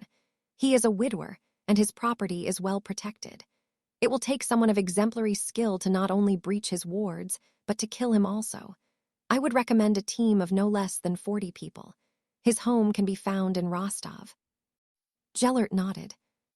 "I will see to him personally," he declared. "I will take 30 men I trust implicitly. Send for Gallaudier and tell Perseus to ready the men. He is to attack the Belgian Ministry of Magic at 9 p.m. in 2 days' time." "Of course," Weber returned with a bow. "I will do so immediately." "Good, and remind Gallaudier that this is the head of the Department of Justice of the ICW we are dealing with. He has some of the best wizards the world has to offer at his disposal, including a certain slippery man we must be ready for." "I will," Weber assured him. With that, he left to conduct his orders, and Gellert removed the Elder Wand from within his sleeve. Since he had faced the serpent, it had been as faultless as ever, but he could not forget the momentary lapse in loyalty it had shown. He still did not understand what had occurred that night, but perhaps defeating a man like Fedorov would reiterate his bond with the wand. Gellert knew not, but he would not be without it. Having tasted its power, he would be reluctant to revert to his original wand. Break. William yawned tiredly as he left his hotel room. He and the rest of his group had been on patrol until midnight, and it was now only 3 a.m. A few hours of sleep were not enough to get through a day in Bruges, but he had been summoned. Gabriel would not have sent for him unless it was important. Knocking on the door of the commander's room, he was bid to enter and found Moody fully dressed, poring over a map of the city. "What is it, Gabriel?" William questioned the man. "In a moment," Moody muttered. "The others will be here shortly." If Gabriel had sent for the other group leaders, then the impromptu meeting could only mean one thing. "What is it, Moody?"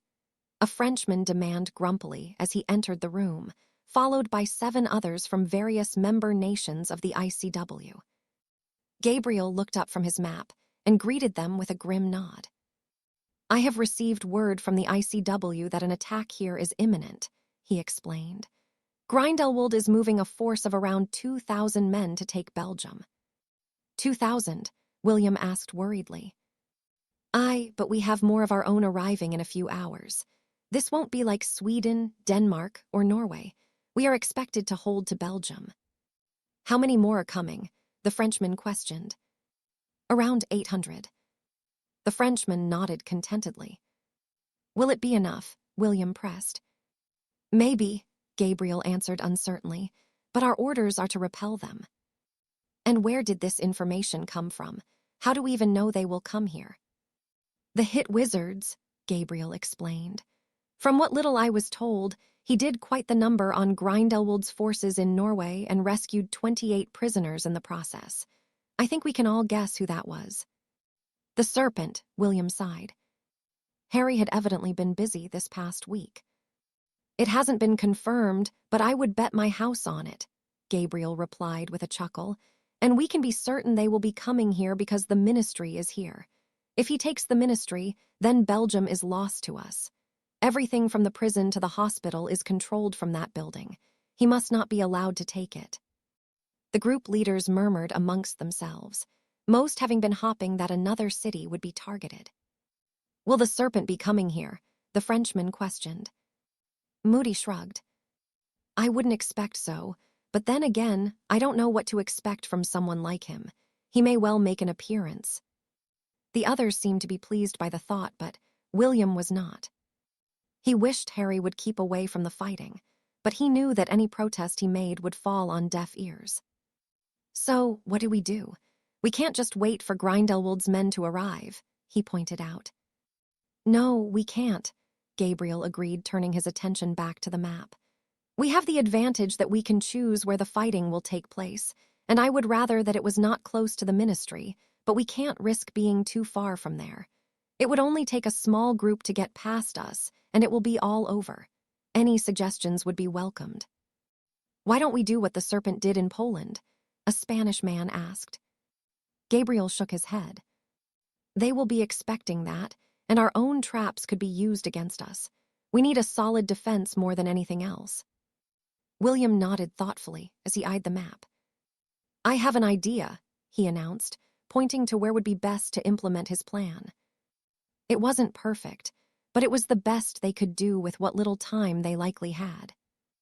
"And if we fail?" an Irishman asked. "Failure is not an option," Moody said firmly. "They must not be allowed to get past us." Break. Perseus had learned from his previous error, but he could not help but compare the feel of the streets of Bruges to those he experienced in Warsaw. It was as quiet here as it was there, and with every step he took in the direction of the Ministry of Magic, he grimaced, expecting to be blown off his feet. Of course, he and his men had been cautious, and were searching for every nook and cranny to ensure no nasty surprises were left for them this time. He would not fall victim to the same set of circumstances twice. Still, he could feel the eyes of his enemies on him, waiting for their moment to strike. Perseus would not until he received the order from Gellert to do so. There could be no mistakes this time. "They're there," one of his men muttered from beside him, nodding towards the darkened streets ahead. "I know," Perseus whispered, stiffening as his wand vibrated. "That's our signal to attack. Carefully," he insisted. "We do not want a repeat of Warsaw." Lighting the tip of his wand, he held it aloft before pointing it sharply ahead, and hundreds of men spilled from the shadows around him. They charged towards the Ministry building, but Perseus remained behind the frontrunners, a decision that proved to be the correct one. When they were around 100 yards away from the entrance, they came under attack. Spells rained down from 2 buildings, either side of his columns of men. "Pull back," Perseus yelled. He could only shake his head as they scrambled over one another to do so, the spell fire cutting them down in droves. Dozens were lost, but Perseus would not be deterred.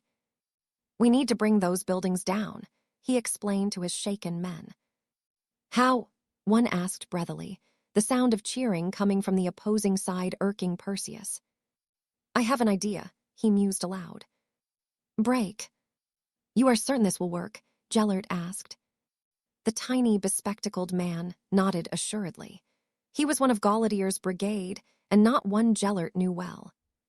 "When the wards are brought down, this device will disable any portkey within 1 mile," the man explained excitedly. "The apparition ward behind it will ensure he cannot escape." "I told you he was good," Galladir boasted.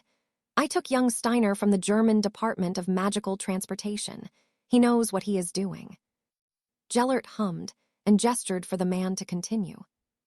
"You are ready?" he asked Galladir, who merely grinned. "Then you'd best prepare for anything. There is no telling what Fedorov may have lying in wait for us." "You need only give the word and I will activate it," Steiner announced. Gellert checked his watch. Perseus should be well into keeping those in Belgium occupied, and if they were fortunate, the Serpent would be too busy there to interfere with Gellert's efforts. It would not do to be intruded on this evening, not when so much hung in the balance. "Proceed," he instructed, sliding his wand into his hand. "Break." "Where have they gone?" Moody mumbled, more to himself than any other. "They're still there," William said darkly, ignoring the cheering men around him. "Aye," Gabriel agreed. "Shut UP," he snapped, silencing the cheering of the men they were sharing a roof with. "Something isn't right." As he finished speaking, a series of blinding lights began to flash in front of them, forcing them to shield their eyes from the burning onslaught. "Fuck," Gabriel cursed. His outburst was punctuated by the sound of something colliding with the building. Chunks of stone began to crumble away. "We need to get down from here before it collapses," Gabriel said urgently.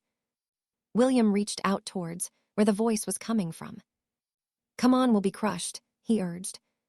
With the lights continue to flash and the building being bombarded, finding the door to the stairwell proved to be difficult, but after a few moments, they managed it. "Here," William called, "follow my voice." One by one, most of the team made their way to them. "We can't wait any longer," Gabriel coughed as the rooftop trembled once more. "We need to get off here." William nodded, and with a little effort on his part, he managed to force the door open. "Watch it, Potter," Gabriel warned. "They'll be waiting for us." William led the way, peering round each corner he came to as they descended to the lower levels, the onslaught on the building continuing. "Oh shit," he muttered as he pushed open the door leading onto the street. Countless wands were trained on him, and a smugly grinning young man was looking at him triumphantly. "Instruct your men to drop their wands. Lord Potter and none of you will be harmed." "Perseus Black," William asked disbelievingly. "Traitorous bastard," Gabriel seethed, pushing William aside. "You chose Grindelwald over your own country." "Ah, you must be a Moody," Black replied. "Lower your wand." "Piss on you," Gabriel spat. "You'll have to kill us all." Perseus shook his head disappointedly. "Such a shame," he sighed as he raised his wand only for his eyes to widen in horror as an ominous hissing filled the air, and William breathed a sigh of relief. Harry had come to help them. "Break." Ivan woke suddenly, his breath hitched in his chest. With Grindelwald's men edging ever closer towards Belgium, he had decided to sleep early so that he would be well rested to direct the ICW forces and fight if he was needed. Something was wrong. He could feel it. An agonized scream rent the air, and Ivan sprung to his feet with his wand already in hand, and he quickly made his way to the window. Something had fallen afoul of one of his bear traps, but what had been caught was no animal. The screaming was of a man. He stared into the darkness looking for any sign of movement, but it was no good. He could not see a thing. With an elaborate wave of his wand, several balls of light were sent into the sky, and his land was illuminated. That was when he saw them. Tens of men were sprinting towards his house, the one leading them familiar to him. Hans Golladier's photograph had been a prominent feature on the wall of wanted criminals for many years now, and in any other circumstances that didn't involve the man arriving at his home, Ivan would have been delighted to come across him. Now, however, was neither the time nor place, not when he was at such a disadvantage. Cursing under his breath, Ivan summoned his portkey only to laugh when it would not activate. There was no humor in his outburst. It was more an acknowledgement of how truly dire his predicament was. With a nod and a final look at the photo of his wife he kept on the bedside table, he removed the license he had carried in his wallet for close to 4 decades now and gave it a final tap with his wand. None would make it to him in time, but he would be found if he was unable to escape the clutches of those that had come for him. "Ja tebie lublю, Galina," he said to the picture, a sad smile gracing his lips. "Skoro uvidimzia." Wiping away the tear that rolled down his cheek, he approached the window once more and began firing spell after spell into approaching enemies, laughing maniacally with each one that dropped. "Bastards!" he roared, grunting when a cutting curse left him nursing a deep wound in his shoulder. Ivan continued to fight on, refusing to be defeated so easily. He had at least slowed the advance of his attackers, but a sudden snapping put any thoughts he may have had of escaping to rest. The entire front of his home was torn away by a single spell, and Ivan found himself tumbling down a cascade of rubble before he hit the ground with a dull thud. Even with the air having been knocked from his lungs, he forced himself to stand and continue fighting until his very last breath, but found his wand ripped from his grip almost immediately after he made it to his feet. "You have fought bravely, Mr. Fedorov," a voice spoke. "Grindelwald," Ivan spat as he spotted another face that featured on the wall, the taste of blood filling his mouth. "I suppose I should be honored that you came to kill me yourself." "Kill you?" Grindelwald asked. No, my dear man, there is no reason for you to die this evening. You merely have something I want, and if you give it to me, you will live as my prisoner." Ivan laughed, wincing as he realized that one of his legs had been injured in the fall, a pain the now ebbing adrenaline had hidden. "And what may I have that you want?" he questioned. "I want all files pertaining to your department," Grindelwald demanded. "All of them." Ivan nodded his understanding. The man wanted the personnel files that Sato had tried to access. "I don't have them," he replied with a smirk. "They are somewhere that you will never get them, isn't that right, serpent?" Grindelwald and his men turned sharply towards where Ivan had been looking, and he took the opportunity to rob the man of the opportunity to force the information from him. The Dark Lord was too far away to strike a blow against, so there was only one thing for it. In one deft move, Ivan removed the knife he kept up his other sleeve and rammed it into his own stomach, just above his navel. That would ensure he bled out in a matter of seconds.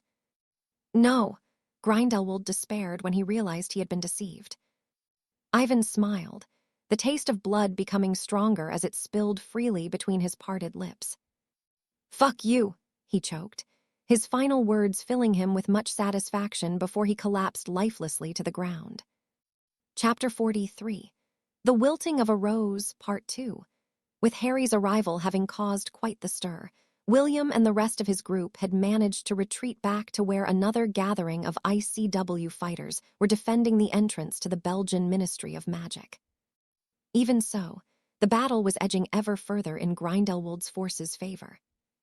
During the tactical withdrawal, they had erected large barriers from the fallen debris of the buildings and taken up positions behind them. Worse still, the other building that a group consisting of Spanish and French fighters had been was brought down completely, and not a single person had emerged from the pile of rubble. They were dead. William would not fool himself by thinking otherwise. "We won't be able to keep this up," Harry called to him. The young man had been kept occupied by defending against onslaught after onslaught of spells sent his way. so much so that he was unable to mount any offense. William reluctantly conceded that it was a brilliant tactic by their enemies. If Harry was kept busy defending himself, then he posed little threat. No, something would have to be done. Gabriel, we need to free him up. Moody shook his head. It won't do any good, Potter, he growled, sending a flurry of spells towards where Perseus Black had been seen last. There's more of the coming. William looked towards where Gabriel had pointed, and his heart sunk to his stomach. From the street on the left, another wave of men was sprinting towards them, screaming their battle cries with their wands already in hand. William could not count how many there were, but having already been considerably outnumbered, the situation was about to take a much worse turn. If you've got any bright ideas, lad, now would be a good time for one, Gabriel shouted over the din. I think it's time to think about leaving, Harry replied. If we don't, we'll be overrun. We have to live to fight another day. After a moment of hesitation, Moody nodded. Aye, but how? The Portkey wards are up, and the Ministry won't shut them down. The ICW will have a bloody fit as it is. No, they won't, William broke in. I have an idea, but you'll have to keep them occupied for a while. Can you do that? Whatever it is, make it quick, Gabriel commanded. With a nod, William hurried towards the Ministry building, pulling his cloak over himself before entering, grateful that Charles had insisted he bring it along. Hurrying through the empty reception area, he consulted one of the signs that would point him in the direction he needed to go and rushed up a nearby staircase. Department of Magical Transportation, he muttered to himself, blasting the door off its hinges with a flick of his wand. They may not achieve victory in Belgium, but neither would Grindelwald. Not the way he expected to, at the very least. With a smile, William found what he was looking for, and he set to work, ensuring he remembered the other rooms he needed to visit for his plan to be successful. Break. There had been no reprieve for Harry since he'd arrived. The moment he had appeared, dozens of spells had been sent in his direction, and they had not ceased since. Grindelwald had planned it this way. Harry had no doubt of that. As he continued to duck and weave through the magic he was defending himself against, he couldn't help but think where the man himself was. Surely if he had any inkling that Harry would be here, he would be too. Harry shook his head of that thought. He did not want to cause the man to appear and worsen their already disadvantageous circumstances. What William was doing, he knew not, but Harry hoped he would hurry. With each minute that passed, men were dying, and most casualties were the people Harry was fighting side by side with.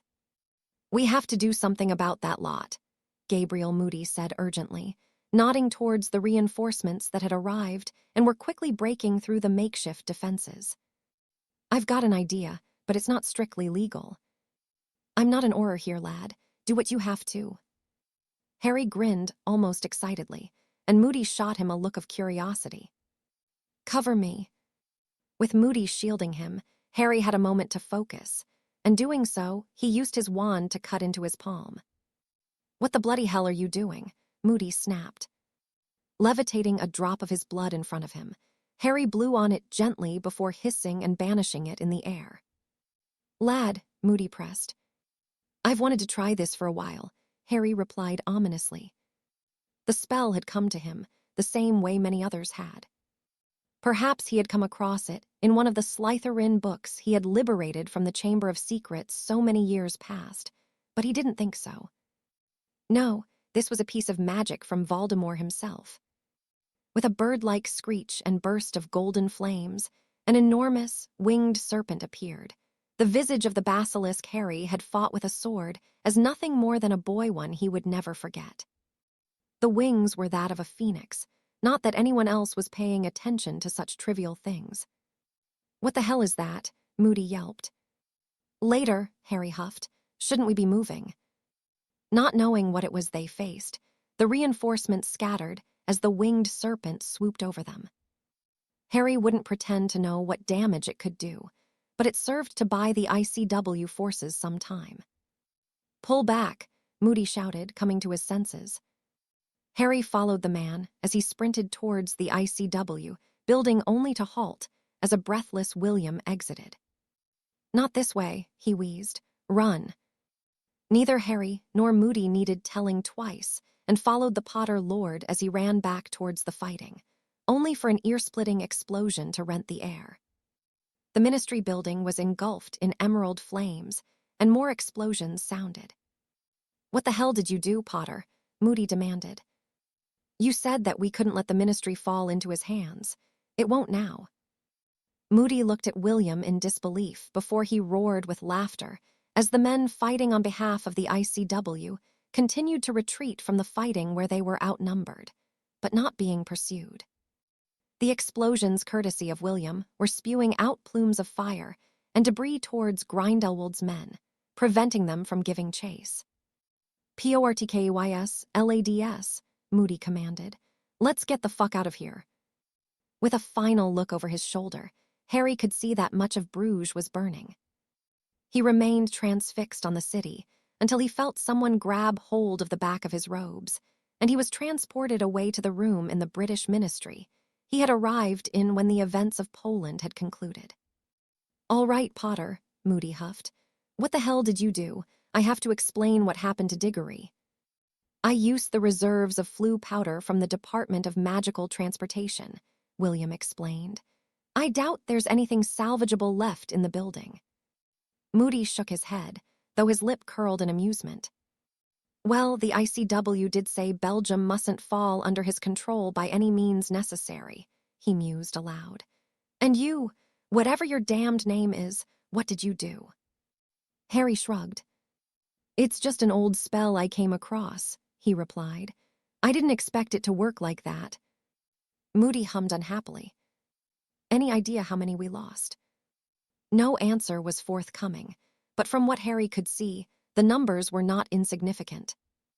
"Looks like I'm going to get it in the ear before you," he sighed, feeling his license vibrating urgently in his pocket. He removed it and frowned, the flashing symbol not one he had seen before, but one he had been taught to recognize as a priority. Fedorov needed him, and with the adrenaline of battle, he couldn't be certain of how long ago the request for aid had been sent. "I have to go," he said simply before activating his portkey, hoping that he wasn't too late to answer the call. Break. It was a deeply unhappy Gellert that arrived in Bruges. The head of the Department of Justice was dead, but the personnel files were nowhere to be found. Fedorov had taken his own life, rather than risk those of his men. Though Gellert would concede it was a respectable move, it didn't prevent his anger, something that only increased as he took in the chaos around him now. Before he could question any of his men that were currently running here and there in an unorganized rabble, the reason for their behavior was made known to him. Ducking to avoid the swooping creature that descended upon him through a towering wall of flame, Gellert tracked it with his eyes as it continued harassing his men. "Impressive," he muttered to himself. There was likely very few who would know of this spell, and it seemed the serpent had put his own twist on it. With a shake of his head, he waved his wand in an intricate pattern, and a brilliant white ball of magic emerged from the tip of his wand. Banishing it into the sky, Gellert watched curiously as it formed into an enormous thistral and set upon whatever monstrosity it was the serpent had conjured. "Let us see if you can hope to match me." The two creatures collided, the thistral striking out with the pointed end of its tail, and the snake with its wings, resulting in both exploding in a shower of white and red sparks. Gellert grit his teeth. How? How could the serpent's magic match his own? Was it what he had done differently with the spell that had made it as strong? Gellert couldn't be certain, but he didn't have time to ponder this latest, unwelcome development. He needed to understand what had happened here, and judging by the destruction he could see in every direction, he had little hope that he would feel any better than when he'd arrived. "Perseus," he called when he managed to locate the leader of his troops. The man was exhausted, his robes torn and his face covered in soot. "We have taken Belgium," the man announced. "I can see that," Gellert praised. "And what of our enemies?" "I have men searching through the rubble as we speak for any survivors. The rest fled when they realized they could not hold us off. They blew up the Ministry of Magic. Gellert rubbed his eyes tiredly, digesting what he had just been told. You allowed them to blow up the ministry. It couldn't be helped, Perseus protested. They had put most of their forces between us and it. Gellert held up a hand to silence his subordinate. Without the ministry, holding the country was not only near impossible, but none would recognize this as a victory for him. Once again, he had been defied by the fighters of the ICW. Instead of conceding defeat, they had made a nuisance of themselves. I failed to see how this is a victory, Perseus, Gellert huffed irritably. Without the ministry, the defenses around the country have been dropped, and we will spend any amount of time here fending off retaliatory attacks. It will cost us men and resources to hold this, he finished angrily, gesturing to the still burning buildings and piles of rubble that remained. Perseus had the look of a puppy that had been kicked, and though Gellert was irritated, he couldn't place the entire blame on him. The serpent was here, Gellert stated. Perseus nodded. If it wasn't for him, it wouldn't be half as bad, he sighed. What was that creature? It is what is known as a wand guardian, Gellert explained. In some ways it is similar to a patronus, but a much more dangerous piece of magic to wield, and instead of taking on the appearance of what your inner animal is, it takes its form from the creature in your wand. The serpent's was different. I have never seen one like his. Perhaps he will share the secret with me before I kill him. Perseus said nothing, and Gellert gazed across the length and breadth of what had been the battlefield this evening, the feeling his efforts had been wasted once more unable to be ignored. Salvage what you can, Perseus, and be proud of what you have achieved, Gellert urged. We may not have gotten the victory we desired, but we won more than we lost. Perseus nodded appreciatively, and Gellert turned his thoughts towards his other plans. Soon enough, he and his men would be ready to move on to bigger and more important undertakings, but not until they were ready. This evening may not have been a total loss, but Gellert had been generous with his praise, so not to put his young commander under any further pressure. If truth be told, what happened in Bruges could only be considered a step above the disaster that Poland had been. Here, they had gained little, the effort it had taken to stage the attack outweighing the bounty they would receive. Still, the war was in its early days, and Perseus would continue to grow as a leader. Until then, Gellert did not expect perfection, but he did expect vast improvement from what he had seen thus far. The men from the ICW may be inept for the time being, but the more they fought, and the more time that passed, they would become a competent force, a dangerous enemy that would soon stand as the equal of his own men. If only the files he sought had come into his possession, the evening would have seemed much more fruitful despite the losses suffered here. Break. Harry was too late. The place he had been brought to was not familiar, but the sight of the burning house, the land laden with bodies, and the mark of the Hallows hanging brightly above the scene told him that he had not gotten here in time.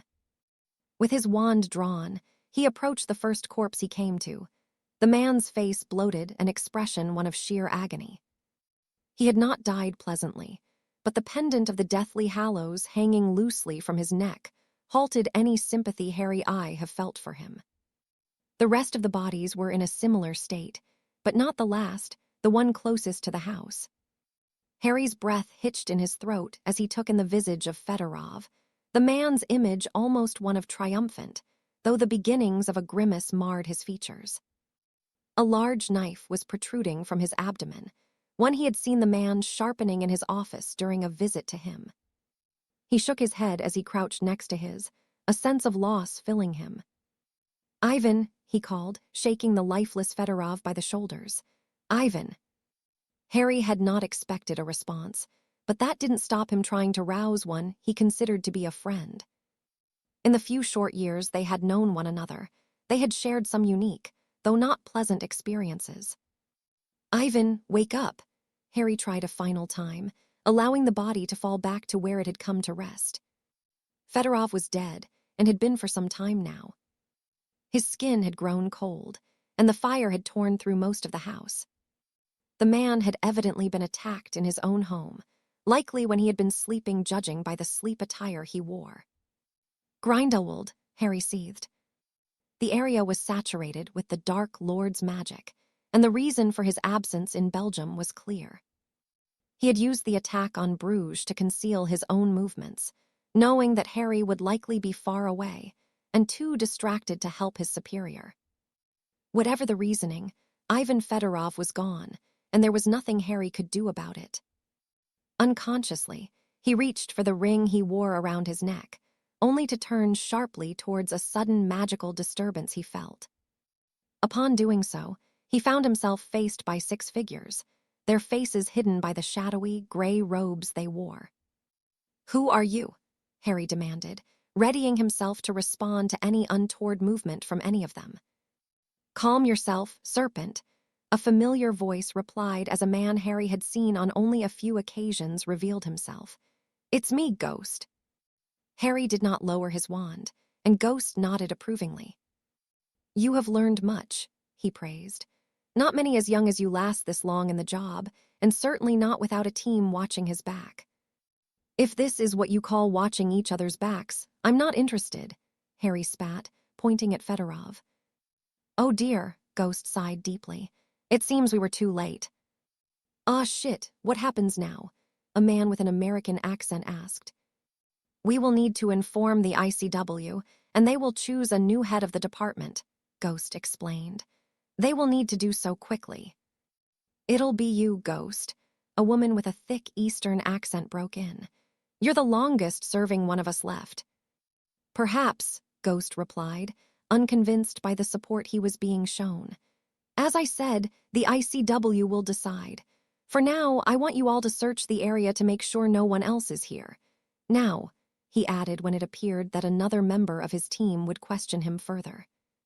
With a few muttered groanings, they left to carry out their orders. "Where were you?" Harry demanded irritably. "The signal must have been sent ages ago." "It was," Ghost confirmed. "We were in Italy following up on a sighting of Hans Galletier."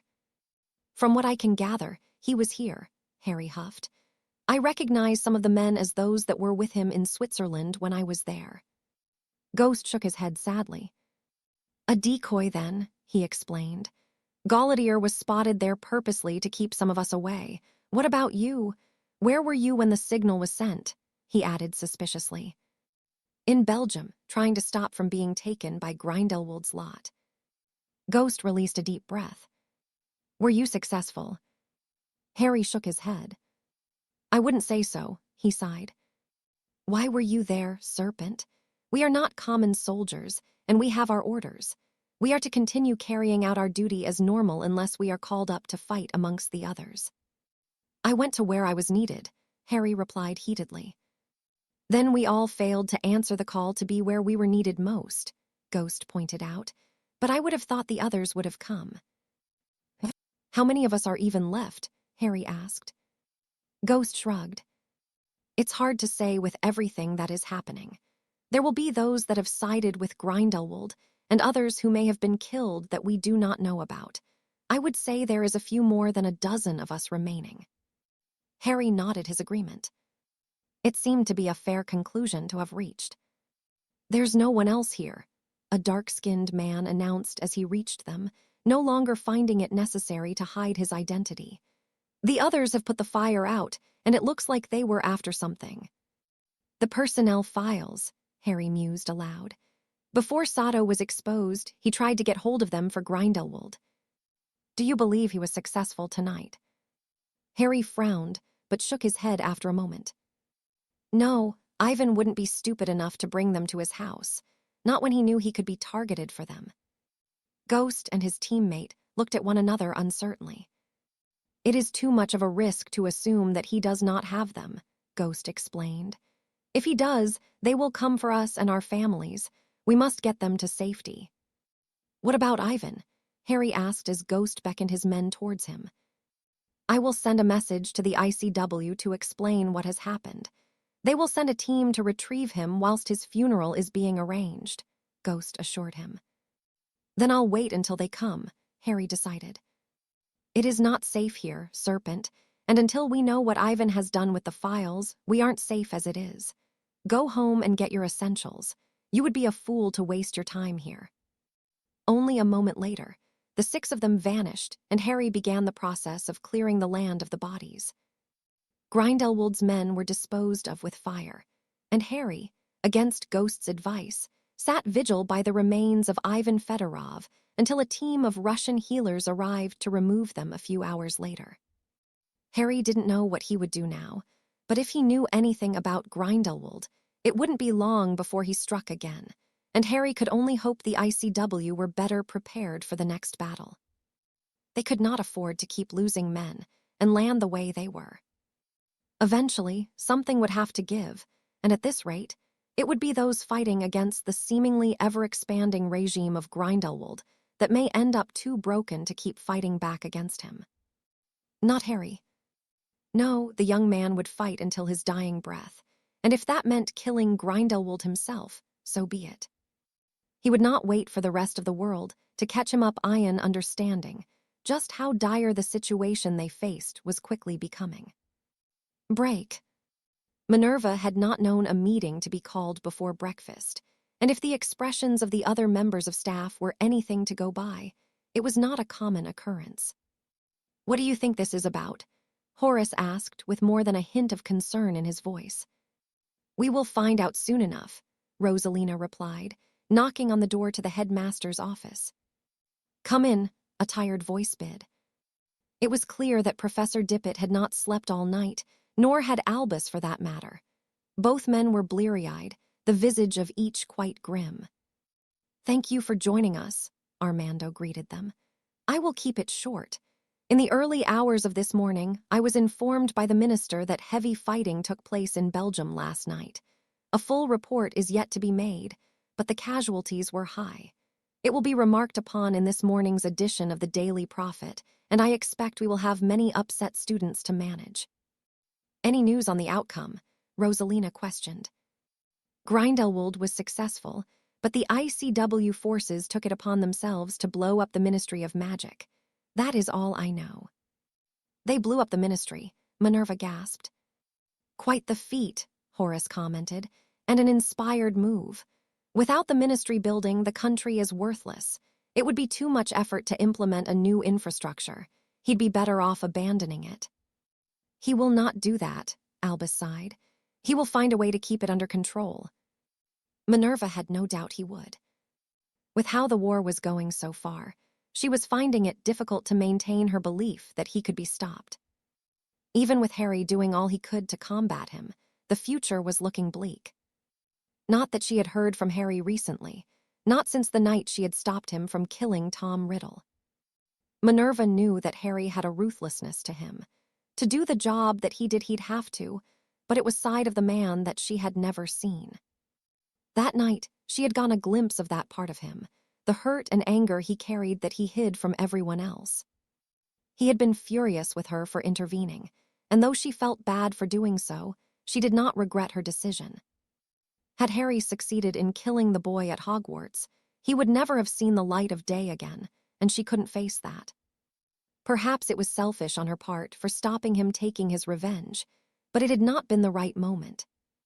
As a member of staff, she had a duty of care to all students, even the ones that disgusted, but more than that, she couldn't see Harry throw his life away for someone for whom was not worth doing so.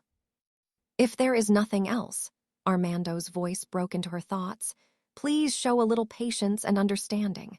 The news will be devastating for many of them." Minerva followed the rest of the staff as they filed out of the office, hoping that Harry would be able to forgive her for what she'd done. Although longer periods of time had passed between them without a letter from him, they had never been so far apart and on seemingly bad terms as they were now. Thoughts of Harry filled her with worry as they often did. She hadn't meant to hurt or upset him, but to prevent him doing something he would regret. Not that he would, of course. One day, Tom Riddle would no longer be a student here, and whatever remained of his life would likely be short and miserable if Harry had anything to do with it. Break. Harry had remained in Russia for some hours after Fedorov's body had been collected, the prospect of leaving for home unappealing. Perhaps he simply wished to be somewhere that peace prevailed in for a short while, an escape from the war that was dominating his life. Or maybe it helped him feel closer to the man that had taught him all he knew about being a hit wizard. He knew not, but the sun had risen some hours ago when he reluctantly returned to his little cottage in Godric's Hollow. He wished for nothing than more to be left alone with his thoughts, but he should have known better. Perched on the outside of his kitchen window was a large eagle wearing a leather vest and carrying a scroll in its beak. The golden symbol adorning the vest was not one he recognized, but without preamble, the bird dropped its missive into Harry's hand before taking flight immediately, and Harry cracked the seal and unrolled the parchment. Dear Mr. Evans, I represent and am responsible for ensuring that the final requests of Ivan Fedorov are carried out with urgency upon his death. I understand that this may be an upsetting time for yourself, and you have my sincerest apologies for the intrusion, but Ivan was insistent his will be executed immediately, and to you specifically. Please join me in my office in Moscow at your earliest possible convenience. Time is of the essence with regards to this matter. Sincerely, Boris Yan, Senior Legal Advisor. Yan and Sons Wizarding Solicitors. Harry huffed irritably. If Fedorov had set this up so that this letter would be dispatched immediately, the importance of it was not to be underestimated. And with that in mind, Harry hurried about his own business by showering and dressing in robes that did not smell of burning nor were covered in blood. When he was ready, he fetched his portkey and headed for the Russian capital, a place he had visited on only a few occasions, none having left him with fond memories of the city. Fortunately, it didn't take him long to locate the office in which the letter had been sent from. It sat between a post office and an apothecary in the magical district, and when he entered, he was greeted immediately by a young woman who was seated behind a polished desk where she was poring over stacks of parchment. She first greeted him in her native tongue, and when Harry realized he couldn't understand her, he offered an apologetic smile. English, he asked. Duh, she replied enthusiastically. How may I be helping you? Her words were heavily accented, but having spent years conversing with Hagrid, Harry could make do. I received this letter from Mr. Yan, Harry explained, handing the letter to the young blonde. Duh, Mr. Boris is expecting you. Wait here, please, and I will get him. She smiled at Harry brightly as she approached a door a short walk away from her desk and knocked. For a moment, she received no response, but began chattering in Russian when a muffled reply was finally given. Mr. Boris will be joining you shortly, she announced as she returned to her desk. May I get a coffee for you? Harry nodded appreciatively. He was exhausted from the events of the night before and had yet to sleep. Mr. Evans, a bald man called only a few moments later. Please come through. Harry nodded and entered the office, taking a seat when he was gestured to do so. The room he found himself in was unremarkable. There were no personal items on display, and the walls were painted in off-white, the furniture all made from a sturdy dark pine. A terrible business, Boris muttered with a shake of his head. Our country will mourn for Ivan, but that is not what you are here to discuss. I apologize for insisting you come so quickly, but when I give you what Ivan wished for you to have, you will understand. Without delay, he placed a small box on the table and tapped it with his wand. With a curious frown, Harry lifted the lid, his eyes widening at what was inside. Now you understand the urgency, Boris asked. Harry nodded. This was what Grindelwald had gone in search of at Fedorov's home. What do I do with them? Harry asked. I believe that Ivan left you a note, Boris explained. He had. Lying on top of the rows of files was a thin roll of parchment, sealed with the ICW crest. Unfurling it, Harry snorted to himself when he had read the brief note from Fedorov. Evans, if you are reading this, it means that I am dead, and I can only hope I died well. In this box is the legacy of many great men and women. Protect it, and do not allow their sacrifices to be erased from history. Your friend, Ivan Fedorov. These were the personnel files of the current and past hit wizards that Grindelwald was so keen to possess, and opening one at random, Harry could see why. Each file was a comprehensive map of the journey each person had taken from the moment the ICW had received their application to the moment they were killed or retired. From what Harry could see, not a single detail was missing. The ICW may be slow and lackluster in many ways, but their filing system could not be criticized. If only everything else worked so efficiently. "Thank you," Harry offered sincerely as he stood, realizing he had taken up a considerable amount of Boris's time. "I will keep them safe." Boris nodded gratefully. "You will be at his funeral, duh. Ivan must have thought a lot of you to give you so much trust." "I will be there." "Good," Boris replied as he stood and showed Harry out of the office. "I appreciate you arriving so quickly and know that I feel this loss as much as you do. Many here will." "Was Ivan well known?" Harry asked curiously. Boris nodded. "Not many Russians are chosen for a job like his," he explained. "We are not viewed as trustworthy, but Ivan made it, and he looked out for many. The people here loved him because he was a proud Russian, and one we could turn to in times of needs. During the last war, he patrolled the streets of Moscow so that we would feel safe, and always found a way to bring us food when we were left short." "Really?" Harry asked. Boris smiled. "Ivan Fedorov was a great man, greater than you believed, duh." Harry nodded his agreement as he realized that, when he considered what he knew about Fedorov, it was very little. To Harry, he had merely been his superior, and he hadn't thought much about the kind of person Ivan was away from his office or the ICW chambers. From what Boris had said, he was adored by his fellow citizens, and it only made Harry respect the memory of the man more. Ivan Fedorov had been a hit wizard, the head of the Department of Justice for the ICW, but more than that, he had been a fine man, and the world would be much worse off without him. "Break. Will." Angelica's voice was full of relief as she threw herself into his arms, an embrace that he gratefully returned. Belgium may have not been a complete disaster, but the cost of merely showing Grindelwald's men that they would not take what they wanted too easily had been a high price to pay. In the hours since he had returned from Britain, William had helped compile a list of those that were missing from the British men, one that was much more comprehensive than he would have liked.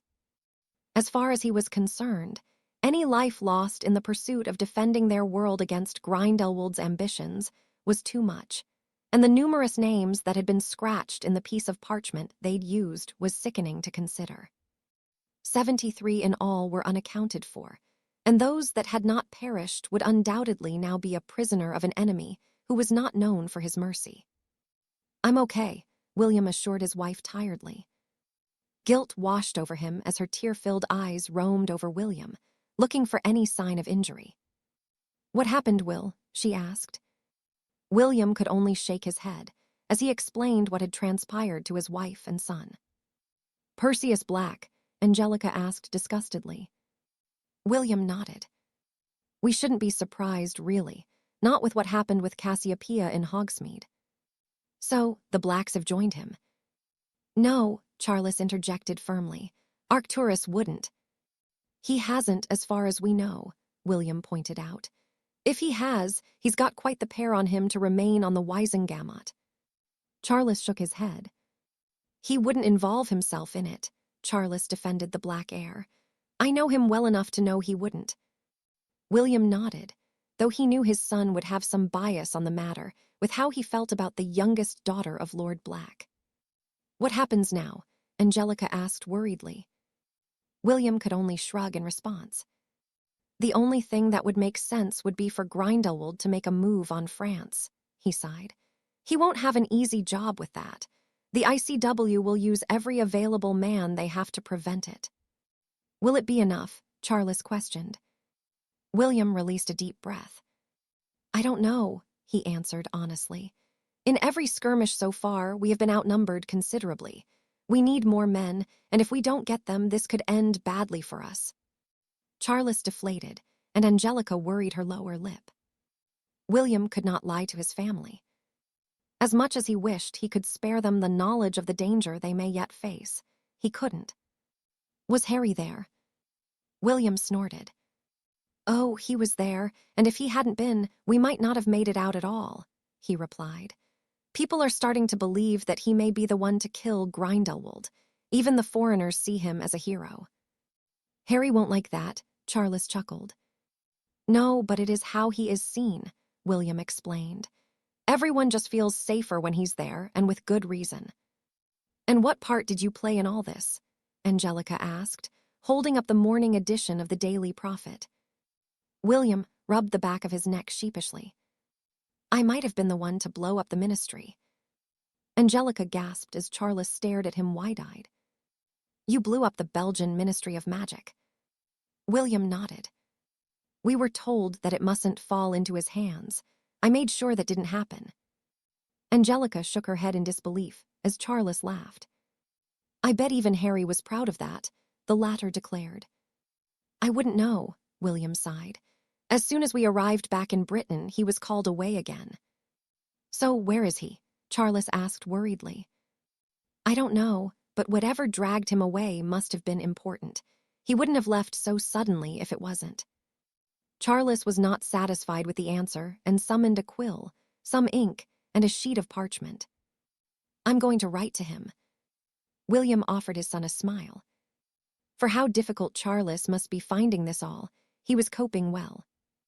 Not only was it his father that was fighting overseas, but someone that had become a great friend, and if William was correct in his thinking, another family member, though his son didn't know that. Not yet, at least. Even William was still not certain of Harry's connection to them, but he had come to care for the young man. If William had his way, Harry would play no part in this war, but at the same time, he too had begun to believe that it might just be the lonely orphan he had welcomed into his home so many years ago now that could be the difference between victory and defeat in the coming weeks and months. Break.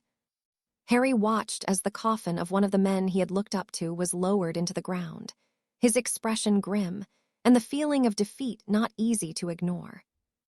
The war was beginning to take its toll on him, more so than he could have imagined. It had only been 3 days since the events of Belgium and the subsequent death of Ivan Fedorov, but the Russians had not been idle. Harry suspected they wished to bury Ivan quickly to deny Grindelwald the opportunity of adding further insult to injury, but he wouldn't pretend to know how funerals were conducted. He had never attended one himself until today, not for Sirius, not Cedric's, and not even the one that would have been held for his parents.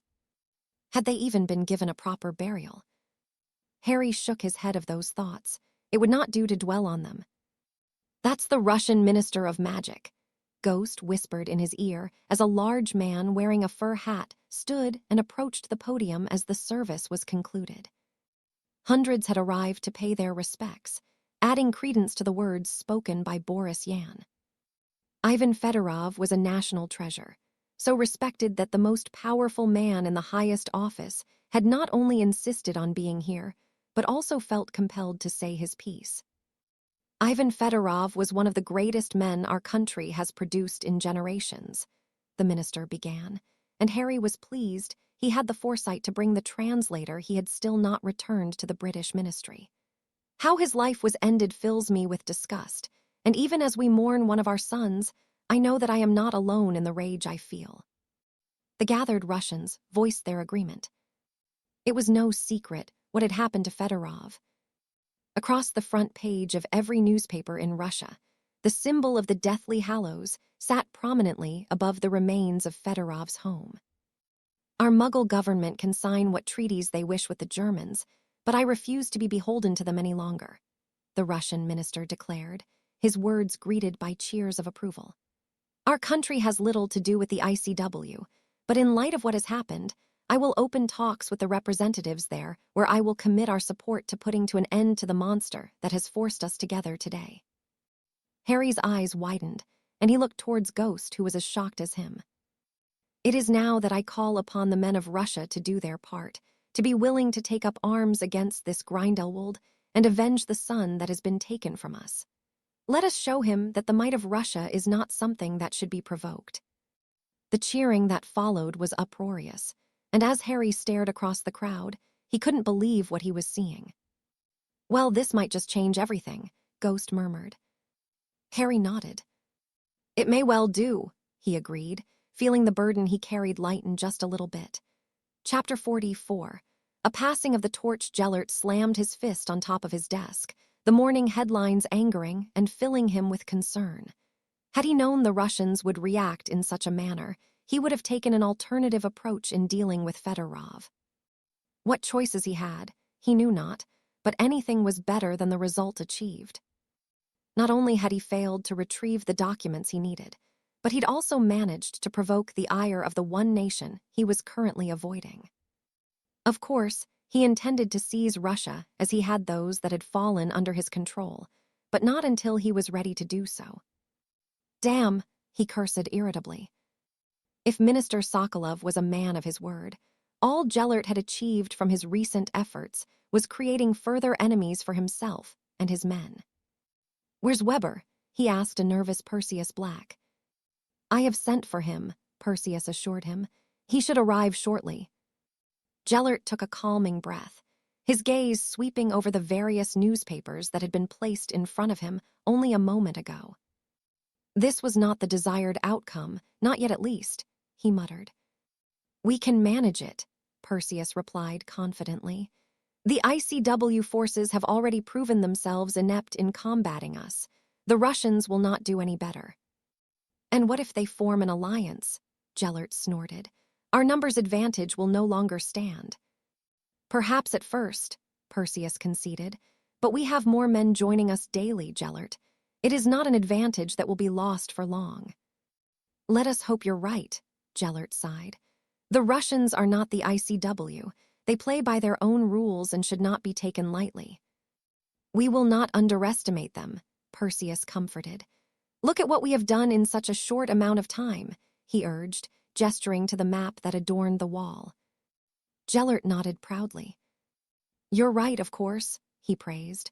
"I do not like unexpected developments, my dear boy. It is something we could do without, particularly when they do not favor us. Ah, Weber, how nice of you to join us. Have you seen the wonderful headlines today?" Weber scowled as he perused the various offerings, grunting unhappily. "The Russians are unpredictable," he declared. "They always have been. It is your job to ensure we are prepared for all eventualities," Gellert snapped, sweeping the newspapers off his desk. The German was unmoved by the outburst and removed a cigarette from a gold tin before lighting it calmly. "I do not believe I have failed you yet, have I?" "You have not," Gellert conceded. Weber exhaled a thick cloud of smoke as he nodded. "The Russians are unpredictable," he reiterated. "Despite your misgivings, I considered that they may react this way." "And what have you done about it?" Gellert pressed. "It has taken much effort on my part, but I have found Mr. Sato." "You found him," Gellert whispered excitedly as he stood. "Well, where is he?" "That is the problem," Weber sighed. "He is in France. The country has been locked down to all visitors since a Briot was made supreme mugwump." "Then how did you get in?" "I didn't," Weber muttered. "I have sources in high places, not high enough to get us in, but people important enough to have access to information." "So we must take France," Gellert decided. Weber nodded. "But not yet," he urged cautiously.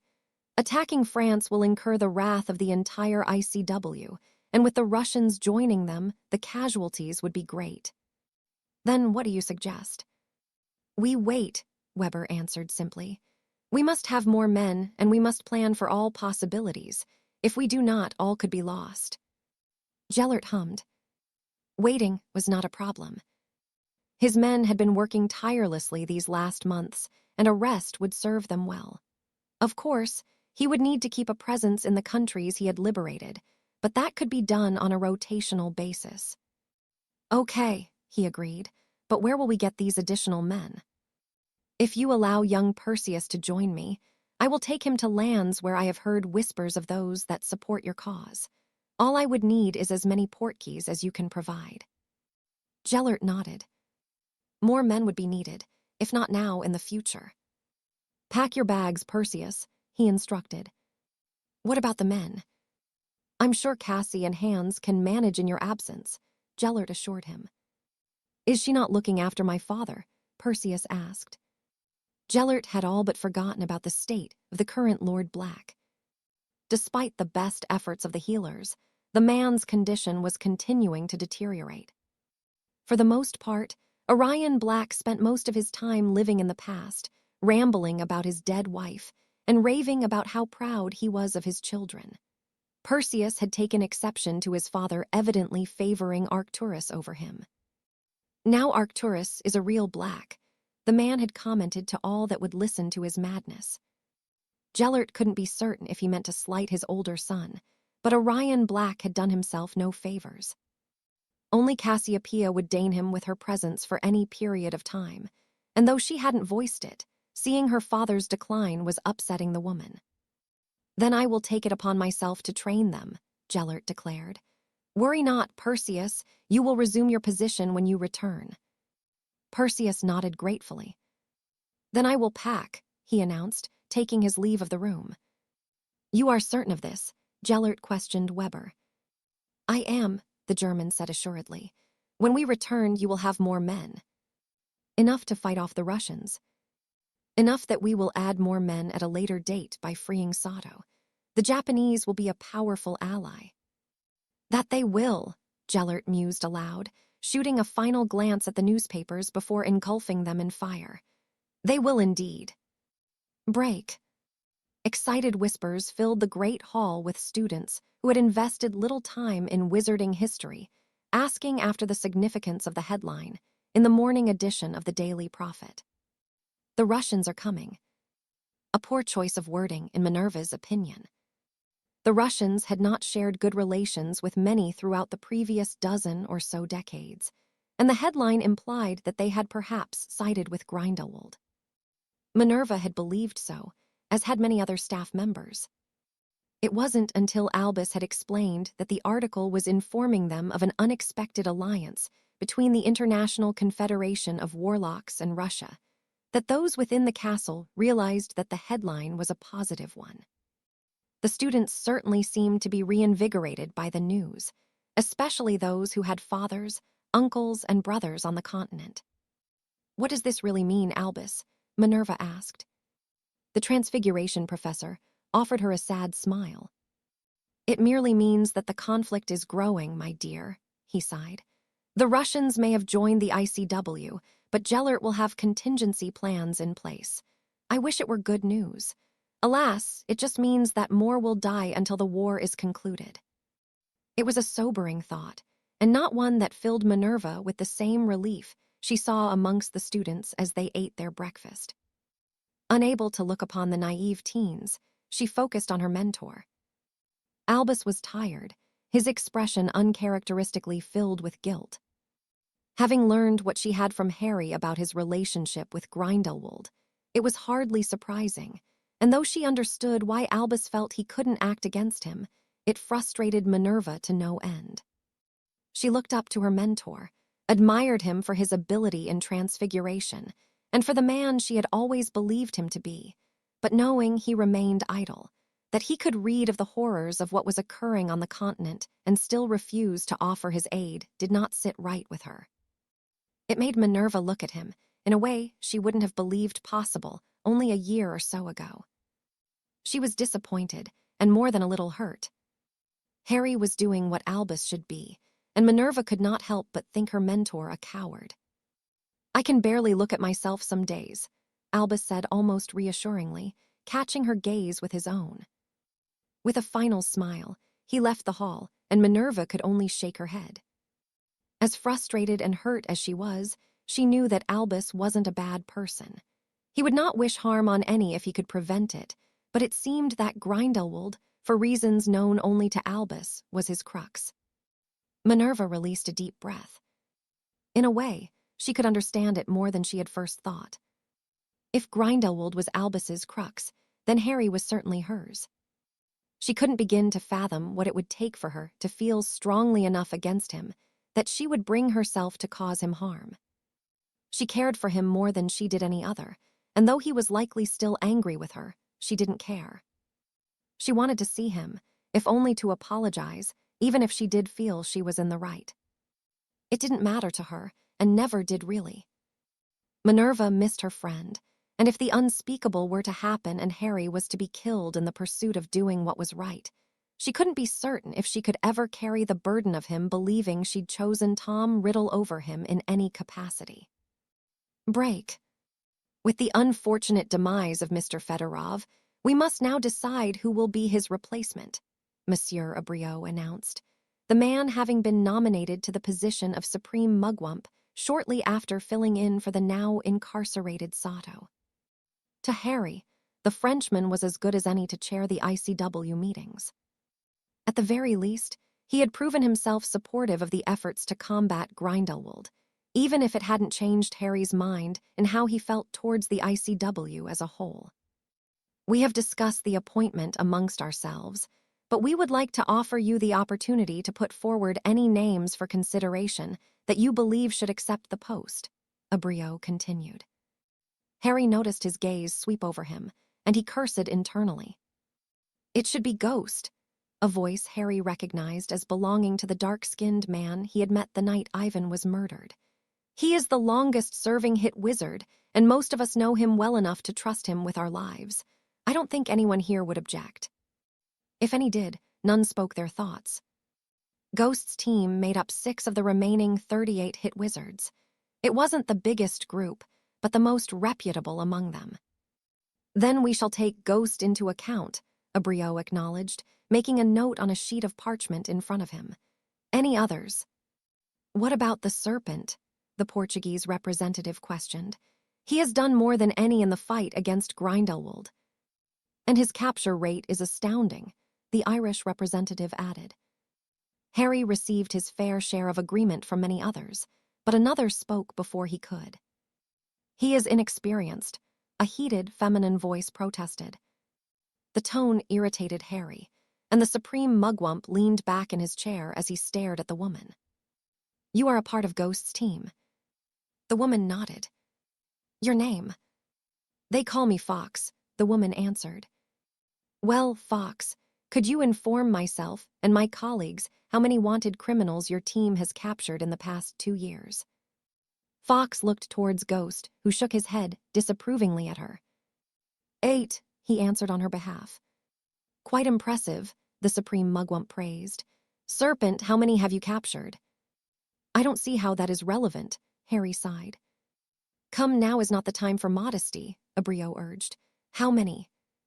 Harry knew the man wouldn't let it drop, and that this wasn't about anything more than putting Fox in her place. He'd rather not play the political games that happened in places like this, and he didn't appreciate being put in the middle of one. 24, he answered. Harry could feel the eyes of the other hit wizards burning into the side of his head before they roamed over him, as if they were looking for something that set him apart from them. 24, Abriot echoed. And you did this alone. Yes, but I'm not interested in the job, Harry huffed. I like doing what I do now, so thank you for the vote of confidence, but no thank you. Abriot scrutinized him for a moment, whilst the other representatives whispered amongst themselves. They had expected him to jump at the chance to take over from Ivan, but Harry had no intention of doing so. Being a hit wizard was not easy, but it was what he had come to know, at what he was good. Then if there are no others, then the position shall be offered to Ghost, Abriot announced. Do you accept? I do, Ghost replied immediately. Abriot nodded as he scratched away with his quill once more, rolling it up and sealing it with a tap of his wand. In normal circumstances, you would be given all the relevant paperwork that pertains to your job, but it has not yet been found. I am hoping that the required files will make themselves known to you in due course. They wouldn't, and Harry would not be sharing the knowledge that the files were in his possession.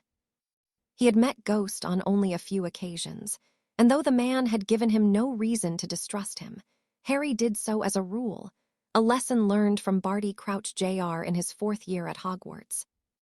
I'm sure they will be returned, Ghost returned with a bow. Abryo hummed, though he didn't comment further. Whilst you are here, we would appreciate it if you could remain behind for the next proceedings to take place, he requested. The Russian Minister of Magic will be arriving shortly to discuss a potential alliance with us. Our relationship with the country has been quite volatile in the past. I would rather that things did not deteriorate again. It will serve neither us nor them to be at odds with one another now. We will stay, Ghost replied. If we are to win this war, we will need all the help we can get. Abryo nodded gratefully as the door opened, and one of the white-robed guards of the ICW headquarters entered. He said nothing, merely nodding towards the Supreme Mugwump who sat a little straighter in his chair. Send him in. And his escorts, the guard asked. He has 6 men with him.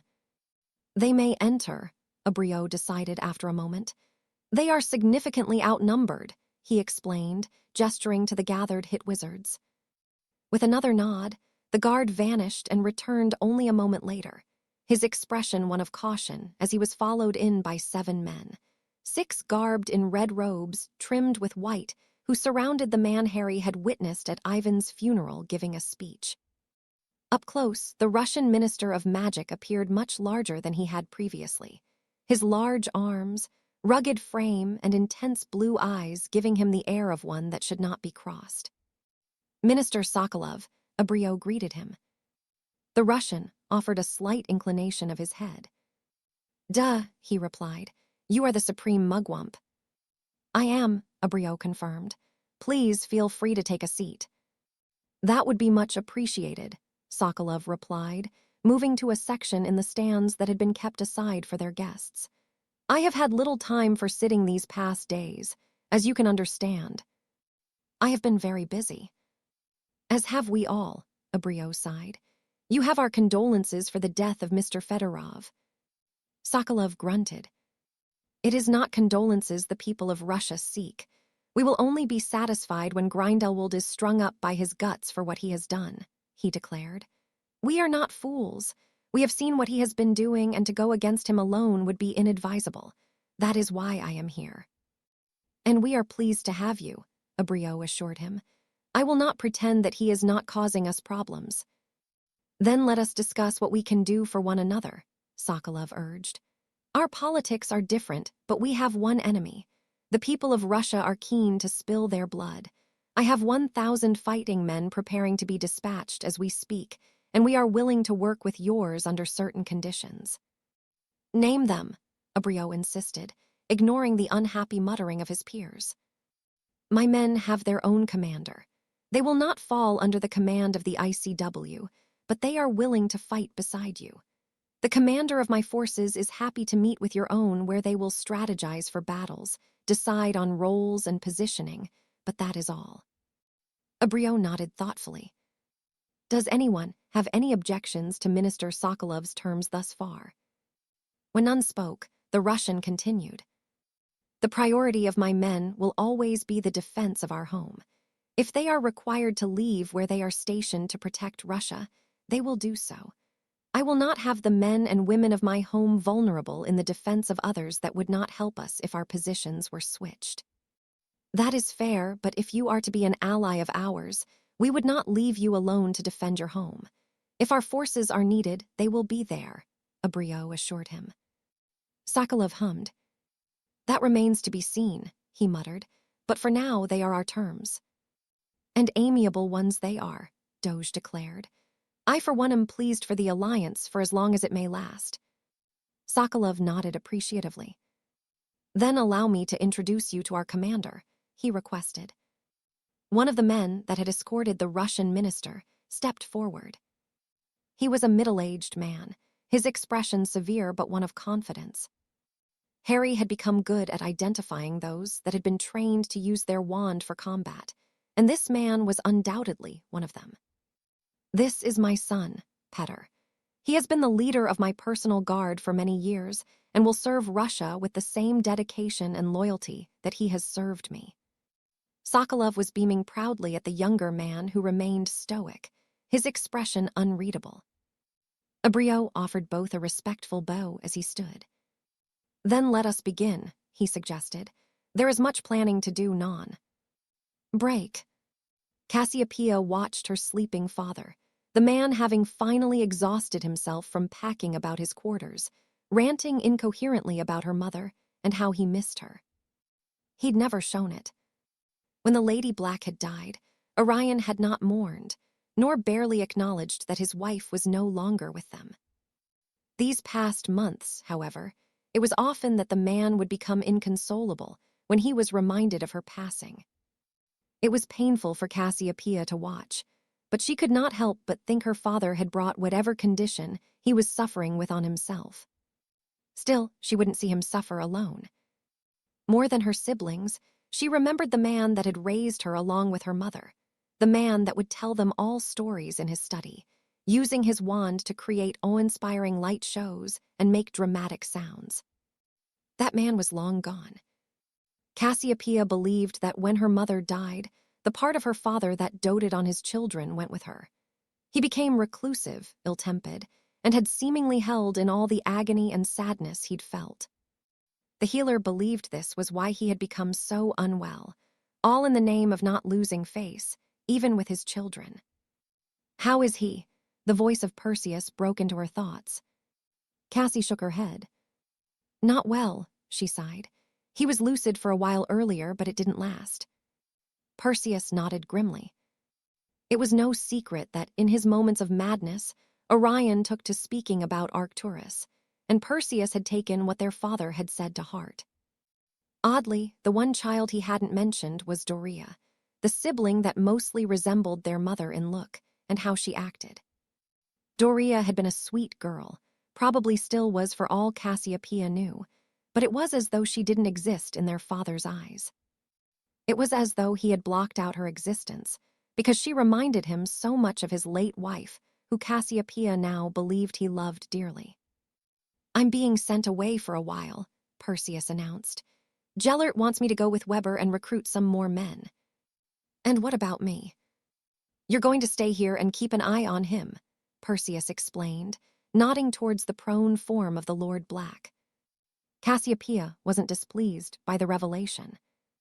It gave her time to watch over her father when the healers were absent with enough left that she could continue with her own training. Her defeat to Harry Evans plagued her, and she would not experience such a loss again. Not that she wanted to think back to that night for now. It only served to stoke her already fiery temper. "I was thinking of trying to get Arcturus and Doria to visit him," Cassiopeia announced. Perseus stiffened at the declaration. "I don't know what good it would do, but they should see him, even if it is only one more time." "Good luck with that," Perseus muttered bitterly. "If you can get near Archie without being called a traitorous bastard, it will be a miracle." Cassiopeia snorted. "Archie feels like we abandoned him," she pointed out. "He always was vengeful." Perseus grunted. "I don't think Gellert will like it." "He will allow it," Cassie countered. "Arcturus isn't one of those that is fighting us. I will speak to him." Perseus merely shook his head, evidently displeased by her decision. "Then I will leave you to that," he replied. "I just came to let you know that I'll be away for a while." "How long?" Perseus shrugged. "I don't know, but not for too long, I hope." Cassiopeia nodded her understanding. It never was easy to grasp how long something would take until Gellert was satisfied. "I will see you when you're back." Perseus said nothing, but offered her a nod and took a final look at their father before taking his leave. For a grown man, the elder of her brothers was rather bitter and childish, and Cassiopeia could understand why their father spoke highly of Arcturus. The younger brother was a black through and through, strong-willed, determined, and ruthless, all with the benefit of a brilliant mind. Perseus shared some of those traits, but he was weak in comparison to Arcturus. The young Perseus Black had been easily manipulated by Cassiopeia, convinced to join her on her venture here, and without question. She had merely told him what he should believe, and he had packed his bags and followed her like a sheep. Arcturus hadn't. Despite knowing it would create a rift between him and the rest of the family, He had been steadfast in his belief, unwavering, and were he to live through the war, he would be an excellent Lord Black. With a sigh, Cassiopeia kissed her father on the cheek and left him to rest. He would be asleep for hours, yet, and remaining within his quarters, allowing her own mind to stew over all that had happened and what was yet to come, would only frustrate her. No, her efforts were better spent preparing for the next time she met Harry Evans, and if she decided to follow through with her plans to pay a final visit to her brother and sister back in Britain, that meeting may come sooner rather than later. Break. Having spent most of the past months away from Britain, there was much that Harry had missed. When he'd finally returned home after his summons to the ICW chambers to discuss how the war would progress with the involvement of the Russians, it was to a large stack of unopened mail. There were letters from the Potters, from Augusta, Poppy, and even Tiberius informing Harry of his upcoming nuptials, but one had certainly piqued his curiosity. It had arrived attached to a distinct package, the note brief but filling him with excitement. Out of the 50 we have made, you should have the first. Within the wrapping of the parcel was a broom, one in a much older style than Harry was used to flying, but the dark wood had been polished to the highest standard, the gold lettering gleaming in contrast. Nimbus 100. Harry had known this investment would be worthwhile, but he hadn't been prepared for the nostalgia that filled him. He remembered when he'd received his Nimbus 2000 during his first year of Hogwarts, and this felt no less special. So much so that he'd been compelled to venture to Diagon Alley to see for himself the display in the window of quality Quidditch supplies. It brought what had become a rare smile to his lips, and for the first time in as long as he cared to remember, it felt as though something was right with the world, that where he had come from was still on the horizon. Thinking of buying one, a voice broke into his thoughts. Harry turned to see Charles Potter staring appreciatively at the broom, and he shook his head. "I already have one," he replied. Charles snorted. "Why am I under the impression that this is one of the companies you invested in?" "Because it is," Harry confirmed. "I own 49% of it." Charles chuckled and slapped Harry playfully on the shoulder. "Of course you do," he said amusedly. The two remained silent for a moment as they continued staring in the window, though neither of them was focusing on the broom. "I just wanted to thank you, Harry," Charles offered sincerely. "Dad said that if it wasn't for you, well, you know." Harry nodded his understanding. "I did what was needed," he explained. "You did," Charles agreed, "and because of you he came home. Mum still wants to kick you arse, but that's just her way of coping with this. You should visit, if only for her to make sure you're all right for herself."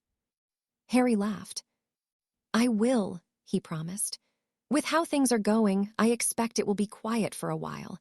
Until I am called in for a meeting with the new head of department, I'm on leave." "On leave?" Harry nodded. "The man who has taken over has his own ideas of how he wants things to work. I expect that he has been considering it for years, and with his own team behind him, I don't know what will happen." "Sounds ominous." "It is," Harry sighed, "but it's not my concern. I'm just glad to be home for now." "So, you'll be at Ogden's wedding?" "I wouldn't miss that," Harry chuckled. "I'm just surprised the Git found someone who can put up with him." "Me too," Charles concurred. "Anyway, I need to head to Hogwarts. Dumbledore wants to assess me on carbon-based transfiguration. Answer your letters, Harry. There's a lot of people worried about you, especially a certain Scot." "Minerva?" Charles nodded. "She's not been herself much recently. I don't know what is up with her, but if anyone can fix it, it's you." With a final pat on the shoulder, Charles headed towards the apparition point, leaving a confused Harry in his wake. What was wrong with Minerva? Following in Charles's footsteps, Harry returned home and to where he'd left his stack of letters. Sorting through it twice, there was not a single missive from Minerva to be found, and it concerned Harry deeply. She'd never failed to write to him whilst he was away, even if it was to provide him with a rundown of what was happening at Hogwarts. The last time they'd seen each other had not ended on the best of terms, but Harry hadn't expected to be shut out. Had she decided, she no longer wished to speak with him, having seen his temper for herself. What must she think of him now? With a shake of his head, he decided he would get to the bottom of it, but he needed to shower first. Being a wizard, he was never deprived of being hygienic, but there was nothing that could beat a long shower. Not even the best cleaning charms could match the feeling of scrubbing yourself in a cascade of hot water. When he was done, he dressed. It was early evening and lessons at Hogwarts had finished for the day, and with that in mind, Harry headed towards the front door, only to pause when someone rung the bell. With a frown, he drew his wand. People didn't visit, not without an invitation from him. Even the villagers were unable to do so. This was his place of escape, and he had cast charms here to ensure he was not disturbed. The bell rung again, and Harry peered through the spyhole he'd installed on the front door, a smile tugging at his lips when he saw who it was. "Minerva," he asked as he opened it, surprised by her appearance. "I was just coming to find you." "Were you?" the woman asked, seemingly relieved but somehow not believing him too. Harry nodded as he gestured for her to enter. When she did so, he closed the door, and the two of them simply stared at one another for a moment before Minerva spoke. "I'm sorry, Harry," she whispered. "You're sorry?" Harry asked confusedly. Minerva nodded. "I shouldn't have tried to stop you. I should have." Harry cut her off by pulling the woman into his arms. "If you hadn't have stopped me, your career would be over and I'd be rotting in Azkaban," he pointed out. "I shouldn't have lost my temper, but when it comes to him, I can't help it. I will kill him one day, but I will not ruin my life to do it." Minerva swallowed deeply. "You will, won't you?" "Kill him, if it is the last thing I do," Harry said firmly. Minerva looked at him sadly. "I wish you didn't have to," she murmured. "I wish that you didn't have to do any of this." "Someone has to," Harry replied with a shrug. "If no one fights back, Grindelwald has won, and then Tom will win too." "I know, Harry, but I'm allowed to wish it was someone else, aren't I?" Harry nodded. "I haven't really thought about how this is affecting you," he said apologetically. "Most days I can cope with it, but there's others where I struggle," Minerva explained. "I'm terrified that someone from the ministry will arrive and tell me that you're dead or that you'll disappear, and no one will know what has happened to you. It's hard, Harry," she choked. "It's hard for me to know you the way I do and think of you out there doing what you are." "I know," Harry comforted. "I can't make any promises, but I'm still here. With all the things I have faced, I should be dead several times over, but I'm not. If there's one thing I am good at, it's surviving against the odds."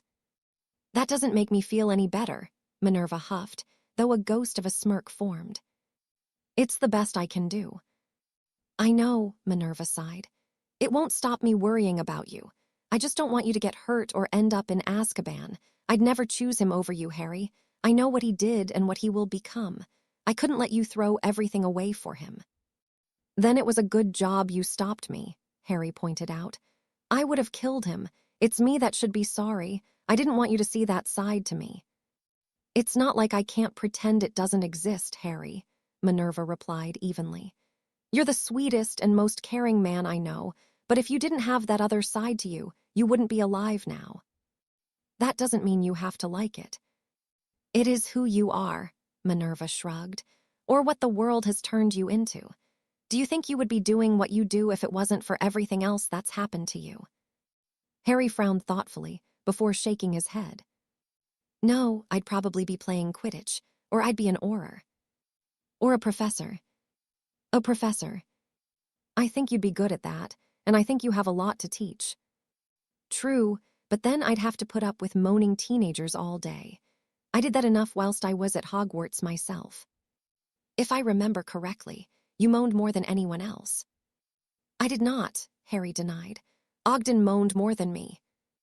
Minerva conceded the point with an amused nod. "Will you be here for the wedding?"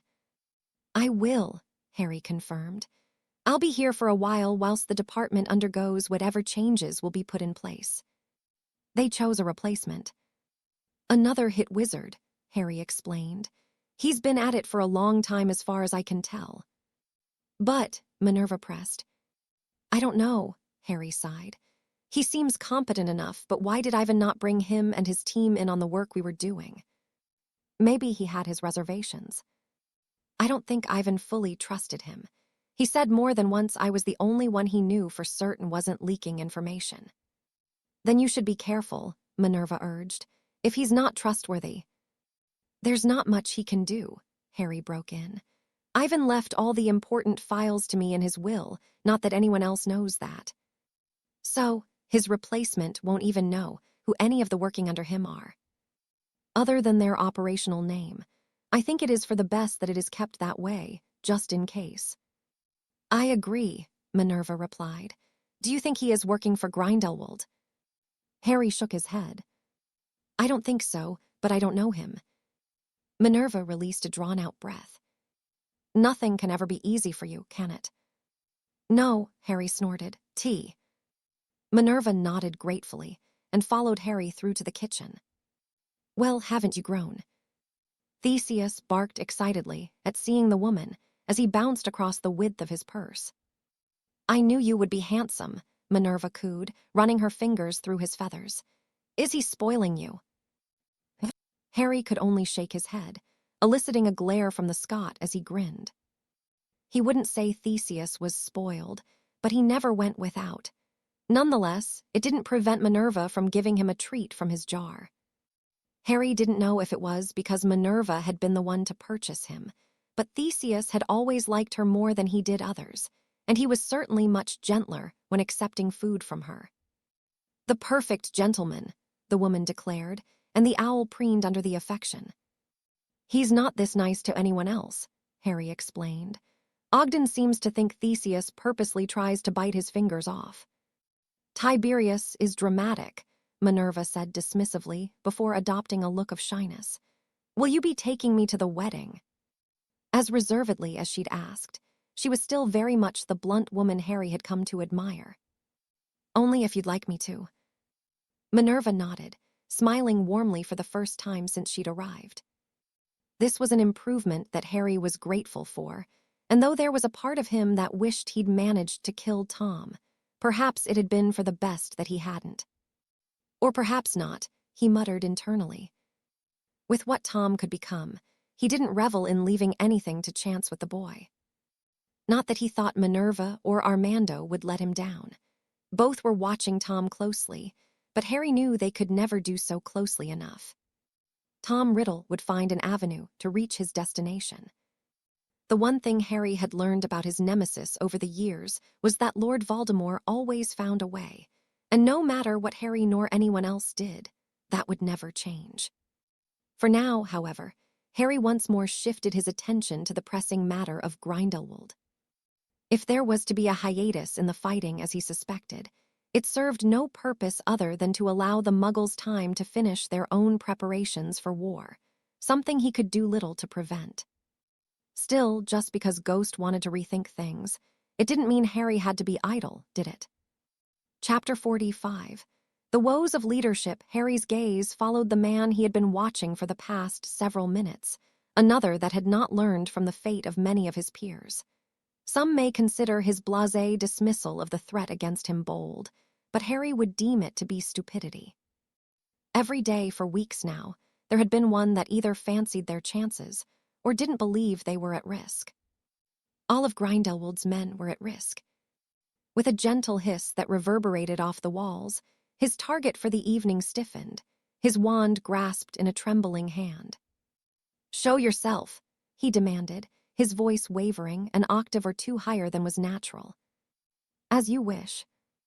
With a flick of his wand, a long, thick whip snapped from the end and wrapped itself around the man's neck, and he collapsed to his knees as he fought for breath, frantically trying to free himself. With a tug, he was slammed to the ground, and Harry dragged the whimpering man towards him. "I did say you wouldn't be safe," Harry reminded him. "Now, do be a loyal little follower and scream for me." With a wave of his wand, the whip relinquished its hold as it turned into an enormous snake.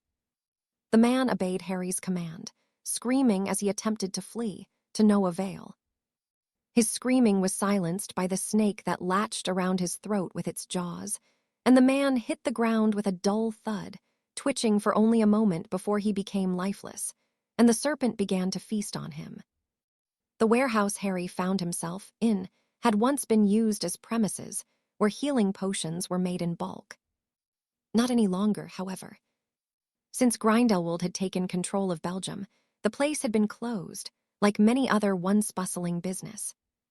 With a crash, one of the doors to building was kicked open, and Harry disappeared into the confines of his invisibility cloak as a large group of men entered, each with their wands drawn as they looked around for him.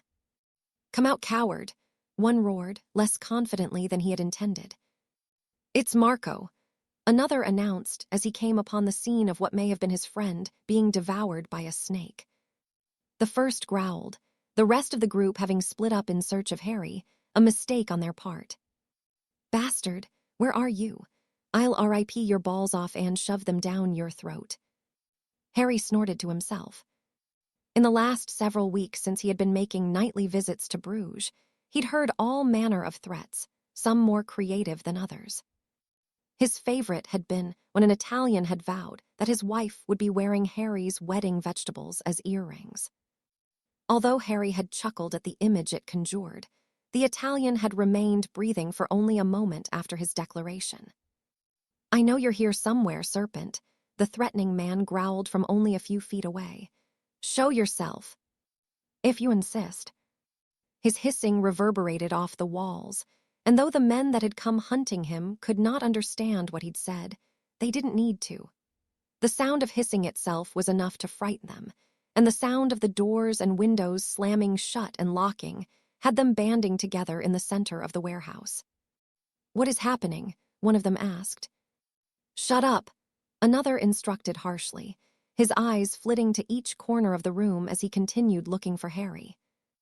With only a wave of his wand, Harry had gathered them all in one spot, perfect for an ambush that would only frighten them more, leaving them less likely than they already were to rest peacefully at night. He had promised that none would whilst they were here, after all. Another hiss and a collective shudder from the invaders, but these were not empty words from Harry.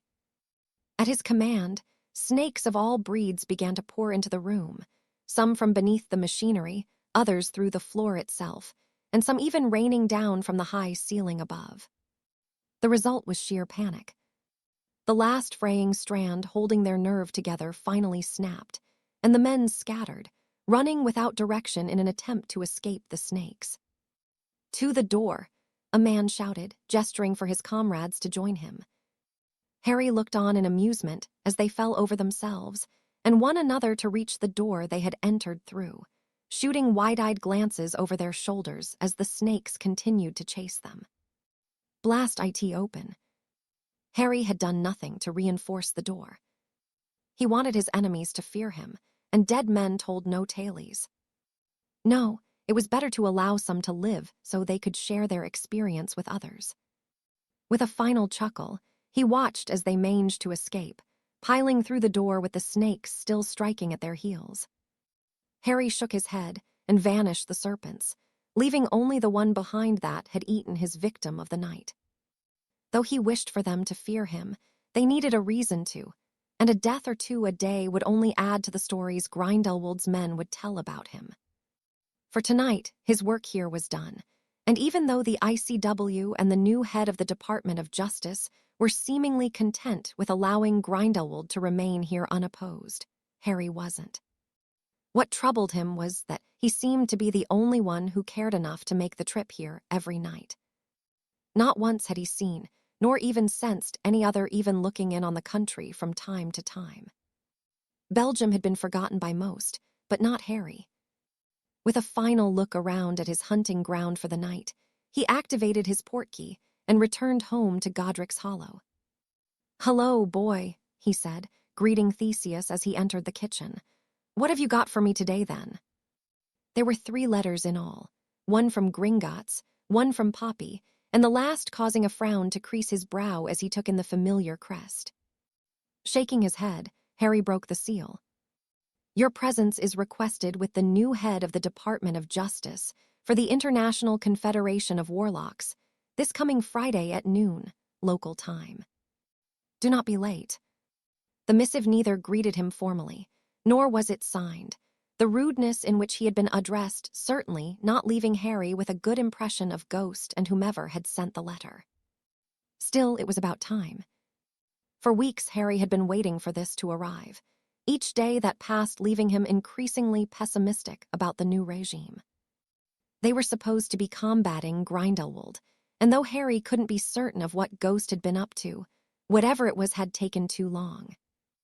Now was the time for action, but the opposite had been done. Were it not for Harry and his own efforts, Grindelwald's men would have been left well alone in Belgium, their confidence growing as they settled into the country. As far as he was concerned, Ghost could summon him all he liked, and perhaps the man was looking forward to the meeting, but not as much as Harry was. Ghost may be his superior now, but already Harry had grown tired of him and was looking forward to saying his piece. Nothing was more important than Grindelwald right now. It seemed that Ghost had forgotten that, and Harry felt obliged to remind the man of what his priorities were. Break. Gellert had busied himself with training his men. Perseus had yet to return from his recruitment venture with Weber, and Cassiopeia was working on something else entirely, something that would bring his future plans to fruition. For the most part, his liberation of Belgium had spelled a somewhat quiet period for Gellert. It had given him time to reaffirm his plans and take stock of how far he had progressed in seeing his vision come to life. He shook his head in frustration as a knock sounded at the door to his study. It had been as trying as it had welcoming. Yes, Gellert huffed. It was Gallaudier that entered, the man having taken it upon himself to fill in for Weber whilst he was away. Not that the German was much of a replacement. Weber would bring Gellert whispers, news from his network of spies. Hans would only bring unwelcome news, things that had already happened that Gellert could do nothing about. It was irksome to say the least. Without Weber carrying out his work, Gellert was all but blind to what was happening outside the countries he controlled. It was unnerving to be so reliant on the man, but his loyalty was unquestionable. How many? Gellert asked. Only one tonight, Hans answered, but it could have been more. Gellert nodded. The serpent had struck again. Not a single night of peace shall be had whilst your men are here. That had been the simple message, left by his foe several weeks past now, and the serpent had proven to be a man of his word. Every night since, Gellert had lost followers. Some had perished and others had fled. Regardless of their fate, Gellert was losing men, and with the Russians now having involved themselves in the war, he could ill afford to. At first, Gellert had attended the scenes of the attacks, but the serpent had been long gone. Sometimes, a mocking hiss could be heard as Gellert arrived, but nothing else. Not only was the serpent killing his men, but he was also mocking Gellert, though his choice of action in doing so was questionable. The serpent was ruthless, even barbaric with how he dispatched of his targets. Were it not his own men falling victim to him, Gellert might respect him. He certainly hadn't anticipated facing a foe like this, not so soon at the very least. What would you have me do, Gellert? Gallaudier asked. I want him captured, Hans, as I have said time and time again. He's unpredictable, Gellert, the German replied. Some nights he is in Bruges, and others he is in a different country entirely. He might not be everywhere at once, but the men are hearing of what he's doing. Then silence the rumors, Gellert sighed irritably. Either capture him or keep his deeds quiet, it makes little difference to me which. I will do what I can, Hans assured him. Gellert didn't doubt the man was doing all he could to prevent the attacks, but their enemy was no ordinary man. The serpent had proven that he was no average wizard, and all he did now would only make killing him all the more satisfying. Break. Although Ivan had passed away, it was business as usual at the ICW headquarters.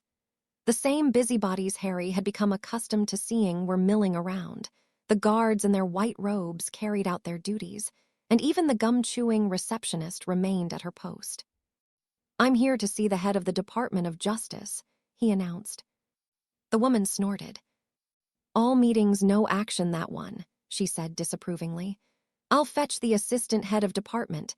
Everything goes through her." "Assistant head?" Harry asked. The woman nodded. "A Yank," she whispered scandalously. "Snooty little cow, I'll fetch her." It didn't take much pondering on Harry's part to deduce who the receptionist was referring to. "She will see you now," the receptionist announced when she returned, a look of disgust marring her features. With a shake of his head, Harry stepped through into the corridor where a woman in royal blue robes was waiting for him. Although her appearance was different from what it had been during the last meeting when Ghost was offered his new, lofty position, Harry had no doubt on who this was. "Fox," he greeted her cordially. She scrutinized him for a moment before holding out her hand expectantly. "You will submit your wand." Harry chuckled. "You've got no chance." "No one sees him with their wand," Fox insisted. "We do not know who can be trusted."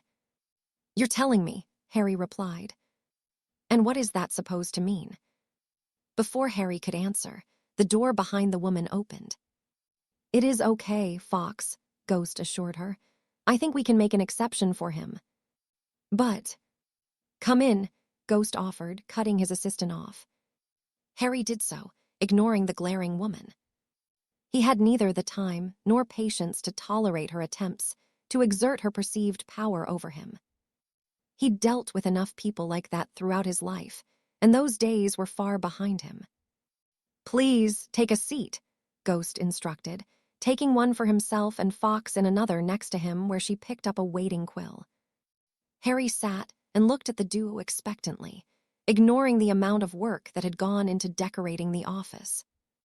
If this was what had been prioritized over preparing for Grindelwald, then he would be most displeased. "There are a few things we must discuss with you," Fox explained, "but first, we must begin by continuing our work in rewriting the personnel files that have yet to turn up. What is your name?" She looked at Harry expectantly, her quill poised. "Just like that?" Harry asked. "You expect me to give you my name?" "Of course," Fox replied. Harry shook his head. "No," he said firmly. "You will provide your information, or your employment will be terminated."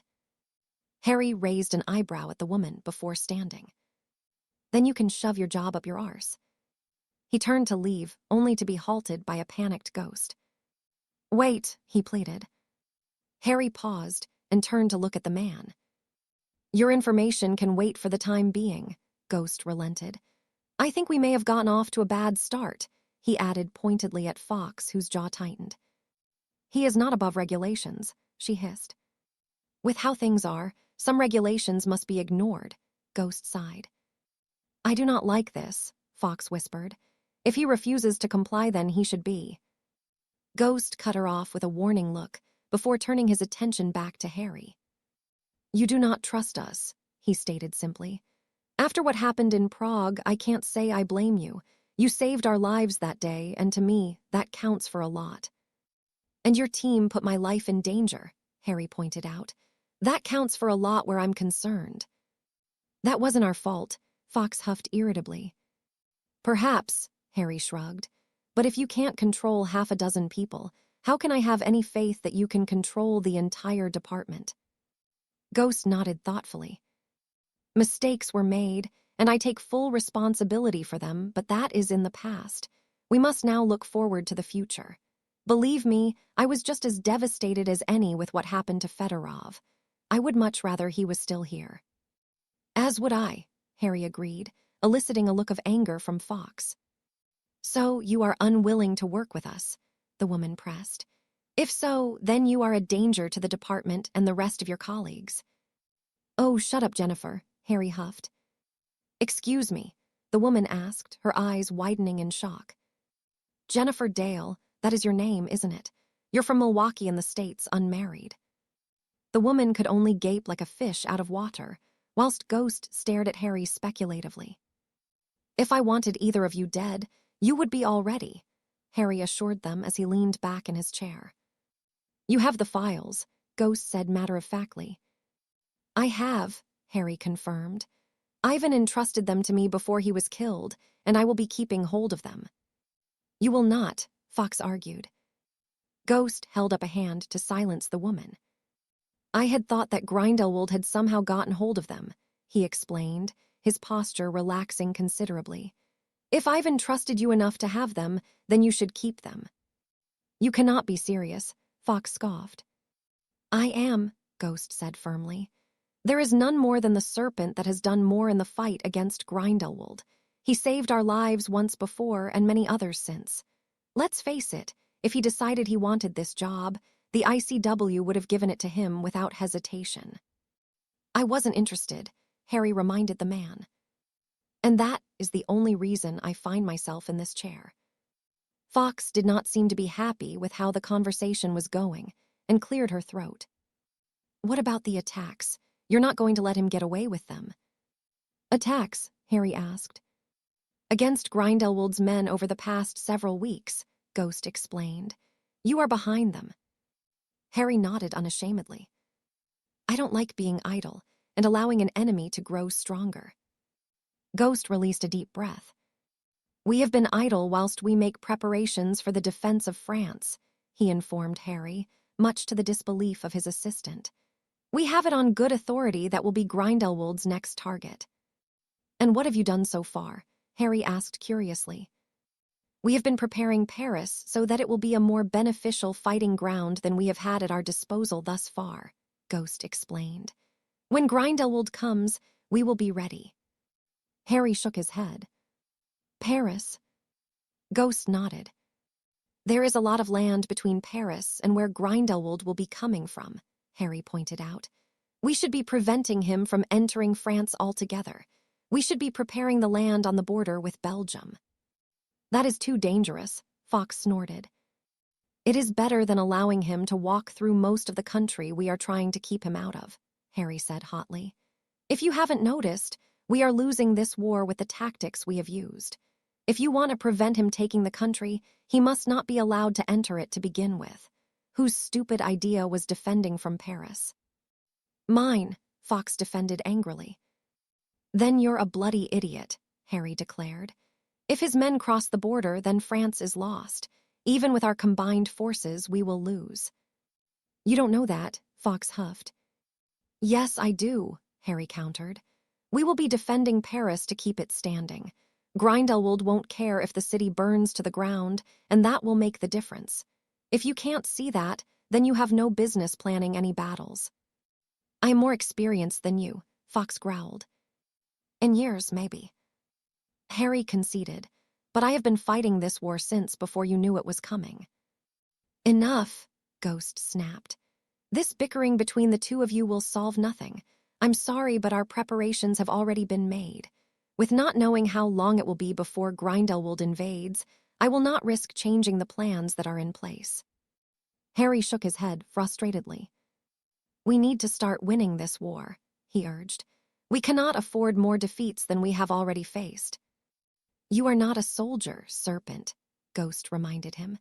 You are a hit wizard of the International Confederation of Warlocks. Your job is to hunt down and bring in the world's most wanted men and women, not devise battle plans for war. And where do you think these men and women we are supposed to be hunting have hidden themselves? They certainly aren't signing up to fight for us, are they? Probably not, Ghost agreed, but your job is to find them. Let us who fought in the last war plan for this one. Harry chuckled darkly.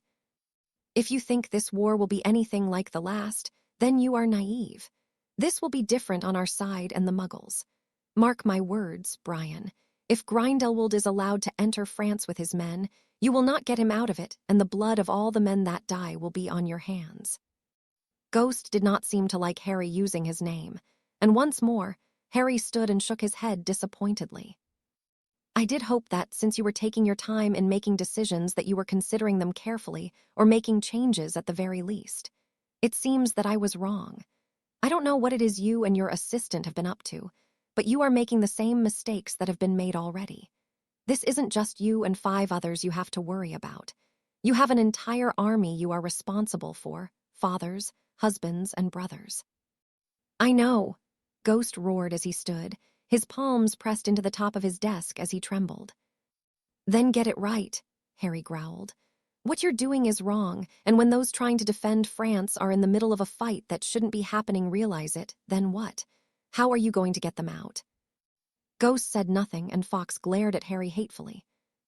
They should have the wards on the French border at their backs and the enemy where they can see them. You have the advantage of preparing the battlefield, but instead you are giving Grindelwald exactly what he wants. I believe in the plan we have formulated, Ghost said stiffly. You did until you heard mine, Harry returned. But it's like you said, Grindelwald could arrive any time now, so you have to stick to what you have. I just hope you're prepared to deal with the fallout. There will be no fallout, Fox snapped. Harry shrugged. If you say so, but I will continue doing my job, and we know that you won't fire me, he snorted. You are not so untouchable, Fox warned. Maybe not, Harry replied carelessly before turning and heading towards the door. I was hoping you would take my old position and lead my team, Ghost called after him. They're a good group and need someone to lead them. You mean you want to keep an eye on me, Harry corrected. Why not send her, he added, nodding in Fox's direction. She'd be better off there than pissing people off here. If she believes in her plan so much, why isn't she in Paris seeing her efforts brought to life? Neither answered. I work alone, and I certainly won't place myself with people I don't trust. You've done nothing to prove that I can trust either of you, and I expect that what little respect or admiration I feel for you now will fade when France falls. Enjoy the peace whilst it lasts. Those were Harry's parting words. With nothing more to say to the new head of the Department of Justice, he took his leave from the ICW headquarters, his mood more morose than when he'd arrived. In the intervening weeks since Ivan had died, nothing had been achieved, and Harry felt a sense of dread fill him. Fox's plan was a foolish one, and Grindelwald would relish another victory over an enemy that didn't seem to learn from previous mistakes. Harry had seen what had happened in Poland, in Belgium, and the other countries that Gellert had seized for himself. Fox's plan would see the man to another success, and when a country like France fell to him, there would be more that believed he could be successful. Others would arrive to join him, and once more, those opposing Grindelwald would find themselves at a numbers disadvantage, the euphoria after the arrival of the Russians being for nothing and as short-lived as any defense of France from within its borders would be. Fuck, Harry cursed under his breath. Things just kept going from bad to worse, and there was nothing he could do about it. A small part of him now wished he'd accepted Ivan's position, but that was not his role in this war.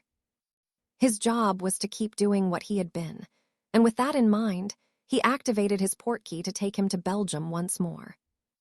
With the plans that were in place, it would be likely that he wouldn't be visiting Bruges or any other city here for much longer. If Ghost insisted on seeing the foolhardy plan through, Harry would be spending more time in France than he wished. If their failure wouldn't be the death of him. Break. You look beautiful, Minerva, her father commented from where he was leaning against the doorframe to her room.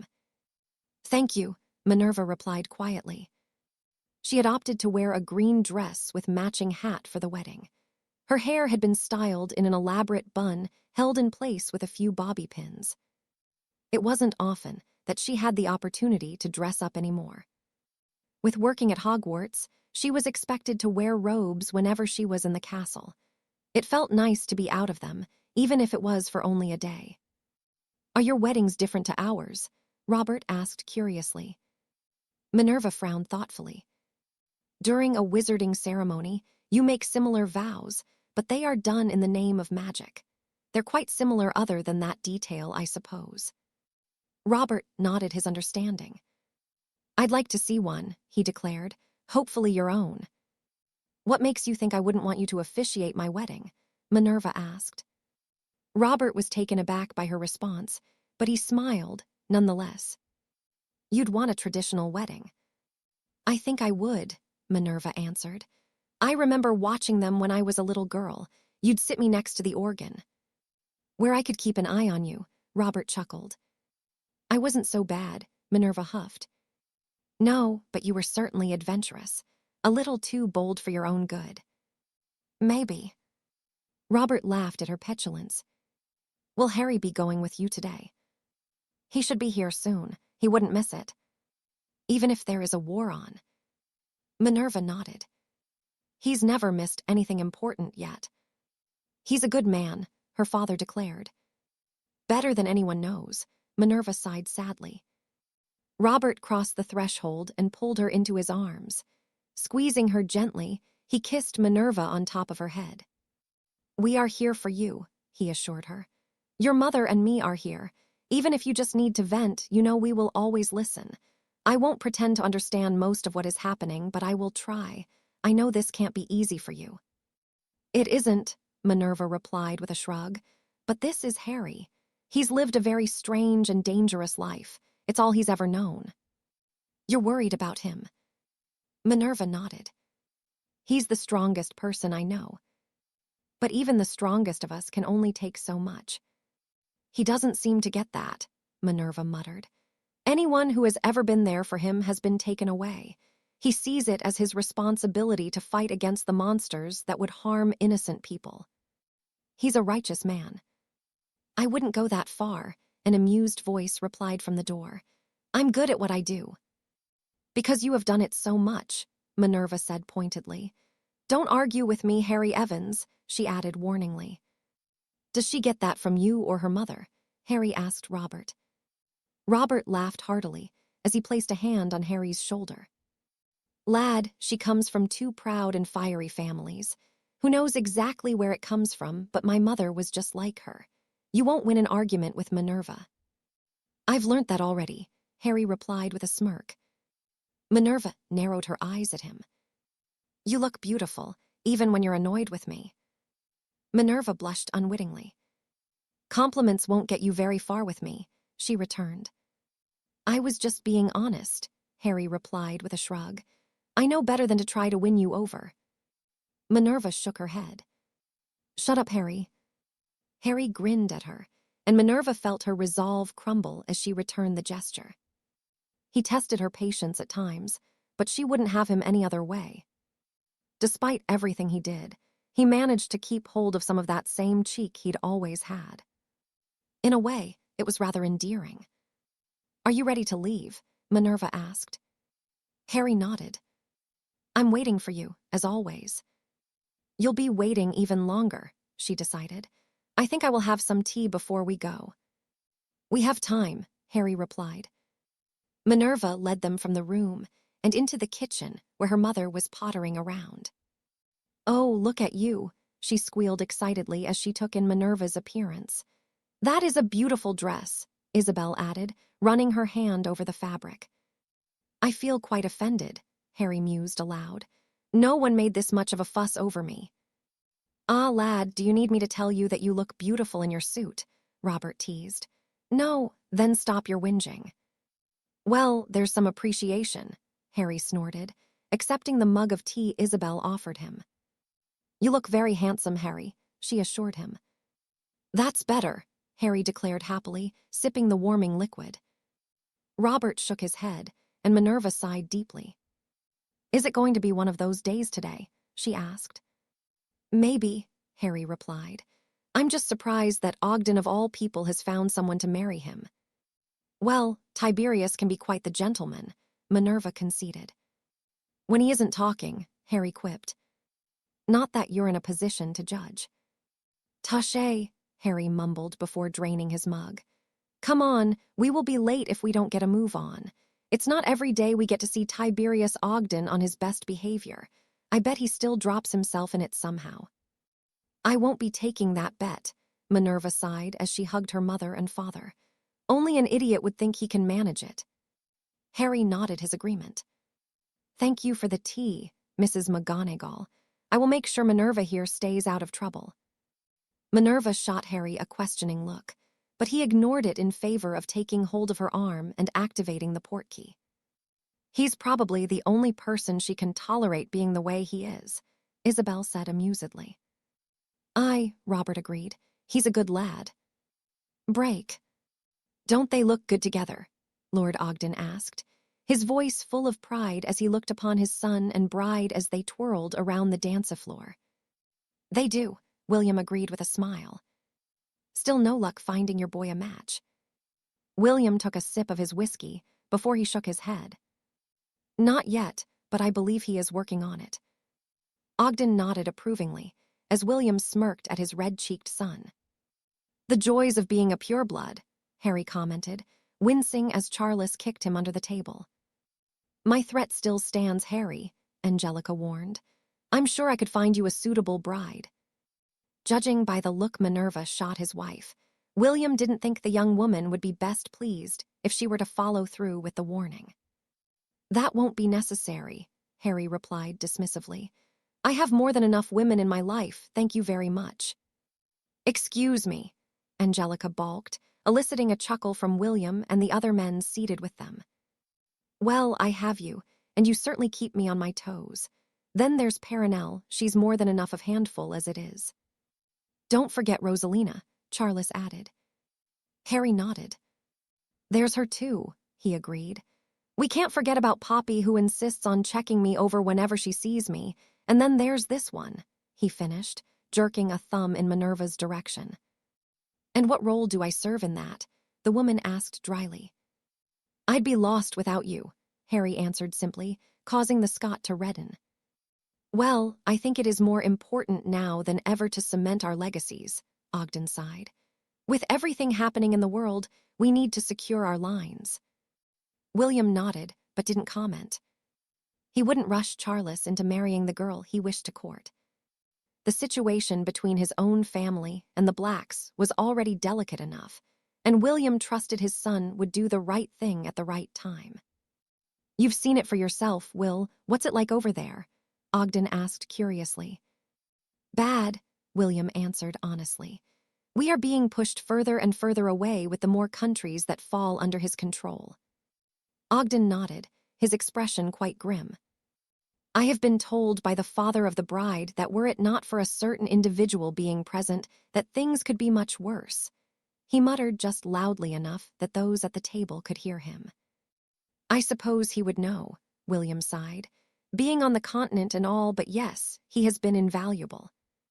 He shot a tense Harry an appreciative glance. How is it that one man is proving to be more effective than the entire combined forces of the ICW? Ogden mused aloud.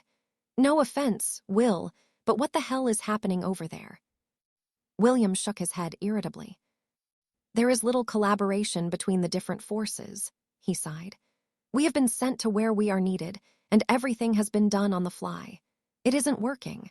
That should change now with the Russians being involved. We are also expecting the Canadians and Indians to arrive in the coming weeks. Ogden hummed. What has taken them so long? William shrugged. I suppose it has been difficult for them to bring everyone together. Both are large countries and news travels slowly in some parts. Well, as far as I'm concerned, it's not good enough, Ogden declared. It is people like you risking your life because they can't get their RCs in gear. Thank Merlin for this serpent chap. William nodded his agreement. Thank Merlin for him, he echoed. Would you like to dance? Harry asked Minerva, evidently feeling awkward at the turn the conversation was taking. The woman nodded, and the two left the table. Let us hope whoever is in charge get their RCs in gear. Ogden snorted before he stood and took his leave. Let's hope so, William murmured, watching the young man taking a turn around the dance-floor with a smiling Minerva. Break. Sorry, I just needed to get away from that, Harry explained. You don't need an excuse to dance with me, Minerva replied with a grin. Is that right? Harry asked with a raised eyebrow. You know you could have asked me. What makes you think I'm not just taking pity on you? Minerva quipped, grinning. Ouch, that one hurt, Harry said dramatically. After all I've done for you. Such as?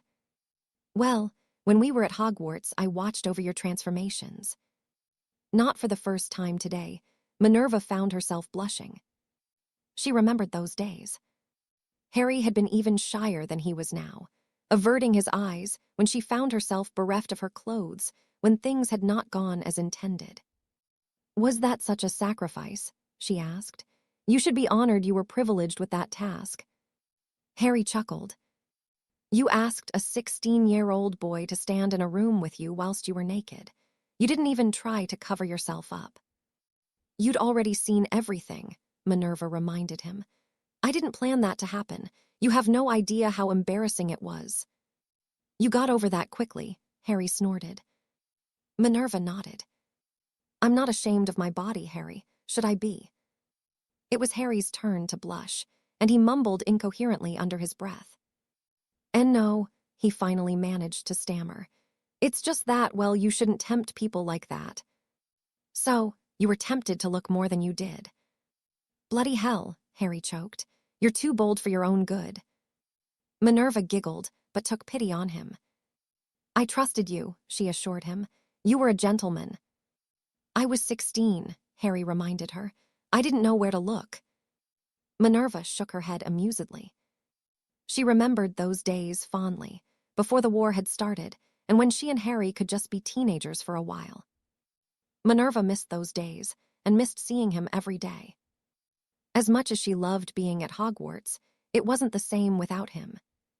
"You could always volunteer to supervise me again," she offered.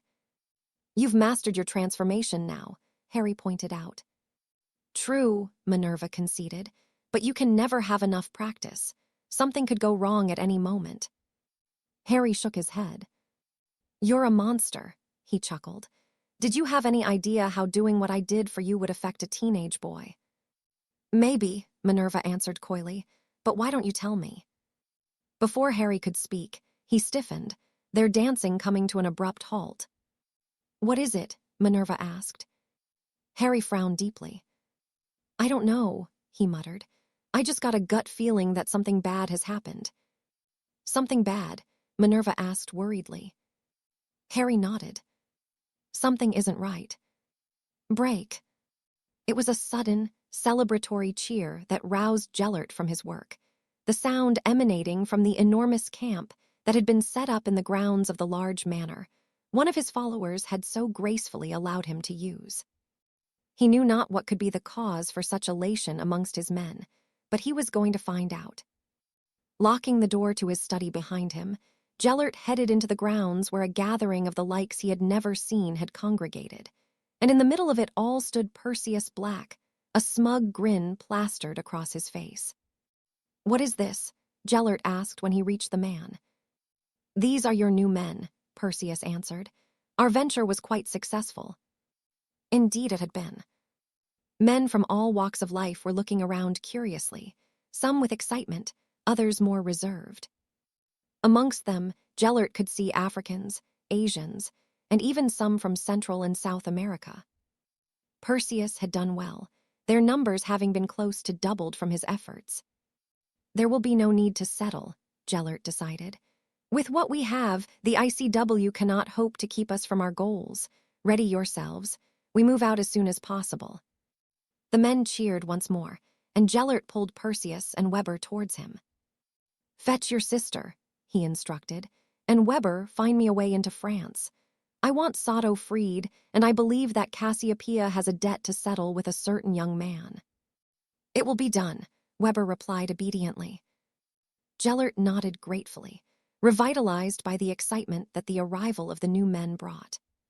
France would fall soon, and he would add even more allies to his cause when Sato was liberated. Chapter 46.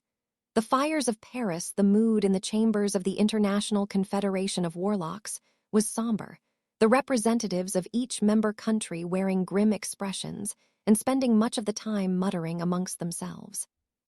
Harry would be too if he was in their unenviable position, but he wasn't. Here, his opinions meant nothing, and that would suit him just fine were it not for the thousands of lives at stake. "Might I ask why his men are marching towards the border and not apparating?" the Spanish representative asked. Ghost cleared his throat. "I don't know," he answered. "I suppose he could be concerned about traps waiting for them." "And are there any?" the Spaniard followed up. Ghost shook his head. "No." "Why ever not?" Ghost stood straighter, evidently not appreciating the accusative tone. Our efforts have been focused on fortifying Paris. For weeks we have been preparing for this attack. I can assure you all that everything is under control. It is just a matter of Grindelwald coming to us. The representatives muttered amongst themselves once more, and Harry shook his head disapprovingly. It was a poor plan. I hope you are right, the Supreme Mugwump said severely. The minister has assured me that all our orders will be placed at your disposal. Harry could understand his position. The man was French and concerned for the safety of his country. Did your scouts manage to get an accurate count of how many? Doge questioned. Ghost shuffled awkwardly. Not entirely, Fox broke in, but we were told around 3,000. Our scouts didn't want to get too close. About what we expected, Doge mused aloud. From my count, it was closer to 6,000, Harry explained, shooting Fox a look of annoyance. Had the woman even verified anything for herself? 6,000, Doge pressed. Not true, Fox defended, only to be waved off by the Supreme Mugwump. You are certain you saw 6,000 men? Harry nodded. Grindelwald has recently added to his numbers by recruiting abroad. He has men from Africa and Asia, likely more places, he explained. His ranks have swelled, and when we meet, it will likely be at a disadvantage. The murmuring amongst the representatives were not the sounds of men that had been reassured. The serpent is wrong, Fox huffed. Our scouts could not have been so inaccurate. And yet, it seems that they were, the Supreme Mugwump responded pointedly. You are taking his word for it over ours? Fox asked disbelievingly. No, the Supreme Mugwump denied, but I would much be prepared for 6,000 and have less to deal with, he explained. What other measures are in place? Fox did not appear happy with the explanation, but it was Ghost who spoke before she could voice her thoughts on the matter. We have begun evacuating the women and children from the city. The men that are willing to fight have been placed into already established groups. Those that are not, Abriot pressed. They are being detained to ensure they are not agents of Grindelwald. His words were met mutterings of displeasure and headshakes by the gathered representatives. It is a necessary measure, Ghost insisted. In this case, it is better to be safe than sorry. Abriot nodded. I understand, he sighed. I will leave it to your discretion to handle these affairs. I'm afraid I may not be able to remain impartial. I do not wish to disrespect you, but that is why this has been done discreetly, Ghost replied. Harry believed him, even believed Ghost thought he was doing what was right when it came to preparing the defenses, but Harry couldn't ignore the feeling that he was gravely wrong. And what if he does not attack Paris? The Russian Minister of Magic interjected. Of course he will attack Paris, the Spaniard scoffed. The Russian minister merely shrugged in response, a slight grin tugging at his lips. We have no doubt that Paris is his target. It is where the ministry is located and the most important city in France. He wouldn't waste his time elsewhere, Fox pointed out soundly. Abriot hummed. I am inclined to agree with you. Does anyone else have any other thoughts? None spoke up. Harry too held his tongue. He had his own thoughts, but he had no proof to offer to substantiate them. For all Harry knew, Gellert may well only attack Paris, but that was irrelevant in truth. He still thought it best that Grindelwald not be allowed to enter France at all. Then I call this meeting to a close to allow you to continue with your preparations. Please, be prepared to convene in an emergency in the coming days. The room started to clear, and Fox shot Harry a smug look, though she had no reason to feel such a way. If things were to take a turn for the worse as Harry was anticipating, she would have nothing to feel smug about. Not that Harry would take joy in something so petty, not with what the cost would be. Releasing a deep breath, he left the chambers, the last do so having been distracted by what was coming. From his own observations, Grindelwald's men would arrive at the French border in only 2 days' time. Ghost's plan was set in stone, and there was nothing else to be done. My father would like to speak with you, a heavily accented voice requested. Harry turned to see the Russian minister's son, beckoning him into one of the side rooms outside the main chamber. With a frown, Harry entered to find the seated at a table with 2 additional guards either side of him, each with their wands in hand. "I do not believe they would do much good," the minister chuckled, nodding towards his nervous entourage. "If the rumors about you are to be believed, you could kill us all without much effort on your part." Harry snorted. "I do not make a habit of killing those that aren't my enemy, and certainly not an ally." The minister nodded and gestured for his men to put their wands away, an instruction that was carried out warily. "The serpent," the minister said with admiration. "Even in Russia, the whispers of your deeds are heard by all. The women swoon, and the criminals tremble at the mention of you. Quite the reputation you have carved out for yourself." "You know what they say about rumors," Harry replied politely. "Duh, this is true, but not where you are concerned. And yet, our enemy is fearful of you for good reason. Even my own men warned me of meeting with you." "Then why did you?" Harry asked. "I wanted to look upon the man who has many speaking his name. I wanted to see for myself what makes you so special, to get a measure of the man you are." "Are you satisfied?" Harry asked irritably. He had grown tired many years ago of being something of a sideshow to others, people wanting to look at his scar and ask about how he had survived Voldemort's attack as a baby when men who were not untalented had perished. The Russian chuckled before nodding. "Duh, I am satisfied that perhaps there is more truth in the rumors than I thought. You are a young man, but a man who has endured much. I can see it in your eyes. There is anger, pain, and a willingness to do what is necessary to vanquish your enemies. A darkness, some may say, but to me, you are ruthless out of obligation." Harry could only snort in reply. "More than all of this," the minister continued, "I notice that you are not in agreement with your superiors. You do not believe their tactic to be the correct one." "I don't," Harry admitted unashamedly. "I think allowing Grindelwald to enter France would be a mistake." "I agree with you," the Russian replied. "This ghost, he is blinded by his belief that Grindelwald will only target Paris. If it was my country he was marching on, I would meet him outside of it. If the ICW are wrong, the consequences could be dire. I too am uncomfortable with allowing him in. When he crosses the border, he could send his men wherever he wishes." "So, what can we do about it?" "Nothing," the minister said matter-of-factly. "The plans are already in motion. Sometimes we must let people make mistakes so they learn to be better. This could be a very harsh lesson for all involved, and one I hope he will learn from. I will not risk my men defending France alone on an open field when no other would do the same for Russia." "We just let it happen then."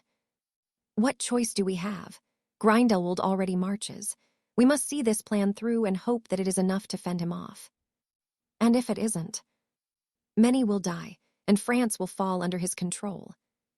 Harry deflated, though such a fate was all but unavoidable at this point. "I understand your frustration," the Russian comforted, "but if there is any that can find an advantage when it is needed most, perhaps it will be you," he added as he stood. "I wish you well, Serpent, and hope that we are both wrong in this instance, but I have my doubts."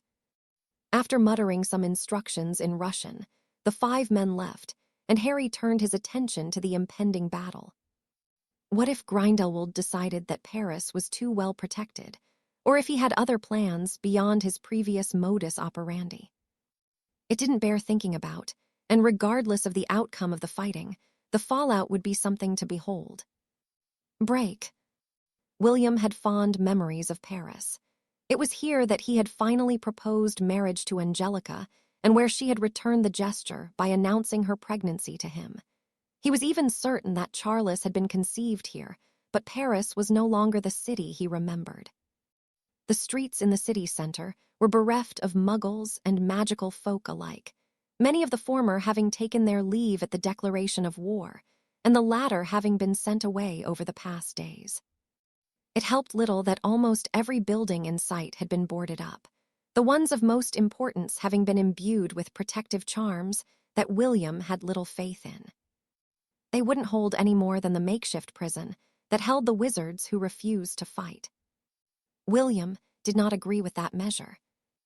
The new head of the Department of Justice of the ICW had not endeared himself to many, and his assistant even less so. She had a sense of self-importance to rival any Malfoy William had met. He didn't understand why this ghost was put in charge of the ICW forces when there were people like Gabriel Moody at their disposal.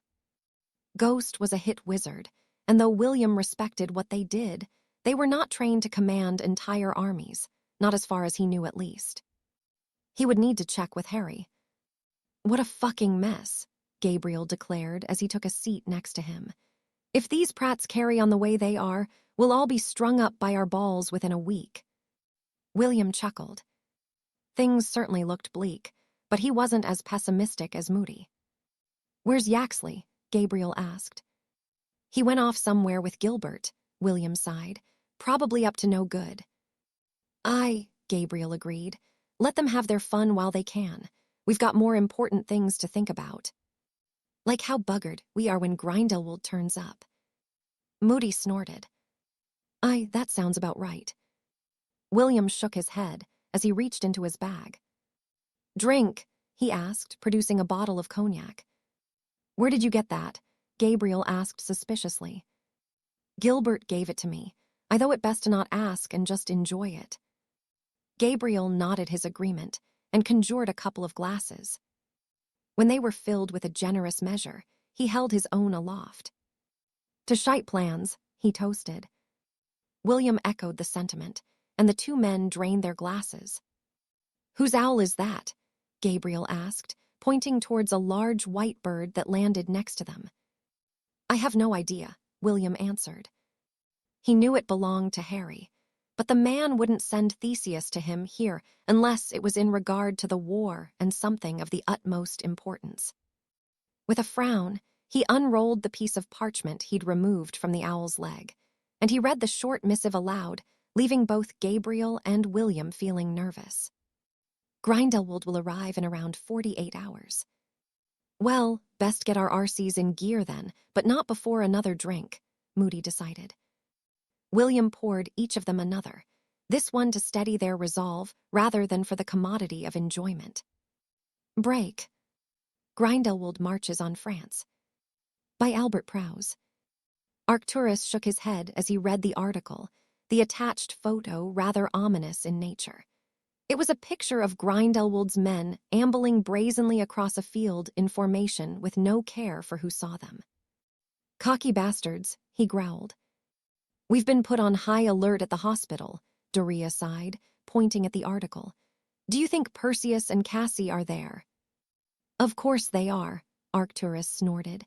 "I hope the traitorous shits get what's coming to them."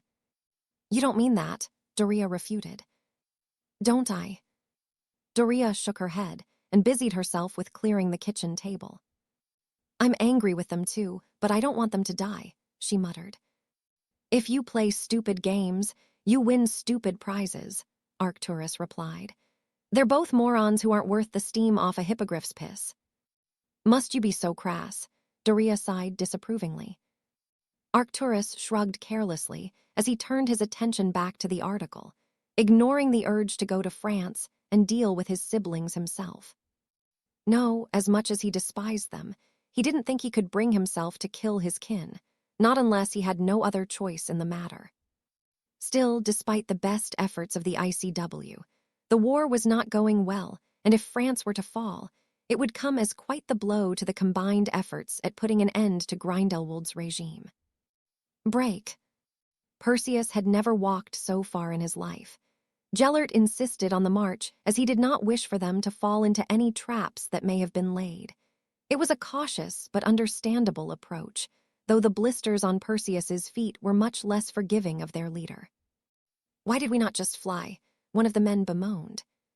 Perseus had heard the same question asked a dozen times over the past days, and the answer was a simple. There weren't enough to go around, and Gellert would not see their forces split. They were at a pivotal stage in their plans, and no risks were to be taken. Why Gellert would be leaving them when they entered France, Perseus knew not, but he knew the man wouldn't do so unless it was vitally important. "We will reach the border within the next day," Gellert informed him. "We will keep marching and make sure the men are fed and rested before we enter. When we get through the defenses, I want you and your men to apparate here," he explained, pointing to a point on the map just south of Paris. "That is where you will attack the city from." "And where will you be?" Gellert smirked almost proudly. "You will know soon enough," he assured him. "For now, it is best that not too much is said." Perseus nodded his understanding. Although the influx of men they'd received was a boon, there hadn't been time to vet them all. It was always possible that there were spies amongst them, not that anything they may have learned would do them any good. Gellert kept much to himself, and nothing that could be detrimental was revealed until it was necessary. "So tomorrow then?" Perseus asked. Gellert nodded, a twinkle of excitement visible in his eyes. "Tomorrow," he confirmed. "Paris will fall and France with it." "Break. What the fuck is this?" Gabriel spat furiously. "I was expecting at least 700 of you. Where are the Indians?" The man who was on the receiving end of Gabriel's temper shrugged. "I don't know what to tell you. The rest of us aren't ready, and we don't know anything about the Indians." "Unbelievable," Gabriel declared. "There can't be any more than 300 of you." "Sounds right," the Canadian agreed. Moody grumbled under his breath as he approached William. "Well, if we weren't fucked before," he growled. "How bad is it?" William asked. "Bad enough that our cheeks are spread, and we should prepare ourselves for a dry buggering. Was it 6,000 men he's got? We've got only a little more than 4,000, and a quarter of them are Russian. What is this pillock in charge playing at?" William wouldn't pretend to know, but if Gabriel was worried, then there was reason to be. He had said his goodbyes to Angelica and Charles before he'd left, but William felt for the first time that perhaps he wouldn't see them again. For months he had been mentally preparing for that possibility, but now that it was more possible than ever, he realized he wasn't ready for it. Not that he ever would be, but it was as though he now stood in the middle of Paris, waiting for death to claim him. "Bloody hell," he mumbled. "Bloody hell is right," Gilbert agreed. "We'll need a miracle to get out of this alive." Yaxley nodded, his stony expression more tense than usual, but he was not deterred. William hadn't had much to do with the family over the years, but he had come to respect the man that had fought beside him on 2 occasions already. Even with how bleak the outlook seemed, Yaxley was there along with Gabriel and even Gilbert, who was undoubtedly rather drunk. "Anyone want a sip?" he asked, holding out a bottle of vodka. "I freed it from some Ruskies," he snickered. William snorted and shook his head. "I think I'll keep a clear head." "Aye," Gabriel echoed. "Suit yourself," Gilbert shrugged before taking a long pull on the bottle, smacking his lips in satisfaction when he was done and belching loudly. "That one's for Grindelwald." "If only that would be enough," Gabriel chuckled. "They're coming." They rushed to where the voice had come from, as did everyone else who heard it. In the distance, wave after wave of men rolled towards them, so many that not one could be distinguished from the other. "Well, bloody hell," William said darkly, his grip tightening around his wand. Thoughts of what was to come had been haunting enough to disturb his sleep since he'd arrived, but seeing the enemy charging towards them made those thoughts feel almost welcome in comparison. "It's like I said, we'll need a miracle," Gabriel reiterated. "Do you think he'll come?" William immediately knew who Moody was referring to, and though they could use someone like Harry, William wanted the young man to stay far away from this. He shook his head. It was wishful thinking at best to believe Harry wouldn't be here.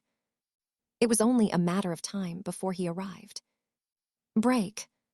With Gellert and a team of experts, it had taken little more than an hour to breach the wards on the border of Belgium and France, and when the men had passed safely into the latter, the time had come to put their plan into action. "You know what to do," Gellert had said simply before vanishing to carry out his own task. Perseus had taken a deep breath and nodded. "Follow me," he instructed to his men. He'd apparated to where Gellert had pointed to on the map, a large expanse of greenery that was likely used as a public park, the perfect place to arrive. In the distance, the Eiffel Tower was visible as the key component of the backdrop of the French capital, and it felt surreal to finally be here. For years, now Gellert had discussed what a great victory it would be when they took France, and here they were. After weeks and months of sacrifice, of spilled blood and lost lives, they had arrived, and Perseus was more determined than ever to achieve the great victory he had been envisioning. "We proceed with caution," he announced. "Hands, take a handful of men and look out for any traps. Destroy whatever you find." Galletier nodded, and the German and his own men left to do as they had been bid. "The rest of you, make your last-minute preparations. We attack as soon as Hans gives us the all-clear." Perseus watched as the men went through their own pre-battle rituals of sorts.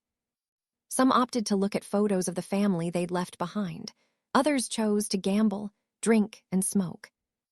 Whatever worked for them was their business, but Perseus's thoughts remained on the city that was almost within his grasp. He wouldn't be distracted by such frivolous things, the way the men were. "The path is clear," Hans informed him after what could have been only an hour since he'd left. Perseus nodded as he stood. His moment was now. Bruges and Warsaw had merely been building up to this moment, and what happened in Paris tonight could well determine how the rest of the war would play out. "ALRIGHT, men, it's time to move," he commanded, leading them towards the city with quick steps and breaking into a run when he could no longer contain his enthusiasm. Perseus was nervous, but it was this that fueled him, all the way until he unleashed his first flurry of spells, signaling the beginning of the battle for Paris. Break. The home she found herself before was much less grand than Cassiopeia expected. Having lived for more than 6 centuries, she thought the Flamels would have more to show for it. Not that it mattered. They would have no further use for any of their possessions soon enough. "I have a bad feeling about this," one of the curse-breakers muttered from next to her. "Something is not right about this place." "Shut up, Kowalski," another grumbled. "You're a superstitious shit." Kowalski shook his head. "Can you not feel it?" he asked pleadingly. "There is something here." "That's your lack of guts. Now get on with it." The added encouragement of Cassiopeia's wand being pointed at him was all the prompting he needed to keep silent and begin his work. Kowalski was excellent at his job, an expert in even the oldest wards. Cassiopeia watched the man closely to ensure he did what was asked of him and nothing more. It was a risk not tackling the wards herself, but she was not as experienced as Kowalski and would be out of her depth. "There's a trigger ward here that I've never come across," the sweating cursebreaker explained. "What will it trigger?" Cassiopeia asked. Kowalski shrugged. "I won't know unless I trigger it." "How long after you've done it will the rest take?" Kowalski released a deep breath. 2 or 3 minutes if there are no other surprises. Cassiopeia nodded thoughtfully. "Can you add anything to prevent them disappearing before we get in?" "I can," Kowalski confirmed. "I can erect wards that will prevent the use of portkeys or anyone apparating in or out. The problem with that is if we need to make a quick escape, we won't be able to until I bring them down." "How long?" "I can do it in only a minute, but it is a long minute if we need to leave immediately." Cassiopeia hummed. "We will have to risk it," she decided. Kowalski mopped the sweat from his brow with the back of his sleeve and returned to his work, stiffening as a low rumble spread through the ground below them. "That was a big backlash," he whispered frantically. "What did it trigger?" Cassiopeia questioned, her gaze sweeping across the breadth of the house. "I have no idea, but something is coming. I can feel it." "Break." William stood back to back with Gabriel, the two of them fighting for all they were worth. In the heat of battle, they had been separated from the rest of their group and found themselves quickly becoming overwhelmed. "Well, isn't this just great?" Gabriel chuckled humorlessly. William grunted, collapsing a large wall on top of a dozen or so oddly dressed, dark-skinned men. With a wave of his wand, He swept up the debris that had broken away and began using them to block spells sent their way. "Any ideas?" he asked. I've got something for them," Gabriel declared. Only a moment later, screams filled the air as a large pack of wolves descended on their attackers, and Gabriel began laughing gleefully as Grindelwald's men fled with the wolves snapping at their heels. "Take that, you filthy bastards." William could only shake his head, sobering as he turned in the opposite direction to where their group had been only a few minutes before. "Gabriel," he said urgently, pulling the man by his robes. Bodies were strewn everywhere, wounds leaking blood, and many of the faces unrecognizable through the crimson masks. In the heat of battle, neither had paid attention to the rancid smell emanating from the bodies, but the scent of blood, urine, and evacuated bowels could not be missed now. "Are they ours?" Gabriel asked. "I don't think that matters right now," William replied, pointing ahead to where an enormous shadow was slinking towards them. "Is that a bloody three-headed dog?" Gabriel gasped. William nodded as he readied his wand. He had heard of these creatures, but he was no expert on the topic. "What do we do?" Gabriel questioned as the two of them began backing slowly away from the snarling heads that had picked up their scent. Behind the beast, another large group of men followed in their wake, their wands drawn and as ready to pounce as the creature. "Somehow I don't think the wolves will work this time," William commented. Gabriel jumped as the three heads of the dog barked. "No, but this might." With a flick of his wrist, a long whip coated in fire shot from the tip of his wand. "I don't think that's a good idea," Charles warned, his words falling on deaf ears. With a loud crackle, the whip snapped against the nose of one of the heads, eliciting a yelp of pain from it. Instead of being deterred from attacking them, Gabriel's efforts seemed only to encourage it to do so more. "Now I've done it," Moody groaned, only to frown as a low, mournful tone began to sound over the din of the surrounding battle. "What is that?" "I don't know," William mumbled, "but the dog is falling asleep." The men behind the beast were looking around for the source of the music, but the Cerberus thudded to the ground, snoring loudly. Still, William and Gabriel's position was not favorable. They were outnumbered considerably, and their enemies knew that. "Get them!" a dark-skinned man yelled in a heavy African accent. They charged, each carrying a wand and crude swords that appeared to be fashioned from bone, howling in an unrecognizable tongue. William and Gabriel braced themselves, any escape cut off by the collapsed buildings around them, only to wince as dozens of spikes shot upwards from the ground, skewering several of their attackers. From what seemed to be from nowhere, a lone figure appeared between the warring men, waving his wand in an intricate pattern.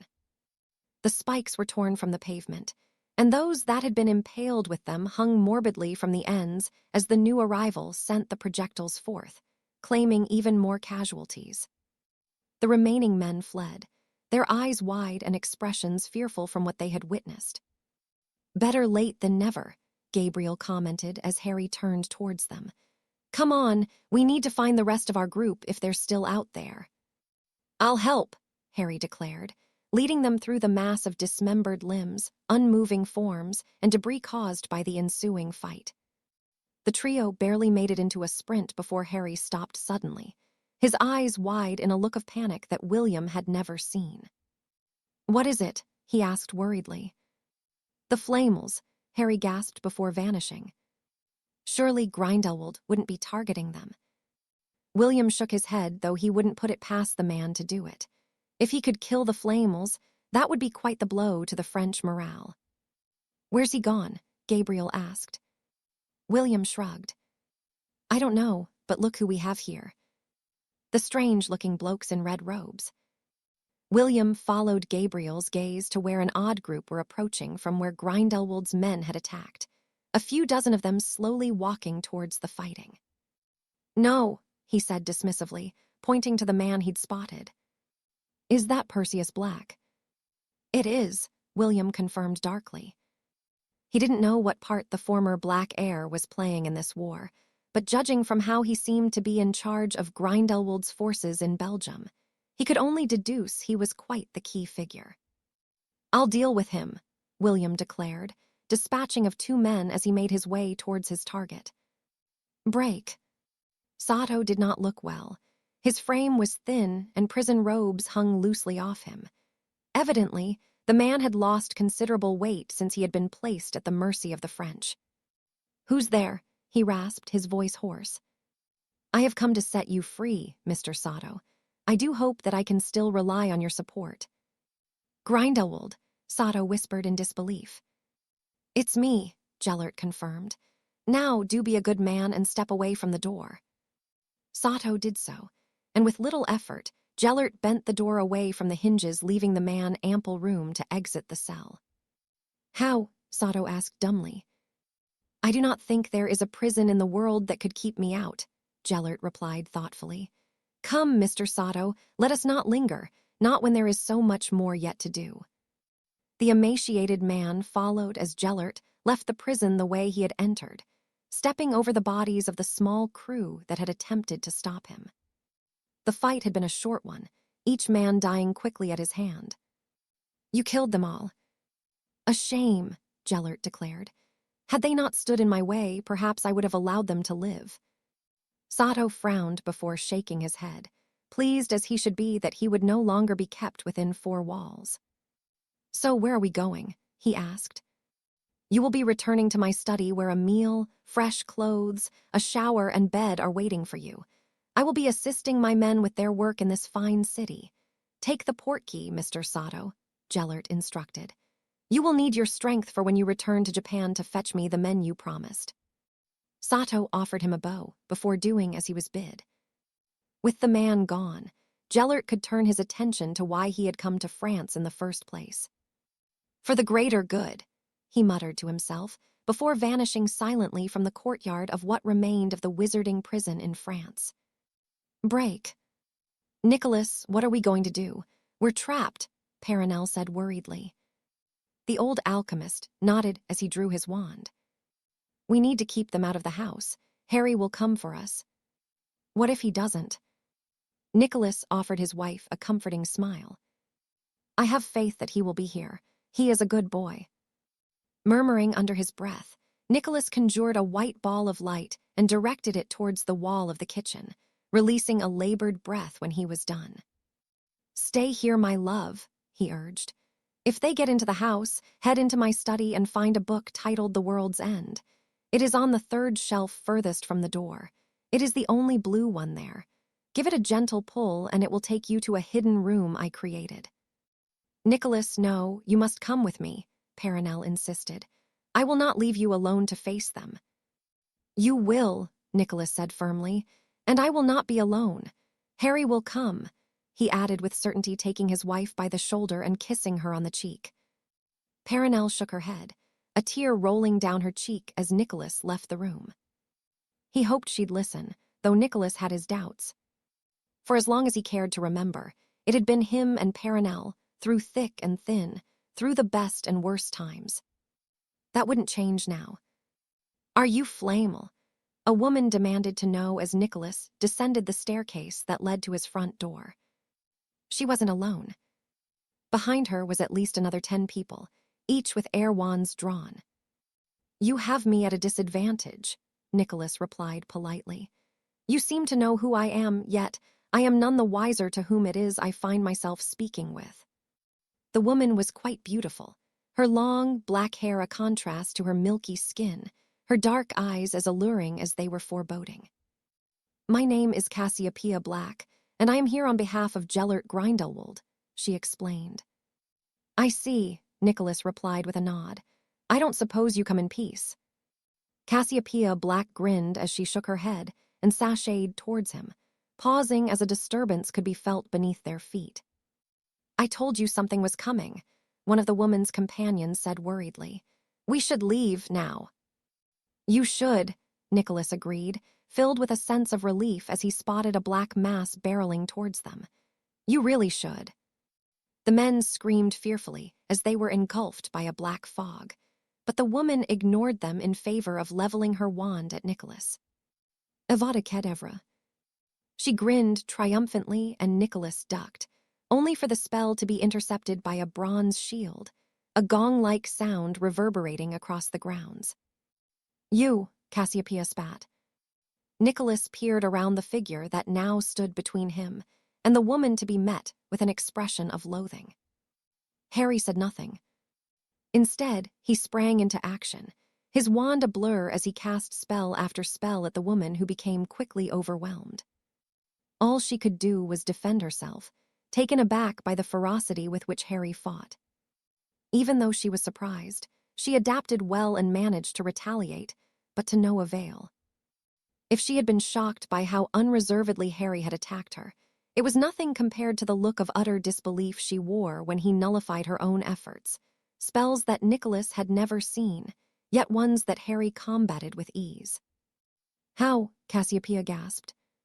Again, Harry said nothing, choosing to continue his assault until the woman was blasted off her feet, finally overwhelmed by the onslaught. She hit the ground with a dull thud, and Nicholas winced as a snapping sound was heard. He didn't know what she had broken, but Cassiopeia whimpered in pain as she skidded to a halt. Harry had not been idle in the interim. He swept up the fog he had created and sent it towards the prone woman who didn't appear to be concerned until she caught sight of the men that had accompanied her. They were dead, each with green and black veins bulging prominently on the surface of their skin. Poisoned. But Nicholas couldn't be certain what from. Nonetheless, the woman that had seemingly come to kill him and Perenelle decided to cut her losses and fumbled for a portkey. She vanished as the cloud fell upon her, and Harry cursed under his breath. Are you okay? He asked worriedly, taking Nicholas by the shoulders. Where's Perenelle? We are fine, Harry, Nicholas assured the young man, offering him a smile of gratitude. I knew you would come for us. I knew my faith hadn't been misplaced. He's here, isn't he? Harry nodded. I need to get back to Paris. I want you and Perenelle to take this portkey. It will take you to my house. I will be there as soon as I can. Please, don't be a stubborn old git, Nick. Do as I ask. Nicholas offered Harry a sad smile. You're a good boy, Harry, he said sincerely, accepting the portkey. I will lock the house down and we will leave. Good, Harry replied. Keep him out of trouble, he added to Perenelle as she joined them. With that, Harry was gone, as always shouldering a burden he shouldn't have. He came, Perenelle said simply. Did you expect anything less? Perenelle shook her head. No, of course not, she replied fondly, but it warms me to know he thinks so highly of us without any expectations. He's a good boy, Nicholas reiterated. Now, come along. He may think highly of us, but I don't imagine he'd be best pleased if we hung around here longer than necessary. Must we leave, Nicholas? It is no longer safe for us to be here. If Grindelwald is victorious tonight, it will be even less so. Break. The men in red robes were causing havoc, their fire spells serving only to separate the two fighting forces on opposing sides of the street. William, however, did not have time to focus on them. He was locked in a fierce duel with Perseus Black. The young man was competent, better than most his own age, but he lacked experience. Evidently, the Lord Black had not seen fit to prepare his heir sufficiently. William's own father had not been so negligent and had spent many hours with him in the basement at Potter Manor. Henry Potter had been a taskmaster and had put his son through his paces. William sidestepped. A sickly orange curse sent his way before returning fire with a particularly nasty severing curse. Black shielded it, but he was beginning to wane, his technique becoming sloppy. Noticing this, William pressed the advantage, his attack becoming relentless. Spell after spell left his wand, and Black struggled to keep them at bay, stumbling as he was forced backwards. Before he could bring his wand to bear once more, he was hit with 4 spells, one after the other, and he collapsed to the ground, his wand falling from his grasp. In that moment, William felt a wave of guilt wash over him as he watched the young man thrash around in agony, blood spilling from a mortal wound, a hole that had been punched cleanly through his throat. The Potter Lord wanted nothing more than to look away, but he couldn't. He'd wanted to kill Perseus Black, that he wouldn't deny, but not in such a violent manner. It brought him no joy to see the fool suffer so much. After what felt like hours but could only have been mere seconds, the former black air fell still and moved no more. "William!" A familiar voice shouted in panic as he breathed a sigh of relief, pleased that his suffering was over. William felt something slam into his back, and he crashed to the pavement with the wind knocked from his lungs. At first, he thought the warmth he felt was emanating from the burning buildings around him, and it wasn't until he tried to draw breath that he realized how wrong he was. He coughed and immediately tasted iron as his mouth filled with blood, the very same that was pooling around him. What had hit him? With a groan of agony, he managed to turn enough to see a gleeful face looking at him triumphantly, though the triumph faded as a roar of fury sounded. Everything became muffled for William as he felt himself weaken, but he was certain everything grew suddenly brighter behind the closed lids of his eyes. He needed to rest and only wished to close them for a moment, just long enough that he could catch his breath once more. Break. Harry returned to Paris to find most of the city aflame, with more corpses littering the pavement. He needed only to follow the trail of bodies to lead him back to where the fighting was taking place, with just as much vigor as when he'd left.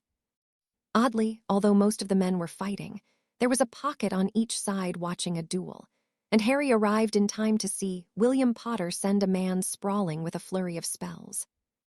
Whoever it was did not die well, but Harry did not have time to dwell on that. In his periphery, he caught sight of a pale form with pale hair taking aim at William's back, a purple spell marred with flecks of yellow being sent towards him. "William!" Harry shouted, his attempt to shield the man from the attack not coming quickly enough. A gout of blood erupted from the Potter Lord's back as he slammed hard to the ground. Harry was shocked, but it gave way to a familiar feeling of seeing another he cared so much for dying in front of his eyes, a feeling that was reminiscent of the night Bellatrix had murdered Sirius. With a primitive roar of unbridled fury, he turned towards Grindelwald, whose smirk fell. "CRUCIO," Harry spat. He was no longer a 15-year-old boy who could not muster the willpower to harm another in such a way. Now Harry was a man, and the hatred he felt for Gellert Grindelwald fueled the spell, and were it to land, he would have reveled in the man's suffering. Gellert, however, was much too cunning to be caught out by such a trivial thing. Seizing one of his followers, he pulled the man into the path of the spell, and a blood-curdling scream rent the air.